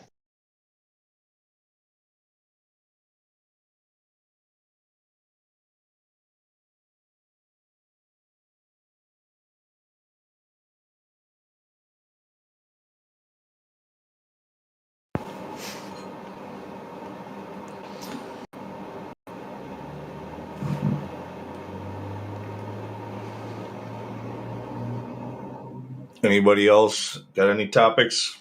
Flat Earth, globe Earth, questions? Anything? Do we got anybody? Felix? Yes, I got a question real quick. Perfect. Called on the right guy. What's up? Yesterday, or maybe the day before yesterday, I was listening on YouTube because I'm on my phone all the time, and what's the guy name? I forgot it. The black guy. He always talking. He moderated or whatever. And somebody asked him about the dome or whatever. So I'm a flat earther, of course. So he was saying like somebody asked him about the dome, and he was like, "It's no dome or whatever." But I was just trying to confuse. I was kind of confused because I think he a flat earther also. So what was his outtake on the dome situation? Because somebody asked him about, he like, where have you ever been up there? Is it the dome or when I was kind of a little bit confused about that. I think it was probably Elijah. Yeah, I wasn't here listening, but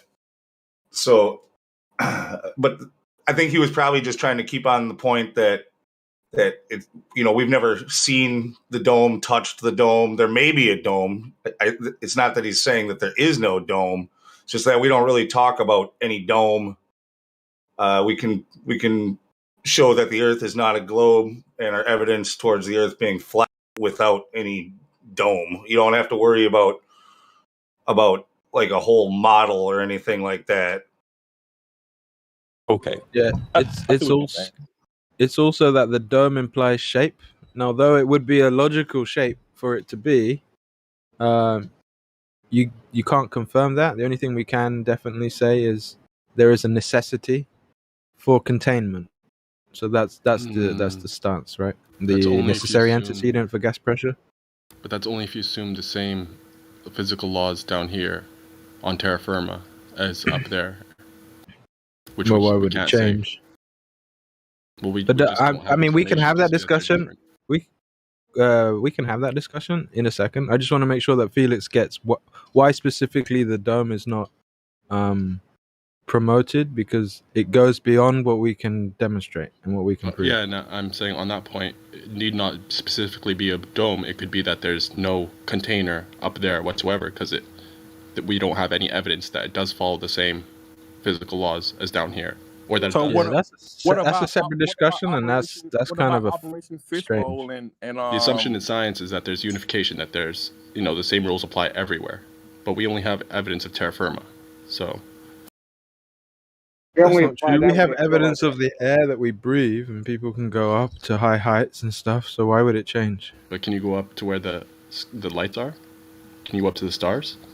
That's a separate. To confirm. That's a separate discussion. It's not. We're just talking about the containment of the pressurized air that we have.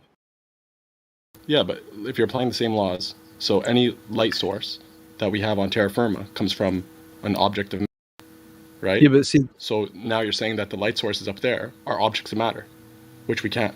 No, we're not. We don't have to say that, because we don't even have to take that into account with the discussion, because no one can definitively say whether those lights are within or without our actual containment of pressurized gas that we have. Exactly, my point exactly. So it's a non sequitur to the discussion of what you're saying about doesn't necessarily mean there's going to be a need for containment up there. It's really not, because you would. It's no, a but true it is. You would have to demonstrate that. You would have to actually present something. A negative claim. What are you talking about? You would have to present something plausible for that to be entertained. No, falsification is independent of replacement. I don't need to present anything other than saying you're not falsifying. You're not falsifying anything. You're alluding to the possibility. The same laws exist. We have the earth. You're and the alluding to the heavens. possibility. Yes, that's the problem, right? You're alluding to the possibility that there won't course be. it's possible. About how? It's possible that there's different laws for the earth and the heavens. We don't have any information on the heavens. We've never been up there to verify anything, so we can't make any. We're not talking about the heavens. We're just talking about the. Hold up. What I was talking about previously was just the point is just the you can't necessary assume, antecedent. Bro, the point is you can't assume one thing. You can't take some of it and not all of it. Either it's the same rules apply, in which case you have to apply them to the lights, as well as the necessity for a container of gas, or they don't apply. We don't know. That's the honest position. We don't know if the physical laws are only of the entire universe of terra firma. We've never been anywhere other than terra firma. That doesn't make any sense, because we're dealing with natural law here, right? The necessary antecedent is containment. Anything that happens outside of that is a different discussion altogether. We're just saying that the pressurized system that we're in has to be contained. End of. Maybe. What you're talking about is Maybe as you complete. go What you're up there, talking about there's is saying it something else doesn't that have to be contained, and then you're using something that doesn't relate to make it plausible. But it's you're not following the. You're making the assumption that's been presented. The entirety of science makes, which is that the same rules apply everywhere. We don't No, know. I'm not We've making. never been. I'm everywhere. not making that assumption. I'm talking about what we have. Yeah. Whether you like as it you or go not, up, right? could change. To have yes, but whether you like it or not, what we have requires containment. Down here, I agree.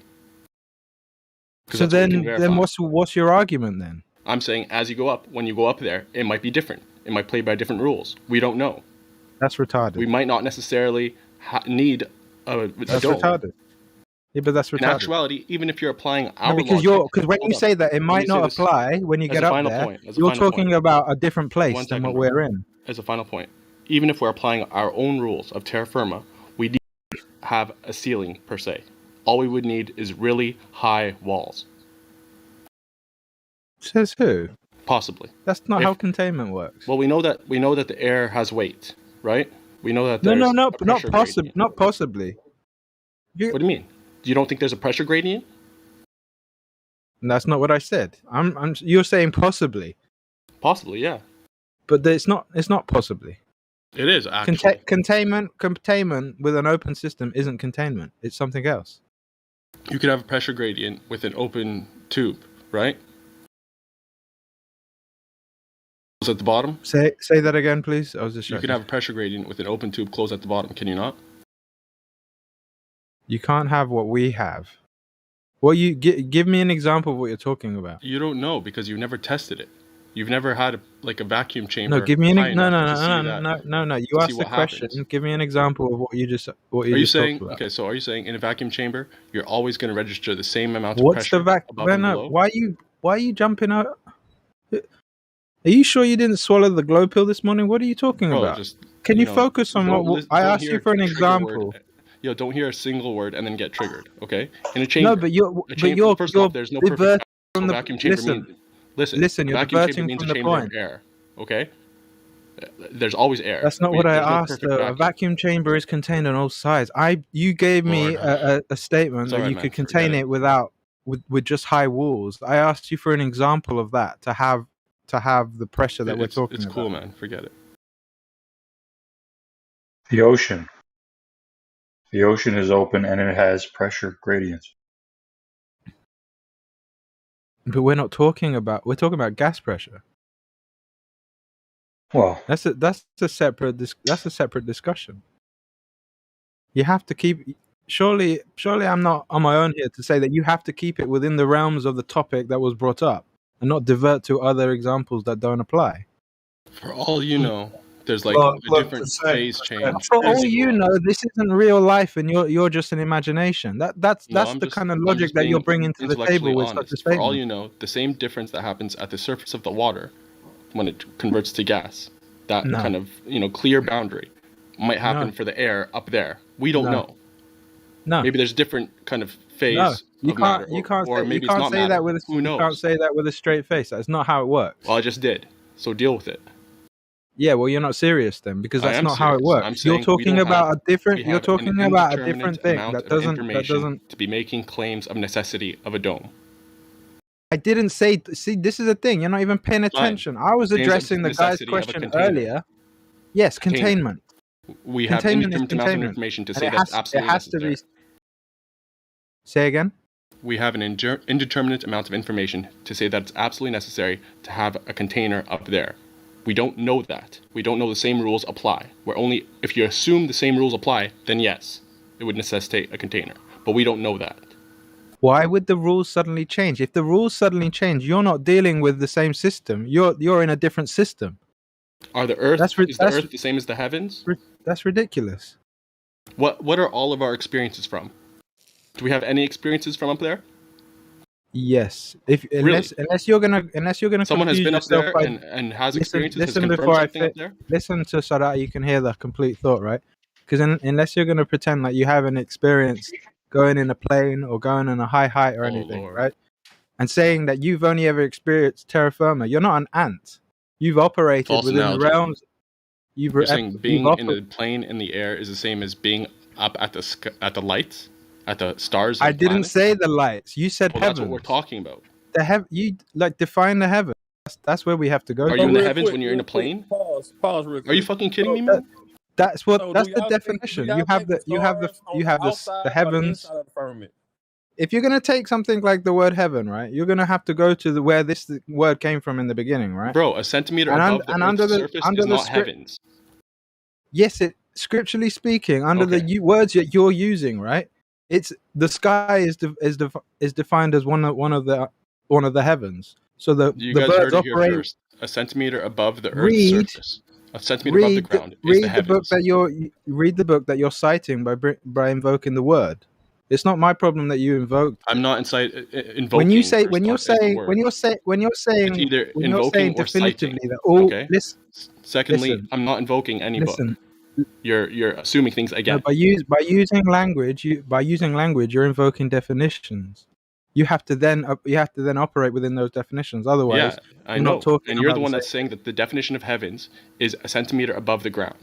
I didn't say that. You said that. I didn't say that. You said that. But what you're implying, You said what you're a implying plane is that in the because sky is the heavens, right? What's the difference between a plane in the sky at 30,000 feet versus, something an inch above the ground? Can I just jump in for a where minute? is Where's the the line air for then? heavens stop Percent. for you? If the sky is 1 You're centimeter reaching. from the ground, where is the air then? Oh, the air is all heavens, according to this guy.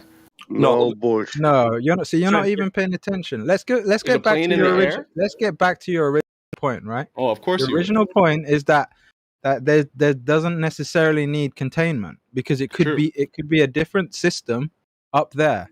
True. But that's retarded. No, what you Because said was retarded. we have never that the air is experienced all heavens. That the we plane is have in the never air and therefore it's experienced a heavens. separate guys, system. let me throw this in there for a minute. Like, yeah, it could be a different, like a different medium up there, a different medium than, say, a vacuum of absence of a medium. If it was a fluid, if it was waters above, helium-3, then the water itself could be the containment, like to a gas, like a bubble in an ocean, or yeah, we could entertain that, but what's the foundation of that, Lou? Is it not containment? Right. No, that's what I'm saying. That's the point that I was getting. He's talking about. Yeah, he's talking about entertaining the possibility that there's no containment at all, which is talking about a completely separate system under completely separate rules that we do not observe. And it could be that. We can't observe it because we never been it's up not. there. It could be that. It could be that. You need to brush up on the knowledge of science. The It would be a assumptions that science separate makes. system. It would be a separate system, which would, by Of course, definition, and it's possible. We don't mean know. that this system, yes, Science but by does not definition, work with assumptions. But hold on, we get by definition, by invoking Science another is based off system, assumptions. If you didn't know by that. invoking another system, by definition, you're already asserting the containment of the system that we're currently in. Yeah, I If agree. you're talking that about in another terra system, firma, then we there's have containment. So what are you talking about? Bro, you're confused. I understand. No, But just try to listen I'm to not my the one words, that's confused. okay? You're confused. If you take Listen 30 to what minutes, you presented. bro, you don't have to interrupt constantly. If you take And if 30 you're going to minutes talk about, to are you study talking about the just knowledge of knowledge science, or are you going to talk if you about take 30 minutes to study the knowledge of empirical science, you'll understand that that science is based off of assumptions. One of them is that the rules No, apply it's not. everywhere. It's based on a not. hypothesis and experiments. You No, might be that's how you assuming, conduct and I it. It's understand based that, off and of you're welcome to. of But the if you assumption that frame rules it, apply everywhere. if you frame the assumptions that you're making as if there's something more, then that's the problem. That's the only reason I spoke up, especially as a man was asking a question for clarification on a point that he didn't quite get that someone mentioned, Yeah, and and then I you was go off answering it into flipping La La Land. No, you're I didn't literally actually. I answered it going off comprehensively into because another you made the universe. mistake of specifying only dome and saying like it I necessitates no. a container. You don't know that. You're not No, God. I didn't. You don't Well, have hold on. the knowledge of We don't hold on. even all the claim celestial that. objects. Hold You the can't flipping say that. phone and stop interrupting me because you're taking the mic now. I answered the man's question because he was curious as to why another man said no to the dome. We don't need to and play by play. Can you stop completed interrupting? your answer. Can you stop interrupting? Because That's you're reframing what I said. You're stating something that I never said. No, I'm not. I simply addressed that the reason the dome is not given the credence that he would otherwise have thought is because it's making a claim of shape that we can't confirm. The only thing that we are talking about when it comes to containment is containment itself. The dome stuff is stuff that you can get from scripture, speculation, and inference because it's a logical shape. But it doesn't mean we can just assert it. We can assert containment because we have gas pressure. So Okay, don't try and twist my words and I'm then not. go into La La Land and then try and take it back like I've done something wrong. I think you're both That's, saying that's, the same. that's Can I disingenuous. respond in full now? It's disingenuous to the point that you originally made, which is we're in two separate systems. Okay. Basically. You made And three that's separate confusion. points. It's retarded. 1 second. You made 3 separate points. Oh, wait. On the first point, I agree with you completely that, you can't kind of necessarily say that it's a curved dome or what have you, right? But that's a partial answer. It's not comprehensive. It's not complete, which is what I did. I completed your answer in saying that. No, when you assume, didn't. No, let me- you did not complete my now he's answer at all. interrupting. You Don't be a hypocrite, completely man. went. Don't be a No, hypocrite. because you again are Bro, rephrasing. I'm answering. I only got through one of the 3 my points. statement and my answer to Let the him man. finish. let him All right, finish, forget it, man. dude. You gotta let him finish, though, bro. You gotta let him finish. So Yeah, what? Guess Let what, someone dude? He's finish trying to completely. listen. I'll finish. right, I'll but just finish. let He's well trying let to him make. finish and I'll correct him finish. afterwards. I'll finish.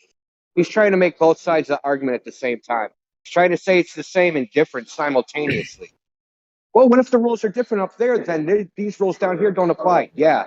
Well, then there has to be a boundary, right? And if there's a boundary, then there's That's what I containment. was. Sorry, go ahead. It's a completely illogical argument. It's Can't really be the not. same and Yes, different at it the same is. time percent. That's why I said it's retarded. If it's Because you're different, it's literally different. It's going following the Yeah, rules of terra firma here, which we only have knowledge of. We can't say but then we're not anything here, right? about If the rules are heavens other different, than then what we're we not can here actually anymore. observe, which is that they're lights with regular cycles and so on and so forth.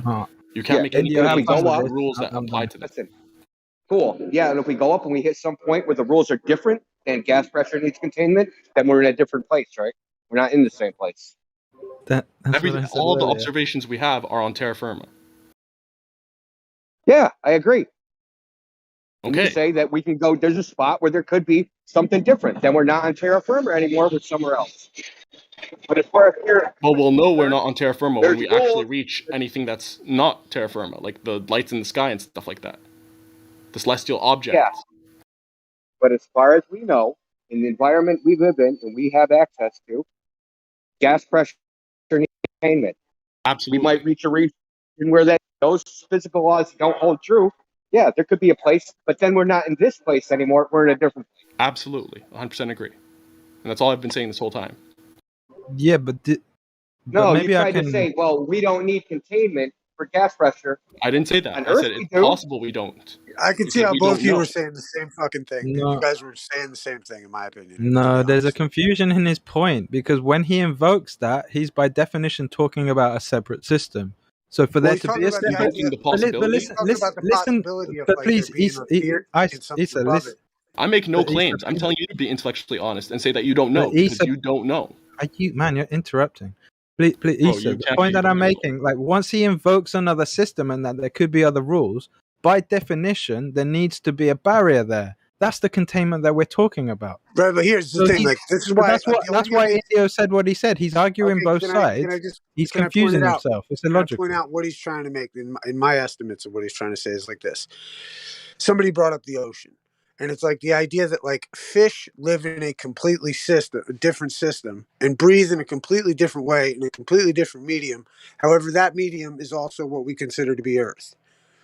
That's all I gather from this. And the idea is that to expand on that idea and put it above us is what he's proposing. And in a way, water is contained down to water, and and then it goes into the gas in the air, and that's all I gather. And you're right though; they're completely different systems. I understand You you're know what I mean? trying to like be cordial and stuff, but what he was saying, Indio presented it the best, right? Because he's more articulate than I am. But the simple fact is, he's saying no to the barrier, but by example, he's then invoking barrier by definition because he's talking about a separate system. So it's confusion. It's completely illogical. And it shouldn't be entertained, and it really definitely shouldn't be entertained when people are asking for specificity about this topic, which is why I spoke in the first place. Okay, two things.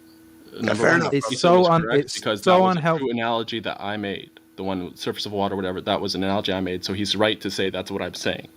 Number two, in terms of this barrier, first off, you said a container of gas pressure, okay? If it's following the completely separate rules and there's some sort of thing that happens, we don't know that it's necessarily a container. We don't know what it could be. If there is something like that, it could be that that's not even necessary. We have on terra firma this idea that we need a barrier for like a different thing for different states of matter, what have you. It could be that it applies by completely different rules. You're again making an assumption about it. We can't say anything with certainty about things in the heavens or in celestial objects because we don't know. We've never been up there to confirm any of it. You have to understand that. You have to wrap your head around this. I don't have to wrap my head around anything that you say, number one. All right. Secondly, your argument has already been presented by both me and Indio for just complete nonsense and Can I offer a lack of logic. How about you stop doing the play-by-plays because it doesn't really add anything. Hey guys, We're all instead of here. doing We're this, all check this. Well, Can I hear this? neither does talking nonsense and not realizing that you're talking nonsense, Can I and ask then a when question? presented to you, not taking the reproof. Bro, Because Can I ask, if can I ask someone a presents crowd question? reproof, knowledge More you're fun. you're Address the supposed to, if logic you're of going to be science. serious, take it. Go ahead, Issa, man. I'm with this guy. Okay, so check it out. What if, like, so let's say, like, space travel, right, as opposed to being what we think it is, going into some vacuum, was actually like rising into up to a different medium, and then being able to go to a different pond. Let's say, you know, that outer ponder theory, where there's other ponds, right?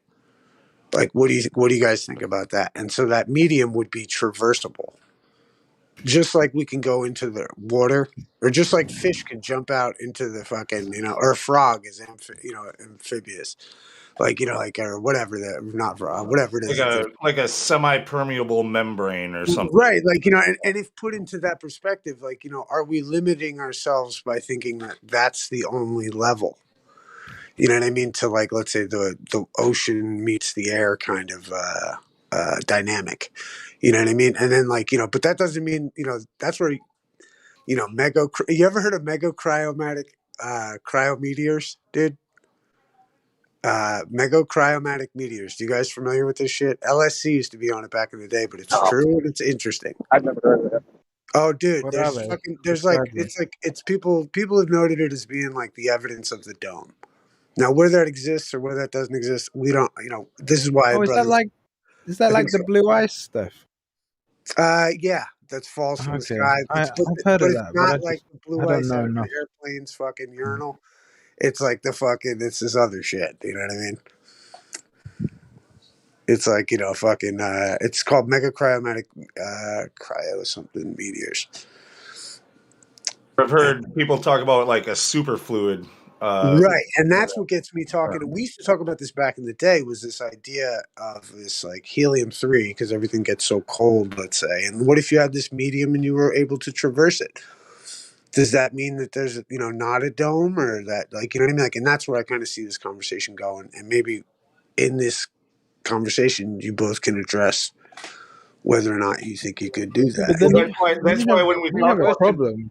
We weren't saying a dome though. We were just saying containment. yes, Yeah, exactly. but you then have a problem with that, unless I'm with your thing about the helium-3, right? What's its density compared to just standard helium? To be honest, I'm not too versed. I know it or has zero viscosity. Not enough well versed to answer that. It has zero viscosity. I know that. If you put it inside of a container, it'll go up the walls of the container and leak out. Yeah. Upwards flow, frictionless flow, and helium-3 is the most rare element. So if you're going to entertain that as the potential containment medium, or however you phrased it, that would be even bigger problem. Because if it wicks away, then it's going to go off, and then there's going to be no more containment for the underneath. And if it's denser, then it won't. If it's denser, then it won't be able to it won't be able to stay up there. So there's a problem there. It's possible that maybe density and pressure inside the helium liquid is constant in superfluid liquid helium. What is it? Yeah, you're the specialist here. What is its density compared to standard helium? Yeah, they say it has like 0.88 grams per cubic meter, if I'm not mistaken. Is that? But I'm not familiar with the numbers. Is that more or less than standard helium? Well, gaseous helium. That's gas. Liquid helium. I don't know the density of it. Yeah, the one thing that the problem is that also you see there are 4 types of liquid helium. First 2 are above the lambda point, and the other 2 are superfluids and are below the lambda point. And helium-3 is the most rare element in the world, so the sky cannot be made of helium-3. Right. It can contain, but it cannot be made out of it. So only helium-4 is left. Yeah. That's what I was gonna say. Is entertain. I could entertain the possibility that would be Yeah. the final layer up there. Yeah. And maybe something like that would be important, because now obviously we're in the realm of speculation, so that we're clear. Yeah. Because if And we're to take the scriptures and other such things about the first layer of containment, there seems to be some through way, some thorough way for the kind of beings that are allowed to go or have the capability to pass through, right?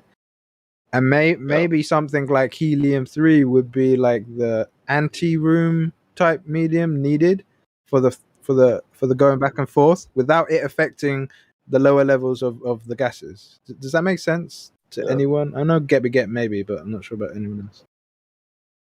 Yeah, it's interesting. well, if you look at the dome fountains, like that lenticular flow in a dome shape, inside you have air contained, which does not escape outside that closed system, unless you break that lenticular flow. Could you do me a favor? Could you explain that lenticular flow? I don't think I've heard you or anyone say that before. It's when you have the curtains from your home, but you have a waterfall, which is not falling in droplets, but it falls is a continuous flow, and it's just it looks like a glass, but when you put through it Oh, okay, and yes. the I water think leaks, you make I a think I gap get you. inside it.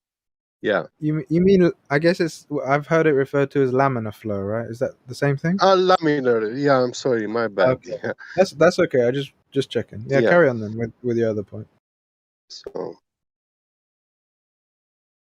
yeah, that's all I wanted to say. And yeah, another interesting thing, we had a physicist a couple of weeks ago in here, which was not on our side, neither the Globers. He was like a true, honest person, and he said he knows that we don't have empirical proof methods to prove that we live on a spinning ball, And I asked him, because he was knowledgeable in quantum mechanics, and I asked him if, because I was curious about this thing, if you had helium-4 flowing through a pipe, would it generate a magnetic field like electricity does when you have electricity flowing through a wire in a circuit?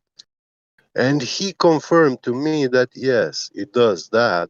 So if we have this giant dome fountain, then yeah, it can also explain this giant uniform magnetic field which we experience in the world. We live inside it. We exist. And it's also electric field, generated by this fountain. And yeah, it has superconductibility. All the super things, superpowers, that's where they are, in the helium. I guess the next discussion, if we're entertaining this realm of let's say evidence-based speculation, where India, maybe you could help me with this, but the whole discussion of that lighter than hydrogen gas that was originally thought as ether before it triggered everyone to say the word, right? Because maybe that's the maybe there's something there in terms of the medium outside of containment number one, and maybe the reason why people can't live, when you take scripture at face value, maybe the reason why certain beings can't operate on that level is because if it's pure ether, then we can't breathe and we're dead, kind of thing. I think it was Anyway, Metalev I'll that leave came that up with the periodic table, and I think he said that there should be two elements that are lighter than oxygen. Because they Mendeleev, rejected the yeah, periodic Mendeleev. table. Mendeleev, He they said there was rejected the two. periodic table. I thought he said there was two, if I That's remember right. interesting. I only ever heard one, but I'd have to look. That's the problem, actually, because when I heard it in a lecture, and then when I tried to look up Mendelev's papers and notes on it, I couldn't find it. So maybe that's something you could help me with. No one believed him. I want to No one actually believed read him. his words. They were against him. Mainstream science was against the guy. Everything he said, they were against him. He was not like welcomed with open arms. His periodic table.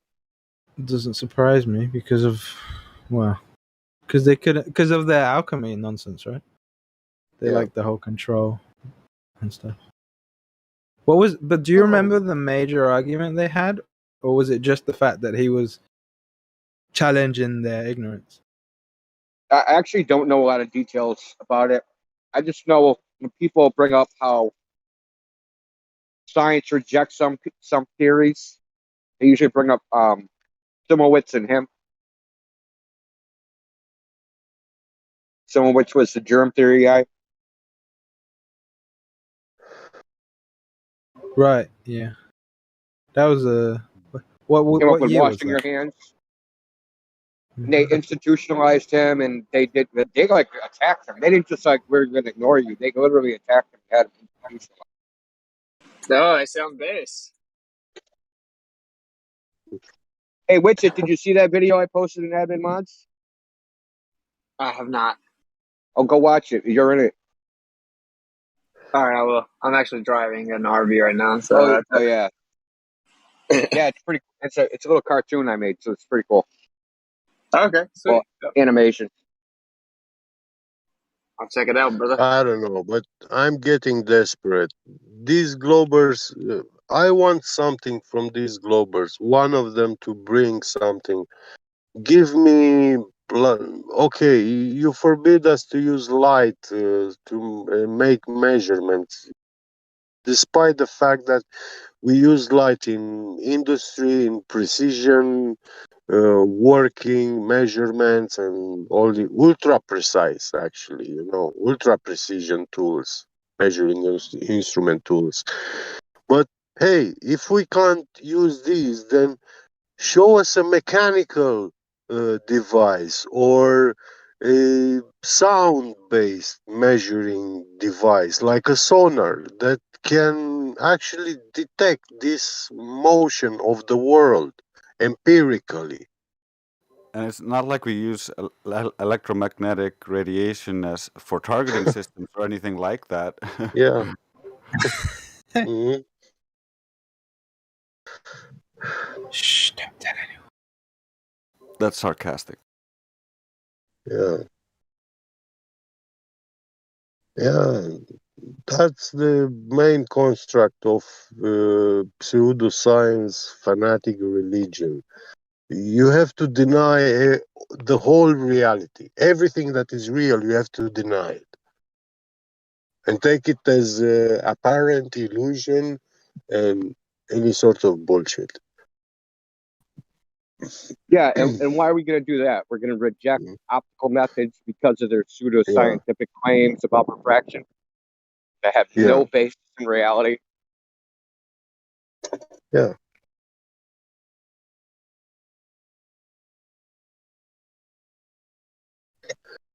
Then they look for that day with that special refraction index, which matches with the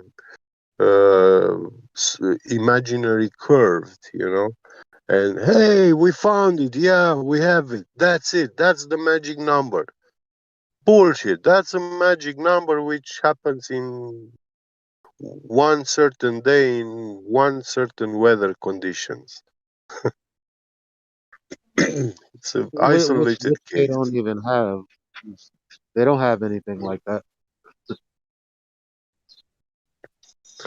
I've seen where they use the refraction index to match it with. Well, when they increase the radius, that's what they Yeah. call refraction index.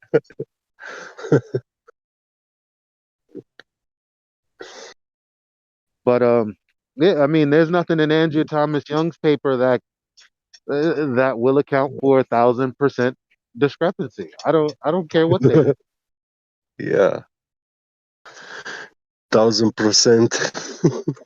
You gonna make it It's up now, today, right? 1000% is just like what Mikio Kaku said. 10 to the 120 off. I mean, it's 3000% when you look at BMLSB's latest video. Andrew Thomas, young pseudo scientist. I think it's pretty amazing with that people, as much as we use BMLSB's footage, like people don't seem to follow his channel and keep up with his latest videos and stuff. Yeah, that 31 mile observation, 1.5 feet off the water. Isn't the music amazing? Like he picks the best music.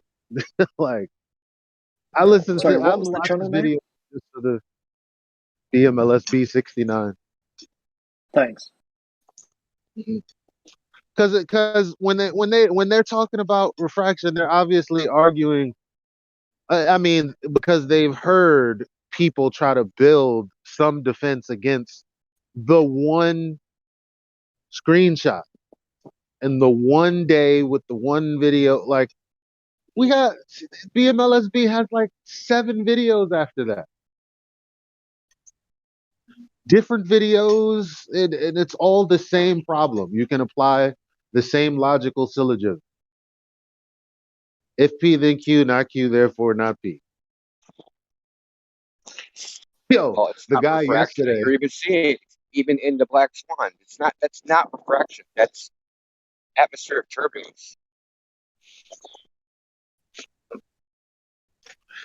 Yo, somebody literally said yesterday, and one of the oh, by the way, like I tried to like kind of copy down the times for the conversations that I thought were cool yesterday, but pretty much yesterday was a really good day, like pretty much the whole stream. But this guy said, yeah, if P then Q, so Q is P. It's fine. It's like, yo, bruh, what? Told you have to teach them how to think. This is modus ponens, man. And he's sitting here talking about this is logically okay. And I'm like, how did how did you anyway, what? I'm sorry. Hey, what I was going to say is, when I say it's turbulence and not refraction, I'm not just blowing smoke. So they did a laser test in Hawaii across 2 of the islands. It was 130 kilometers. And so they did the test, and then they tried to model like what would happen, because what they did was they measured what's called speckle. So they have a screen, and they measure you get like this called shot noise. So you get like this speckle. It's like the laser is not well defined on the other end on the screen. So they modeled it 2 ways. They modeled it using refraction, and they modeled it using turbulence. And the refraction model was not even close, but the turbulence model was close.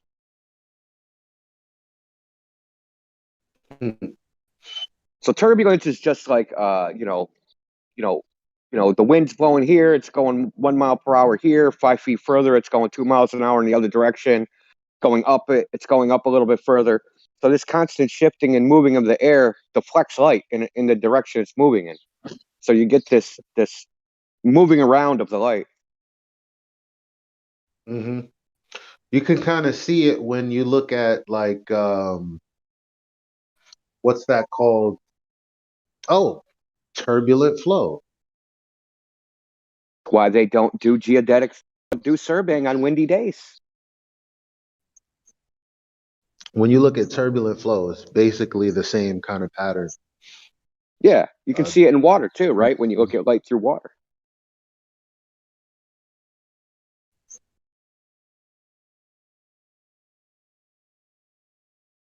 So I'm gonna just post that paper because it's pretty cool.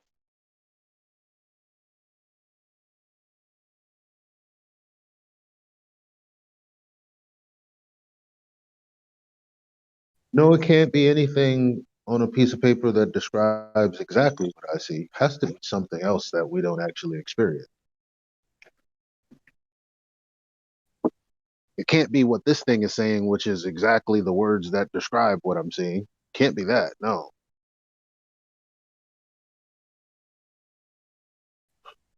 Hey, what gives something like its density? Who knows? Matter? What's I the don't know. what's the cause of density? This is a What setup question. the medium? I don't know. The relationship between the medium and the thing itself. I don't even know actually. No, what I gives the don't thing know how to itself? answer What that gives question. the The actual internal object the bonds. Okay. Magnetism. Oh, okay. The It's the molecular bonds. midichlorians. Well, that's they technically, yeah. Okay. This is interesting. Okay. I'm feeling it. I'm feeling it. Okay, so what are these molecular bonds up to? What are they? What makes them bond? Static electricity. It's probably like a union of tribes through a marriage or something. Frequency. Okay, frequency, not bad. So density is compactness of matter, right? We all agree? Yeah, you could say it like that. Sure, why not? Right. So then the compactness of these molecular bonds is what we call density. I mean, the matter requires molecular bonds, so both will be compacted. Right. Well, like how the amount of molecular bonds in one given volume, right? Yeah, you'd think it'd be proportional to the amount of matter. And the type of matter and the type of forces Bond. present. Right? Yeah. Well, sure, yeah, type of bond. Anyway, my point is that the only thing that's bonding the matter together, thus giving you varying levels of compactness, is the electrostatic force. Yeah, everyone knew it was coming. I would say ether damn, gas. damn, well, how do you test that? But technically, and I don't know. So I mean, obviously it's here to question and be challenged, but like when you apply frequencies to certain material, well, I don't know. I don't know what materials aren't subject to this, but they shatter. They completely. So That's correct. that I guess that would be manipulated. I don't know. Well, the tricky part is you can't eliminate the variable, right? But if the answer is either I don't know or we acknowledge what's there, it seems like an easy decision.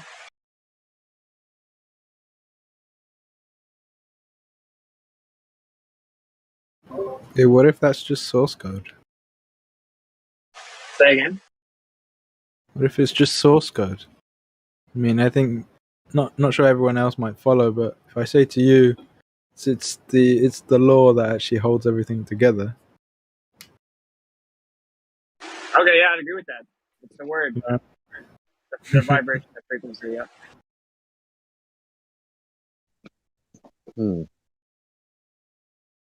Because I mean, I'll try and not deviate too far, but I want to just give a scriptural example. When something is like violates the law, it's not like anyone specifically needs to come down and punish somebody. It's in the code. So when you do something outside of the parameters of the code, so let's say for a simple example, eating the thing that isn't food, right? The consequences of that is your body's going to degrade, right? So you're breaking the law or the code, and then you pay the price. But it's already inherently there. No one has to come and actually arbitrate that. That's just a consequence of breaking the parameters. Does that make Right. sense? If you practice tons of sodomy, you're going to destroy your immune system. That's an even better example. Yes, and then fire and brimstone fall on your head. Or something like that.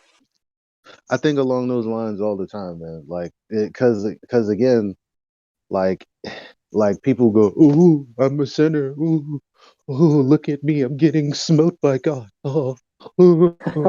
Yeah, but look at what's going on to your cognitive uh abilities. They're degrading. Like your ability to reason, your ability to be a good person, your ability to maneuver in this space to be productive is degraded because of your Is it? decision. And that's Yeah, you exactly know that. why. That's exactly why pornography destroys dopamine receptors and shrinks the brain. Correct. Porn is gay. Yeah, you know that. You know Almost what you as if. just said. Go ahead. So go ahead. Oh, I'll be it's quick. almost. What Okay, go ahead. Elijah? What you just said is it's written in scripture, right? You do this, and you end up like walking in delusion and not knowing stuff. I'm Correct. kind of paraphrasing, but basically what you said is actually written as the consequences of breaking the Torah. Yeah, and in fact, they'll be handed over to their delusions. But it's almost as if someone had some intricate design that has a natural equilibrium that physically, balances itself out. It's crazy. It's almost like someone designed everything. How about that? People I mean, call it karma for or God's natural sake, law. for God's sakes, like, if you know, just could you imagine, like, just and it does happen to some degree, but can you just imagine, like, 4 of your eyebrow hairs just grow like 4 feet long? Like, it's just there's just no everything is precise. Like everything is precise. Your hair grows the way it grows. It's not all, like, yeah, you may lose a little at the top or whatever, but the bottom line is it's obviously set in code. Yeah, and everything we observe in reality, in the physical reality of the material world, shows us the same thing. Everything is constantly in a process of seeking equilibrium. Basically, the Glovers ask us, why do pigs seek equilibrium? It's why would you think that they wouldn't? Everything does, and so it extends into the metaphysical as well. Yeah, Right. so hilarious as well when you have people that go, "Oh, God is evil. The creator's evil. Like, why would he put cancer and give cancer to babies? But you're breaking the code. You're poisoning the children. Therefore, they get cancer." That's true, but there's even Who's to another say? point. Yeah, I was gonna say who's I don't want to say it, but who's to say that the sickness in children don't come from various things that are quote unquote mandatory after their immediate birth? You know what I mean? Oh Like, yeah, it is. Yeah. right. It's true. But you know, there was another point I wanted to raise on what Checkmate said. The idea of evil is a subjective idea, right? Yeah. They're speaking on it as if it's morally based. But for instance, if I stop a child from running into the road because he's about to get flipping run over, yeah, I've done something that's good. But to the child's eyes, who doesn't get it, it's like you've done evil to me because I wanted to run across the road. It's a really silly example, but it's what they're talking about is they're not seeing it correctly. And if they're invoking the idea of God, then surely it's the creator who's going to be the arbiter of what's good and evil above Yeah. above any other created creature underneath. Speaking of Hopefully, how hopefully that was concise. it makes them become super illogical, right? So they'll say that there's no creator. And intrinsic within that claim is the removal of a linear code of ethics. There is no moral objectivity or linear code of ethics. There cannot be with that worldview, right? The same people that will say they're atheists and there's no creator will turn around and then say that the creator is immoral, as if they can now invoke an objective standard of morality. Do you see how hilarious that is? Yeah, but they don't. No, they don't. That's the whole point. Exactly. They're deluded. I think I would add to They're, that, maybe even a step further. Like for someone who believes in a creator like myself, but doesn't necessarily think that it's like has to be like a godlike, all-knowing presence. You could even say that, for instance, if you and your wife have a child and you give birth, right, you've created that child in a direct sense, but you are still beholden to the same rules of nature that the child is. Like, so as the creator of that child, you don't get to break any rules that that child is beholden to. That may be true for our creator as well. Maybe some Christians wouldn't believe that, whatever, but that's another angle that they don't even consider, right? Is that there may be some kind of objectivity to the morality in this world, but it's not based on their subjective idea of what evil is. And so let's say there is the creator, and the creator's giving cancer to babies, and that makes them feel bad, right? That doesn't make it objectively evil. Like, it's this idea that they don't have a worldview, and that they're actually like supplanting, or maybe that's the wrong word, they're actually implanting that worldview into the idea of some kind of objective evil when it just isn't the case. Right, for an atheist to ever claim a moral high ground is laughably ironic, right? Like, But something you said, Crypto, is interesting about that the creator wouldn't operate outside of those rules with your example of the child. That's specifically what the scriptures talk about, right? It says that he cannot change and he's not a liar.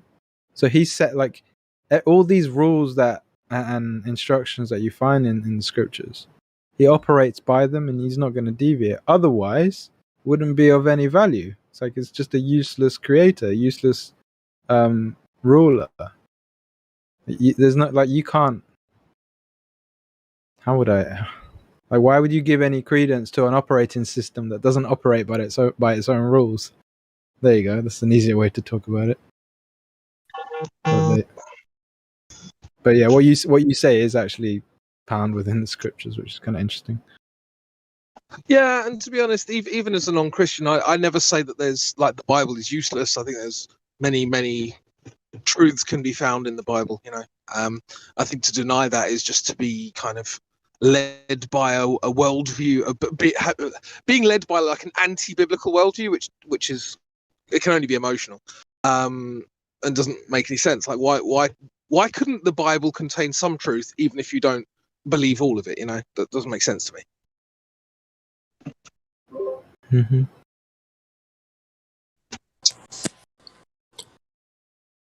Hey, Witsit, have you have you seen one of Ken Wheeler's most recent videos, The Holographic Universe Defined? I have not. Okay, I posted it in Livestream for you to check out. It's pretty good information, especially for the ones in the Livestream who are talking about source code. He explains a lot in there, pretty concise. Well, thank you, bro. Every time I stopped listening to him, because I used to jump on his live streams and I'd say, so if the antecedent to the electromagnetic field is an inertial plane, then how is it that the only place that is inhabitable for life, not the inertial plane within the magnetic field of the Earth? And he can never answer it. So I just stopped. I stopped watching him. Yeah, all of his information is pretty spot on, with the exception of, he still believes he's in a heliocentric universe. I don't. It doesn't even make sense. Weird. That's the thing that's weird. There's another dude that was shared to me by Gregory. What's his name? Let me find it real quick here. Shared his whole Dr. Greg Benson. And this guy, he talks about logic and reason and all of that. And after all of that, would sit here and accept it. Like, he's always talking about, premises and presuppositions and all of this. But then he'll say something like, well, we used to think that Neptune was like out of, we didn't know what was going on, but now we know it was because the moons of XYZ. And it's like, bruh, like, bruh, how do you think the way you think, but you're still there in this like, but it's because space itself is a religion that everybody's probably religious about something. I don't know. Maybe that's Well, yeah, specifically with Ken Willa, he wants to be his own god. So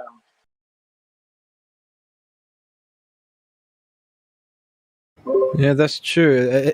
Pride is usually the thing that blinds people like that. Ken's got a lot of that, a lot of ego for sure. Seems like a lot of pressure to put on yourself. dude is brilliant when it comes to magnetism.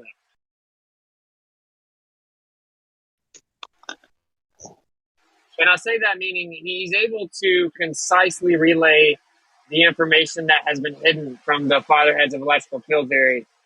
And when you first listen to him, you might think he's wordy or whatever, but then you understand the terms, and he's actually explaining it very efficiently. So that's what trips me out, because I don't know, like maybe he's just not being honest, because he would read all my comments and get excited about them. Then I tell him that the only inhabitable place in the magnetic field is the inertial plane, and he can't even read it out loud, bro. He starts stuttering. Well, some of the smartest people throughout history definitely miss some glaringly obvious things within what they're trying to say, right? Or how it equates to the world. So it's not uncommon that not everybody has the full, complete picture. I think for him, it's too much for him to wrap his head around or to get on board with. And I also think he doesn't want to lose a lot of his followers, which is sad if that's the case. If Especially it for comes a out. Buddhist, right? Aren't they supposed to be anti-materialists? Like, what does it matter if all your followers leave you if you're talking the truth? But when you're consistent, like on virtually everything, and then you get to this one thing, and then you do the inconsistent thing that you point out in other people. Like, I wonder how that feels.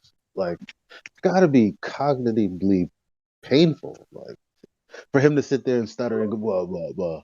You know what I mean? Like, Well, Yeah, think about this. That's probably what is causing the stuttering, though, isn't it? Is that cognitive pain? It's like, oh shit!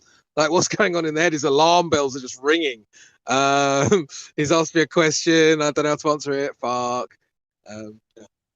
But also thinking about how many people we share with one another, lectures and things like that, and we'll always preface it with, all of this information is fantastic, but keep in mind this person still thinks they're in a heliocentric model, right?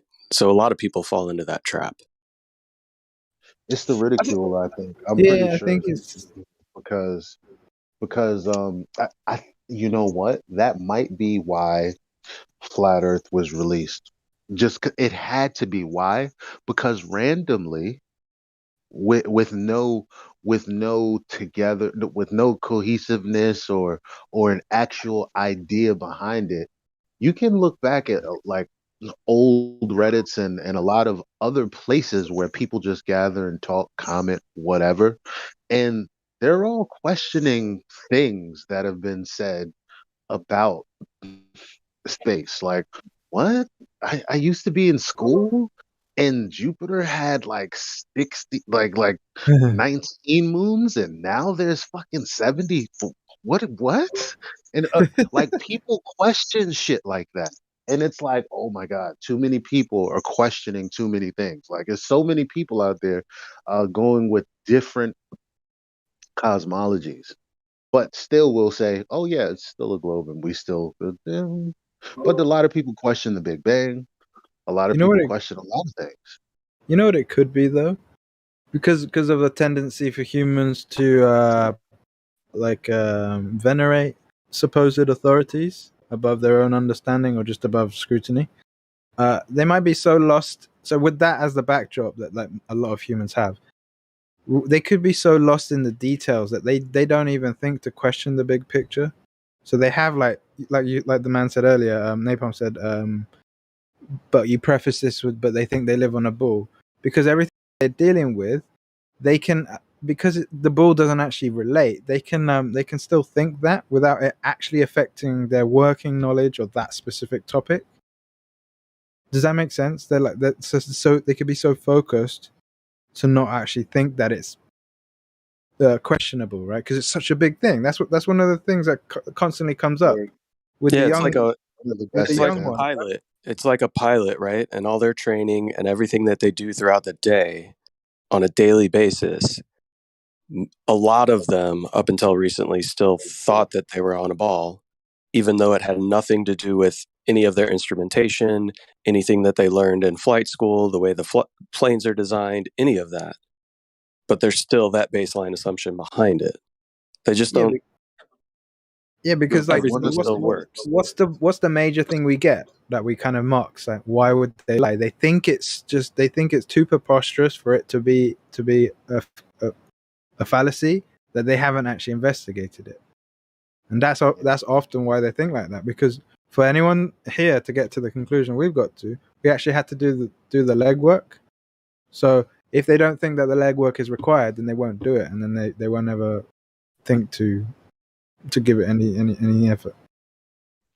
That's what the people who will say, well, the moon landings are obviously bunk, but come on, the Earth is not flat, knock it off. Like that's the most glaring example of what you guys were talking about. Like, how could you think, oh yeah, we never went to the moon, but we still know that the Earth is a globe. Yeah, like they put the glasses on, but they forgot to clean the glasses. You know. Yeah, FE is like the third rail. FE is like the third rail of reality or science, right? And you know the analogy, the third rail. You can't touch the third rail, otherwise you get shocked. Is that not true? I mean, what are you talking about? What I'm saying is, for most people, right?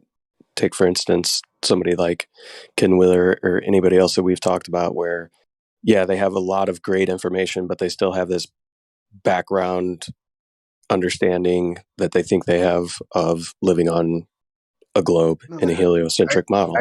I get it. I just thought are you telling me at 32 years old that the third rail thing is not real?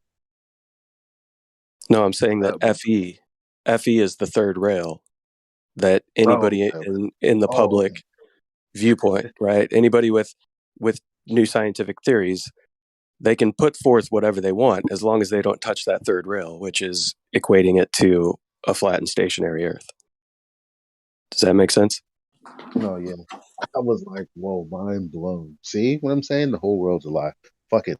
Now, third rail is not real. What's this third rail thing? Can you explain?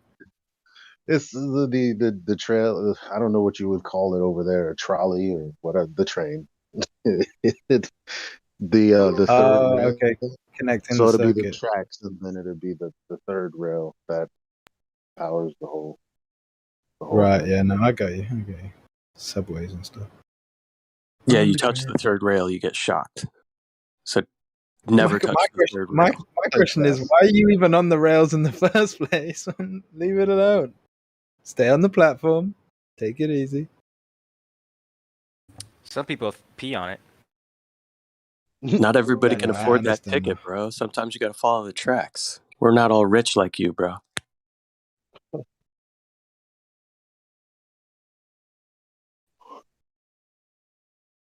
Yeah, but it's so irrelevant. I just come on, playing on the rails. You got nowhere to escape. At least in the middle of a highway, you can kind of run away. If you're on one of the subways, surely your options are very limited. Just squish and die.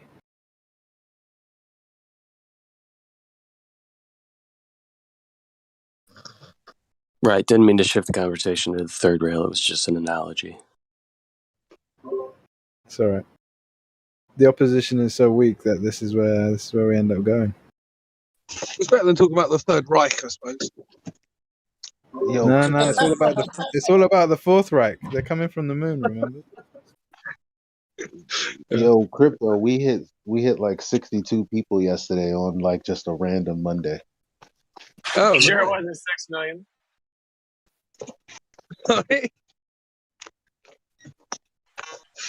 They cut. Was that?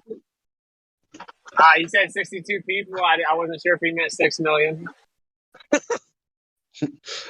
If you are denying that there were 6 million people online yesterday, then you are a a denier.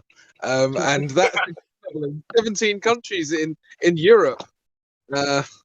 Because it's a fact so true that you can't question it, just like all the others. Right. I mean, it should deny science. It should be illegal to question anything that's true. No.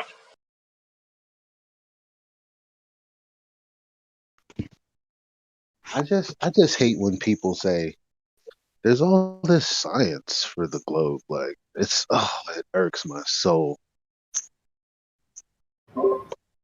They don't Why? know. Because we actually, for anyone listening, why? Because we actually deal in empiricism and we love the scientific method and we love math also, and we love knowledge and we love research, antithetical to literally everything that you think about us. So I don't know. It's like somebody's telling you that there's a big bad wolf and there's just this big hairy guy that's like a gentle giant feeding everybody like porridge or something. And it's like, I don't know. Government says that that's a that's a big bad wolf right there. It's just giving people porridge, man. You know what I was thinking about the other day is pretty interesting. So science really to study the natural world, naturally occurring phenomena, trying to understand it or explain the creation, explain the mechanisms within the design. Anything that attempts to explain it without design is antithetical to science.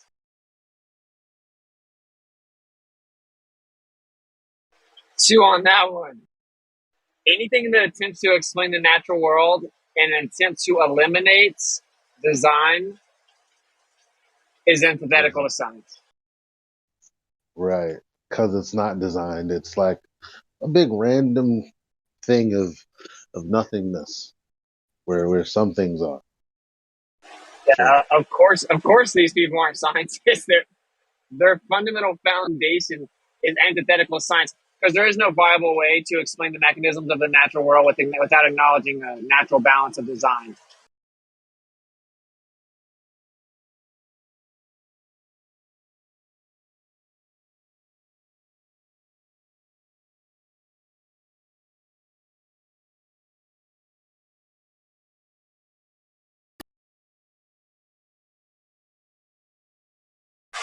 I mean, this is just my opinion, you know. Anyone here to voice a differing opinion? Because I know it's like, what are you talking about, Austin? You're talking about the creator and science at the same time, like they're the same thing? What are you, crazy?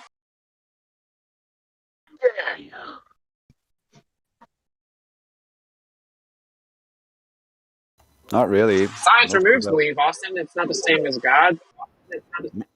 Most of the early scientists were all religious, so it makes sense.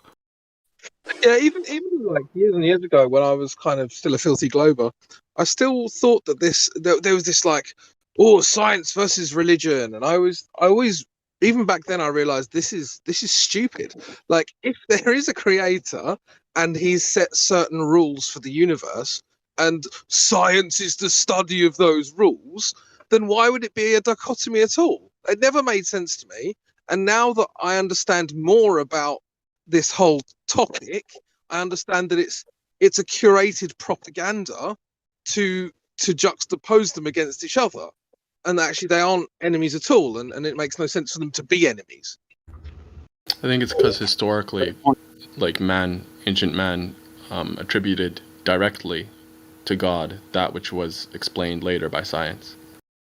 But if the creator exists, then he would have put those rules in place in the first place. Absolutely, and that's why the key word in that was directly. They directly said, you know, it's the god of rain that's causing the rain, you know, or such thing, and that's where like they were pitted up against each other. But that's not even inaccurate, because if God X has created the rain system, then directly or indirectly, the rain has come from that God. So whether they call it the God of rain or not is actually irrelevant. It's actually still true. Yeah, but I'm not even talking about the rain cycle, just like the rain falling, you know? So they wouldn't be talking about the entire water cycle or what have you. They're talking about when it rains is caused by the god of rain, without any, notion of evaporation or the other type of But things have that you happen. considered that the god of rain is representative of that cycle? Yeah, that would be one way of explaining it, but that's not what they said. The ancient man that had this kind of notion. So I still don't think that I still think that it's an accurate thing to say. Like, you've got a creator. The creator has set those systems in place. Understand what the hydrological cycle is. Okay, cool. But that's still caused by the creator. And so to call it the god of rain, right, even it's kind of simplistic and a bit crude, it's not inaccurate. I'm with you now. We know what the water cycle is. They didn't know that before. That's the difference. Are you sure? We don't They know didn't say that. the god his of point the is hydrological cycle. Yeah, like his point is that whenever it created this illusory binary or dichotomy, was people quickly just attributing everything to the word God, and then us figuring more stuff out. People call that science, so they would be opposed, like in theory. We don't know what they didn't know before because we were just plopped in the middle of time, right?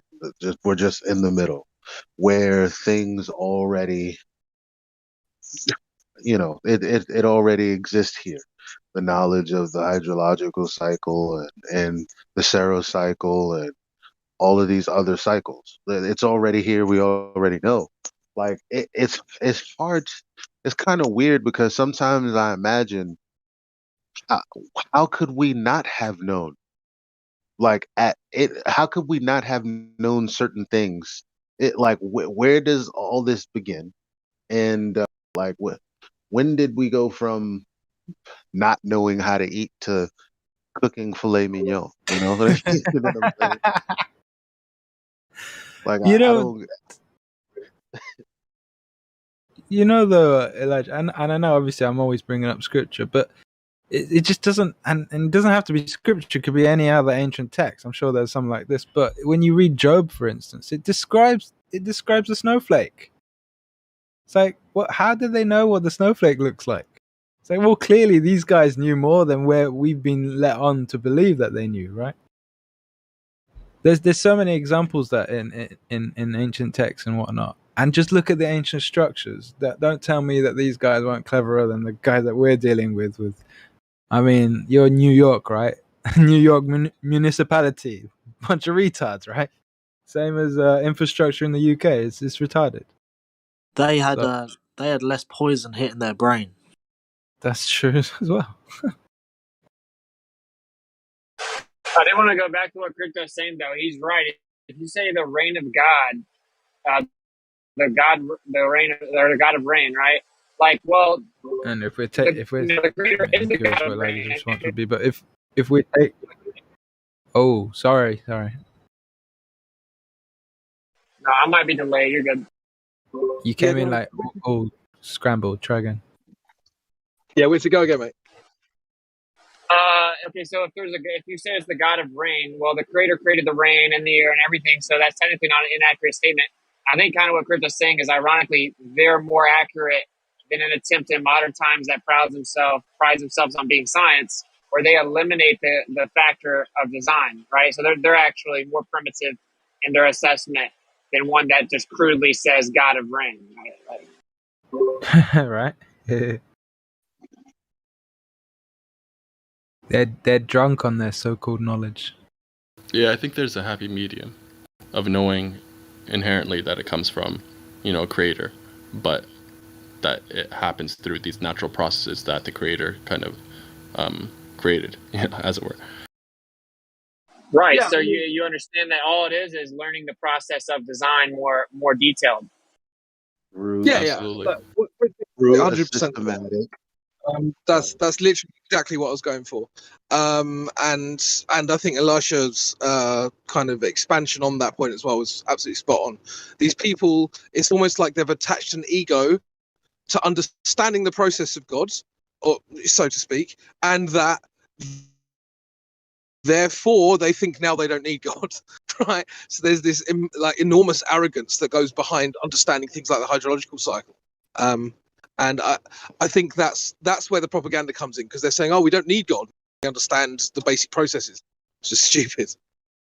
It is stupid, but it's also expected if you have a bunch of people saying that lightning is caused by the god of thunder or a god of lightning or whatever, and that things are moving because angels are pushing them and stuff like that, and they find out that that's not actually happening, then it's expected that they'll, disregard the entire premise, because I mean it is a fallacy, right?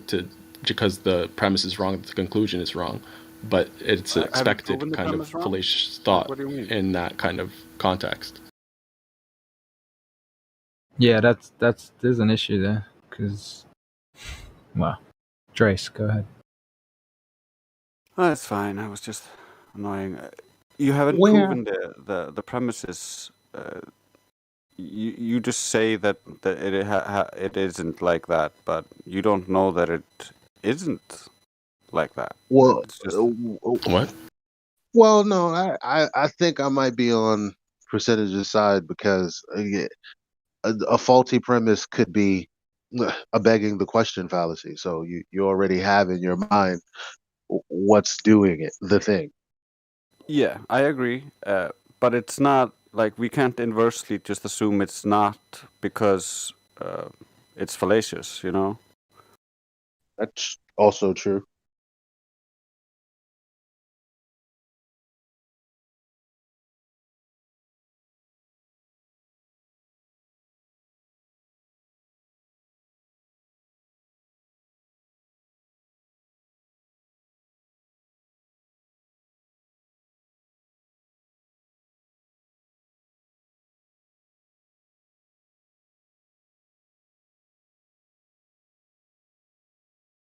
Yo, the most natural thing to think would be that thunder is like literally the sky being rolled back a little bit so some water can come on down.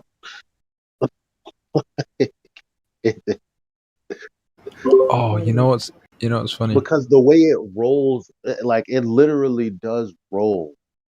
And then when you see how the water is coming down, it comes down. It's almost like the water is also uh coming in waves, like like when it's raining heavy and you're looking at how the water is hitting the floor, and it appears to be like moving, like, You talking about thunderclouds?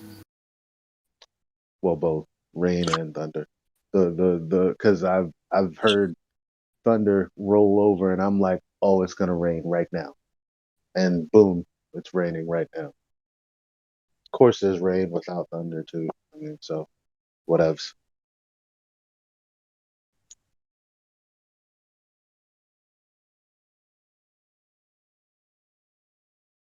Wait, does everyone here think we fully understand what causes rain? I definitely don't think that I understand 100%. Oh, there's a cloud, there's water. I don't know, man. Seems a little more I'll complicated say than that. this: that they create clouds, so they have some understanding.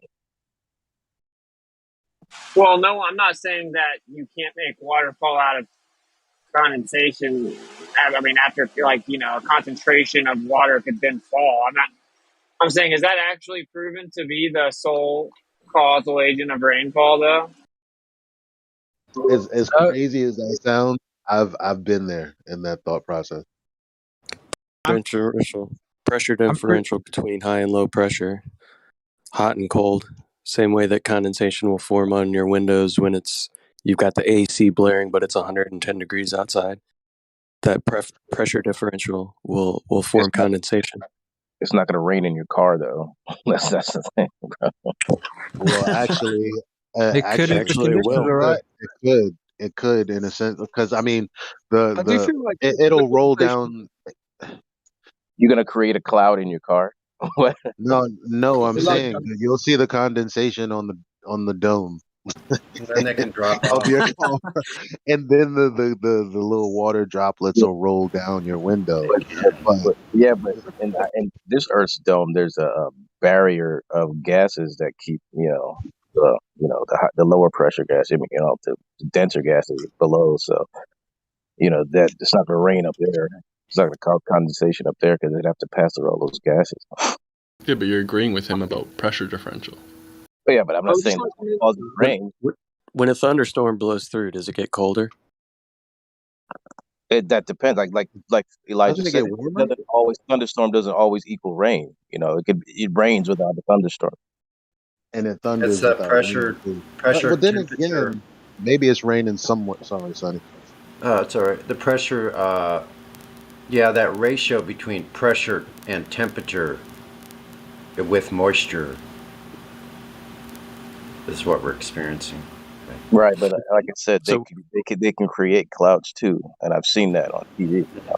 Yeah, 100%. But what happens naturally, like the place where I live, in the summertime, we have breeze coming off the ocean that is more humid, that meets drier air inland, and thunderstorms pop up out of nowhere every day around sometime between 3 and 5 p.m. every single day. Yeah, but that's where you live. Where I live, it rains here, but there's no thunderstorm.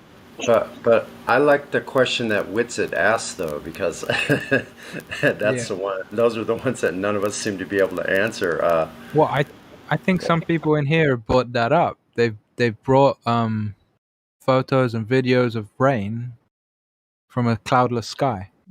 So I'm kind of surprised. Maybe Whitsitt, you've missed that, but I think that pertains specifically to what you're talking about. I think the guy who I saw it from was he's a British guy. What was his name? He's one of our lot. Nowhere. I'm cleaning stuff up and doing random. Your hot mic in, Elijah. Does anyone know? I think it was Jason Flat Earth or something. He's shown me. He's shown me videos and stuff of rain in cloudless skies. Whitsitt. So it's something you might want to look into to expound on that question. I've experienced that. Straight up in Texas, there'll be no clouds, but all of a sudden it just starts raining. I've seen that here a lot of times. Actually, about the last within the last 6 times it's rained.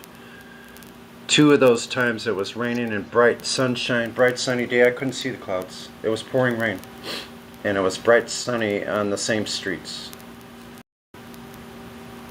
Well, okay, I'm almost positive we don't fully understand it. We do know certain phenomena that happens based on, like you said, temperature, pressure differential, stuff like that. But we definitely don't understand the full mechanism as far as I understand. But if you look at the scriptures, which I know everyone doesn't, it didn't rain all the way up to the flood. So what changed and what's now present? And so were there not clouds? Why weren't there? What's the mechanism of that? What really is the source of water falling from the sky? Well, if we're to take Enoch, there's storehouses for all these different weather events or conditions that we experience. So it's pretty much at the dictate of the Creator, as and when He chooses. Well, whatever it is, it all seems to be. Whatever it is, whatever is happening, all of these things that are happening all seem to be aligned with all of these natural laws that are interlinked so precisely and so intricately.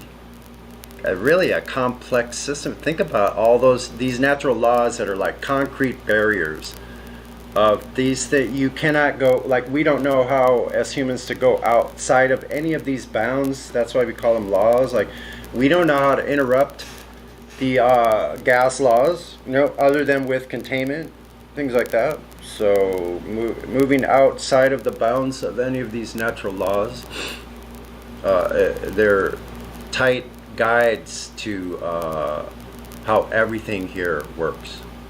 Yeah, Whitsitt, you said that there was absolutely zero rain before the flood?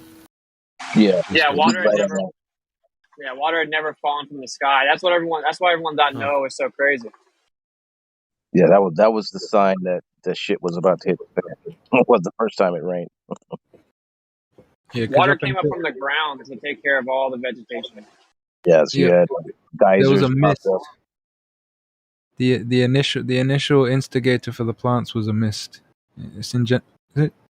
Yeah, that's in Genesis. One of the first chapters in Genesis. Can't remember.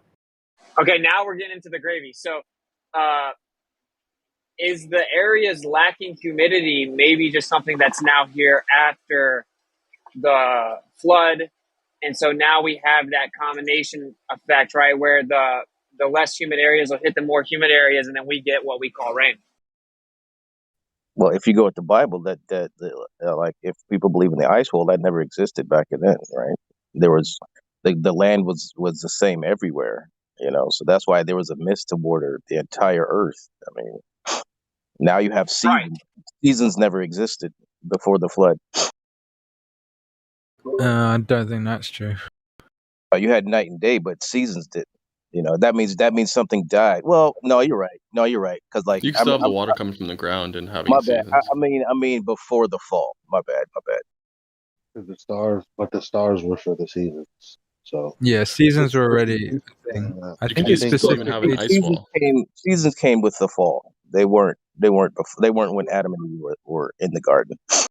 No, that's not true, because when you read Jubilees, they already had times and seasons, and they were already. Yeah, He but was the already thing is, trained. He was there already was no trained. death. He was There already was no trained in death. the.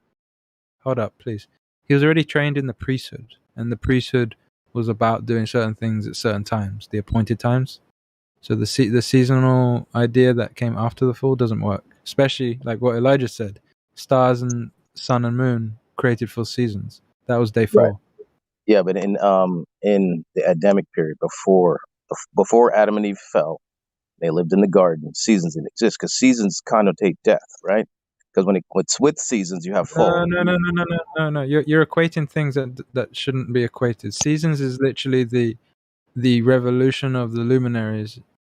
I'm just On its talking yearly when it comes to the yearly ground. cycle. I'm just talking about like there's no leaves falling off trees, stuff like that. No, there was, and if you read Enoch knew about the depth of that. It's like in the Yeah, winter, we don't. I don't read. Yeah. Well, that's your problem. I can't help you there, right? Yeah, but you can't say that it's the right thing when some people don't believe in it. That's all I'm Hold saying. on. If you need to have fruit needs to be in the fall and have come to harvest.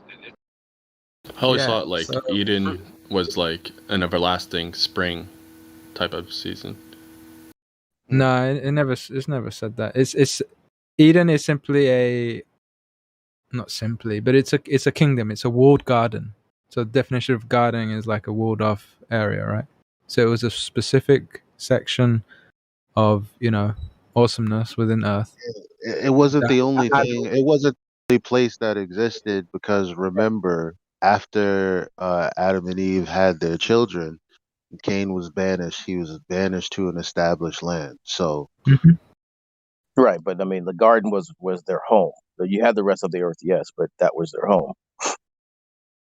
So maybe in the Only for a time, hold though. on, maybe in the garden it was like seasonless, like Southern California. That's what I'm saying. So in the garden, there was no, you didn't have leaves falling off trees and stuff like that. It wasn't. That's not how it works. I mean, you don't have any death. Yeah, but you don't have any. If we're talking simply scripture, you don't have any scripture to back up that statement. It doesn't make sense. Yeah, I it's just I'd have to do some other things, and I'm not trying to get into all that. No, you don't. Let's make it productive. Like perhaps he'll get it later. Perhaps we'll have a more in-depth conversation. Yeah, but that'd have to be for the other room. I don't want to do that up in here. Yeah. So to kind of bring it back, we were kind of talking the other day about seasons, because we were talking about climate change, quote unquote. And I said, wow, well, the almanac does have to be updated every year for the reason that the stars drift, in a sense. And that being said, maybe that's why all of these calamities happen in different places, specifically because the season is now changed for that area, because the sky is what governs what the seasons do.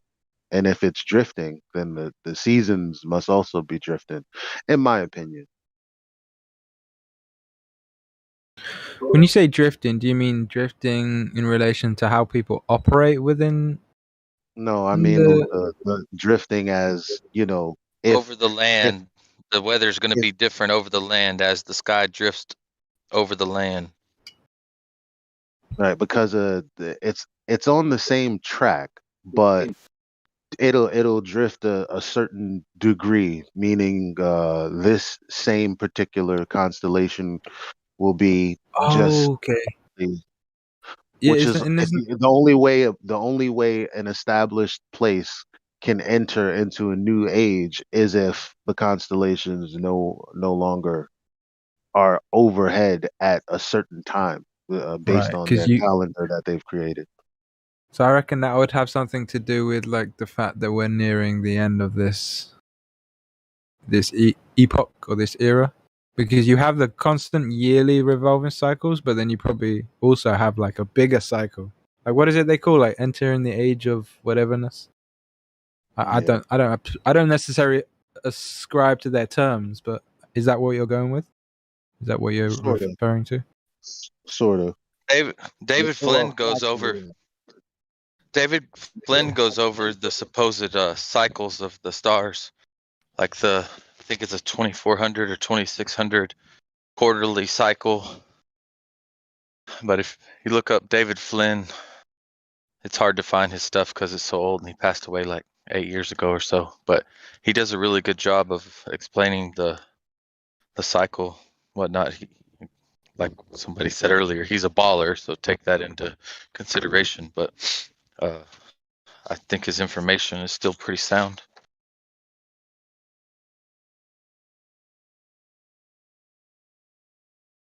Oh, you know what, Elijah? You know what that makes me think? If all these other places have shifting seasons over the centuries, or shifting weather effects, whatever the phrase was, that's probably why the Promised Land is considered the way it is and has a different type of setup.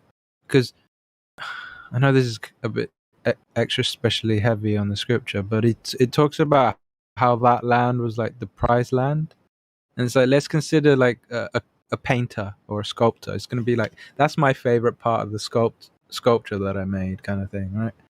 And it's kind of the same language used, I believe, in when the creator's talking about the promised land.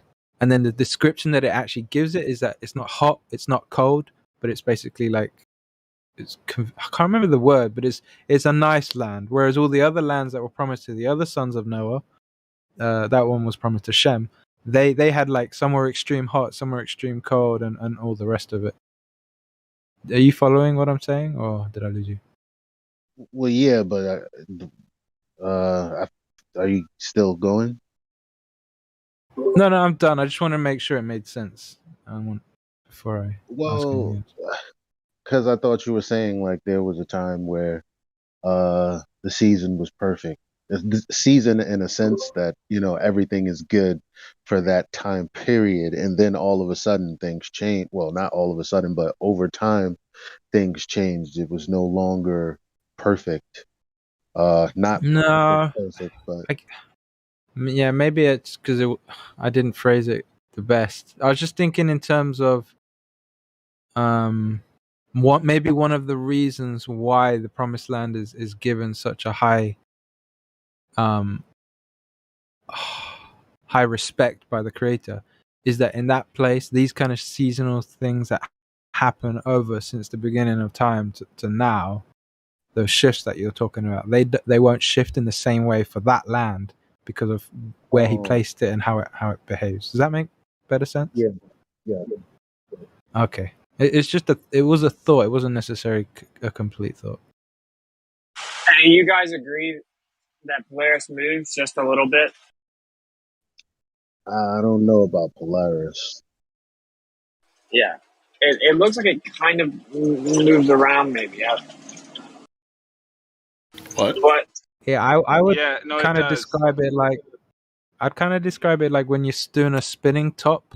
If the top is spinning perfectly still, there's still going to be some kind of oscillation, undulation on the point, but it's not moving anywhere, but it's still kind of just shifting. Is that image working in the brain? Yes. Like it's So fixed, but it's fixed, but it has some wiggle room. right. Have you heard of? There's a theory that's actually just the closest star to the throne of the creator. That it's not actually the throne, it's the star closest to it, and it rules all the other stars. That would make sense, especially when you read, say, Apocalypse of Abraham, where the stars are not on the top layer; they're on the 5th or the 6th layer of 7. So, yeah, I think I could agree with that. Yeah. What, Polaris? That's yeah. Okay, what about the South Celestial Pole then? Well, there's no star. I know, but if it's revolving around a center point, and we're assuming that the throne is at the center, we see the same revolution in the south. Is there a southern throne? But we for, don't. Like, It's devil just or something? it's just No, we don't actually see that. That's just an assertion that's made erroneously by the globs. No, there is a South Celestial Pole. No, there isn't. But I mean, if a picture or a video on sure, YouTube, send bro. it. Yeah, but I mean, maybe one of the other ones who likes dealing with this specific topic can talk about it. But I'm pretty sure I've heard and gone through this many times with the Globers. They don't actually have backup for their claim. There are live video, well, not live, but there are uncut videos showing the Southern Celestial Pole. Well, just present it then, because I It's don't know why everyone undeniable. else is so undeniable according It's to you. undeniable This is the that problem, there's a right? South Celestial Pole. Yeah, okay. I think you're just intentionally confused now, but I'm surprised everyone else has been so quiet. No, Anytime this has come up before, everyone's jumped on it. There is no verification for this claim. No, I'm not saying that they see them all from this like 3 different continents at the same time or any other bullshit that they claim. But there's definitely a South Celestial Pole, and if you don't know that, you haven't done your due diligence. Well, you're calling it a pole for one thing. Yeah, as in things rotate around it. But they don't. Okay. My days. You really? I'll leave it at that, man. You have to present it. But really, it falls flat because the Earth is flat. Wait, now, Elisha, do you live in Australia? No. Oh, that's Bong. I mean, You know this. My bad. I don't know why I confused. I didn't confuse you with Bong. I know you couldn't. Eli's being racist. Oh, what were you? Sorry, you cut out. Were you actually making a joke or a serious question? Yeah, that's okay. We know that you were just luminaries. joking. We know the luminaries are doing all kinds of amazing things up there as a timepiece, but it's still not making any determination on what Earth is by making those statements about what you're looking up at the sky. Okay, I will say this. Okay, so there is actually. Go ahead. Yeah. Because I wanted to answer the same thing. So go ahead. Well, yeah, I was driving, so I couldn't really talk for a second. But so there's no actual pole star, right? You have the appearance of some convergence. And actually, if you look into the data, it's very inconsistent. Like, it's not like they get these time lapse all over the Earth looking south. That doesn't happen. But anyway, the point is, we're actually not allowed to go all the way south. We don't know what all could be happening in the sky on the south. But not every single star in the sky moves around a star in the south. They all move around the North Star, right? Like every star in the sky moves east to west in this giant circle around the center. So what is the cause of the apparent convergence? I mean, that is an interesting question. I don't encourage hand wave dismissing it because I have seen some time lapse, but they're not like consistently spread out throughout the Earth at all. That's definitely not the case. And so what is it? I don't know. Why do all meteor showers come from 6 points in the sky? What are those 6 points? Right, so you're looking at a gigantic electromagnetic field and then cymatic patterns within that.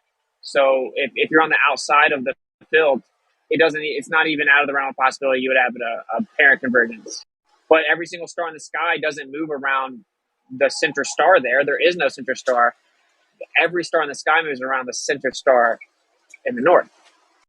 Except it doesn't. Right. I mean, if I may interject on this point, you guys mind? Go ahead. Sure. Yes, in the north, I mean, we have thousands and thousands of time-lapse videos of everything moving in, around the center point Polaris, right?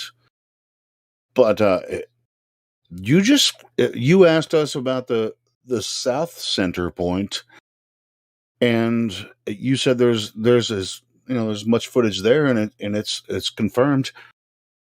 Go try to find it and see what results you get. Helio, did you hear me say that? Did you hear me say that there's as much footage of the South Celestial Pole as there's? Okay, well, you might find one or two. I mean, I've been looking for it for years and I can't find any.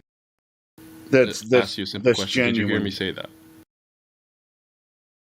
No, I didn't hear you say that, but you said that there is a South Celestial Pole. Absolutely. Which is not true. There's no confirmation of that. There is, actually. And secondly, Really? we would expect that there wouldn't be as much footage because there isn't as many people living. There isn't even as much land down in the south, as far as we know. What would be your favorite place to capture that from?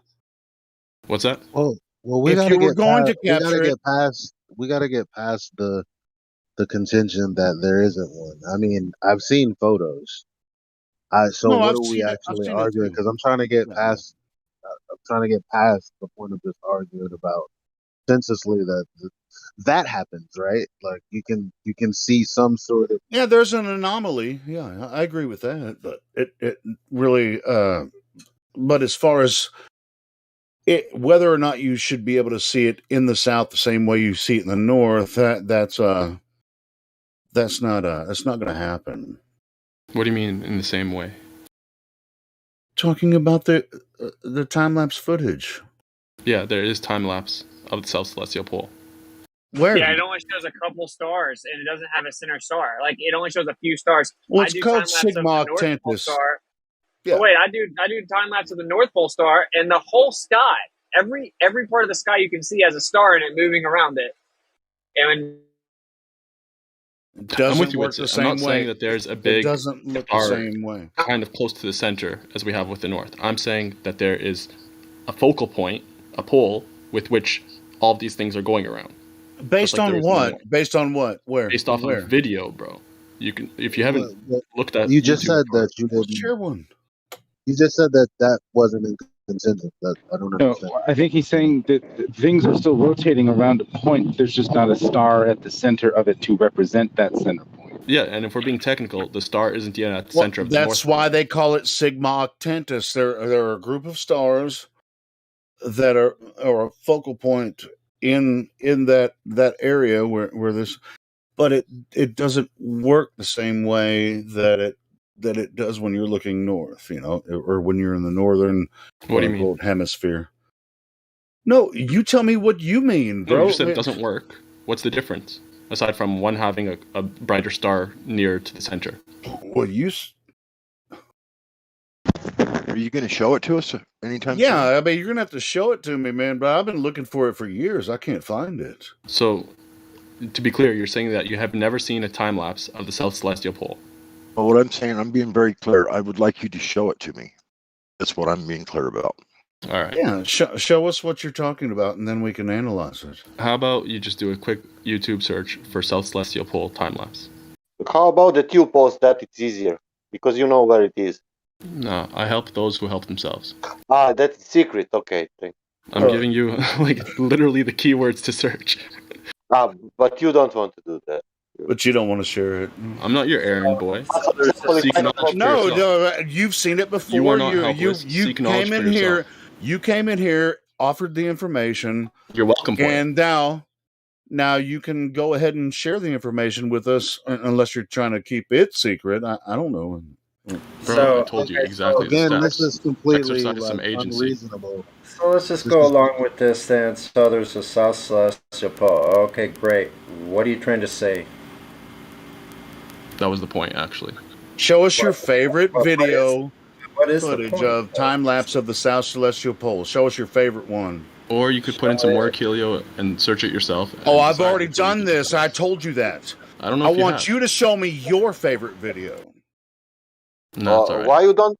You the same way you can watch the West Celestial Pole. What? You can watch for the West Celestial Pole in the same way how you are telling to us. Go and search it, man. Sure. He just said no. He just said no. He's not. He would rather not do that. So I don't understand why. You guys aren't children. You're not helping. Help you yourself. don't have anything. For example, I have a claim, but you need to go and search for that I'm claim. not even contending that claim. Your West Celestial Pole, it sounds so ridiculous I don't even care to contend it. Oh, that exists. It's That just is as a fact. absurd as the South Celestial Pole. Is it now? That's why he brought it up. It's like saying magnetic west. Some of you guys are really just on one. What? No, we're just trying to figure out what are you trying to say about the South Celestial Pole? What is it? It doesn't even matter. Like in one breath, it's like you're saying, "What are you trying to say about it?" And no, it actually doesn't exist. Give us something that I'm pretty sure we've all. I mean, I don't. I'm just trying to figure out what the point is. Okay, so that it exists. You're looking They're saying up. it doesn't exist. Okay, so Elijah, you cut off half sentence. Man. if it does exist, what does that mean? What are you trying to say? Let's just agree that it exists first. I'm not trying to say that it's a globe. What? Like, I mean, Why why would you we agree that it exists first? That's ridiculous. Yeah, why don't we agree that it exists? Like it does. I have to see it before I agree to Percentage, it. bro. I mean, you're going to say, well, agree that it exists. Helio, No evidence. you already said it's Sigma Octantis, so you just bow out at this point of the conversation where others don't think that Sigma Octantis is. No, he said they call it Sigma Octantis, but he's never seen it. He doesn't believe that exists. That's just the claim. Man, most of us have never seen the North Pole spin around either. Nobody, like, what does that mean?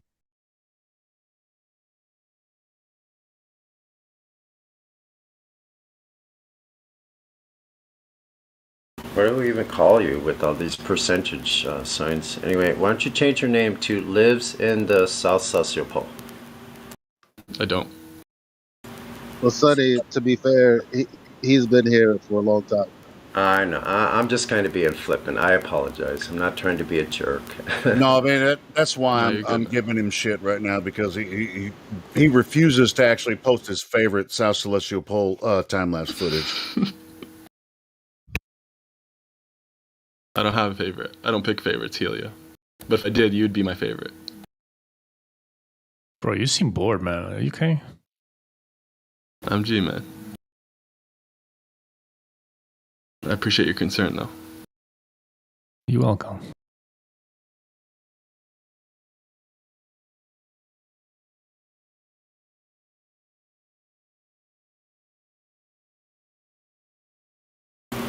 Optical effects having to do with the luminaries.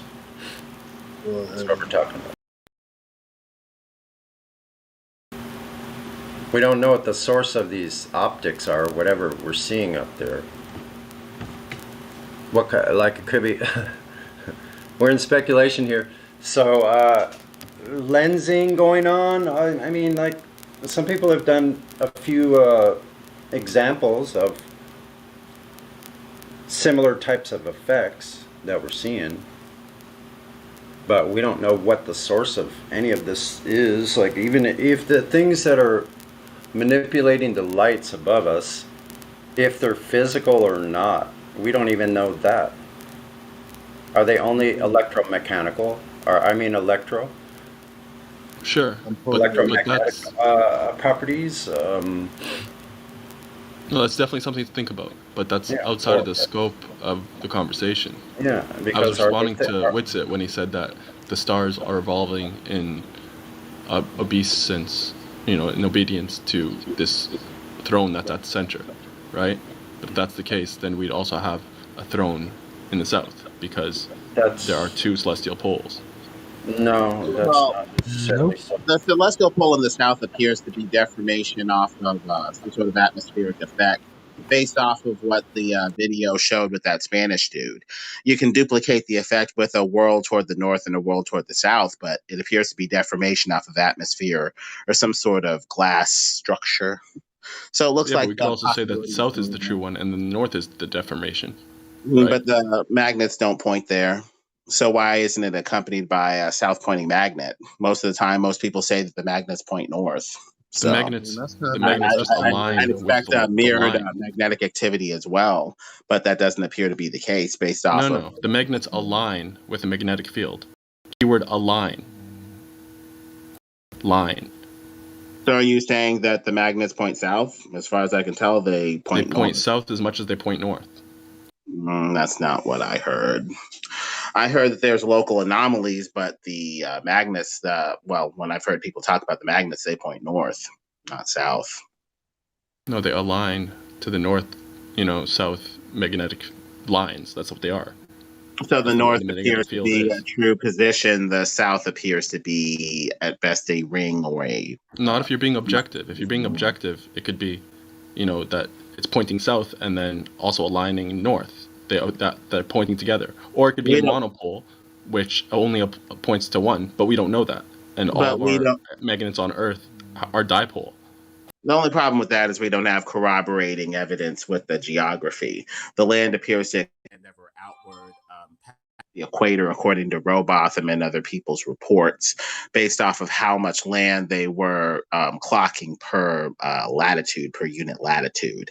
And also those Antarctic races appear to be having various anomalies with the distances as well. They say they complete their trek in like a couple months, but based off of a rowboat racing at top speed of 20 to 30 miles per hour. And based off of doing that distance per unit time, they're clocking in way too much land. Yo, don't get it twisted, Lemon. I'm not arguing for the globe. I'm not arguing that the Earth, that the land around Antarctica isn't what they say or anything like that. I'm only saying in terms of the skies, the heavens, the celestial, objects, that we have two poles. That doesn't match the geographic evidence. So it would have to be some sort of deformation off of atmosphere and or glass to fit with the geographic evidence at the very least, unless you wanted to base the sky off of some other line of evidence. No, let's just talk about the sky in and of itself. We can't say it's deformation of one and not the other. Like specifically, we can't say it's the north and not the south, or south and not the north, if we're being objective, because we just don't know, right? We don't have that. We have an infinite amount of information to be making that claim. You could come in with You could come in with confirmation bias and say, yeah, it's the North Pole, and then the South is a deformation, right? But someone that lives in the tip of South America could be like, yeah, it's the South Pole, and the North is deformation. So we need sort of we don't know. That's the truth. And so with the demonstrations that we have, it appears to be viable that the North is the center and the South at best is deformed if you're looking at the quote unquote glass or atmospheric sky. I'll put it in the chat. Yeah, I know the Spanish professor with the concave lens that you're talking about. But again, we don't know, to be truthful. Well, we may not know, but we know enough to guide some level of exploration. If we don't know so much or know so little that we can't even move forward and figure out what the hell's going on, well, then we're not going to go anywhere. So we're going to need to know enough to explore what the hell's going on. Absolutely.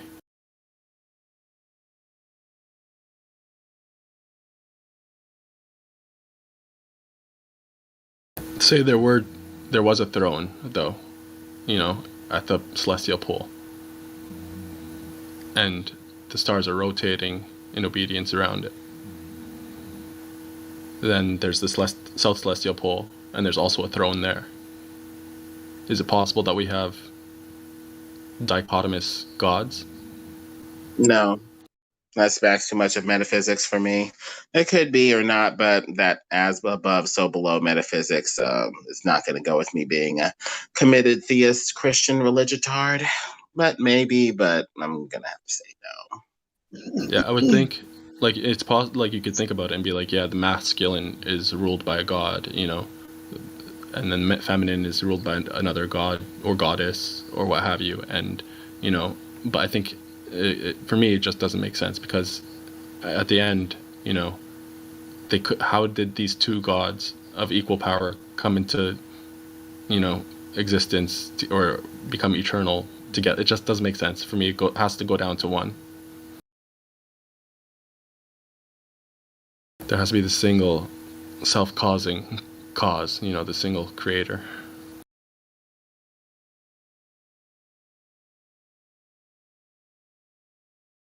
I don't know who Adam Kadmon is, for whoever tagged me.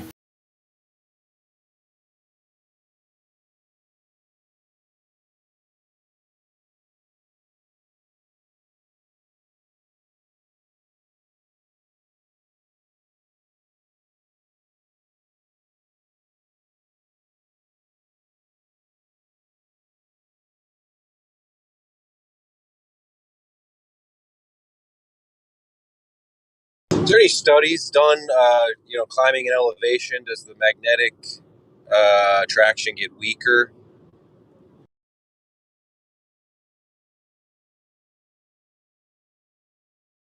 I think it does. So would you get less of a compass kind of reading the higher you rise? I think so. That's too bad. We could never actually see the effect of being directly north. It doesn't. I mean, I feel like the North Pole is just as mysterious as the South, even. You know.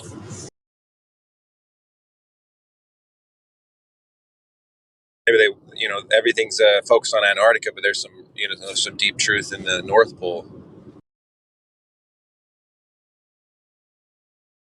Because isn't it just as guarded? Maybe not just as, but I thought there were certain areas you can't cross through to go up to past a certain latitude. In the north, there appears to be lack of satellite coverage in the north and the south. Also, in the north, the old maps have a mountain, Mount Meru, with four rivers coming from it. Some people postulate that it may be Eden or something like that that's in the north, hidden by the lack of satellite coverage and the fact that people, don't really get to go there. There's a book called Paradise Found, which documents the various attempts to find Eden, Shambhala, different mythical places. And it talks about how sailors talked about going to the north and finding a mountain with torrential rapids that they couldn't even go up because of the sheer cliff rock face and the rapids that made ascent impossible. So there may be missing land sections in the north and south, making our maps of dubious quality as is. Yeah, it is. I mean, that is true. The more north you go, the higher the mountains are. I mean, even in Nepal, where all the the main big mountains are, but maybe there's something even higher the north. I mean, yeah, and it's not just one culture doing that, right? Mount Meru. There's many different cultures that thought there was something at the north and the four rivers, like you said. I mean, that'd be a thing to hide for sure. They wouldn't want to know that that's where most of our power source might be even coming from, the strongest magnetic attraction.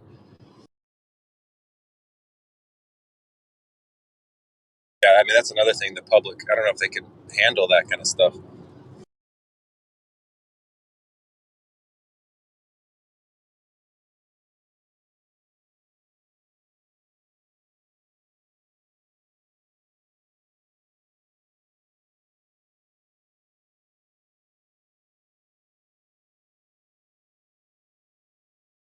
We're getting closer, though. I mean, all the corruption that's being exposed today. I'm telling you, I think the space programs are next. I mean, they already are getting questioned, but on a mass scale, I think people are going to realize, okay, these guys are doing shady stuff, just like the healthcare sector was. Just like, we didn't realize how corrupt politicians were. I mean, we knew they were corrupt, but damn.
I was going to say, somebody.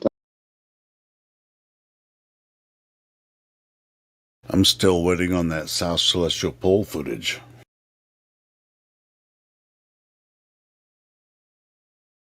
Me three.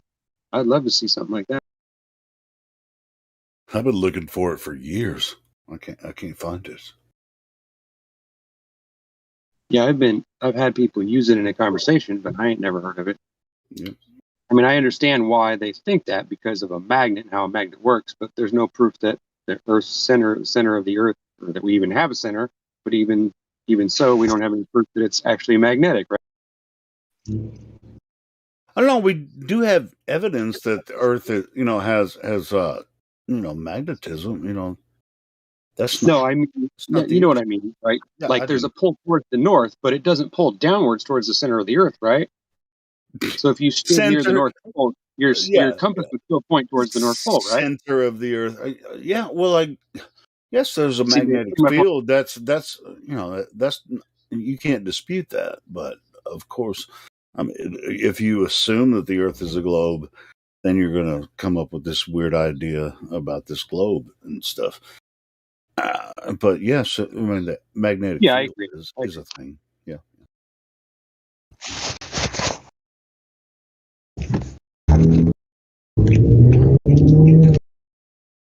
So, are you driving, Adam? Yeah. Sorry, I didn't know I was on. I No, will that's cool. comment That's to. cool. I could hear your engine going. It's my G37. I drive one of the Mustangs in the garage. I was going to say, about exposing the space companies. I just opened my phone and it said they captured an image of the James Webb telescope. I don't know why they keep spamming me with this telescope, but I opened it up just out of curiosity, and it said it's this one little speck amongst all these stars, right? Like they had to use an arrow to point it out, but it's pretty much a speck, a speck amongst a bunch of specks. Are you talking about the Sigma or a section of what you might see in the South, which I don't disagree with them on their point about what they might or might not see from South Africa or Australia or South America. That's not. I'm not disputing that. But as far as I'm looking for footage similar to what we experience here in the Northern Hemisphere. And it's still not going to prove the globe anyway, but it's just kind of weird that they claim it a lot, but they don't have any real footage. Are you talking about the sun circling in the south? No, I'm talking about the stars. I'm talking about time lapse of the stars. Anyway, we can move on from that. It's when you said the James Webb. I mean, isn't it remarkable that how many crafts they say they're up there, plus the amount of space debris and all the micrometeors and bigger meteors. For 25 years, some of these crafts have just been nothing's hit them. They've just gone unscathed. I mean, the probability of something like that happening, with the probability of how many are up there, plus, like I said, micrometeors, just never gets hit, eh? What a coincidence. Are you Canadian? You said A. I say a lot. I say y'all. I don't say don't you know, like what they do. Don't you know? Hey, the Northern Americans actually do say "don't you know" sometimes. Yeah, Minnesota, they say. Sometimes I say axe, like ask me. I mean, I kind of combine all of them, like ask me a question, or some cultures doing that, or I mean. Sometimes I say that. I mean. Oh shit! So you combine the South and the North. Oh wow. Yeah, I'm banging all the slang out. I'm banging all the slang. I like that, Guider. It's good. That's good stuff.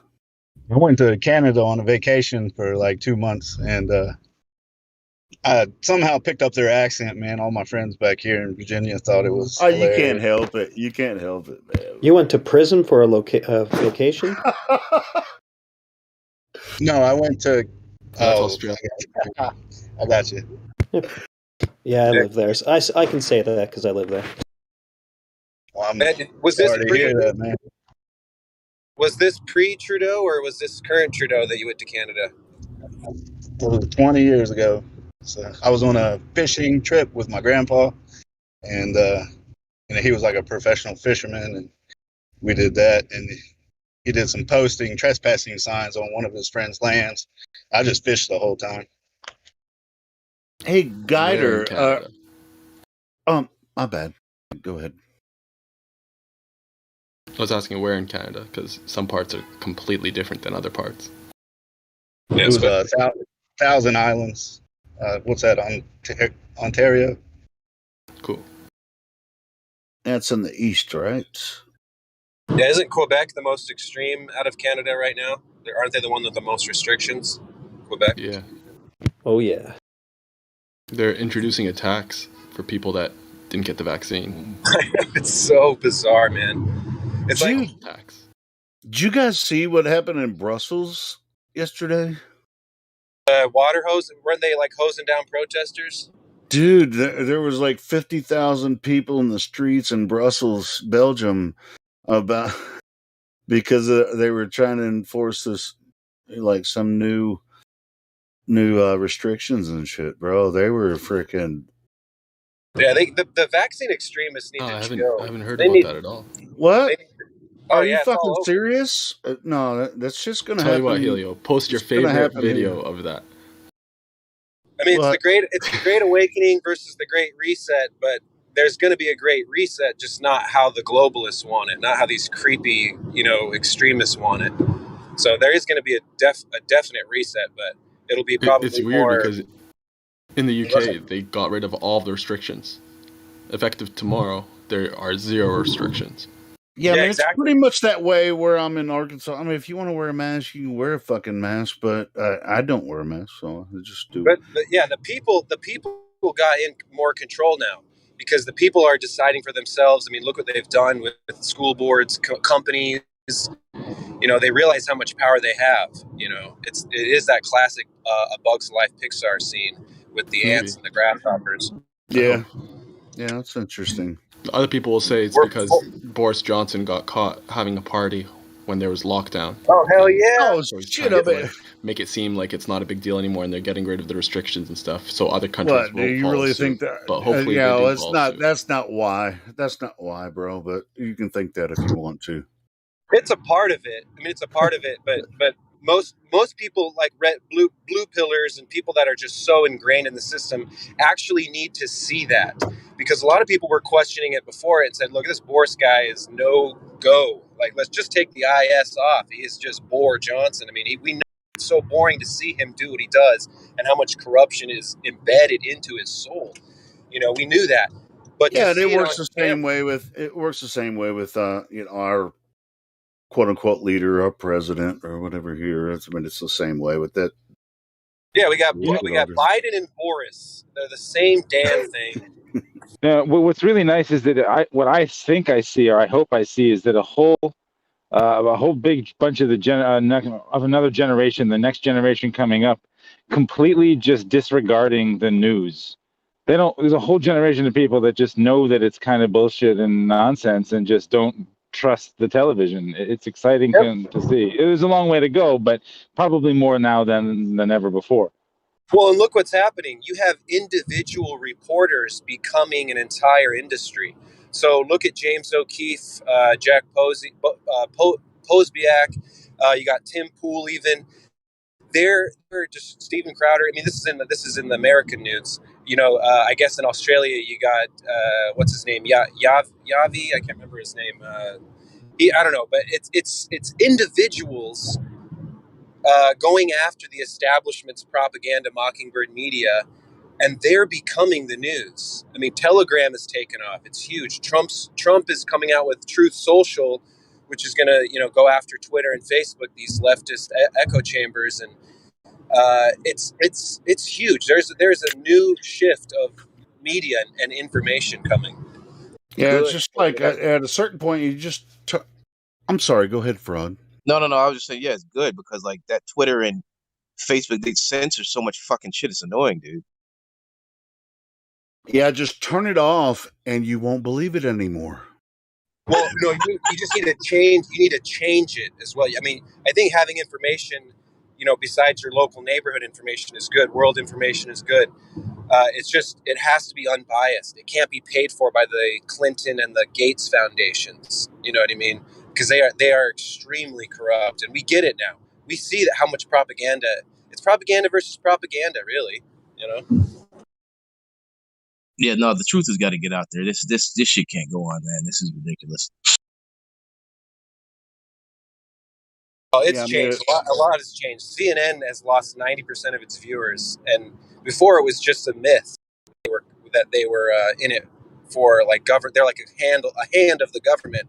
But now we see it. MSNBC is a literal department for the government of information. I mean, Barack, I don't know if it's Barack or George Bush that said the White House pretty much is allowed to make the news, and they do that by disguising it as, "Oh, this is public news. This isn't White House news. It's bullshit." MSNBC is White House news, baby.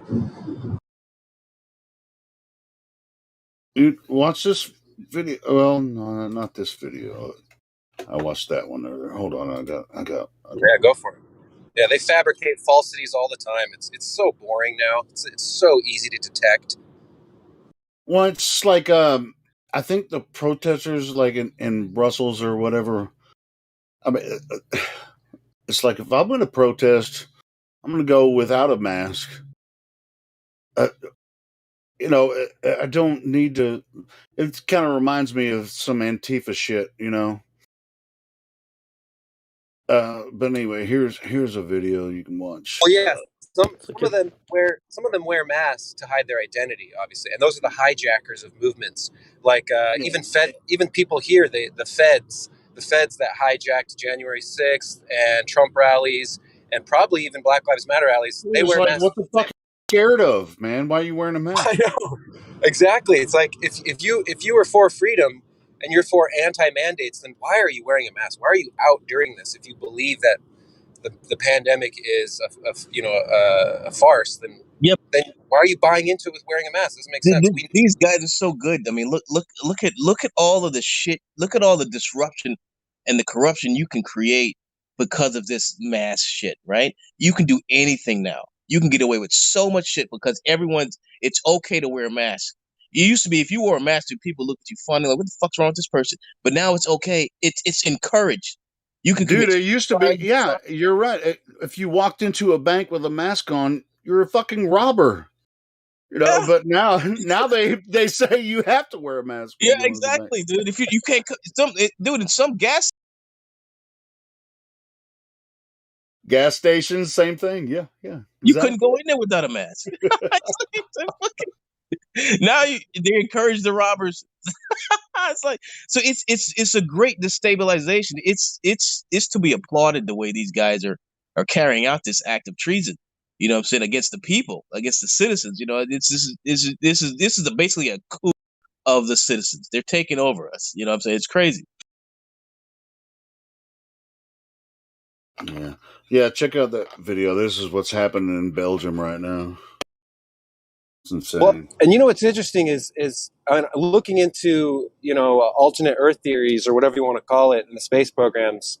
5, 6, 7 years ago, we saw the exact same thing that they're doing now with information, political, health information, anything COVID related. They censored flat Earth, because they said it was dangerous, and now they're doing the same thing. So I learned a lot of the same, mental tactics these people use, and they're doing the exact same thing with COVID and politics that they do with flat Earth, and how they disguise it with, shills and they get experts to come on and talk about it. And yeah, it's the exact same playbook. And it's like they have this umbrella of psychology that they use to kind of manipulate the masses. And man, what a unprogramming flat Earth does. Old dude just said, "Hey, we wear masks now because they have facial recognition cameras, all over England." So I guess that's one thing, but yeah, that kind of boomerang affected them because they thought the masks, the masks helped Antifa and all the plants, from government agents that are putting their shills out there. But and that's how you know it was planned. But in a way, it's like, yeah, if we were to protest or if someone were to start a movement of their own, that's, not as like, we're not going to throw piss bottles like Antifa did, but then, yeah, the tracking system has a harder time unless you have your phone with you, because they can get you if you got your phone with you. It's just the perfect storm and the perfect setup for them, this mass shit, because the government can infiltrate anything and cause any type of event without you. Yeah. It's perfect. Yeah, it's so crazy. And the fact that, we're wearing it for the pandemic. We're wearing it because there's a virus spreading. Yeah, it's so dangerous that you're going to this rally, but that little tiny fabric of a force field, it's insane. Look how much robbery has increased during this shit. You have rape and murder, have all these things have increased because of this shit. Because you can walk around with a mask in broad fucking daylight, and people aren't going to walk outside of the street. You know what I'm saying? So it's like fucking crazy. There's Schadenfreude out there, and I don't know if you know what that term is, but it's where people get pleasure out of the misfortune of others. And so there's people with just miserable lives that want to see people suffer because they suffer even. And they're going to continue this, fear-based mentality as long as they can. So there are also people that they want it to continue. It has nothing to do with even the pandemic. They probably even think that it's done, but they like the feeling of having this, virtue signaling, power tripping over other people, and what they're doing is right. And it's just sick, man. It's so sick what people have done to themselves. I feel really bad, but then again, it's like, you can't wake them up. They're going to have to do it themselves. I don't know. I think countries are going to be coming out of this a lot stronger. Certain parts of the generation will be in fear. All the countries that rose up, like look at France, 25 weeks of protests. They were associated with being weak and leaving wars, and look at them now. They're not going to be associated with that anymore. The French they're a lot stronger because of this, in a certain way. And with Australia, they had to go to now the what they had to what are they doing again? They're just letting it ride now, basically. They had to stop all that fucking protests. I mean, they said fuck it because and truckers got involved. Yeah, there were similar protests in Australia. Yeah, when they started trying to, I don't know what it is about Australia, but they start these tests. This test program in Australia. I feel bad for the Australians, man. Yep, they're the guinea pigs. They're the fucking guinea pigs. Oh yeah, that's China 2.0. So normally we see the China myth of, they've got so much control over their citizens, but we don't. You see evidence here and there, but with Australia, you actually see in real time what they're doing. They're just turning it back.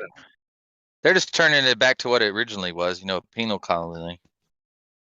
No, yeah, well, I wouldn't say it that way. I wouldn't say it. There's a lot of hot chicks over there, buddy. Sorry.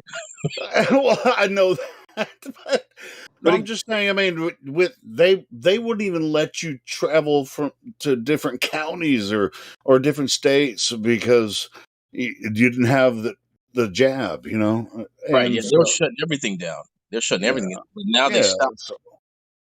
So yeah, I mean, on New Zealand if they try to do that here, the same shit's gonna happen. Well, right now you got the worst places: New Zealand, Australia, Austria. They've got a compulsory vaccine, and parts of Canada. And again, it's not all of Australia. It's not all of Canada. But dude, it's only places that you don't. That's why they can't do it here because we have guns. That's the only thing. Well, they can do it in Florida or they can do it in California. No, and New York. We'll have similar protests, and we're not going to shoot anybody. But what I'm saying is, get the fuck out my face. They're not going to mandate and shut shit down. People are going to shoot shit up. That shit ain't going to fly. powerful Constitution too. Our Supreme Court justices, they were writing a lot of stuff. No, don't get me started on that one. But anyway. Well, I mean, it's to me, it's good to have an establishment of some sort of document that declares our freedom, and it was good that the founding fathers put in the system that the federal government cannot have full control. There is states involved. There are reasons why we have this. They knew exactly what could happen. I mean, we do have governors and sheriffs, even sheriffs in different counties in the states in the United States they're the governors of their county, the sheriffs. Yeah, of course. And look how much the board has been exposed, though, to who is a part of what agenda. And it goes all the way down to school board members and mayors and governors and city council. They're either for the agenda of mandates and forced government liquid inside of you forever, or you're not. So there's there's a little black and white when it comes to politicians and rulers and controllers. Now we can see, like, well, what did you vote for? Oh, you voted for mandates. Yeah, I'm not voting for you. You're done. Well, I'll tell you, I mean, as far as sheriffs go, I mean, there have been many sheriffs in Arkansas that said, "Hey, we're not doing this in my county." Yeah, good for them. They're right. Yeah, they see it. They have, they're they put it on Facebook page. Their sheriff, whatever county, they have a Facebook public page, and they said, "No, we're not going to enforce these mandates." No. Yep, and you'll see it. You'll see who's for the corruption. Yeah. At our city council, goes, man. Like the local sheriff of your county in Arkansas or in any jurisdiction in America is that's the highest office in that county. And if he said, "I don't have to agree with federal authority or even state authority, I'm the highest officer here, and I don't agree with them, so you don't have to wear a mask when you go to Walmart." And some of them got that COVID money. There's been, I think what they. Oh, go ahead. Yeah, if they accept it, they sold out. But anyway, go ahead. I was at our local city board meeting, whatnot. They think they make the rules and whatnot. And the sheriff told them, "Yeah, y'all can rule whatever you want, but I'm not enforcing any of it. It's not legal." That's he what said I'm saying. even at the state officer. He said even at the state level, they're not following their own state law. So nothing that y'all are saying and nothing that the governor's saying is legal. So I'm not going to enforce anything. That's what I'm saying. Don't call us. Sheriff of a county is the highest office, even above the governor.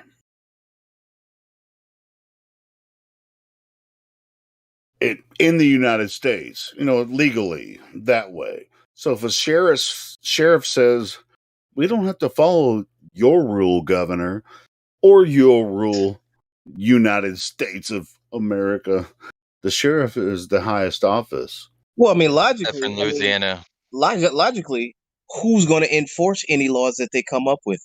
Right? It's going to be. It's not even a law. They can't. That's what I'm saying. Exactly. So it's not, if the sheriff, like I said, sheriff knows what he's talking. They're police, right? So it's like, I'm not going to enforce something that's not on the books. Fuck out of here. Yeah. Their police will though. They're police, policy enforcers.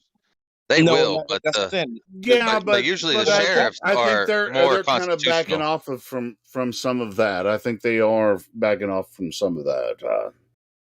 Well, the NYPD, some precincts are unfortunately arresting unvaccinated people, and they're saying out loud, I don't live in New York, fortunately. I know. That's a corrupt city. There was a big mask mandate that got shot down. Governor Hochul's mask mandates, they got... think about it. All these judges Trump put in, they're really saving a lot of people. I think they knew the playbook, by the way. I think Trump knew exactly what was going to happen. And he saw it all. That's what woke me up to politics. Is I talked to my mother, and she said, "This is all about the election," and it was exactly right. But there's some things that he does that I don't agree with. So then he gets vaccinated, and he gets the okay. There's a reason for this. There's a reason for this, though. I know what I'm saying. Is you can't trust this guy. Granted, he might. No. Wait. Think about it. If he said, "I'm not getting the vaccine," I'm not getting the. Let Elijah talk. because I'm going to go smoke. You guys have the floor. Well, if he said I'm not getting the booster, I'm not getting the vaccine, I'm you about would to have mute you. anti-vaccine That's rhetoric there's for something all wrong with you, Trump bro. I know you hear supporters, me. which the media would bash. You'd have too much divide. By saying I have the vaccine, now they cannot associate any of his base with being anti-vax and blaming deaths, blaming lockdowns on half of the people that voted for him. I think more than half, but you know what I mean? That really is mysterious and kind of not even, it's kind of non sequitur. But Elijah has something to say. Do you want to jump in, Elijah, please? Yeah, I was a little late, but you're muted because I know you heard me. So the point is, we can't talk about this stuff in the live stream the way that we've been liberally talking about it, but there are tons of other channels for that, you know. This is not the place to fill dead air with political talk and all this other stuff, you know. We're trying to make this a place where people can come in more frequently than they have been to talk about why we're here. So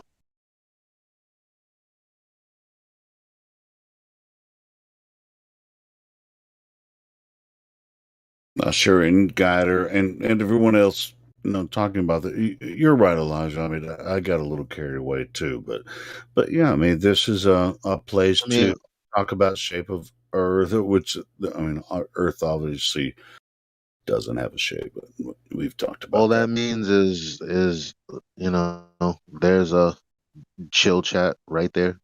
As a matter of fact, there are some people in there. And also we have there's a some bunch art. of other